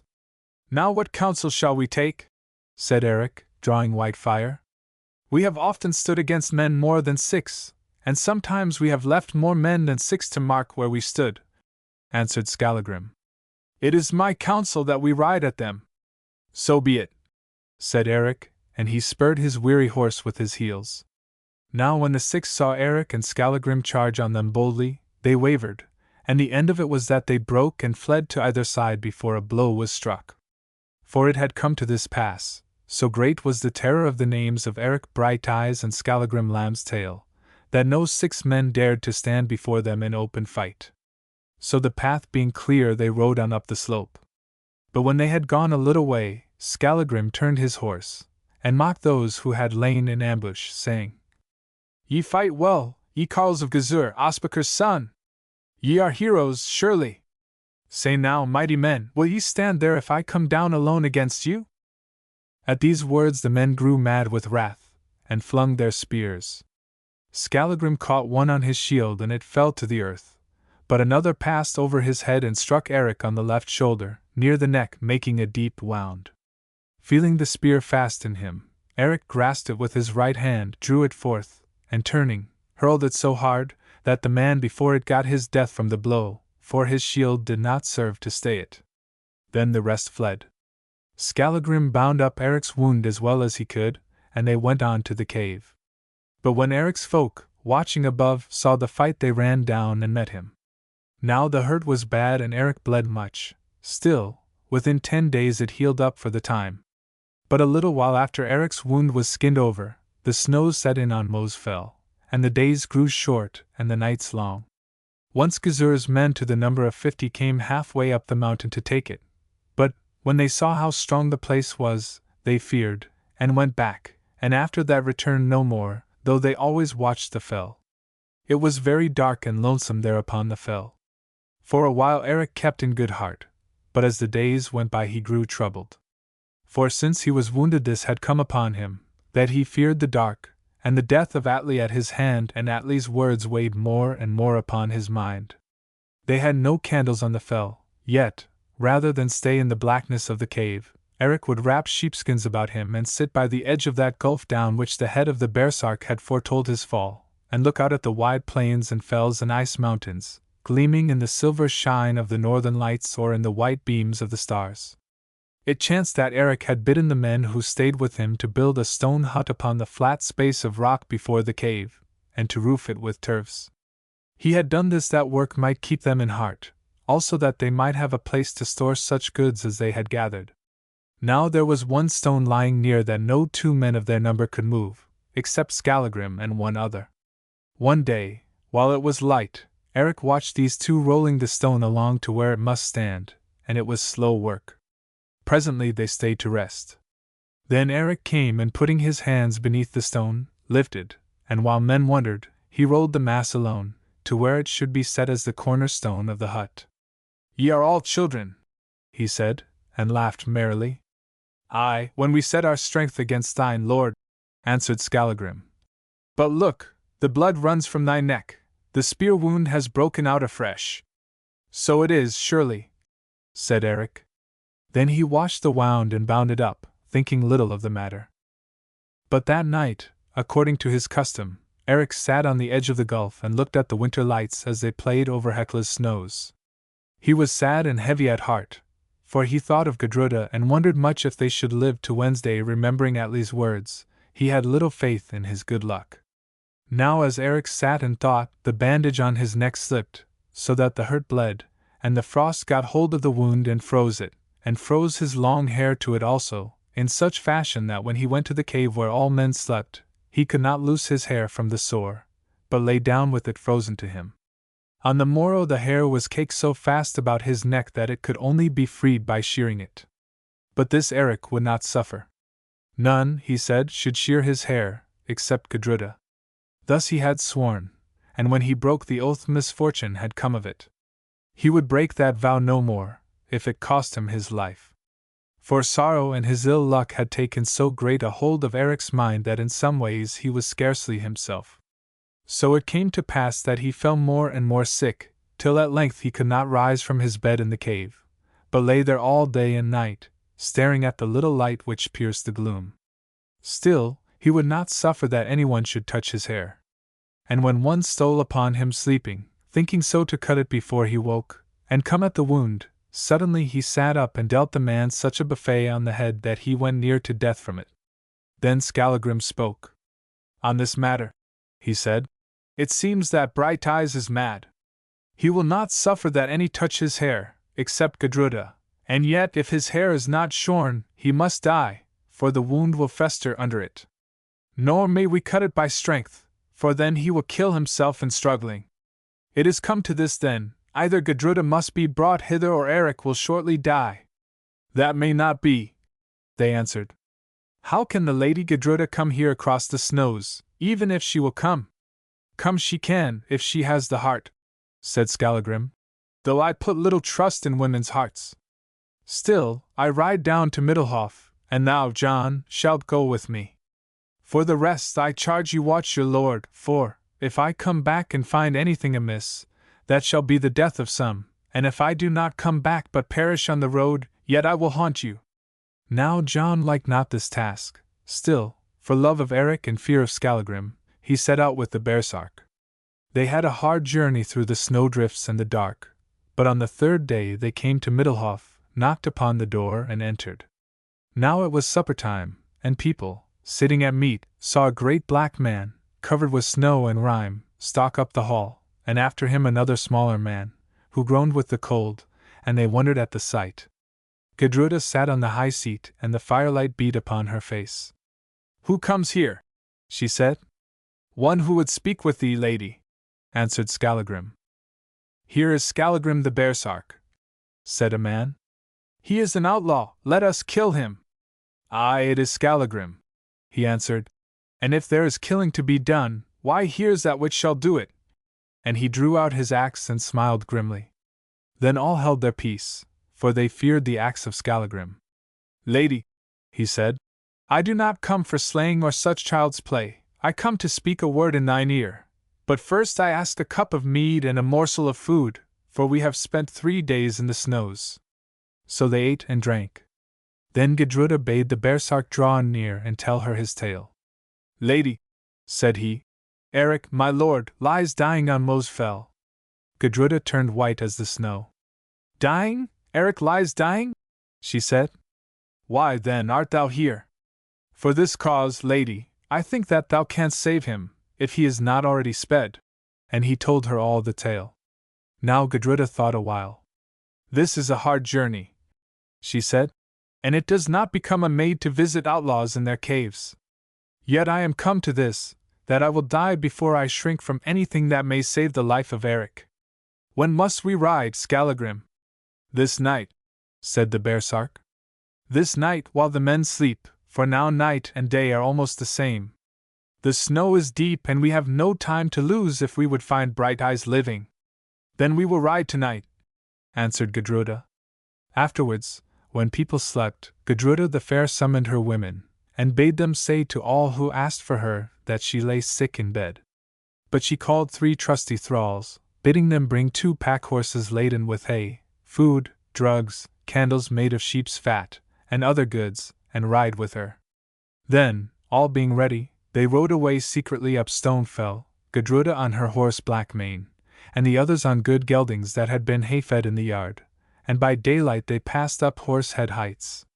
They slept 2 nights in the snow, and on the 2nd night almost perished there, for much soft snow fell. But afterwards came frost and a bitter northerly wind, and they passed on. Gudruda was a strong woman and great of heart and will, and so it came about that on the 3rd day she reached Mosfell, weary but little harmed, though the fingers of her left hand were frostbitten. They climbed the mountain, and when they came to the dell where the horses were kept, certain of Eric's men met them, and their faces were sad. How goes it now with Brighteyes? Said Skallagrim, for Gudruda could scarcely speak because of doubt and cold. Is he dead, then? Nay, they answered, but like to die, for he is beside himself and raves wildly.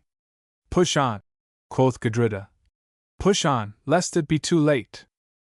So they climbed the mountain on foot, won the pass, and came to that giddy point of rock where he must tread who would reach the platform that is before the cave. Now, since she had hung by her hands over Gullfoss Gulf, Gudruda had feared to tread upon a height with nothing to hold to. Skallagrim went first, then called to her to follow. Thrice she looked, and turned away, trembling, for the place was awful and the fall bottomless. Then she spoke aloud to herself. Eric did not fear to risk his life to save me when I hung over Golden Falls, less, then, should I fear to risk mine to save him. And she stepped boldly down upon the point.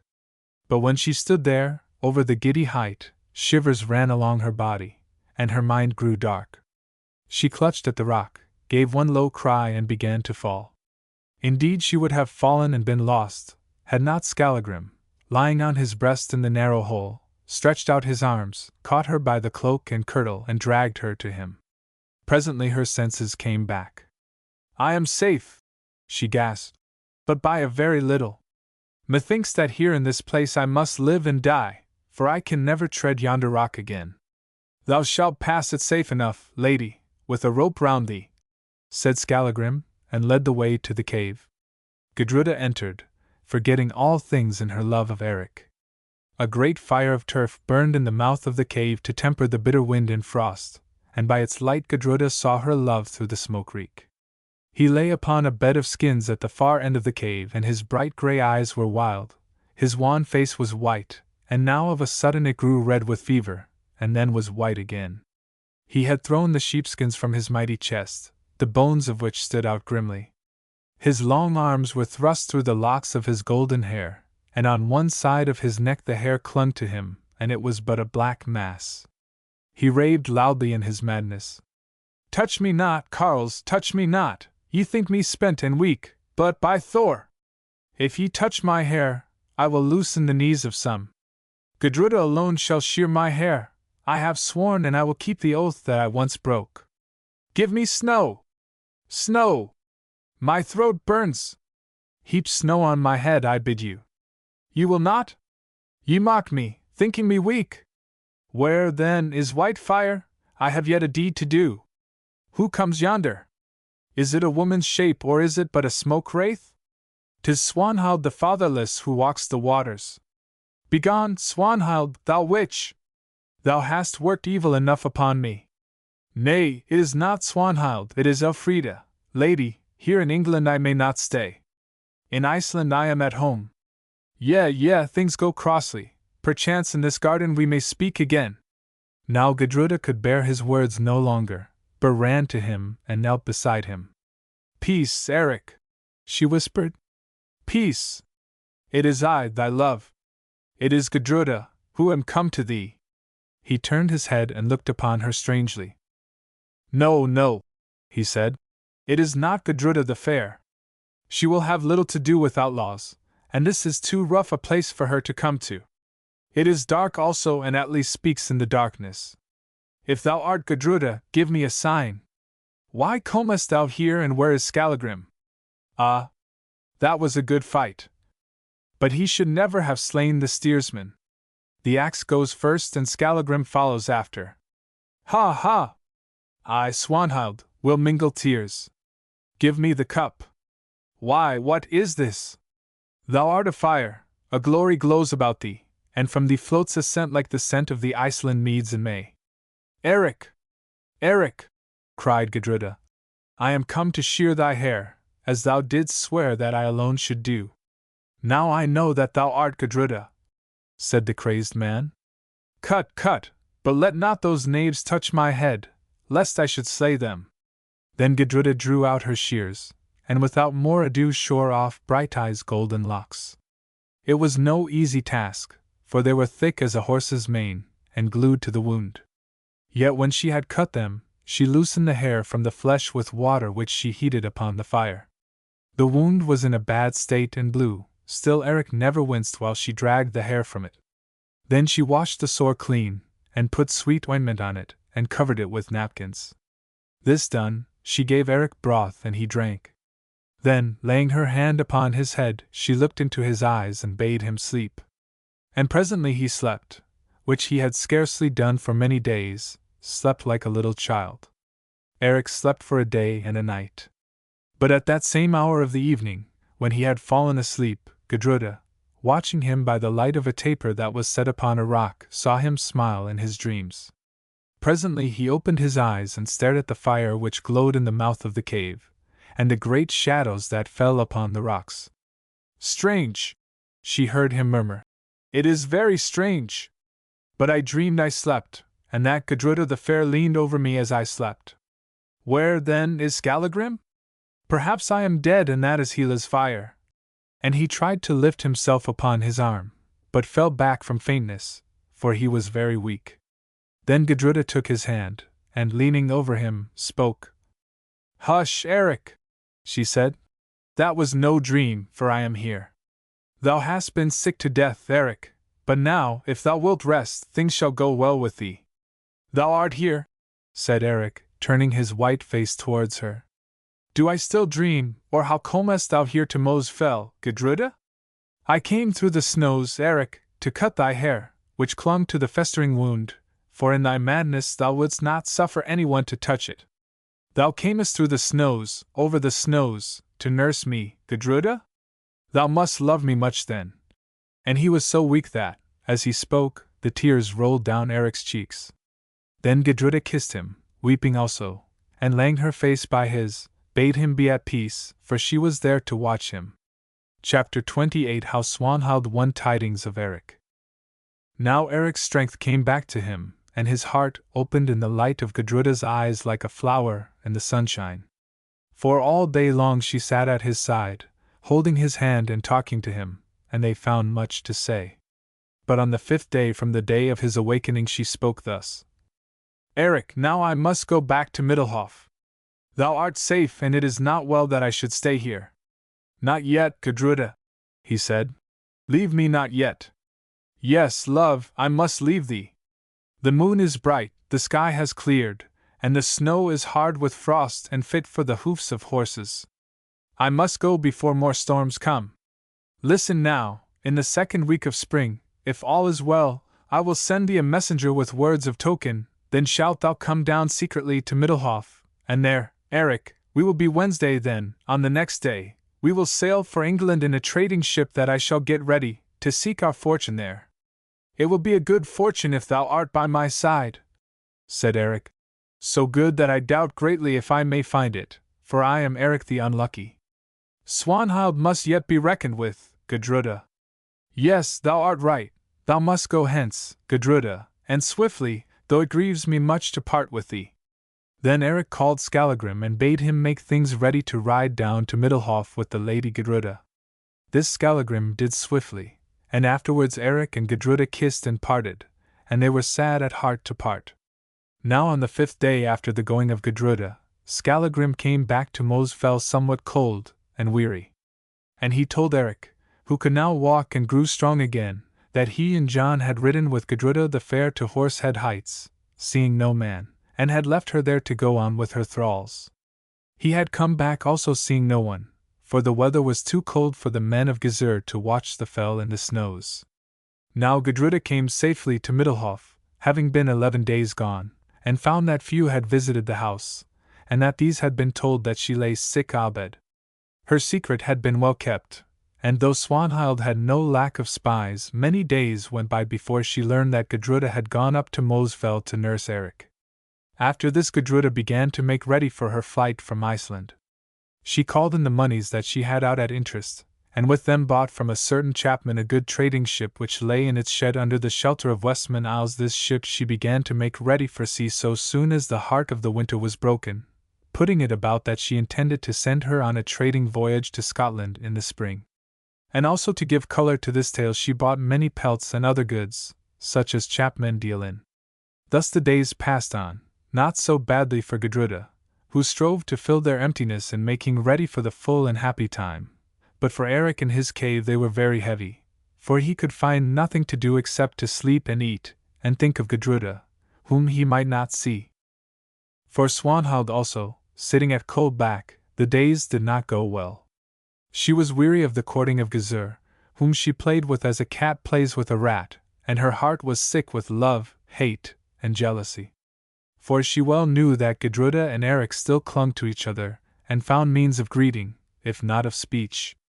At that time she wished to kill Eric if she could, though she would rather kill Gudruda if she dared. Still, she could not come at Eric, for her men feared to try the narrow way of Mo's Fell, and when they met him in the open they fled before him. Presently it came to her ears that Gudruda made a ship ready to sail to Scotland on a trading voyage, and she was perplexed by this tale, for she knew that Gudruda had no love of trading and never thought of gain. So she set spies to watch the ship. Still, the slow days drew on, and at length the air grew soft with spring, and flowers showed through the snow. Eric sat in his mountain nest waiting for tidings, and watched the nesting eagles wheel about the cliffs. At length news came. For one morning, as he rose, Skallagrim told him that a man wanted to speak with him. He had come to the mountain in the darkness, and had lain in a dell till the breaking of the light, for, now that the snows were melting, the men of Gizur and Swanhild watched the ways. Eric bade them bring the man to him. When he saw him he knew that he was a thrall of Gudruda's and welcomed him heartily. "What tidings?" he asked. "This, lord," said the thrall.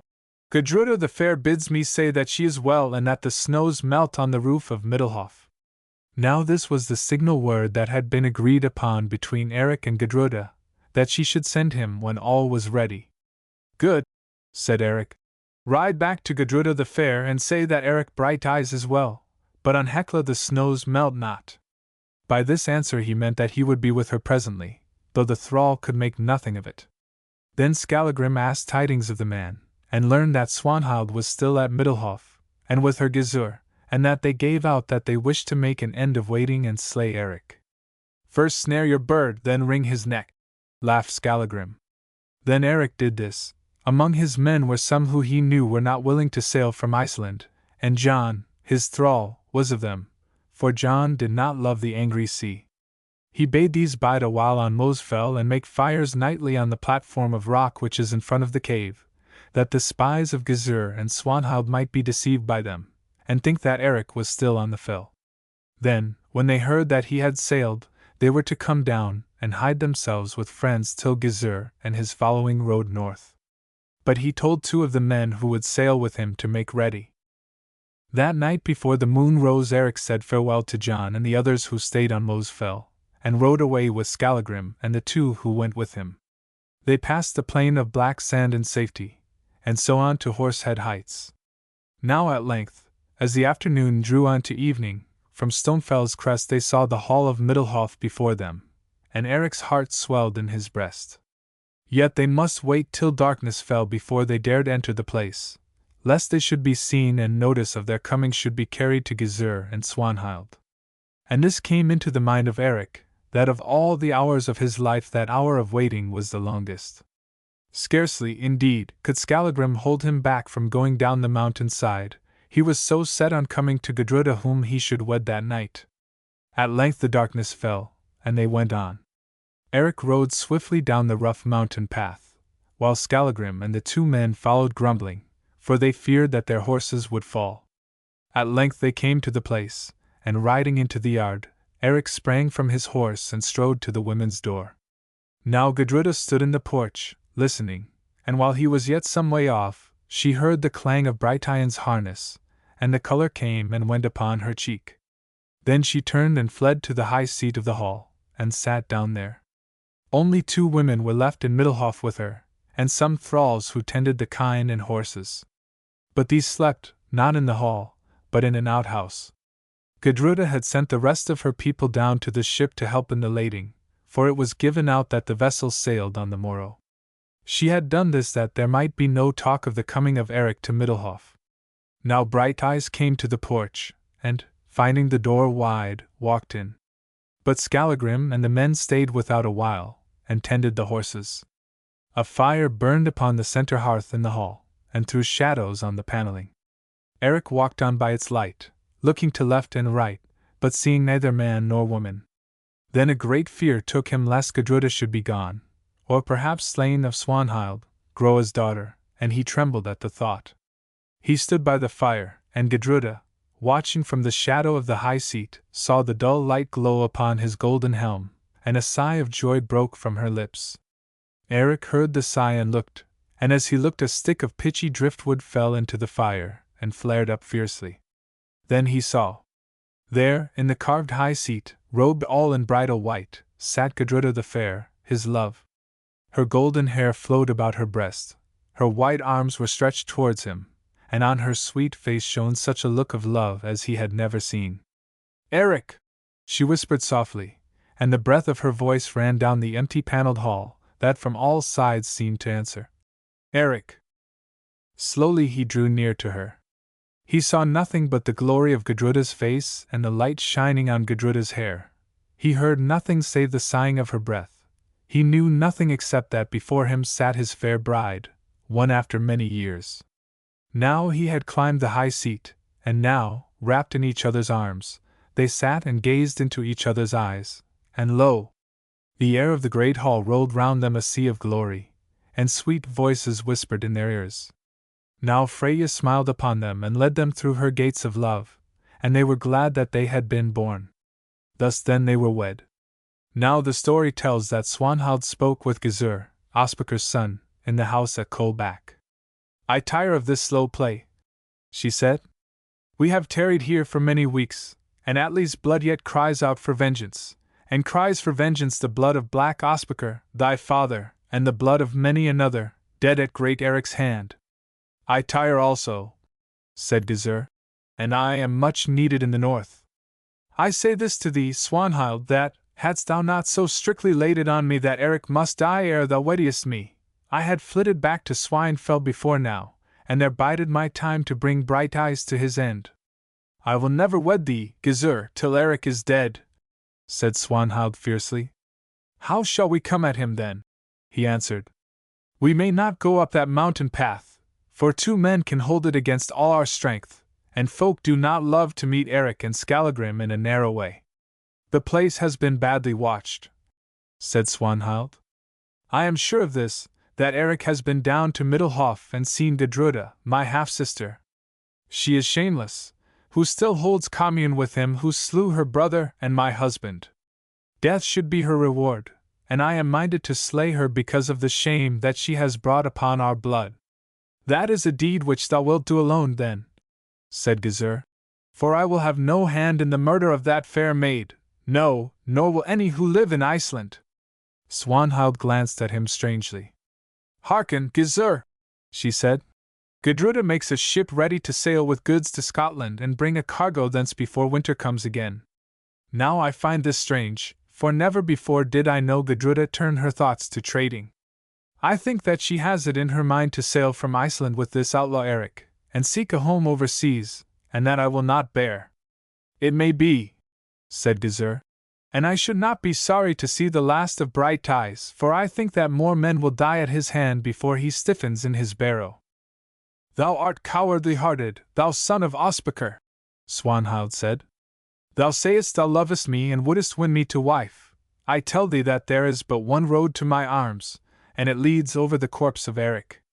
Now this is my counsel, that we send the most of our men to watch that ship of Gudruda's, and when she lifts anchor, to board her and search, for she is already bound for sea. Also among the people here I have a carle who was born near Hekla, and he swears this to me, that, when he was a lad, searching for an eagle's eyrie, he found a path by which Mosfell might be climbed from the north, and that in the end he came to a large flat place, and, looking over, saw that platform where Eric dwells with his thralls.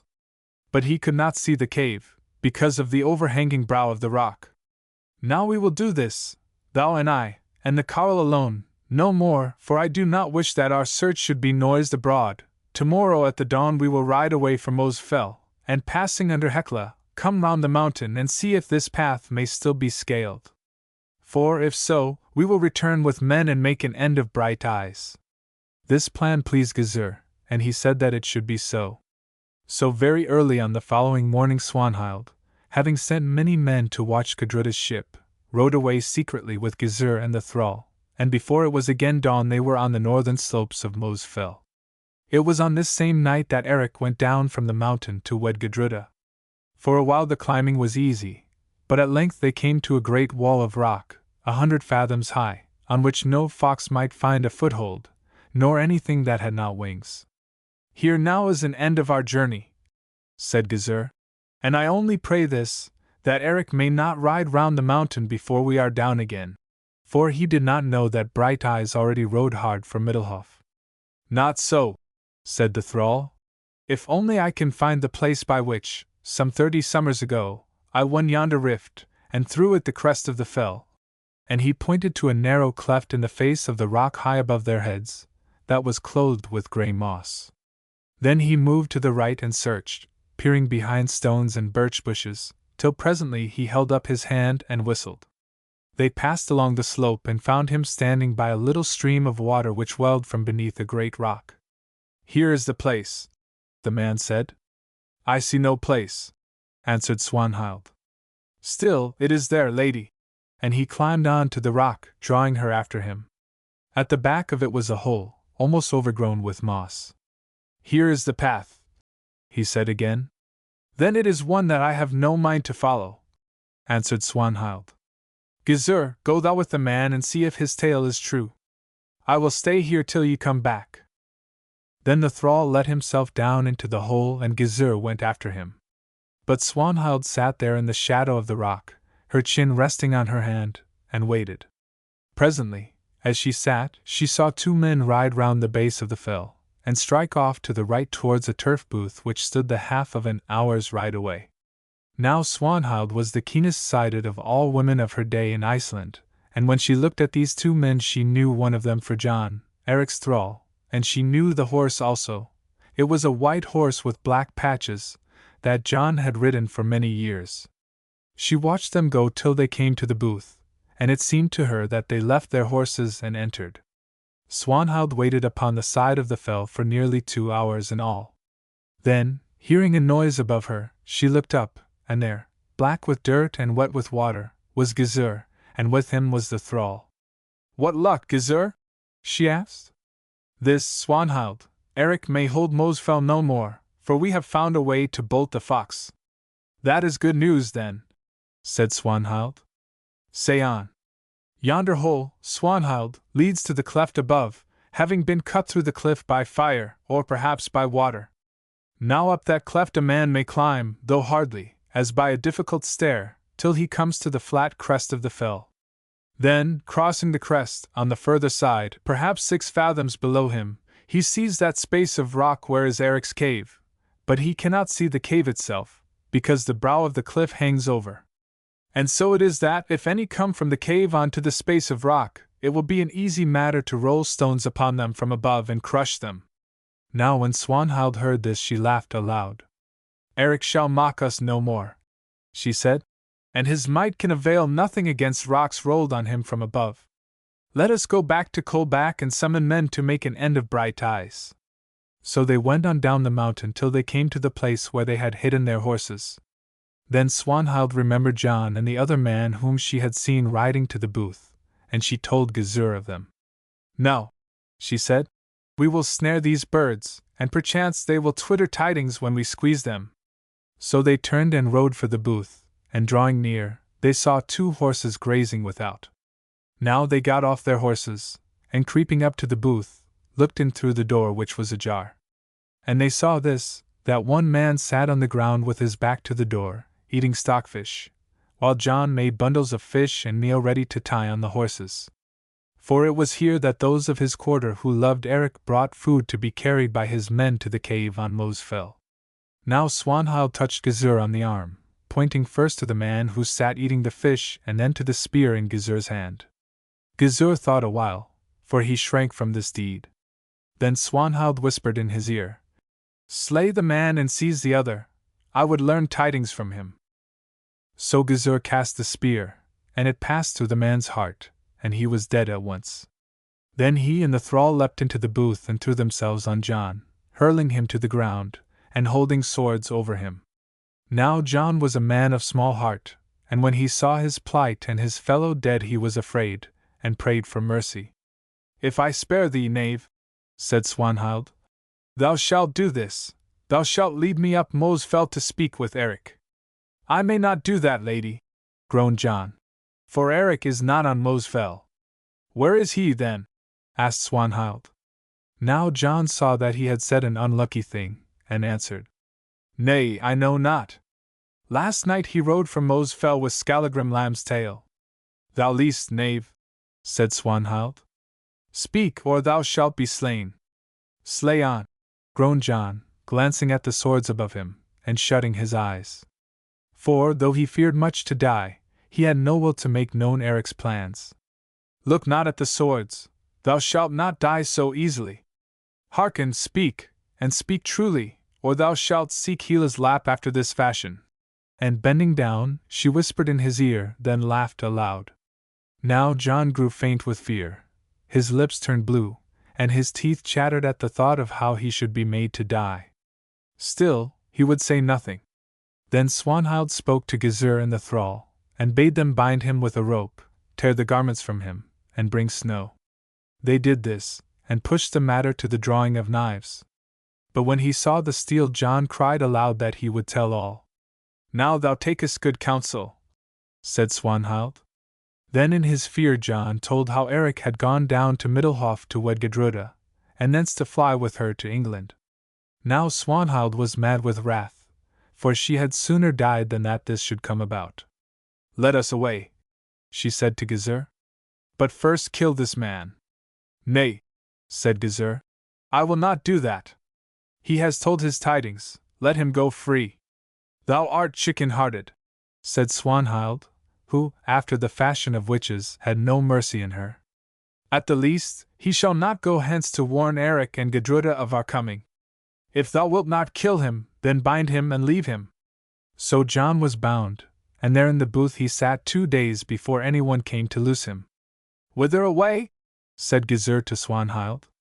To Middelhof first, Swanhild answered. Chapter 29. How went the bridal night?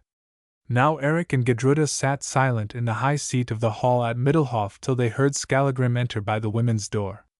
Then they came down from the high seat, and stood hand in hand by the fire on the hearth. Skallagrim greeted Gudruda, looking at her askance, for Skallagrim stood in fear of women alone. What counsel now, lord?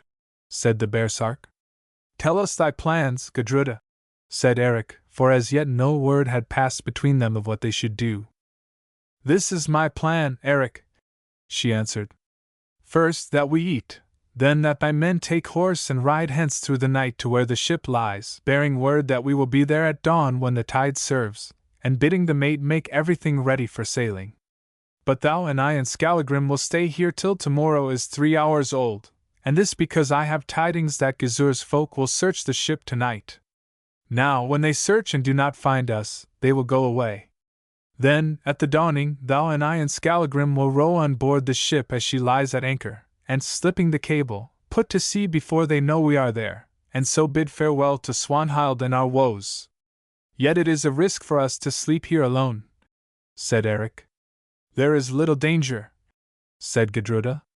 Nearly all of Gizur's men watch the ship, and I have learned this from a spy that, 2 days ago, Gizur, Swanhild, and one thrall rode from Coldback towards Mosfell, and they have not come back yet. Moreover, the place is strong, and thou and Skallagrim are here to guard it. So be it then, answered Eric, for indeed he had little thought left for anything, except Gudruda. After this the women came in and set meat on the board, and all ate. Now, when they had eaten, Eric bade Skallagrim fill a cup, and bring it to him as he sat on the high seat with Gudruda. Skallagrim did so, and then, looking deep into each other's eyes, Eric Brighteyes and Gudruda the fair, Asmund's daughter, drank the bride's cup. There are few guests to grace our marriage feast, husband, said Gudruda. Yet shall our vows hold true, wife, said Eric. Aye, Brighteyes, she answered, in life and in death, now and forever. And they kissed.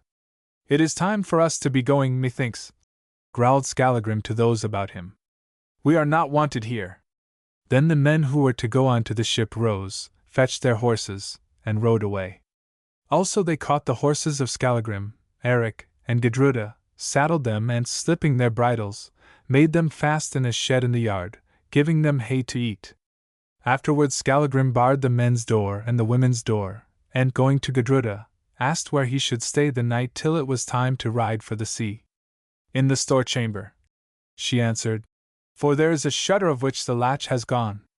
See that thou watch it well, Skallagrim, though I think none will come to trouble thee. I know the place. It shall go badly with the head that looks through yonder hole, said Skallagrim, glancing at his axe.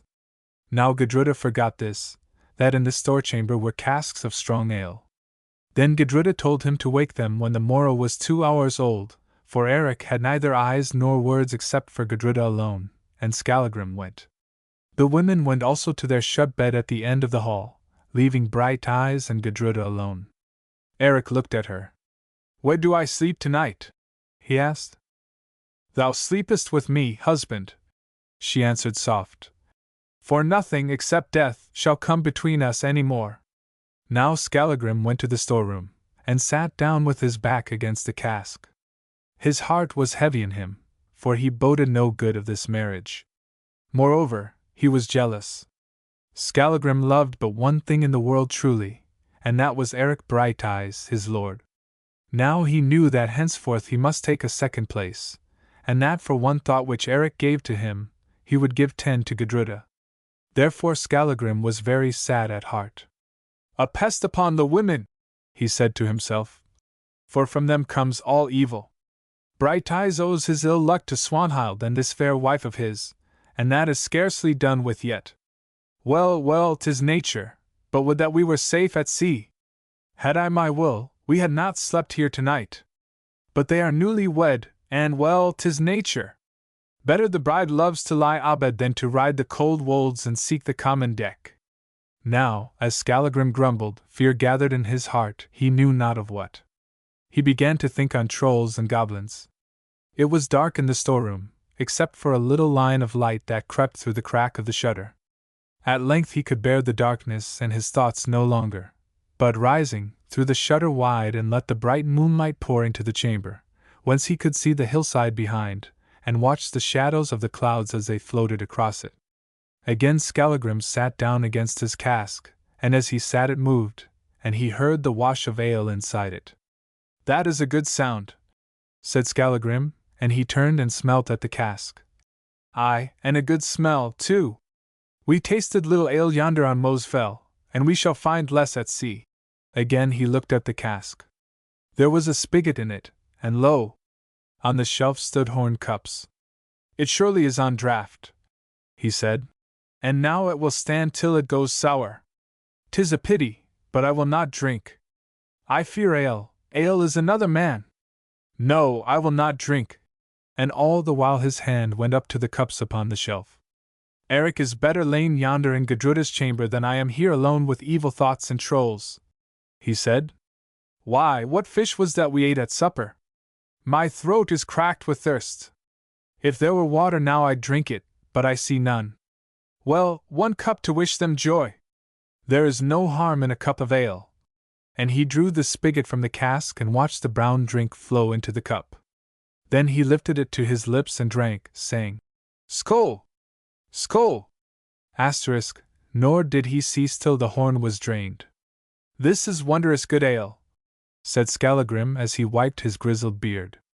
"1 more cup, and evil thoughts shall cease to haunt me."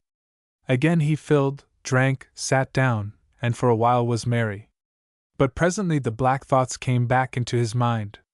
He rose, looked through the shutter hole to the hillside. He could see nothing on it except the shadows of the clouds. "Trolls walk the winds tonight," he said. "I feel them pulling at my beard. 1 more cup to frighten them." He drank another draught of ale and grew merry. Then ale called for ale, and Skallagrim drained cup on cup, singing as he drained, till at last heavy sleep overcame him, and he sank drunken on the ground there by the barrel, while the brown ale trickled round him. Now Eric Brighteyes and Gudruda the Fair slept side by side, locked in each other's arms. Presently Gudruda was wide awake. "Rouse thee, Eric," she said. "I have dreamed an evil dream." He awoke and kissed her. "What, then, was thy dream, sweet?" he said. "This is no hour for bad dreams." "No hour for bad dreams, truly, husband, yet dreams do not weigh the hour of their coming. I dreamed this, that I lay dead beside thee and thou knewest it not, while Swanhild looked at thee and mocked." "An evil dream, truly," said Eric. "But see, thou art not dead. Thou hast thought too much on Swanhild of late." Now they slept once more, till presently Eric was wide awake. "Rouse thee, Gudruda," he said. "I too have dreamed a dream, and it is full of evil." "What, then, was thy dream, husband?" she asked. "I dreamed that Atli the Earl, whom I slew, stood by the bed. His face was white, and white as snow was his beard, and blood from his great wound ran down his byrnie. 'Eric Brighteyes,' he said, 'I am he whom thou didst slay, and I come to tell thee this, that before the moon is young again thou shalt lie stiff, with hell shoes on thy feet.' Thou art Eric the Unlucky! Take thy joy and say thy say to her who lies at thy side, for wet and cold is the bed that waits thee, and soon shall thy white lips be dumb. Then he was gone, and lo! In his place stood Asmund, thy father, and he also spoke to me, saying, Thou who dost lie in my bed and at my daughter's side, know this, the words of Atli are true, but I add these to them, ye shall die, yet is death but the gate of life and love and rest, and he was gone. Now Gudruda shivered with fear, and crept closer to Eric's side. We are surely Fae, for the Norns speak with the voices of Atli and of Asmund, she said. Oh, Eric! Eric! Whither go we when we die? Will Valhalla take thee, being so mighty a man, and must I away to Hela's halls, where thou art not? Oh! That would be death indeed! Say, Eric, whither do we go? What said the voice of Asmund? Answered Brighteyes. That death is but the gate of life and love and rest. Hearken, Gudruda, my May! Odin does not reign over all the world, for when I sat out yonder in England, a certain holy man taught me of another God, a God who loves not slaughter, a God who died that men might live forever in peace with those they love. How is this God named, Eric? They name him the White Christ, and there are many who cling to him. Would that I knew this Christ, Eric! I am weary of death and blood and evil deeds, such as are pleasing to our gods. Oh, Eric, if I am taken from thee, swear this to me, that thou wilt slay no more, save for thy life's sake only. I swear that, sweet, he made answer. For I too am weary of death and blood, and desire peace most of all things. The world is sad, and sad have been our days. Yet it is well to have lived, for through many heavy days we have wandered to this happy night. Yea, Eric, it is well to have lived, though I think that death draws on. Now this is my counsel, that we rise, and that thou dost put on thy harness and summon Skallagrim, so that, if evil comes, thou mayst meet it armed. Surely I thought I heard a sound, yonder in the hall. There is little use in that, said Eric, for things will befall as they are fated. We may do nothing of our own will, I am sure of this, and it is no good to struggle with the Norns. Yet I will rise. So he kissed her, and made ready to leave the bed, when suddenly, as he lingered, a great heaviness seized him. Gudruda, he said, I am pressed down with sleep. That I am also, Eric, she said. My eyes shut of themselves and I can scarcely stir my limbs. Ah, Eric, we are Fae indeed, and this is death that comes. Perchance, he said, speaking heavily. Eric, wake, Eric! Thou canst not move. Yet hearken to me, ah! This weight of sleep. Thou lovest me, Eric, is it not so? Yea, he answered.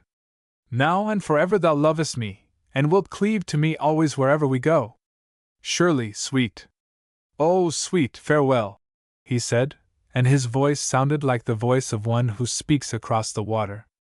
Farewell, Eric Brighteyes, my love, farewell, she answered very slowly, and together they sank into a sleep that was heavy as death. Now Gizur, Ospakar's son, and Swanhild, Atli's widow, rode fast and hard from Mosfell, giving no rest to their horses, and with them rode that thrall who had showed the secret path to Gizur. They stayed a while on Horsehead Heights till the moon rose. Now one path led hence to the shore that is against the Westmans, where Gudruda's ship lay bound. Then Swanhild turned to the thrall.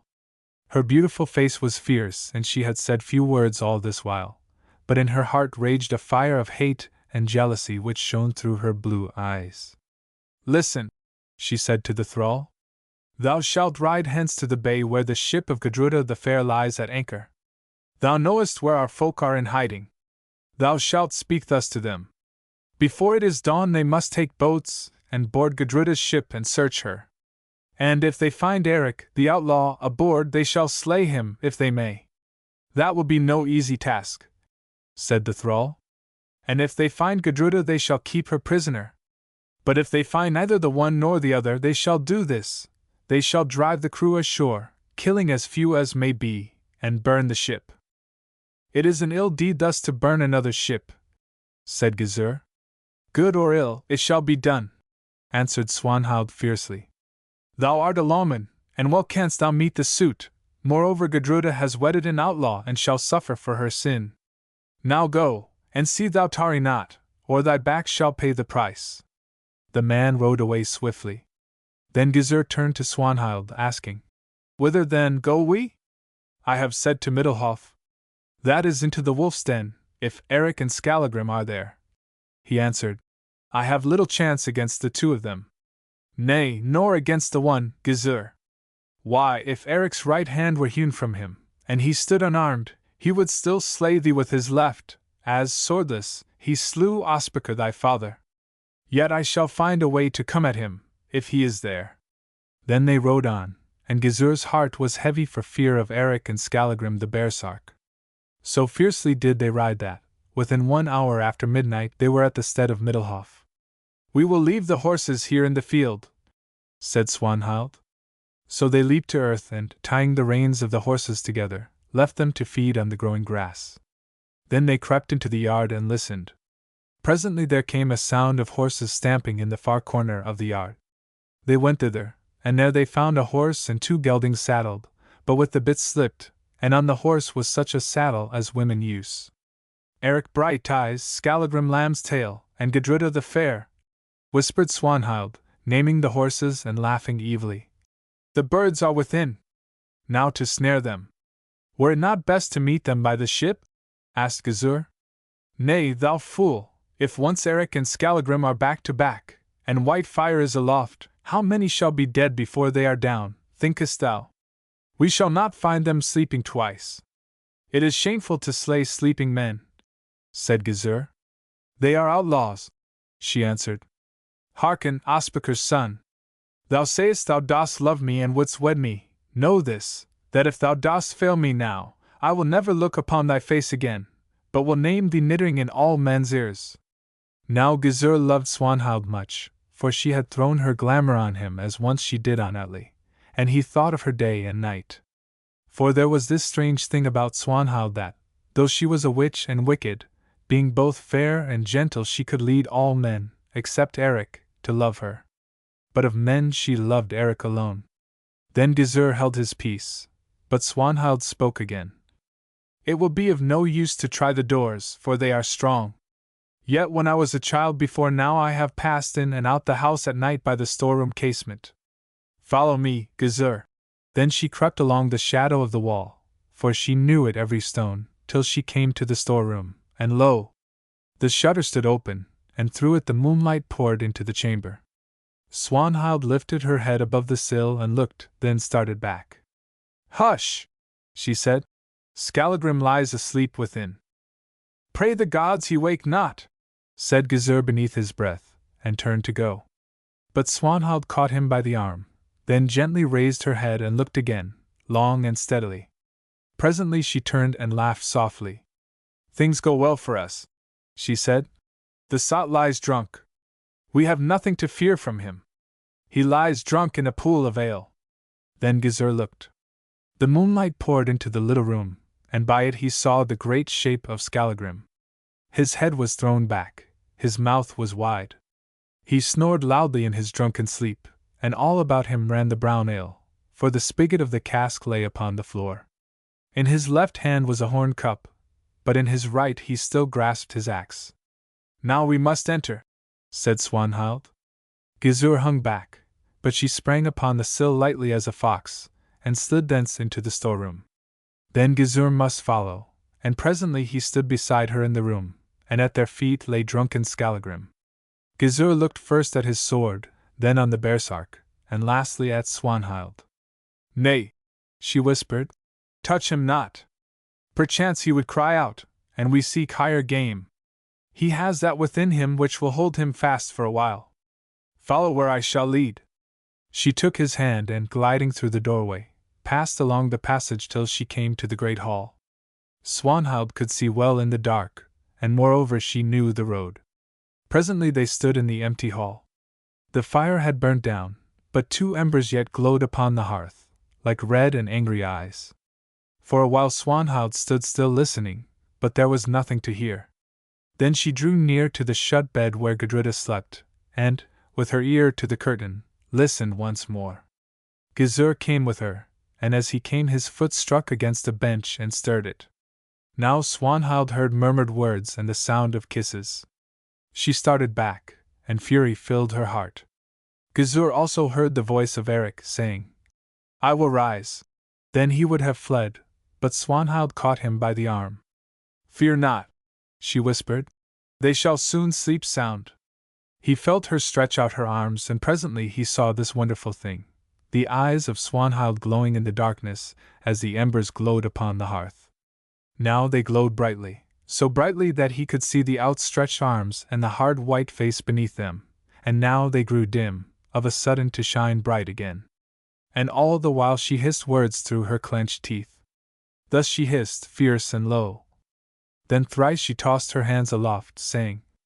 Then the light went out of her eyes and she laughed low. And ever as she whispered, the spoken words of the two in the shut bed grew fainter and more faint, till at length they died away, and a silence fell upon the place. "Thou hast no cause to fear the sword of Eric, Gizur," she said. "Nothing will wake him now till daylight comes." "Thou art awesome," answered Gizur, for he shook with fear. "Look not on me with those flaming eyes, I pray thee." "Fear not," she said. "The fire is out. Now to the work. What must we do, then?" "Thou must do this. Thou must enter and slay Eric." "That I cannot, that I will not," said Gizur. She turned and looked at him, and lo! Her eyes began to flame again, upon his eyes they seemed to burn. "Thou wilt do as I bid thee," she said.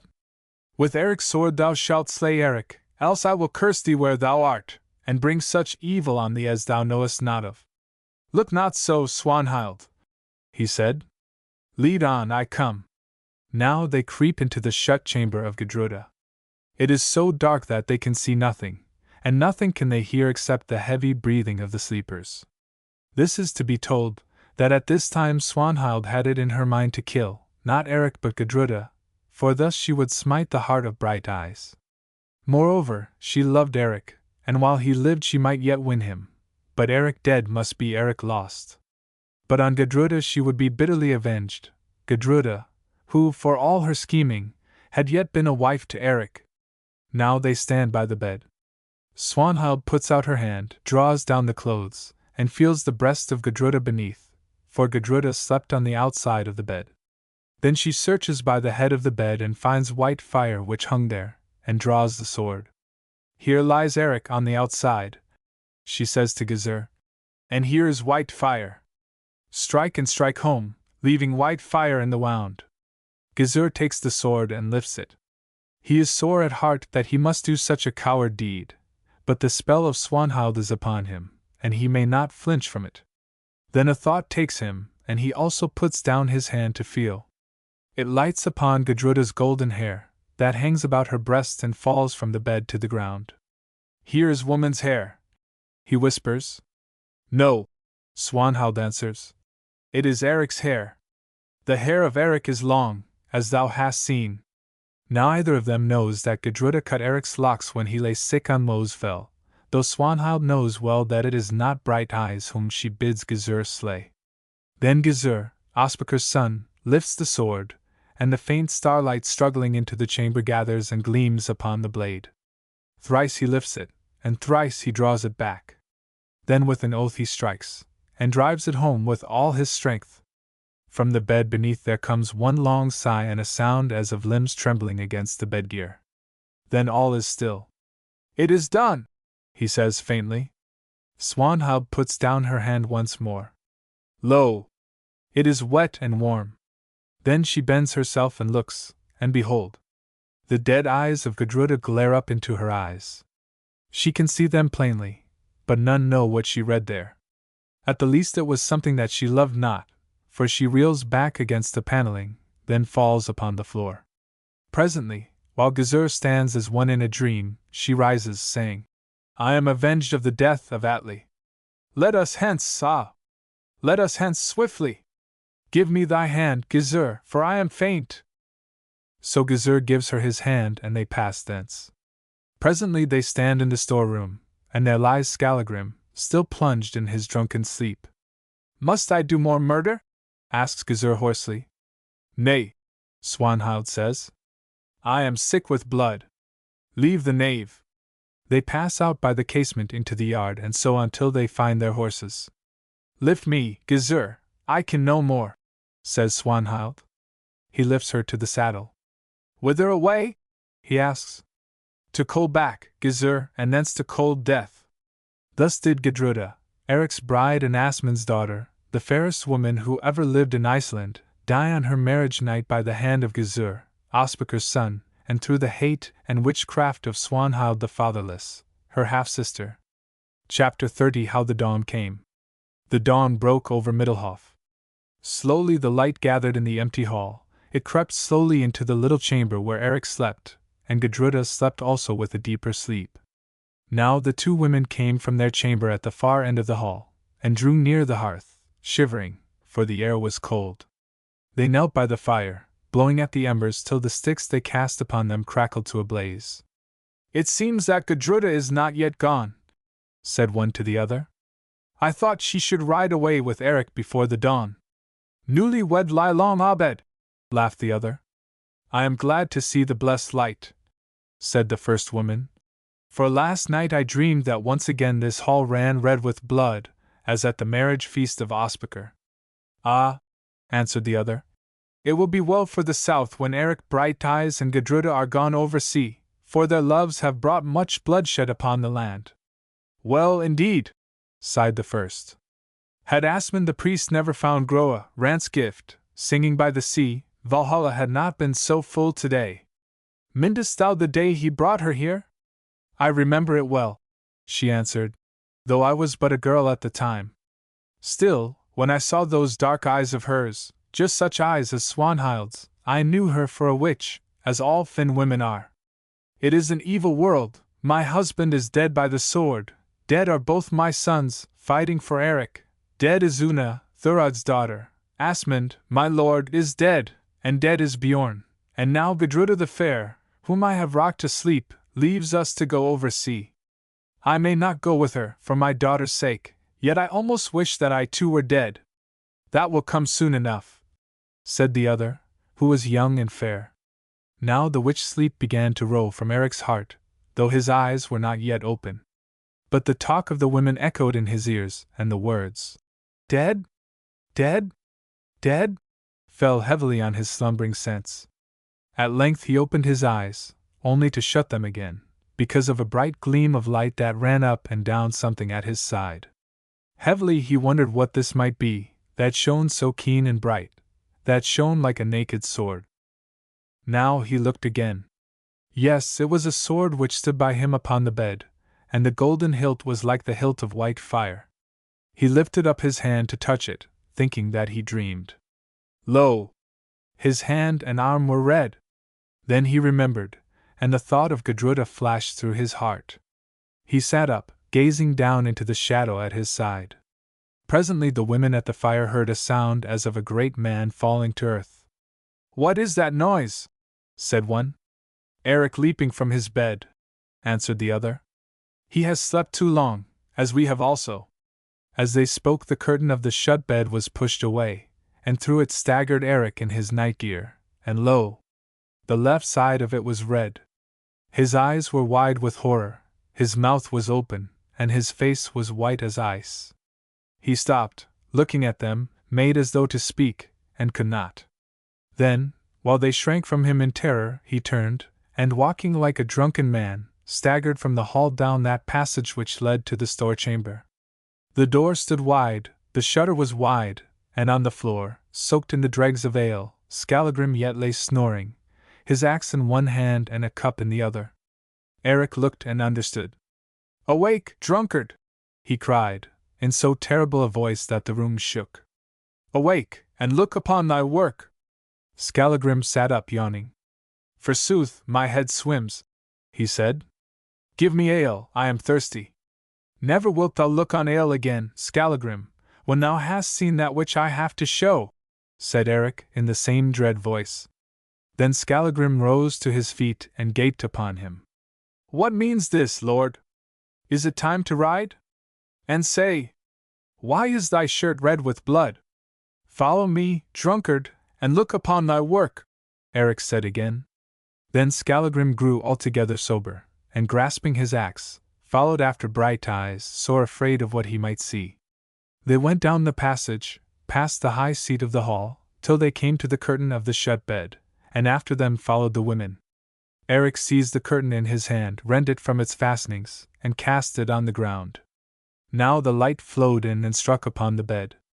It fell upon the bed, it fell upon Whitefire's hilt, and ran along the blade. It gleamed on a woman's snowy breast and golden hair, and shone in her staring eyes, a woman who lay stiff and cold upon the bed, the great sword fixed within her heart. Look upon thy work, drunkard! Eric cried again, while the women who peeped behind sent their long wail of woe echoing down the panelled hall. Hearken, said Eric.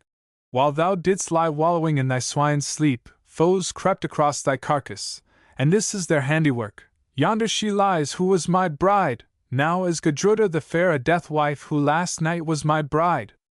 This is thy work, drunkard. And now what meed for thee? Skallagrim looked. Then he spoke in a hoarse, slow voice. What meed, lord? But one death. Then with one hand he covered his eyes and with the other held out his axe to Eric Brighteyes.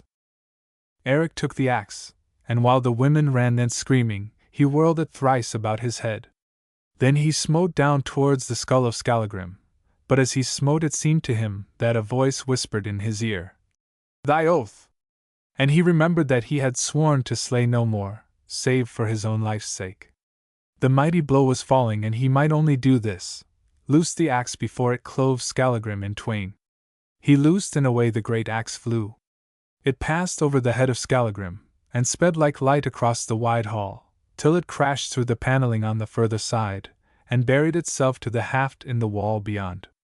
It is not for me to kill thee, drunkard! Go die in thy drink! Then I will kill myself! Cried the baresark, and rushing across the hall he tore the great axe from its bed. Hold, said Eric. Perhaps there is yet a deed for thee to do. Then thou mayest die, if it pleases thee. Aye, said Skallagrim coming back. Perchance there is still a deed to do. And flinging down the axe, Skallagrim Lambstail the baresark fell upon the floor and wept. But Eric did not weep. Only he drew white fire from the heart of Gudruda and looked at it. Thou art a strange sword, white fire, he said, who slayest both friend and foe. Shame on thee, white fire! We swore our oath on thee, white fire, and thou hast cut its chain. Now I am minded to shatter thee. And as Eric looked on the great blade, lo! It hummed strangely in answer. First must thou be the death of some, thou sayest? Well, maybe, white fire! But never yet didst thou drink so sweet a life as hers who now lies dead, nor ever shalt again. Then he sheathed the sword, but neither then nor afterwards did he wipe the blood of Gudruda from its blade. Last night a marrying, today a burying, said Eric, and he called to the women to bring spades.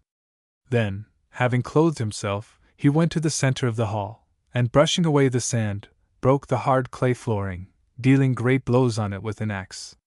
Now Skallagrim, seeing his purpose, came to him and took one of the spades, and together they labored in silence till they had dug a grave a fathom deep. Here, said Eric, here, in thine own hall where thou wast born and lived, Gudruda the fair, thou shalt sleep at the last. And of Middlehof I say this, that none shall live there henceforth. It shall be haunted and accursed till the rafters rot and the walls fall in, making thy barrow, Gudruda. Now this indeed came to pass, for none have lived in Middlehof since the days of Gudruda the fair, Asmund's daughter. It has been ruined these many years, and now it is but a pile of stones. When the grave was dug, Eric washed himself and ate some food. Then he went into where Gudruda lay dead, and bade the women make her ready for burial. This they did. When she was washed and clad in a clean white robe, Eric came to her, and with his own hand bound the hell-shoes on her feet and closed her eyes. It was just then that a man came who said that the people of Gizur and of Swanhild had burned Gudruda's ship, driving the crew ashore. It is well, said Eric. We need the ship no more, now has she whom it should bear wings with which to fly. Then he went in and sat down on the bed by the body of Gudruda, while Skallagrim crouched on the ground without, tearing at his beard and muttering. For the fierce heart of Skallagrim was broken because of that evil which his drunkenness had brought about. All day Eric sat thus, looking on his dead love's face, till the hour came round when he and Gudruda had drunk the bride cup. Then he rose and kissed dead Gudruda on the lips, saying, I did not look to part with thee thus, sweet. It is sad that thou shouldst have gone and left me here. Natheless, I shall soon follow on thy path. Then he called aloud, Art sober, drunkard? Skallagrim came and stood before him, saying nothing.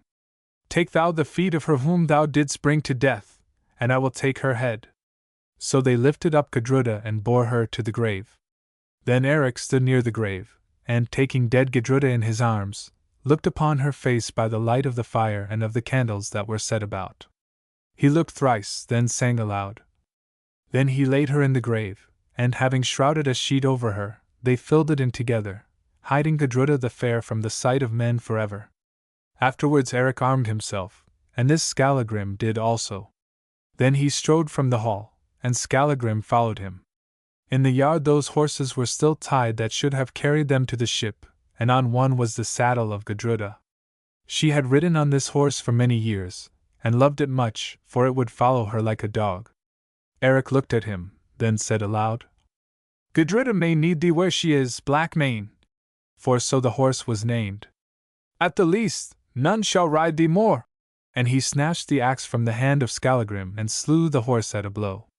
Then they rode away, heading for Coldback.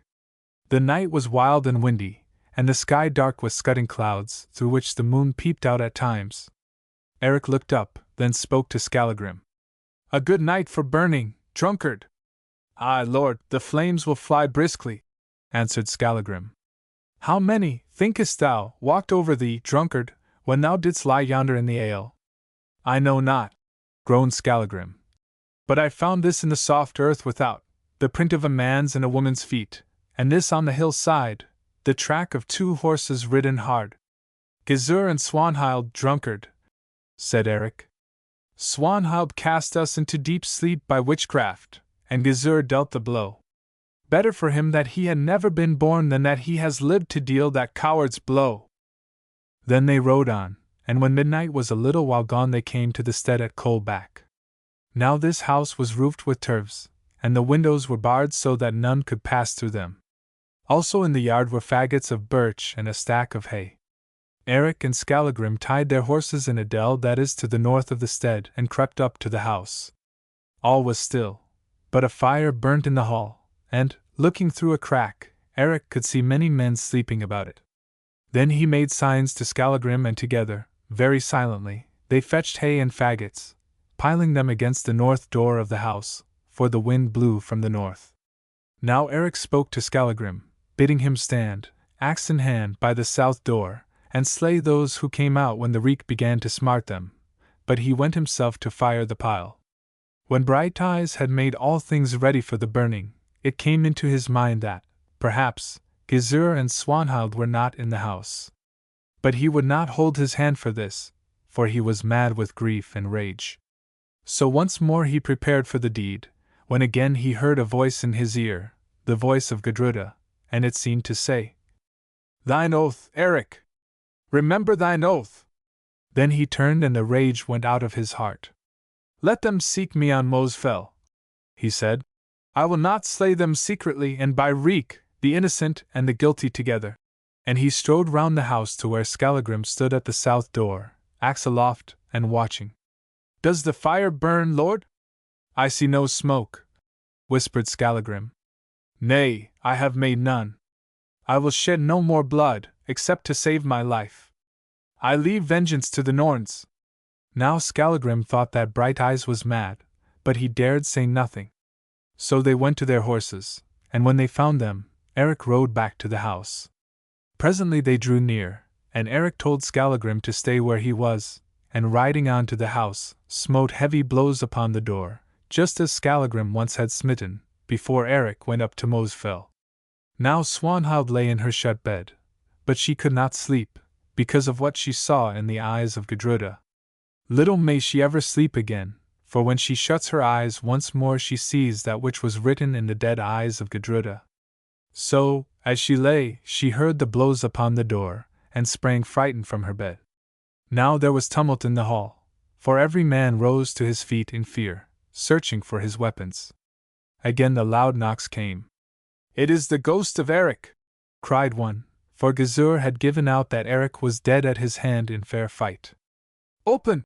said Gizur, and they opened, and there, a little way from the door, sat Brighteyes on a horse, great and shadowy to see, and behind him was Skallagrim the baresark. "It is the ghost of Eric!" they cried again. "I am no ghost," said Brighteyes.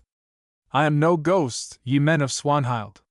Tell me, is Gizur, the son of Ospakar, among you?" "Gizur is here," said a voice. "But he swore he slew thee last night." "Then he lied," quoth Eric.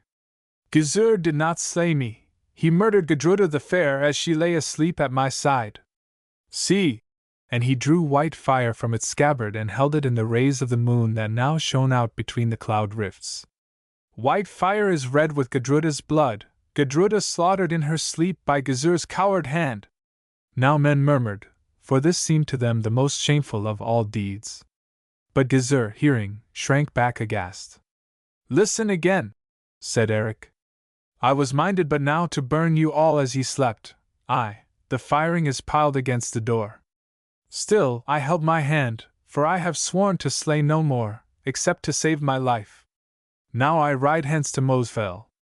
Thither let Gizur come, Gizur the murderer, and Swanhild the witch, and with them all who will. There I will give them greeting, and wipe away the blood of Gudruda from Whitefire's blade." "Fear not, Eric," cried Swanhild. "I will come, and there thou mayst kill me, if thou canst."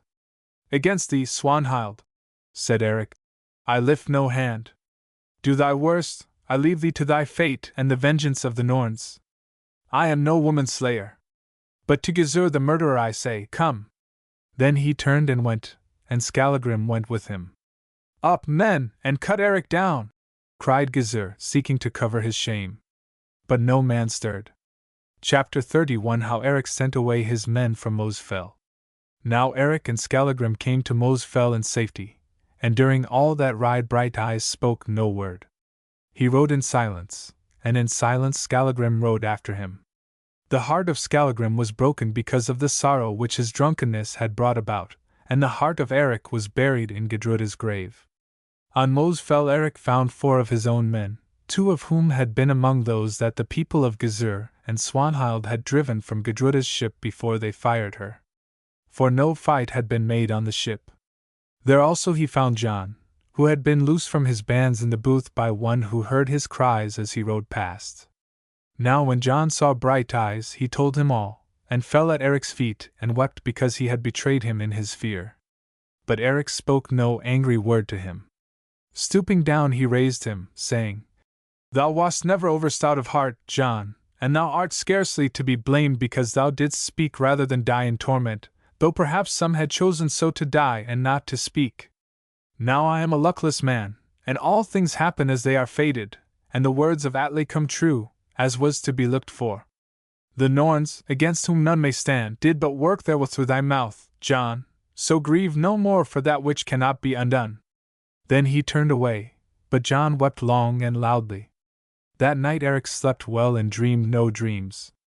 But on the morrow he woke at dawn, and clothed himself and ate. Then he called his men together, and with them Skallagrim. They came and stood before him, and Eric, drawing white fire, leaned upon it and spoke. "Hearken, mates," he said. "I know this, that my hours are short and death draws on. My years have been few and evil, and I cannot read the purpose of my life. She whom I loved has been slain by the witchcraft of Swanhild and the coward hand of Gizur the murderer, and I go to seek her where she waits. I am very glad to go, for now I have no more joy in life, being but a luckless man. It is an ill world, friends, and all the ways are red with blood. I have shed much blood, though but one life haunts me now at the last, and that is the life of Atli the Earl, for he was no match for my might and he is dead because of my sin. With my own blood I will wash away the blood of Atli, and then I seek another place, leaving nothing but a tale to be told in the ingle when fall the winter snows. For to this end we all come at the last, and it matters little if it find us at midday or at nightfall.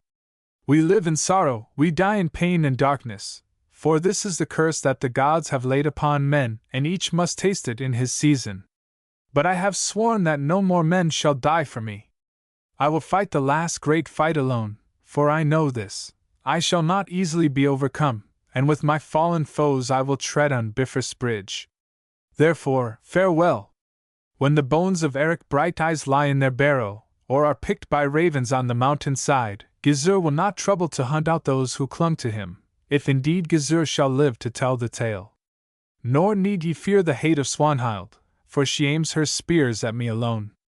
Go, therefore, and when I am dead, do not forget me, and do not seek to avenge me, for death the avenger of all will find them also. Now Eric's men heard and groaned aloud, saying that they would die with him, for they loved Eric one and all. Only Skallagrim said nothing. Then Brighteyes spoke again. Hear me, comrades. If you will not go, my blood will be on your heads, for I will ride out alone, and meet the men of Gizur in the plain and fall their fighting. Then one by one they crept away to seek their horses in the dell. And each man as he went came to Eric and kissed his hand, then passed thence weeping. John was the last to go, except Skallagrim only, and he was so moved that he could not speak at all. It was this John who, in after years, when he was grown very old, wandered from stead to stead telling the deeds of Eric Brighteyes, and always finding a welcome because of his tale, till at length, as he journeyed, he was overtaken by a snowstorm and buried in a drift. For John, who lacked much, had this gift, he had a skald's tongue. Men have always held that it was to the honor of John that he told the tale thus, hiding nothing, seeing that some of it is against himself. Now when all had gone, Eric looked at Skallagrim, who still stood near him, axe in hand. Wherefore goest thou not, drunkard? He said. Surely thou wilt find ale and mead in the valleys or over sea. Here there is none. Hasten! I would be alone. Now the great body of Skallagrim shook with grief and shame, and the red blood poured up beneath his dark sin. Then he spoke in a thick voice. I did not think to live to hear such words from the lips of Eric Brighteyes. They are well earned, yet it is unmanly of thee, Lord, thus to taunt one who loves thee. I would sooner die as Swanhild said yonder thrall should die than live to listen to such words. I have sinned against thee, indeed, and because of my sin my heart is broken. Hast thou, then, never sinned that thou wouldst tear it living from my breast as eagles tear a foundered horse? Think on thine own sins, Eric, and pity mine. Taunt me thus once more or bid me go once more and I will go indeed. I will go thus. On the edge of yonder gulf thou didst overcome me by thy naked might, and there I swore fealty to thee, Eric Brighteyes. Many a year have we wandered side by side, and standing back to back, have struck many a blow. I am minded to do this, to stand by thee in the last great fight that draws on and to die there with thee. I have loved no other man save thee, and I am too old to seek new lords. Yet if still thou biddest me, I will go thus. Where I swore my oath to thee, there I will end it. For I will lay me down on the brink of yonder gulf, as once I lay when thy hand was at my throat, and call out that thou art no more my lord and I am no more thy thrall. Then I will roll into the depths beneath, and by this death of shame thou shalt be freed of me, Eric Brighteyes. Eric looked at the great man. He looked long and sadly. Then he spoke. Skallagrim Lambstail, thou hast a true heart. I too have sinned, and now I put away thy sin, although Gudruda is dead through thee and I must die because of thee. Stay by me if thou wilt, and let us fall together. Then Skallagrim came to Eric, and kneeling before him, took his hands and kissed them. Now I am once more a man, he said, and I know this. We too shall die such a great death that it will be well to have lived to die it. And he arose and shouted. Then Skallagrim turned and went to clean his harness and the golden helm of Eric. Now at Kolbak Gizur spoke with Swanhild. Thou hast brought the greatest shame upon me, he said, for thou hast caused me to slay a sleeping woman. Knowest thou that my own men will scarcely speak with me? I have come to this evil pass, through love of thee, that I have slain a sleeping woman. It was not my fault that thou didst kill Gudruda, answered Swanhild. Surely I thought it was Eric whom thy sword pierced. I have not sought thy love, Gizur, and I say this to thee, go, if thou wilt, and leave me alone. Now Gizur looked at her, and was minded to go, but, as Swanhild knew well, she held him too fast in the net of her witcheries. I would go, if I might go, answered Gizur. But I am bound to thee for good or evil, since it is fated that I shall wed thee. Thou wilt never wed me while Eric lives, said Swanhild. Now she spoke thus truthfully, and by chance, as it were, not as driving Gizur on to slay Eric, for, now that Gudruda was dead, she was in two minds as to this matter, since, if she might, she still desired to take Eric to herself, but meaning that while Eric lived she would wed no other man. But Gizur took it otherwise. Eric shall certainly die if I may bring it about, he answered, and went to speak with his men. Now all were gathered in the yard at Coldback, and that was a great company. But their looks were heavy because of the shame that Gizur, Ospakar's son, had brought upon them by the murder of Gudruda in her sleep. Hearken, comrades, said Gizur. Great shame is come upon me because of a deed that I have done unwittingly, for I aimed at the eagle Eric and I have slain the swan Gudruda. Then a certain old Viking in the company, named Kettle, whom Gizur had hired for the slaying of Eric, spoke. Man or woman, it is a knitting deed to kill folk in their sleep, Gizur.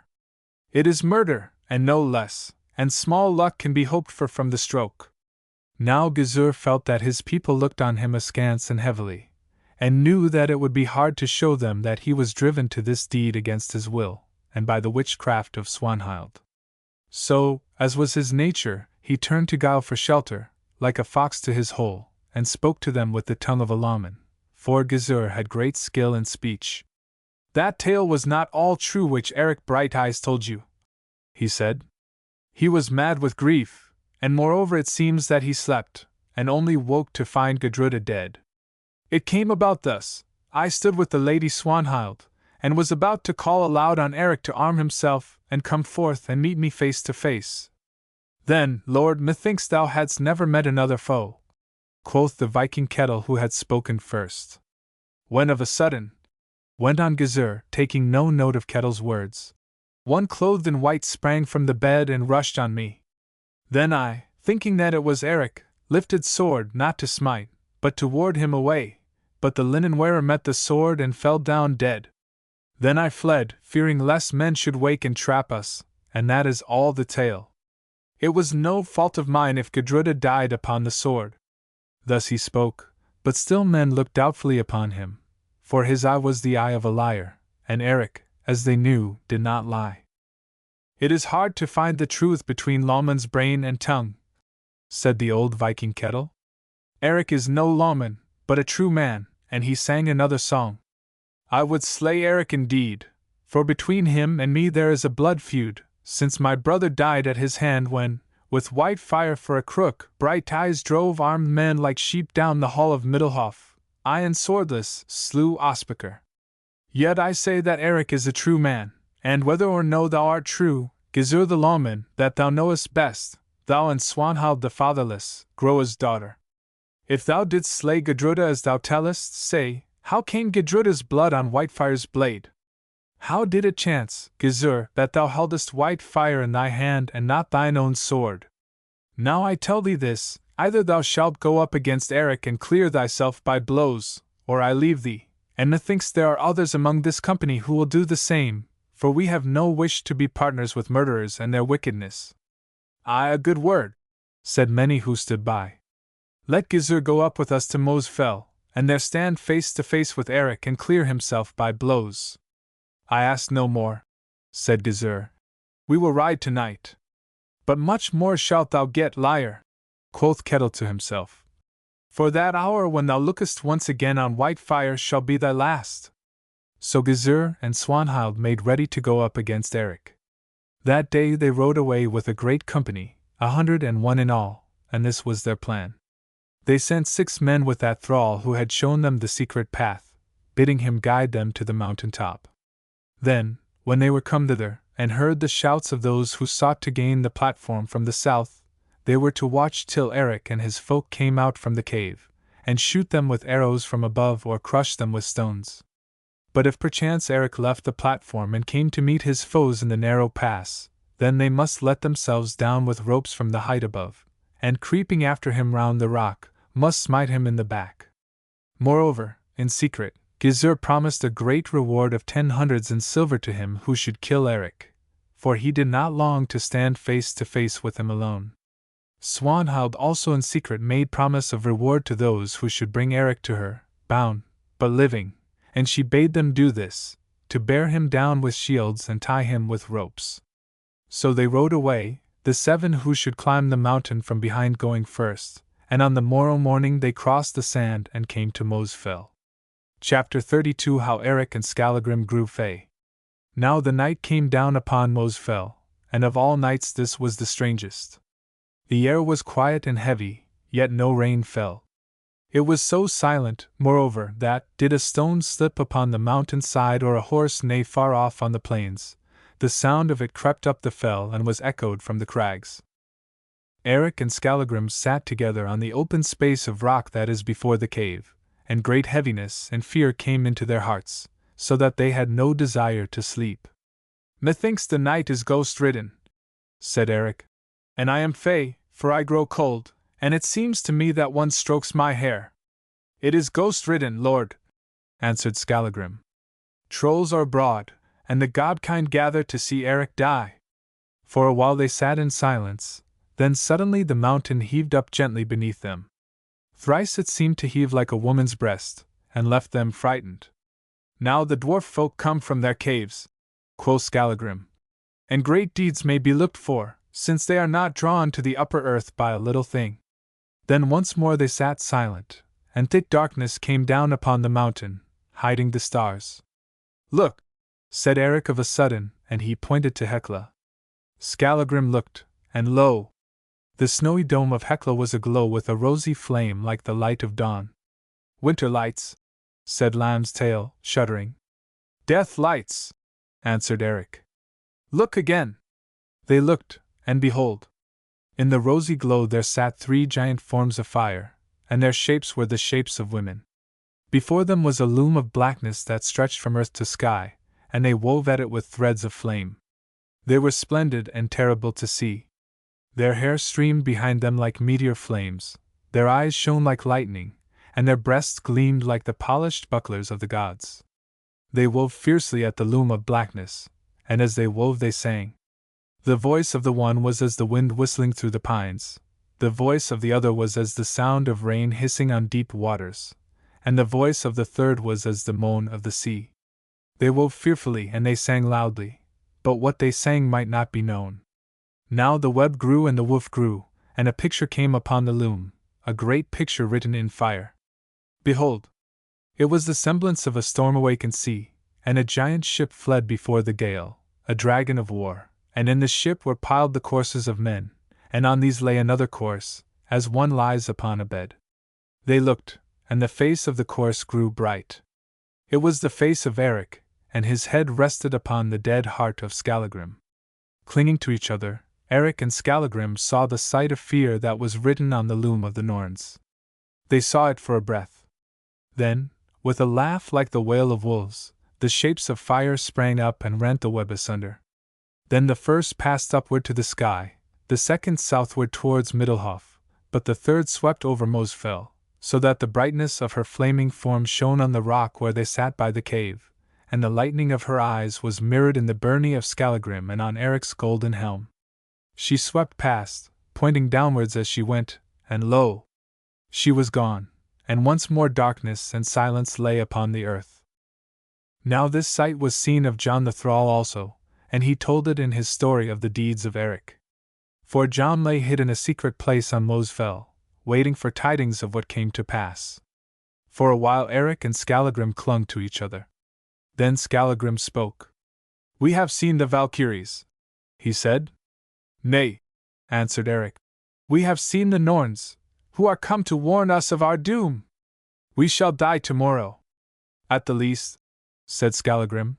"We shall not die alone. We had a goodly bed on yonder goblin ship, and all of our own slaying methinks." It is not so ill to die thus, Lord. Not so ill, said Eric. And yet I am weary of blood and war, of glory and of my strength. Now I desire rest alone. Light fire, I can bear this darkness no longer, the marrow freezes in my bones. Fire can be seen of foes, said Skallagrim. It matters little now, said Eric. We are fey folk. So Skallagrim lighted the fire, piling much brushwood and dry turf over it, till presently it burned up brightly, throwing light on all the space of rock, and heavy shadows against the cliff behind. They sat thus a while in the light of the flames, looking towards the deep gulf, till suddenly there came a sound as of one who climbed the gulf. Who comes now, climbing where no man may pass? Cried Eric, seizing white fire and springing to his feet. Presently he sank down again with white face and staring eyes, and pointed at the edge of the cliff. And as he pointed, the neck of a man rose in the shadow above the brink, and the hands of a man grasped the rock. But there was no head on the neck. The shape of the headless man drew itself slowly over the brink, it walked slowly into the light towards the fire, then sat itself down in the glare of the flames, which shrank away from it as from a draught of wind. Pale with terror, Eric and Skallagrim looked on the headless thing and knew it. It was the wraith of the baresark that Brighteyes had slain, the first of all the men he slew. It is my mate, Eric, whom thou didst kill years ago and whose severed head spoke with thee, gasped Skallagrim. It is he, sure enough, said Eric. But where may his head be? Perchance the head will come, answered Skallagrim. He is an evil sight to see, surely. Say, Lord, shall I fall upon him, though I love not the task? Nay, Skallagrim, let him bide, he does but come to warn us of our fate. Moreover, ghosts can only be laid in one way, by the hewing off of the head and the laying of it at the thigh. But this one has no head to hew. Now as he spoke the headless man turned his neck as though to look. Once more there came the sound of feet, and lo! Men marched in from the darkness on either side. Eric and Skallagrim looked up and knew them. They were those of Ospakar's folk whom they had slain on Horsehead Heights.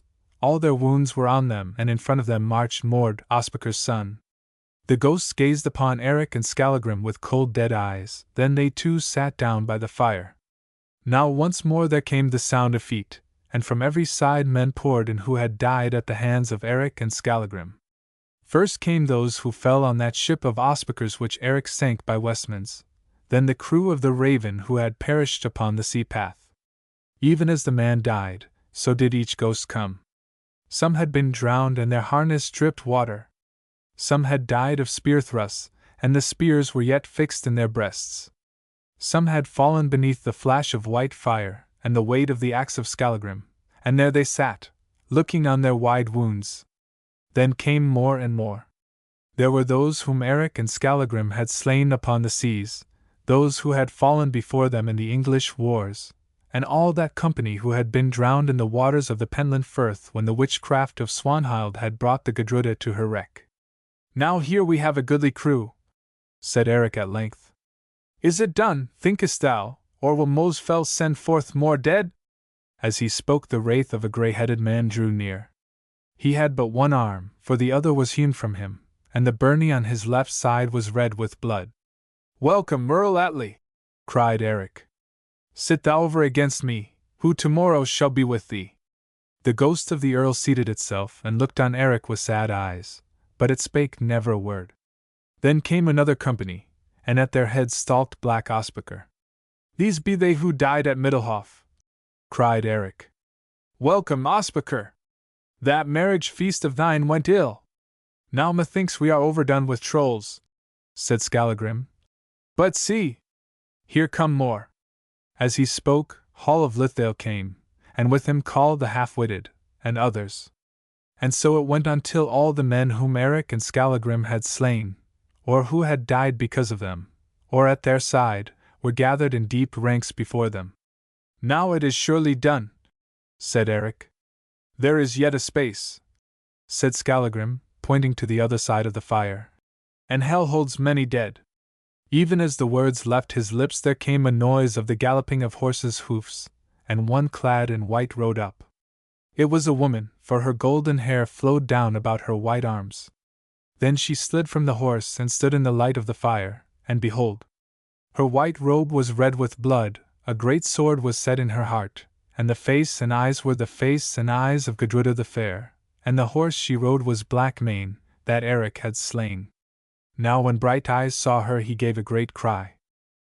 "Greeting, sweet!" he said.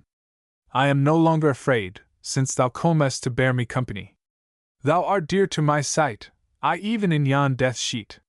Greeting, sweet, my May! I laid thee stiff and cold in the earth at Middelhof, but like a loving wife, thou hast burst thy bonds, and art come to save me from the grip of trolls. Thou art welcome, Gudruda, Asmund's daughter. Come, wife, sit thou at my side." The ghost of Gudruda spake no word. She walked through the fire towards him, and the flames went out beneath her feet, to burn up again when she had passed. Then she sat down over against Eric and looked on him with wide and tender eyes. Thrice he stretched out his arms to clasp her, but thrice their strength left them and they fell back to his side. It was as though they struck a wall of ice and were numbed by the bitter cold. "Look, here are more!" groaned Skallagrim. Then Eric looked, and lo! The empty space to the left of the fire was filled with shadowy shapes like shapes of mist. Amongst them was Gizur, Ospakar's son, and many a man of his company. There, too, was Swanhild, Groa's daughter, and a toad nestled in her breast. She looked with wide eyes upon the eyes of dead Gudruda's ghost, that seemed not to see her, and a stare of fear was set on her lovely face. Nor was this all, for there, before that shadowy throng, stood two great shapes clad in their harness, and one was the shape of Eric and one the shape of Skallagrim. Thus, being yet alive, did these two look upon their own wraiths. Then Eric and Skallagrim cried out aloud and their brains swam and their senses left them, so that they swooned. When they opened their eyes and life came back to them the fire was dead, and it was day. Nor was there any sign of that company which had been gathered on the rock before them. "Skallagrim," quoth Eric, "it seems that I have dreamed a strange dream, a most strange dream of Norns and trolls." "Tell me thy dream, lord," said Skallagrim. So Eric told all the vision, and the baresark listened in silence. "It was no dream, lord," said Skallagrim, "for I myself have seen the same things. Now this is in my mind, that yonder sun is the last that we shall see, for we have beheld the death shadows. All those who were gathered here last night wait to welcome us on Bifröst Bridge. And the mist shapes who sat there, amongst whom our race were numbered, are the shapes of those who shall die in the great fight today. 4 days are fled and we are sped. I would not have it otherwise," said Eric. "We have been greatly honored of the gods, and of the ghost kind that are around us and above us. Now let us make ready to die as becomes men who have never turned back to blow, for the end of the story should fit the beginning, and of us there is a tale to tell." "A good word, lord," answered Skallagrim. "I have struck few strokes to be shamed of, and I do not fear to tread Bifröst Bridge in thy company. Now we will wash ourselves and eat, so that our strength may be whole in us." So they washed themselves with water, and ate merrily, and for the first time for many months Eric was merry. For now that the end was at hand his heart grew light within him. And when they had put the desire of food from them, and buckled on their harness, they looked out from their mountain height, and saw a cloud of dust rise in the desert plain of black sand beneath, and through it the sheen of spears. "Here come those of whom, if there is truth in visions, some few shall never go back again," said Eric. "Now, what counsel hast thou, Skallagrim? Where shall we meet them? Here on the space of rock, or yonder in the deep way of the cliff?" "My counsel is that we meet them here," said Skallagrim, "and cut them down one by one as they try to turn the rock. They can scarcely come at us to slay us here so long as our arms have strength to smite. Yet they will come, though I know not how," answered Eric, "for I am sure of this, that our death lies before us. Here, then, we will meet them." Now the cloud of dust drew nearer, and they saw that this was a great company which came up against them. At the foot of the fell the men stayed and rested a while, and it was not till afternoon that they began to climb the mountain. "Night will be at hand before the game is played," said Skallagrim. "See, they climb slowly, saving their strength, and yonder among them is Swanhild in a purple cloak. Aye, night will be at hand, Skallagrim, a last long night. 100 to 2, the odds are heavy, yet some shall wish them heavier. Now let us bind on our helms. Meanwhile Gizur and his folk crept up the paths from below. Now that thrall who knew the secret way had gone on with 6 chosen men, and already they climbed the watercourse and drew near to the flat crest of the fell. But Eric and Skallagrim knew nothing of this. So they sat down by the turning place that is over the gulf and waited, singing of the taking of the raven and of the slaying in the stead at Middlehof, and telling tales of deeds that they had done. And the thrall and his 6 men climbed on till at length they gained the crest of the fell, and, looking over, saw Eric and Skallagrim beneath them. The birds are in the snare, and hark! They sing, said the thrall. Now bring rocks and be silent. But Gizur and his people, having learned that Eric and Skallagrim were alone upon the mountain, pushed on. We have not much to fear from 2 men, said Gizur. That we shall learn presently, answered Swanhild. I tell thee this, that I saw strange sights last night, though I did not sleep. I may sleep little now that Gudruda is dead, for that which I saw in her eyes haunts me. Then they went on, and the face of Gizur grew white with fear. Chapter 33 How Eric and Skallagrim Fought Their Last Great Fight. Now the thrall and those with him on the crest of the fell heard the murmur of the company of Gizur and Swanhild as they won the mountain side, though they could not see them because of the rocks. Now it is time to begin and knock these birds from their perch, said the thrall, for that is an awkward corner for our folk to turn with white fire, and the axe of Skallagrim waiting on the farther side. So he balanced a great stone, as heavy as 3 men could lift, on the brow of the rock, and aimed it. Then he pushed and let it go. It smote the platform beneath with a crash, 2 fathoms behind the spot where Eric and Skallagrim sat.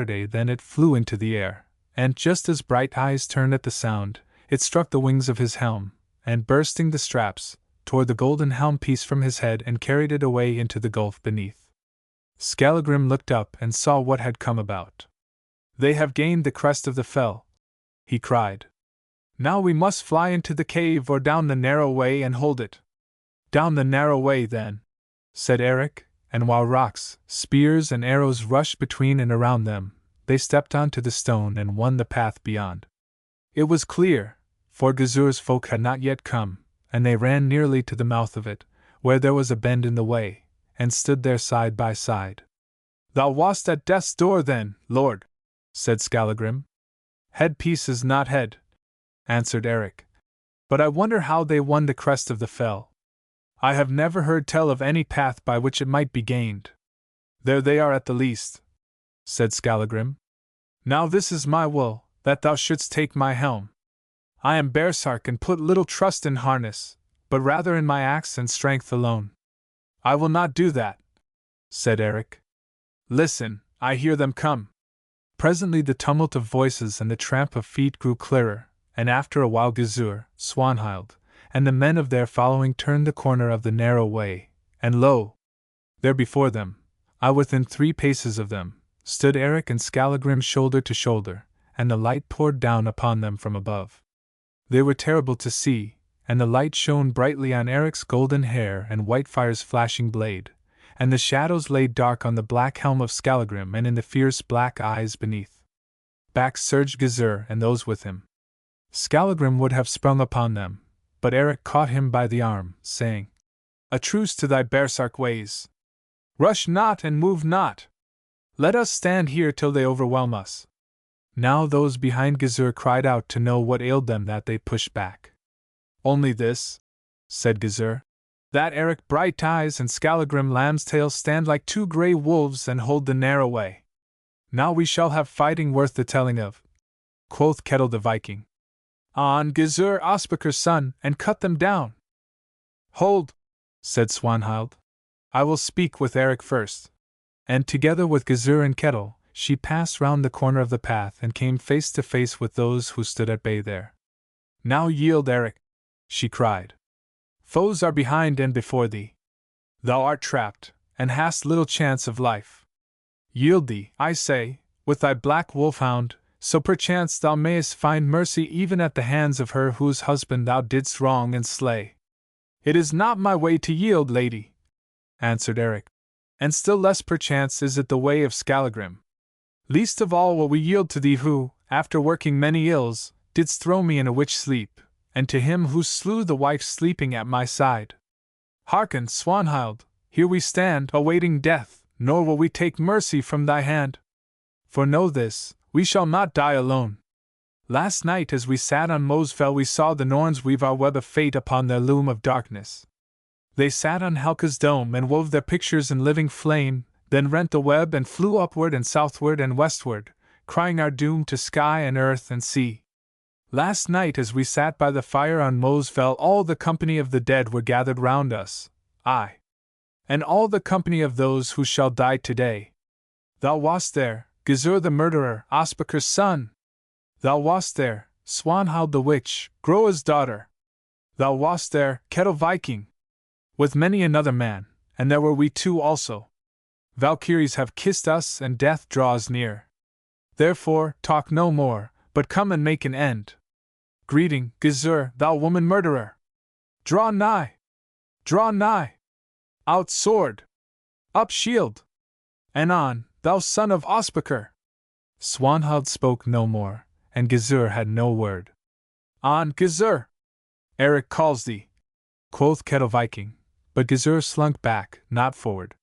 Then Kettle grew mad with rage and shame. He called to the men, and they drew near, as many as might, and looked doubtfully at the pair who stood before them like rocks upon a plain. Eric laughed aloud and Skallagrim gnawed the edge of his shield. Eric laughed aloud and the sound of his laughter ran up the rocks. We are but two, he cried, and ye are many. Is there never a pair among you will stand face to face with a baresark and a helmless man? And he tossed white fire high into the air and caught it by the hilt. Then Kettle and another man of his following sprang forward with an oath, and their axes thundered loud on the shields of Eric and of Skallagrim. But white fire flickered up and the axe of Skallagrim crashed, and at once their knees were loosened, so that they sank down dead. More men! More men! Cried Eric. These were brave, but their might was little. More men for the grey wolf's maw! Then Swanhild lashed the folk with bitter words, and two of them sprang on. They sprang on like hounds upon a deer at bay, and they rolled back as gored hounds roll from the deer's horns. More men! More men! Cried Eric. Here lie but 400 press behind. Now he shall win great honor who lays Brighteyes low and brings down the helm of Skallagrim. Again two came on, but they found no luck, for presently they also were down upon the bodies of those who went before. Now none could be found to come up against the pair, for they fought like Baldur and Thor, and none could touch them, and no harness might withstand the weight of their blows that shore through shield and helm and byrnie, deep to the bone beneath. Then Eric and Skallagrim leaned upon their weapons and mocked their foes, while these cursed and tore their beards with rage and shame. Now it is to be told that when the thrall and those with him saw Eric and Skallagrim had escaped their rocks and spears, they took counsel, and the end of it was that they slid down a rope to the platform that is under the crest of the fell. Thence, though they could see nothing, they could hear the clang of blows and the shouts of those who fought and fell, aye, and the mocking of Eric and of Skallagrim. Now it goes thus, said the thrall, who was a cunning man. Eric and Skallagrim hold the narrow way and none can stand against them. This, then, is my rede, that we turn the rock and take them in the back. His fellows thought this a good saying, and one by one they stood upon the little rock and won the narrow way. They crept along this till they were near to Eric and Skallagrim. Now Swanhild, looking up, saw them and started. Skallagrim noted this and glanced over his shoulder, and that not too soon, for, as he looked, the thrall lifted sword to smite the head of Eric. With a shout of, "Back to back!" the baresark swung round, and ere ever the sword might fall his axe was buried deep in the thrall's breast. Now we must cut our path through them, said Skallagrim, and, if it may be, win the space that is before the cave. Keep them off in front, and I will mind these mannikins. Now Gizur's folk, seeing what had come about, took heart and fell upon Eric with a rush, and those who were with the dead thrall rushed at Skallagrim, and there began such a fight as has not been known in Iceland. But the way was so narrow that scarce more than one man could come to each of them at a time. And so fierce and true were the blows of Eric and Skallagrim that of those who came on few went back. Down they fell, and where they fell they died, and for every man who died Eric and Skallagrim went a pace towards the point of rock. White fire flamed so swift, and swept so wide that it seemed to Swanhild, watching, as though 3 swords were aloft at once, and the axe of Skallagrim thundered down like the axe of a woodman against a tree, and those groaned on whom it fell as groans a falling tree. Now the shields of these twain were hewn through and through, and cast away, and their blood ran from many wounds. Still, their life was whole in them, and they plied axe and sword with both hands. And ever men fell, and ever, fighting hard, they drew nearer to the point of rock. Now it was won, and now all the company that came with the thrall from over the mountain brow were dead or sorely wounded at the hands of black Skallagrim. Lo! One springs on Eric, and Gizur creeps behind him. White fire leaps to meet the man and does not leap in vain, but Gizur smites a coward blow at Eric's uncovered head, and wounds him sorely, so that he falls to his knee. Now I am smitten to the death, Skallagrim, cries Eric. Win the rock and leave me. Yet he rises from his knee. Then Skallagrim turns, red with blood and terrible to see. 'Tis but a scratch. Climb thou the rock, I follow, he says, and screaming like a horse, with weapon aloft he leaps alone upon the foe. They break before the baresark rush, they break, they fall, they are cloven by baresark axe and trodden of baresark feet. They roll back, leaving the way clear, save for the dead. Then Skallagrim follows Brighteyes to the rock. Now Eric wipes the gore from his eyes and sees. Then, slowly, and with a reeling brain, he steps down upon the giddy point. He goes near to falling, yet does not fall, for now he lies upon the open space, and creeps on hands and knees to the rock wall that is by the cave, and sits resting his back against it, white fire on his knee. Before he is there, Skallagrim staggers to his side with a rush. Now we have time to breathe, Lord, he gasps. See, here is water. And he takes a pitcher that stands by, and gives Eric to drink from the pool, then drinks himself and pours the rest of the water on Eric's wound. Then new life comes to them, and they both stand on their feet and win back their breath. We have not done so badly, says Skallagrim, and we are still a match for 1 or 2. See, they come. Say, where shall we meet them, Lord? Here, quoth Eric. I cannot stand well upon my legs without the help of the rock. Now I am all unmeet for fight. Yet shall this last stand of thine be sung of, says Skallagrim. Now finding none to stay them, the men of Gizur climb one by one upon the rock and win the space that is beyond. Swanhild goes first of all, because she knows well that Eric will not harm her, and after her come Gizur and the others. But many do not come, for they will lift sword no more.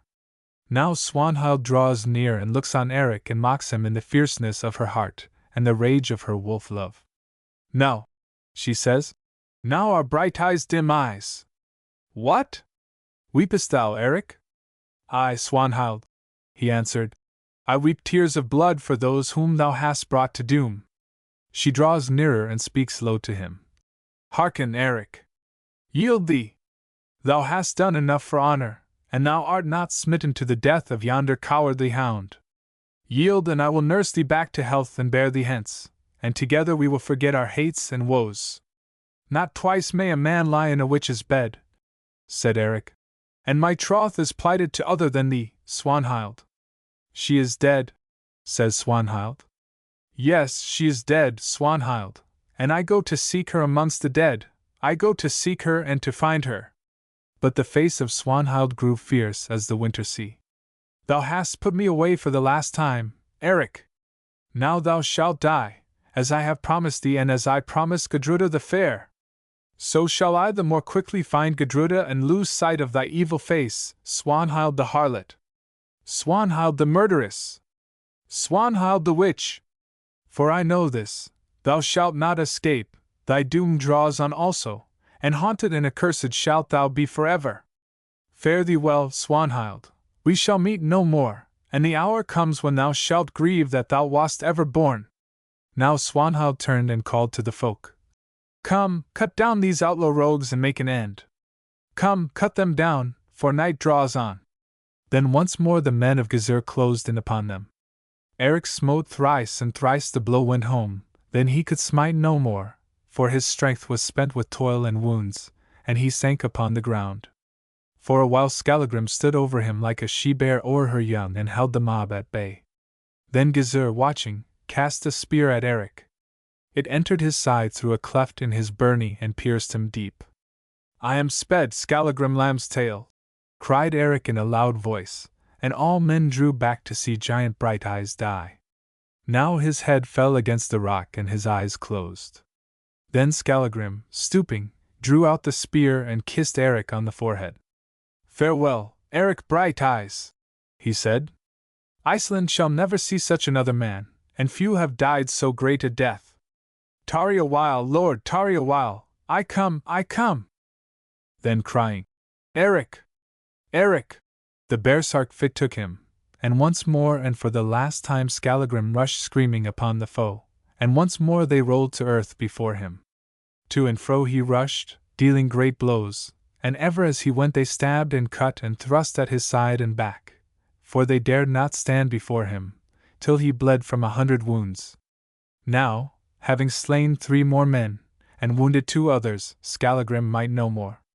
He stood a moment swaying to and fro, then let his axe drop, threw his arms high above him, and with one loud cry of Eric! Fell as a rock falls, dead upon the dead. But Eric was not yet gone. He opened his eyes and saw the death of Skallagrim and smiled. Well ended, Lambstail, he said in a faint voice. Lo! Cried Gizur. Yon outlawed hound still lives! Now I will do a needful task and make an end of him, and so shall Ospakar's sword come back to Ospakar's son. Thou art wondrous brave now that the bear lies dying, said Swanhild. Now it seemed that Eric heard the words, for suddenly his might came back to him, and he staggered to his knees and thence to his feet. Then, as folk fall from him, with all his strength he whirls white fire round his head till it shines like a wheel of fire. Thy service is done, and thou art clean of Gudruda's blood. Go back to those who forged thee. Brighteyes cries, and casts white fire from him towards the gulf. Away speeds the great blade, flashing like lightning through the rays of the setting sun, and behold! As men watch it is gone, gone in mid-air.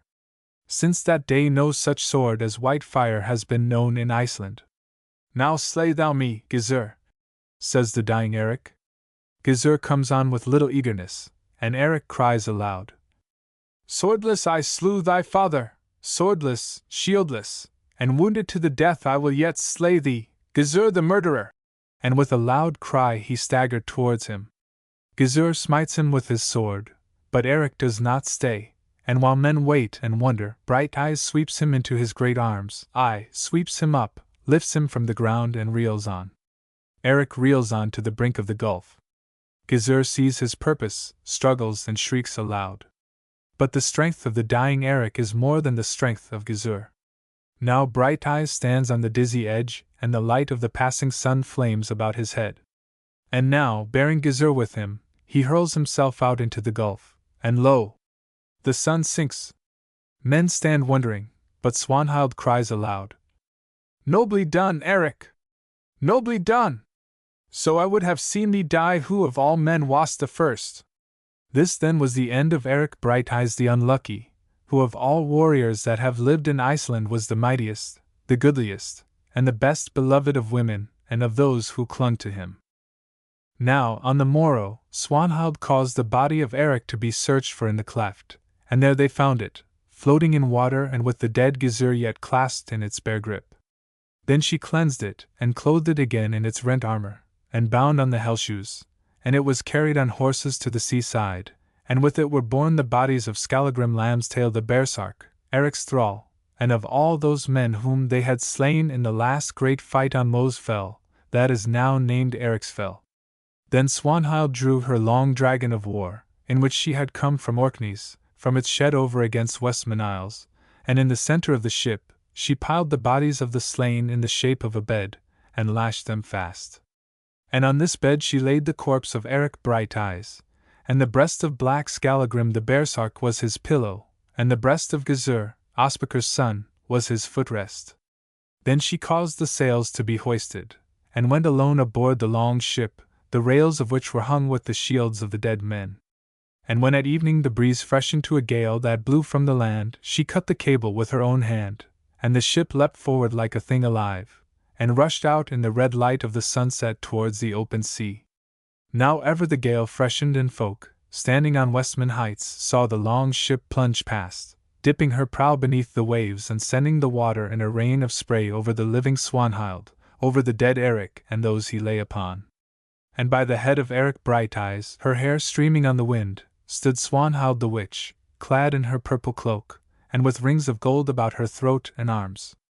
She stood by Eric's head, swaying with the rush of the ship, and singing so sweet and wild a song that men grew weak who heard it. Now, as the people watched, 2 white swans came down from the clouds and sped on wide wings side by side over the vessel's mast. The ship rushed on through the glow of sunset into the gathering night. On sped the ship, but still Swanhild sung, and still the swans flew over her. The gale grew fierce, and fiercer yet. The darkness gathered deep upon the raging sea. Now that ship was seen no more, and the death song of Swanhild as she passed to doom was never heard again. For swans and ship, and Swanhild, and dead Eric and his dead foes, were lost in the wind and the night. But far out on the sea a great flame of fire leapt up towards the sky. Now this is the tale of Eric Brighteyes, Thorgrimur's son, of Gudruda the fair, Asmund's daughter, of Swanhild the fatherless, Atli's wife, and of Aunound, named Skallagrim Lamb's tail, the baresark, Eric's thrall, all of whom lived and died before Tangbrand, Willibald's son, preached the White Christ in Iceland,